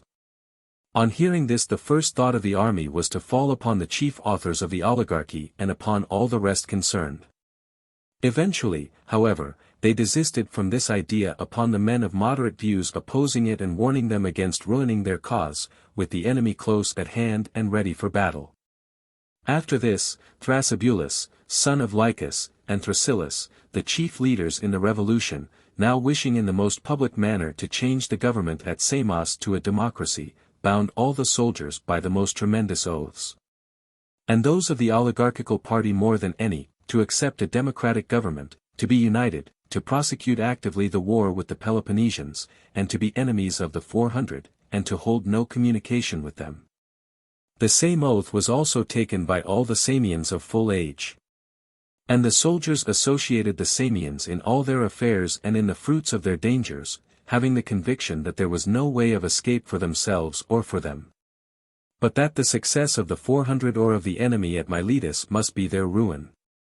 The struggle now was between the army trying to force a democracy upon the city, and the 400 an oligarchy upon the camp. Meanwhile the soldiers forthwith held an assembly, in which they deposed the former generals and any of the captains whom they suspected, and chose new captains and generals to replace them, besides Thrasybulus and Thrasyllus, whom they had already. They also stood up and encouraged one another, and among other things urged that they ought not to lose heart because the city had revolted from them, as the party seceding was smaller and in every way poorer in resources than themselves. They had the whole fleet with which to compel the other cities in their empire to give them money, just as if they had their base in the capital, having a city in Samos which, so far from wanting strength, had when at war been within an ace of depriving the Athenians of the command of the sea, while as far as the enemy was concerned they had the same base of operations as before. Indeed, with the fleet in their hands, they were better able to provide themselves with supplies than the government at home. It was their advanced position at Samos which had throughout enabled the home authorities to command the entrance into Piraeus. And if they refused to give them back the constitution, they would now find that the army was more in a position to exclude them from the sea than they were to exclude the army. Besides, the city was of little or no use towards enabling them to overcome the enemy. And they had lost nothing in losing those who had no longer either money to send them, the soldiers having to find this for themselves, or good counsel, which entitles cities to direct armies. On the contrary, even in this the home government had done wrong in abolishing the institutions of their ancestors, while the army maintained the said institutions, and would try to force the home government to do so likewise. So that even in point of good counsel the camp had as good counselors as the city. Moreover, they had but to grant him security for his person and his recall, and Alcibiades would be only too glad to procure them the alliance of the king. And above all, if they failed altogether, with the navy which they possessed, they had numbers of places to retire to in which they would find cities and lands. Debating together and comforting themselves after this manner, they pushed on their war measures as actively as ever. And the 10 envoys sent to Samos by the 400, learning how matters stood while they were still at Delos, stayed quiet there. About this time a cry arose a Peloponnesian fleet at Miletus that Astyochus and Tissaphernes were ruining their cause. Astyochus had not been willing to fight at sea, either before, while they were still in full vigor and the fleet of the Athenians small, or now, when the enemy was, as they were informed, in a state of sedition and his ships not yet united, but kept them waiting for the Phoenician fleet from Tissaphernes, which had only a nominal existence, at the risk of wasting away in inactivity. While Tissaphernes not only did not bring up the fleet in question, but was ruining their navy by payments made irregularly, and even then not made in full. They must therefore, they insisted, delay no longer, but fight a decisive naval engagement. The Syracusans were the most urgent of any. The confederates and Astyochus, aware of these murmurs, had already decided in council to fight a decisive battle. And when the news reached them of the disturbance at Samos, they put to sea with all their ships, 110 in number, and, ordering the Milesians to move by land upon Mycale, set sail thither. The Athenians with the 82 ships from Samos were at the moment lying at Glossy in Mycale, a point where Samos approaches near to the continent. And, seeing the Peloponnesian fleet sailing against them, retired into Samos, not thinking themselves numerically strong enough to stake their all upon a battle. Besides, they had notice from Miletus of the wish of the enemy to engage, and were expecting to be joined from the Hellespont by Strombichides, to whom a messenger had been already dispatched, with the ships that had gone from Chios to Abydos. The Athenians accordingly withdrew to Samos, and the Peloponnesians put in at Mycale, and encamped with the land forces of the Milesians and the people of the neighborhood. The next day they were about to sail against Samos, when tidings reached them of the arrival of Strombichides with the squadron from the Hellespont, upon which they immediately sailed back to Miletus. The Athenians, thus reinforced, now in their turn sailed against Miletus with 108 ships, wishing to fight a decisive battle, but, as no one put out to meet them, sailed back to Samos. Chapter 26. 21st year of the war, recall of Alcibiades to Samos, revolt of Euboea and downfall of the 400, battle of Cynossema. In the same summer, immediately after this, the Peloponnesians having refused to fight with their fleet united, through not thinking themselves a match for the enemy, and being at a loss where to look for money for such a number of ships, especially as Tissaphernes proved so bad a paymaster, sent off Clearchus, son of Ramphias, with 40 ships to Pharnabazus, agreeably to the original instructions from Peloponnese. Pharnabazus inviting them and being prepared to furnish pay, and Byzantium besides sending offers to revolt to them. These Peloponnesian ships accordingly put out into the open sea, in order to escape the observation of the Athenians, and being overtaken by a storm, the majority with Clearchus got into Delos, and afterwards returned to Miletus. Whence Clearchus proceeded by land to the Hellespont to take the command. 10, however, of their number, under the Megarian Helixus, made good their passage to the Hellespont, and effected the revolt of Byzantium. After this, the commanders at Samos were informed of it, and sent a squadron against them to guard the Hellespont, and an encounter took place before Byzantium between 8 vessels on either side. Meanwhile the chiefs at Samos, and especially Thrasybulus, who from the moment that he had changed the government had remained firmly resolved to recall Alcibiades, at last in an assembly brought over the mass of the soldiery, and upon their voting for his recall and amnesty, sailed over to Tissaphernes and brought Alcibiades to Samos, being convinced that their only chance of salvation lay in his bringing over Tissaphernes from the Peloponnesians to themselves. An assembly was then held in which Alcibiades complained of and deplored his private misfortune in having been banished, and speaking at great length upon public affairs, highly incited their hopes for the future, and extravagantly magnified his own influence with Tissaphernes. His object in this was to make the oligarchical government at Athens afraid of him, to hasten the dissolution of the clubs, to increase his credit with the army at Samos and heighten their own confidence, and lastly to prejudice the enemy as strongly as possible against Tissaphernes, and blast the hopes which they entertained.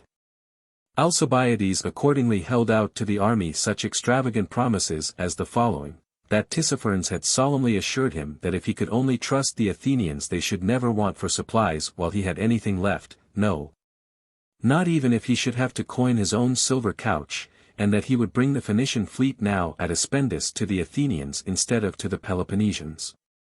But that he could only trust the Athenians if Alcibiades were recalled to be his security for them. Upon hearing this and much more besides, the Athenians at once elected him general together with the former ones, and put all their affairs into his hands. There was now not a man in the army who would have exchanged his present hopes of safety and vengeance upon the 400 for any consideration whatever. And after what they had been told they were now inclined to disdain the enemy before them, and to sail at once for Piraeus. To the plan of sailing for Piraeus, leaving their more immediate enemies behind them, Alcibiades opposed the most positive refusal, in spite of the numbers that insisted upon it, saying that now that he had been elected general he would first sail to Tissaphernes and concert with him measures for carrying on the war. Accordingly, upon leaving this assembly, he immediately took his departure in order to have it thought that there was an entire confidence between them, and also wishing to increase his consideration with Tissaphernes, and to show that he had now been elected general and was in a position to do him good or evil as he chose, thus managing to frighten the Athenians with Tissaphernes and Tissaphernes with the Athenians. Meanwhile the Peloponnesians at Miletus heard of the recall of Alcibiades and, already distrustful of Tissaphernes, now became far more disgusted with him than ever.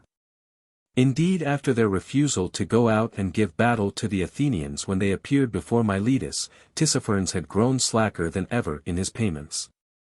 And even before this, on account of Alcibiades, his unpopularity had been on the increase. Gathering together, just as before, the soldiers and some persons of consideration besides the soldiery began to reckon up how they had never yet received their pay in full. That what they did receive was small in quantity, and even that paid irregularly, and that unless they fought a decisive battle or removed to some station where they could get supplies, the ship's crews would desert. And that it was all the fault of Astyochus, who humored Tissaphernes for his own private advantage. The army was engaged in these reflections, when the following disturbance took place about the person of Astyochus. Most of the Syracusan and Thurian sailors were freemen, and these the freest crews in the armament were likewise the boldest in setting upon Astyochus and demanding their pay.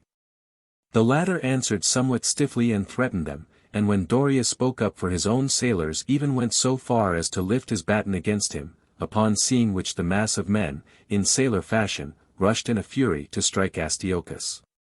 He, however, saw them in time and fled for refuge to an altar, and they were thus parted without his being struck. Meanwhile the fort built by Tissaphernes in Miletus was surprised and taken by the Milesians, and the garrison in it turned out, an act which met with the approval of the rest of the allies, and in particular of the Syracusans. But which found no favor with Lycus, who said moreover that the Milesians and the rest in the king's country ought to show a reasonable submission to Tissaphernes and to pay him court, until the war should be happily settled.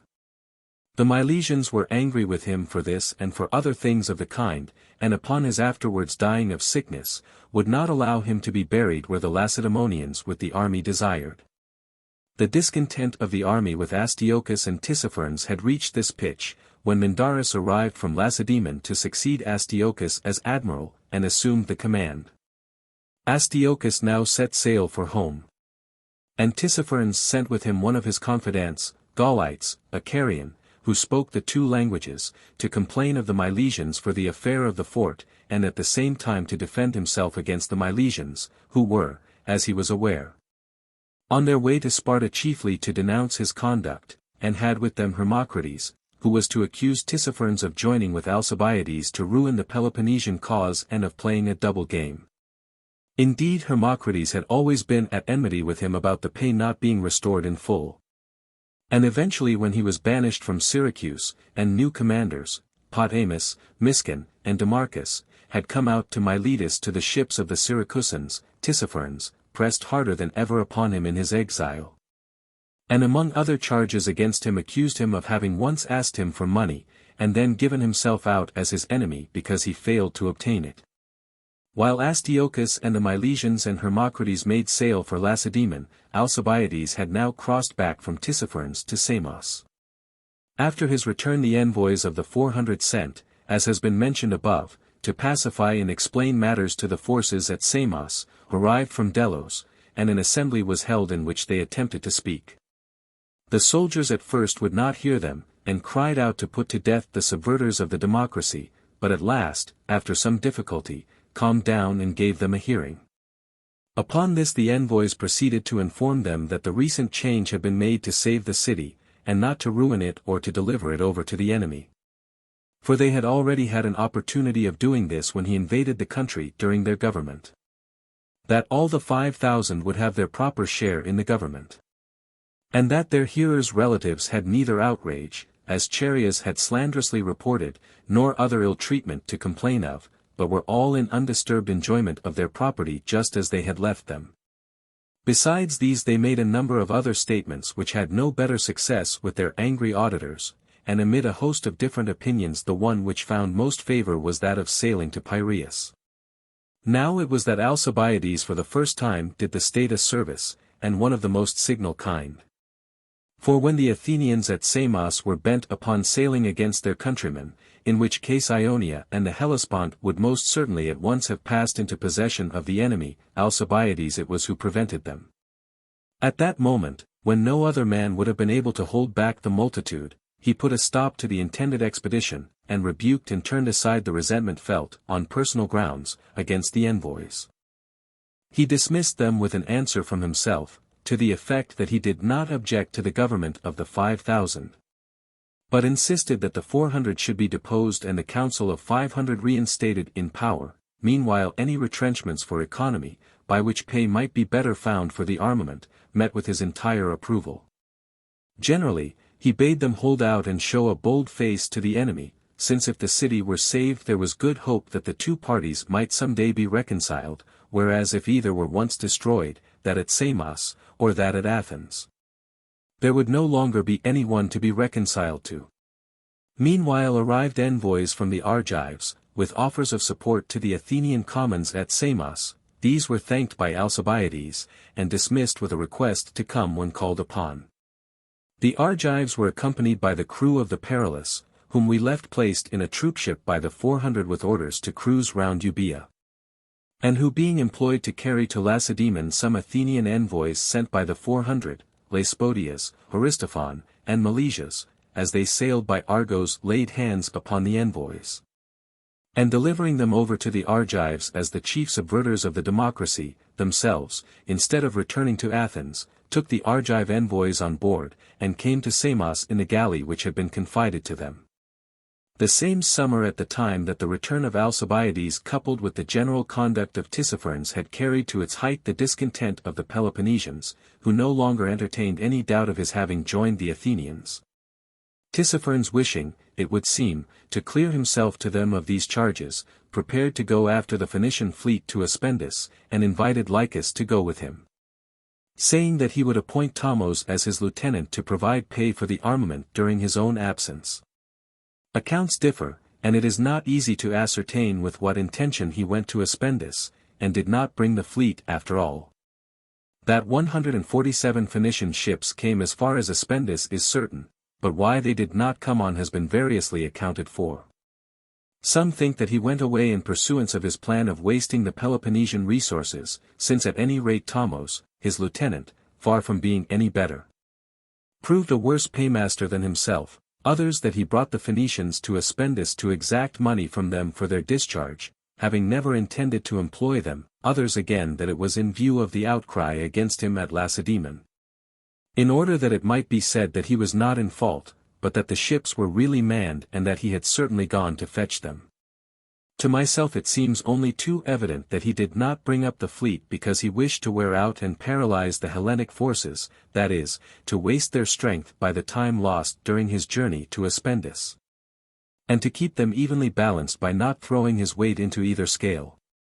Had he wished to finish the war, he could have done so, assuming of course that he made his appearance in a way which left no room for doubt, as by bringing up the fleet he would in all probability have given the victory to the Lacedaemonians, whose navy, even as it was, faced the Athenian more as an equal than as an inferior. But what convicts him most clearly, is the excuse which he put forward for not bringing the ships. He said that the number assembled was less than the king had ordered. But surely it would only have enhanced his credit if he spent little of the king's money and effected the same end at less cost. In any case, whatever was his intention, Tissaphernes went to Aspendus and saw the Phoenicians. And the Peloponnesians at his desire sent a Lacedaemonian called Philip with 2 galleys to fetch the fleet.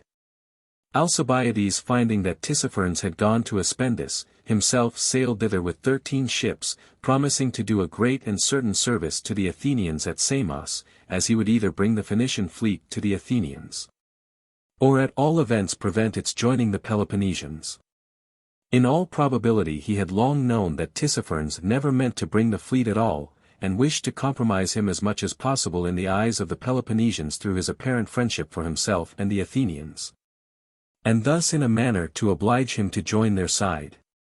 While Alcibiades weighed anchor and sailed eastward straight for Phaselis and Caunus, the envoys sent by the 400 to Samos arrived at Athens. Upon their delivering the message from Alcibiades, telling them to hold out and to show a firm front to the enemy, and saying that he had great hopes of reconciling them with the army and of overcoming the Peloponnesians, the majority of the members of the oligarchy, who were already discontented and only too much inclined to be quit of the business in any safe way that they could, were at once greatly strengthened in their resolve. These now banded together and strongly criticized the administration, their leaders being some of the principal generals and men in office under the oligarchy, such as Theramenes, son of Hagnon, Aristocrates, son of Celias, and others. Who, although among the most prominent members of the government, being afraid, as they said, of the army at Samos, and most especially of Alcibiades. And also lest the envoys whom they had sent to Lacedaemon might do the state some harm without the authority of the people, without insisting on objections to the excessive concentration of power in a few hands. Yet urged that the 5,000 must be shown to exist not merely in name but in reality, and the constitution placed upon a fairer basis. But this was merely their political cry, most of them being driven by private ambition into the line of conduct so surely fatal to oligarchies that arise out of democracies. For all at once pretend to be not only equals but each the chief and master of his fellows, while under a democracy a disappointed candidate accepts his defeat more easily, because he has not the humiliation of being beaten by his equals. But what most clearly encouraged the malcontents was the power of Alcibiades at Samos, and their own disbelief in the stability of the oligarchy, and it was now a race between them as to which should first become the leader of the commons.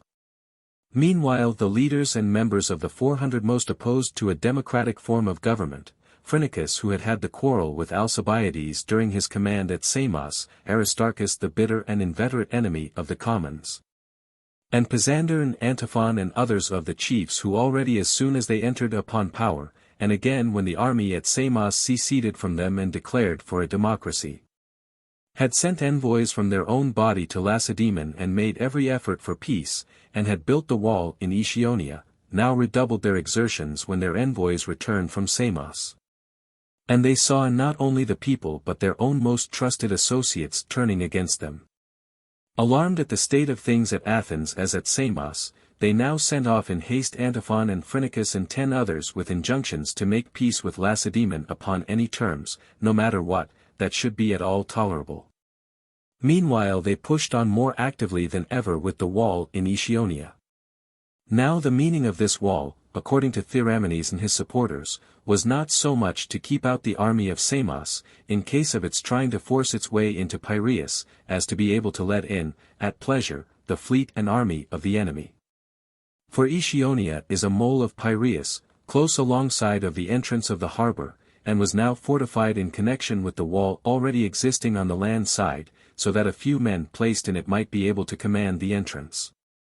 The old wall on the land side and the new one now being built within on the side of the sea, both ending in one of the 2 towers standing at the narrow mouth of the harbour.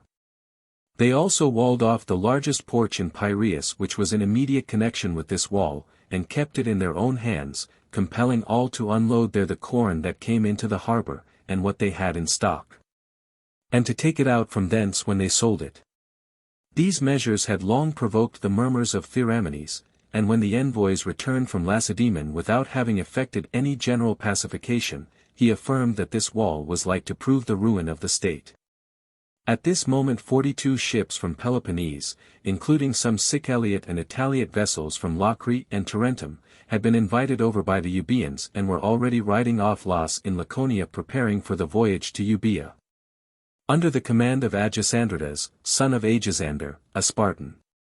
Theramenes now affirmed that this squadron was destined not so much to aid Euboea as the party fortifying Aetionia, and that unless precautions were speedily taken the city would be surprised and lost. This was no mere calumny, there being really some such plan entertained by the accused. Their first wish was to have the oligarchy without giving up the empire, failing this to keep their ships and walls and be independent. While, if this also were denied them, sooner than be the first victims of the restored democracy, they were resolved to call in the enemy and make peace, give up their walls and ships, and at all costs retain possession of the government, if their lives were only assured to them.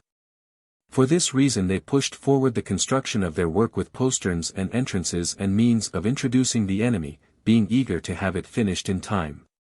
Meanwhile the murmurs against them were at first confined to a few persons and went on in secret, until Phrynichus, after his return from the embassy to Lacedaemon, was laid wait for and stabbed in full market by one of the Peripoli, falling down dead before he had gone far from the council chamber. The assassin escaped. But his accomplice, an Argive, was taken and put to the torture by the 400, without their being able to extract from him the name of his employer, or anything further than that he knew of many men who used to assemble at the house of the commander of the Peripoli and at other houses. Here the matter was allowed to drop.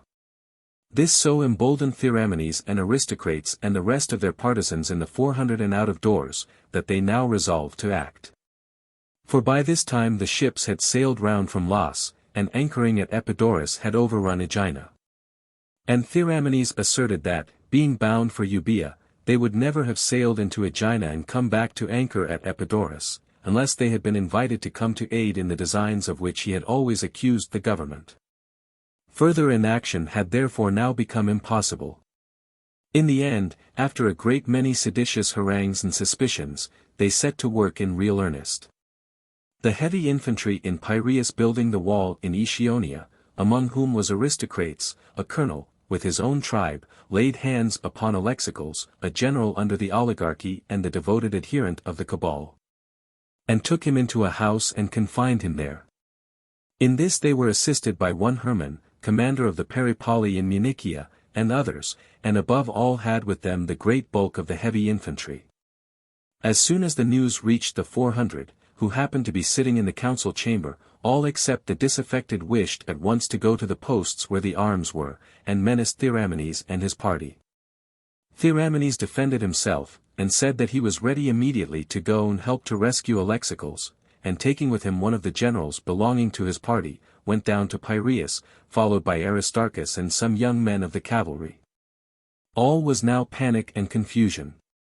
Those in the city imagined that Piraeus was already taken and the prisoner put to death, while those in Piraeus expected every moment to be attacked by the party in the city. The older men, however, stopped the persons running up and down the town and making for the stands of arms. And Thucydides the Pharsalian, proxenus of the city, came forward and threw himself in the way of the rival factions, and appealed to them not to ruin the state, while the enemy was still at hand waiting for his opportunity. And so at length succeeded in quieting them and in keeping their hands off each other. Meanwhile Theramenes came down to Piraeus, being himself one of the generals, and raged and stormed against the heavy infantry, while Aristarchus and the adversaries of the people were angry in right earnest. Most of the heavy infantry, however, went on with the business without faltering, and asked Theramenes if he thought the wall had been constructed for any good purpose, and whether it would not be better that it should be pulled down. To this he answered that if they thought it best to pull it down, he for his part agreed with them. Upon this the heavy infantry and a number of the people in Piraeus immediately got up on the fortification and began to demolish it. Now their cry to the multitude was that all should join in the work who wished the 5,000 to govern instead of the 400. For instead of saying in so many words, all who wished the commons to govern, they still disguised themselves under the name of the 5,000. Being afraid that these might really exist, and that they might be speaking to one of their number and get into trouble through ignorance. Indeed this was why the 400 neither wished the 5,000 to exist, nor to have it known that they did not exist. Being of opinion that to give themselves so many partners in empire would be downright democracy, while the mystery in question would make the people afraid of one another. The next day the 400, although alarmed, nevertheless assembled in the council chamber, while the heavy infantry in Piraeus, after having released their prisoner Alexicles and pulled down the fortification, went with their arms to the theatre of Dionysus, close to Munichia, and there held an assembly in which they decided to march into the city, and setting forth accordingly halted in the Anaceum. Here they were joined by some delegates from the 400, who reasoned with them one by one, and persuaded those whom they saw to be the most moderate to remain quiet themselves, and to keep in the rest, saying that they would make known the 5,000, and have the 400 chosen from them in rotation, as should be decided by the 5,000, and meanwhile entreated them not to ruin the state or drive it into the arms of the enemy. After a great many had spoken and had been spoken to, the whole body of heavy infantry became calmer than before, absorbed by their fears for the country at large. and now agreed to hold upon an appointed day an assembly in the theatre of Dionysus for the restoration of concord. When the day came for the assembly in the theatre, and they were upon the point of assembling, news arrived that the 42 ships under Agesandridas were sailing from Megara along the coast of Salamis. The people to a man now thought that it was just what Theramenes and his party had so often said, that the ships were sailing to the fortification, and concluded that they had done well to demolish it. But though it may possibly have been by appointment that Agesandridas hovered about Epidaurus and the neighborhood, he would also naturally be kept there by the hope of an opportunity arising out of the troubles in the town.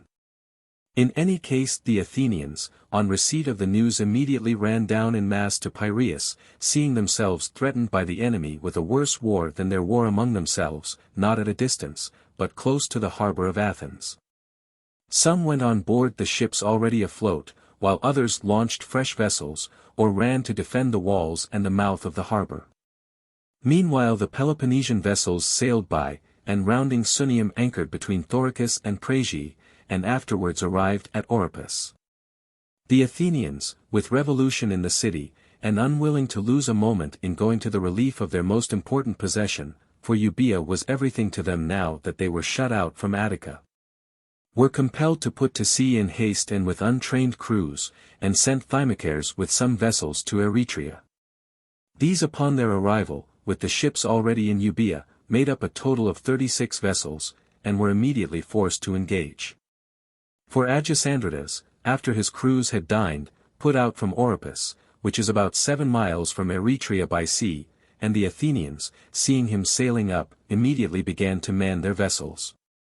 The sailors, however, instead of being by their ships, as they supposed, were gone away to purchase provisions for their dinner in the houses in the outskirts of the town. The Eretrians having so arranged that there should be nothing on sale in the marketplace, in order that the Athenians might be a long time in manning their ships, and, the enemy's attack taking them by surprise, might be compelled to put to sea just as they were.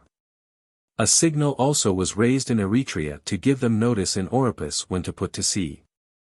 The Athenians, forced to put out so poorly prepared, engaged off the harbor of Eretria, and after holding their own for some little while notwithstanding, were at length put to flight and chased to the shore. Such of their number as took refuge in Eretria, which they presumed to be friendly to them, found their fate in that city, being butchered by the inhabitants. While those who fled to the Athenian fort in the Eretrian territory, and the vessels which got to Chalcis, were saved. The Peloponnesians, after taking 22 Athenian ships, and killing or making prisoners of the crews, set up a trophy, and not long afterwards effected the revolt of the whole of Euboea, except Aureus, which was held by the Athenians themselves, and made a general settlement of the affairs of the island. When the news of what had happened in Euboea reached Athens, a panic ensued such as they had never before known. Neither the disaster in Sicily, great as it seemed at the time, nor any other had ever so much alarmed them. The camp at Samos was in revolt, they had no more ships or men to man them, they were at discord among themselves and might at any moment come to blows. And a disaster of this magnitude coming on the top of all, by which they lost their fleet, and worst of all Euboea, which was of more value to them than Attica, could not occur without throwing them into the deepest despondency. Meanwhile their greatest and most immediate trouble was the possibility that the enemy, emboldened by his victory, might make straight for them and sail against Piraeus, which they had no longer ships to defend. And every moment they expected him to arrive. This, with a little more courage, he might easily have done, in which case he would either have increased the dissensions of the city by his presence, or, if he had stayed to besiege it, have compelled the fleet from Ionia. Although the enemy of the oligarchy, to come to the rescue of their country and of their relatives, and in the meantime would have become master of the Hellespont, Ionia, the islands, and of everything as far as Euboea, or, to speak roundly, of the whole Athenian empire. But here, as on so many other occasions, the Lacedaemonians proved the most convenient people in the world for the Athenians to be at war with. The wide difference between the two characters, the slowness and want of energy of the Lacedaemonians as contrasted with the dash and enterprise of their opponents, proved of the greatest service, especially to a maritime empire like Athens.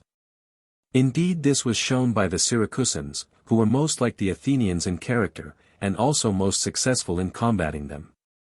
Nevertheless, upon receipt of the news, the Athenians manned 20 ships and called immediately a first assembly in the Nix, where they had been used to meet formerly, and deposed the 400 and voted to hand over the government to the 5,000, of which body all who furnished a suit of armor were to be members, decreeing also that no one should receive pay for the discharge of any office, or if he did should be held accursed. Many other assemblies were held afterwards, in which lawmakers were elected and all other measures taken to form a constitution.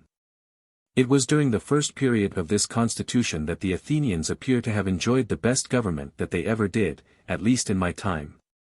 For the fusion of the high and the low was effected with judgment, and this was what first enabled the state to raise up her head after her manifold disasters. They also voted for the recall of Alcibiades and of other exiles, and sent to him and to the camp at Samos, and urged them to devote themselves vigorously to the war. Upon this revolution taking place, the party of Pisander and Alexicles and the chiefs of the oligarchs immediately withdrew to Decilia, with the single exception of Aristarchus, one of the generals, who hastily took some of the most barbarian of the archers and marched to Eno. This was a fort of the Athenians upon the Boeotian border, at that moment besieged by the Corinthians, irritated by the loss of a party returning from Decilia, who had been cut off by the garrison. The Corinthians had volunteered for this service, and had called upon the Boeotians to assist them. After communicating with them, Aristarchus deceived the garrison in Eno by telling them that their countrymen in the city had compounded with the Lacedaemonians, and that one of the terms of the capitulation was that they must surrender the place to the Boeotians. The garrison believed him as he was general, and besides knew nothing of what had occurred owing to the siege, and so evacuated the fort under truce. In this way the Boeotians gained possession of Eno, and the oligarchy and the troubles at Athens ended. To return to the Peloponnesians in Miletus. No pay was forthcoming from any of the agents deputed by Tissaphernes for that purpose upon his departure for Aspendus. Neither the Phoenician fleet nor Tissaphernes showed any signs of appearing, and Philip, who had been sent with him, and another Spartan, Hippocrates, who was at Phaselis, wrote word to Mindarus, the admiral, that the ships were not coming at all, and that they were being grossly abused by Tissaphernes. Meanwhile Pharnabazus was inviting them to come, and making every effort to get the fleet and, like Tissaphernes, to cause the revolt of the cities in his government still subject to Athens, founding great hopes on his success. Until at length, at about the period of the summer which we have now reached, Mindarus yielded to his importunities, and, with great order and at a moment's notice, in order to elude the enemy at Samos, weighed anchor with 73 ships from Miletus and set sail for the Hellespont. Thither 16 vessels had already preceded him in the same summer, and had overrun part of the Chersonese. Being caught in a storm, Mindarus was compelled to run into Icarus and, after being detained 5 or 6 days there by stress of weather, arrived at Chios. Meanwhile Thrasyllus had heard of his having put out from Miletus, and immediately set sail with 55 ships from Samos, in haste to arrive before him in the Hellespont. But learning that he was at Chios, and expecting that he would stay there, he posted scouts in Lesbos and on the continent opposite to prevent the fleet moving without his knowing it, and himself coasted along to Methymna, and gave orders to prepare meal and other necessaries, in order to attack them from Lesbos in the event of their remaining for any length of time at Chios. Meanwhile he resolved to sail against Eresus, a town in Lesbos which had revolted, and, if he could, to take it. For some of the principal Methymnian exiles had carried over about 50 heavy infantry, their sworn associates, from Cuma, and hiring others from the continent, so as to make up 300 in all, chose Anaxander, a Theban, to command them, on account of the community of blood existing between the Thebans and the Lesbians, and first attacked Methymna. Balked in this attempt by the advance of the Athenian guards from Mytilene, and repulsed a second time in a battle outside the city, they then crossed the mountain and effected the revolt of Eresus. Thrasyllus accordingly determined to go there with all his ships and to attack the place. Meanwhile Thrasybulus had preceded him thither with 5 ships from Samos, as soon as he heard that the exiles had crossed over, and coming too late to save Eresus, went on and anchored before the town. Here they were joined also by 2 vessels on their way home from the Hellespont, and by the ships of the Methymnians, making a grand total of 67 vessels. And the forces on board now made ready with engines and every other means available to do their utmost to storm Eresus. In the meantime Mindarus and the Peloponnesian fleet at Chios, after taking provisions for 2 days and receiving 3 Chian pieces of money for each man from the Chians, on the 3rd day put out in haste from the island. In order to avoid falling in with the ships at Eresus, they did not make for the open sea, but keeping Lesbos on their left, sailed for the continent. After touching at the port of Carteria, in the Phociad, and dining, they went on along the Cumaean coast and supped at Arginusi, on the continent over against Mytilene. From thence they continued their voyage along the coast, although it was late in the night, and arriving at Harmatus on the continent opposite Methymna, dined there. And swiftly passing Lectum, Larissa, Hamaxitis, and the neighboring towns, arrived a little before midnight at Rhetium. Here they were now in the Hellespont. Some of the ships also put in at Sigeum and at other places in the neighborhood. Meanwhile the warnings of the fire signals and the sudden increase in the number of fires on the enemy's shore informed the 18 Athenian ships at Sestus of the approach of the Peloponnesian fleet. That very night they set sail in haste just as they were, and, hugging the shore of the Chersonese, coasted along to Elias, in order to sail out into the open sea away from the fleet of the enemy. After passing unobserved the 16 ships at Abydos, which had nevertheless been warned by their approaching friends to be on the alert to prevent their sailing out, at dawn they sighted the fleet of Mindarus, which immediately gave chase. All had not time to get away, the greater number however escaped to Imbros and Lemnos, while 4 of the hindmost were overtaken off Elias. One of these was stranded opposite to the temple of Protesilaus and taken with its crew, 2 others without their crews, the 4th was abandoned on the shore of Imbros and burned by the enemy. After this the Peloponnesians were joined by the squadron from Abydos, which made up their fleet to a grand total of 86 vessels. They spent the day in unsuccessfully besieging Elias, and then sailed back to Abydos. Meanwhile the Athenians, deceived by their scouts, and never dreaming of the enemy's fleet getting by undetected, were tranquilly besieging Eresus.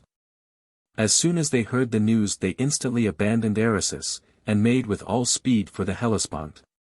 And after taking 2 of the Peloponnesian ships which had been carried out too far into the open sea in the ardor of the pursuit and now fell in their way, the next day dropped anchor at Elias, and, bringing back the ships that had taken refuge at Imbros, during 5 days prepared for the coming engagement.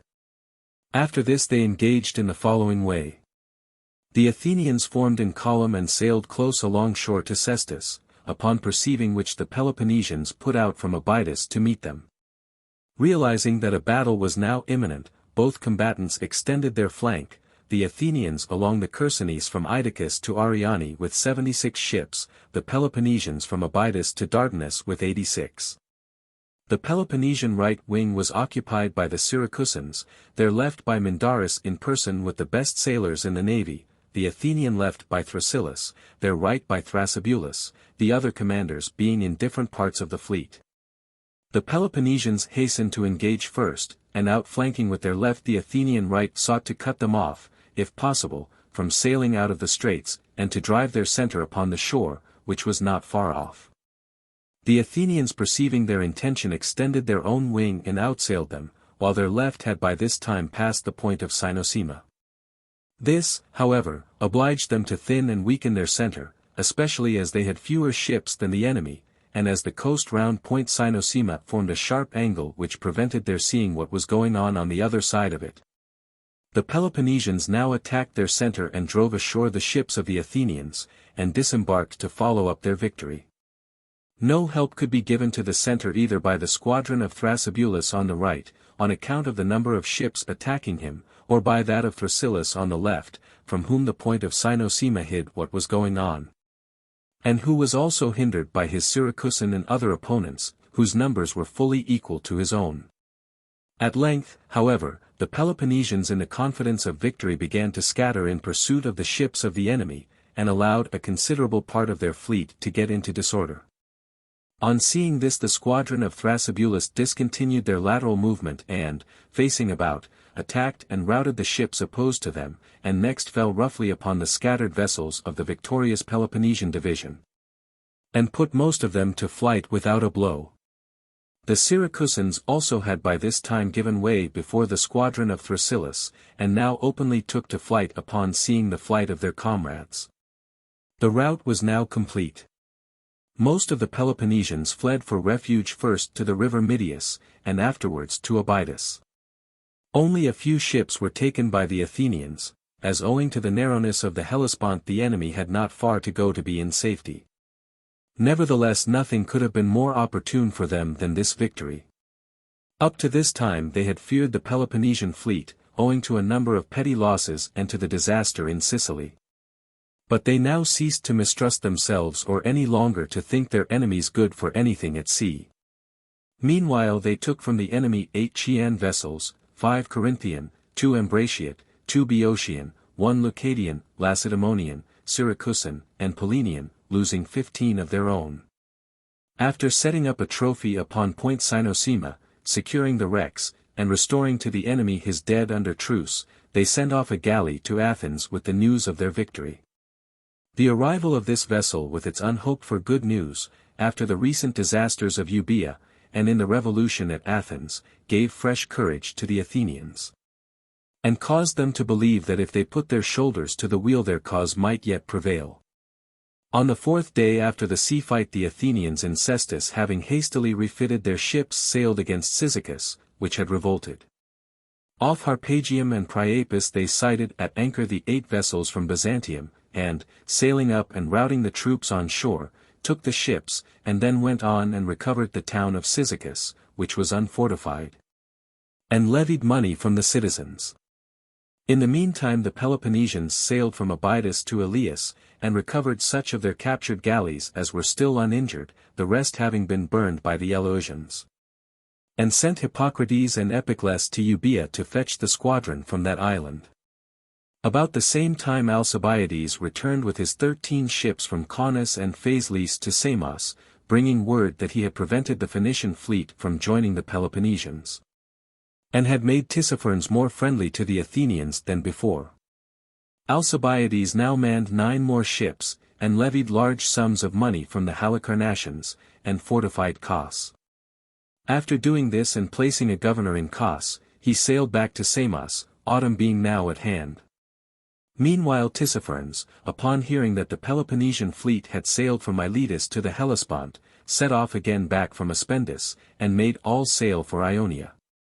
While the Peloponnesians were in the Hellespont, the Antandrians, a people of Aeolic extraction, conveyed by land across Mount Ida some heavy infantry from Abydos, and introduced them into the town, having been ill-treated by Arsaces, the Persian lieutenant of Tissaphernes. This same Arsaces had, upon pretense of a secret quarrel, invited the chief men of the Delians to undertake military service. These were Delians who had settled at Atramidium after having been driven from their homes by the Athenians for the sake of purifying Delos, and after drawing them out from their town as his friends and allies, had laid wait for them at dinner, and surrounded them and caused them to be shot down by his soldiers. This deed made the Antandrians fear that he might some day do them some mischief, and as he also laid upon them burdens too heavy for them to bear, they expelled his garrison from their citadel. Tissaphernes, upon hearing of this act of the Peloponnesians in addition to what had occurred at Miletus and Cnidus, where his garrisons had been also expelled, now saw that the breach between them was serious. And fearing further injury from them, and being also vexed to think that Pharnabazus should receive them, and in less time and at less cost perhaps succeed better against Athens than he had done, determined to rejoin them in the Hellespont, in order to complain of the events at Antandros and excuse himself as best he could in the matter of the Phoenician fleet and of the other charges against him. Accordingly he went first to Ephesus and offered sacrifice to Artemis. When the winter after this summer is over, the 21st year of this war will be completed.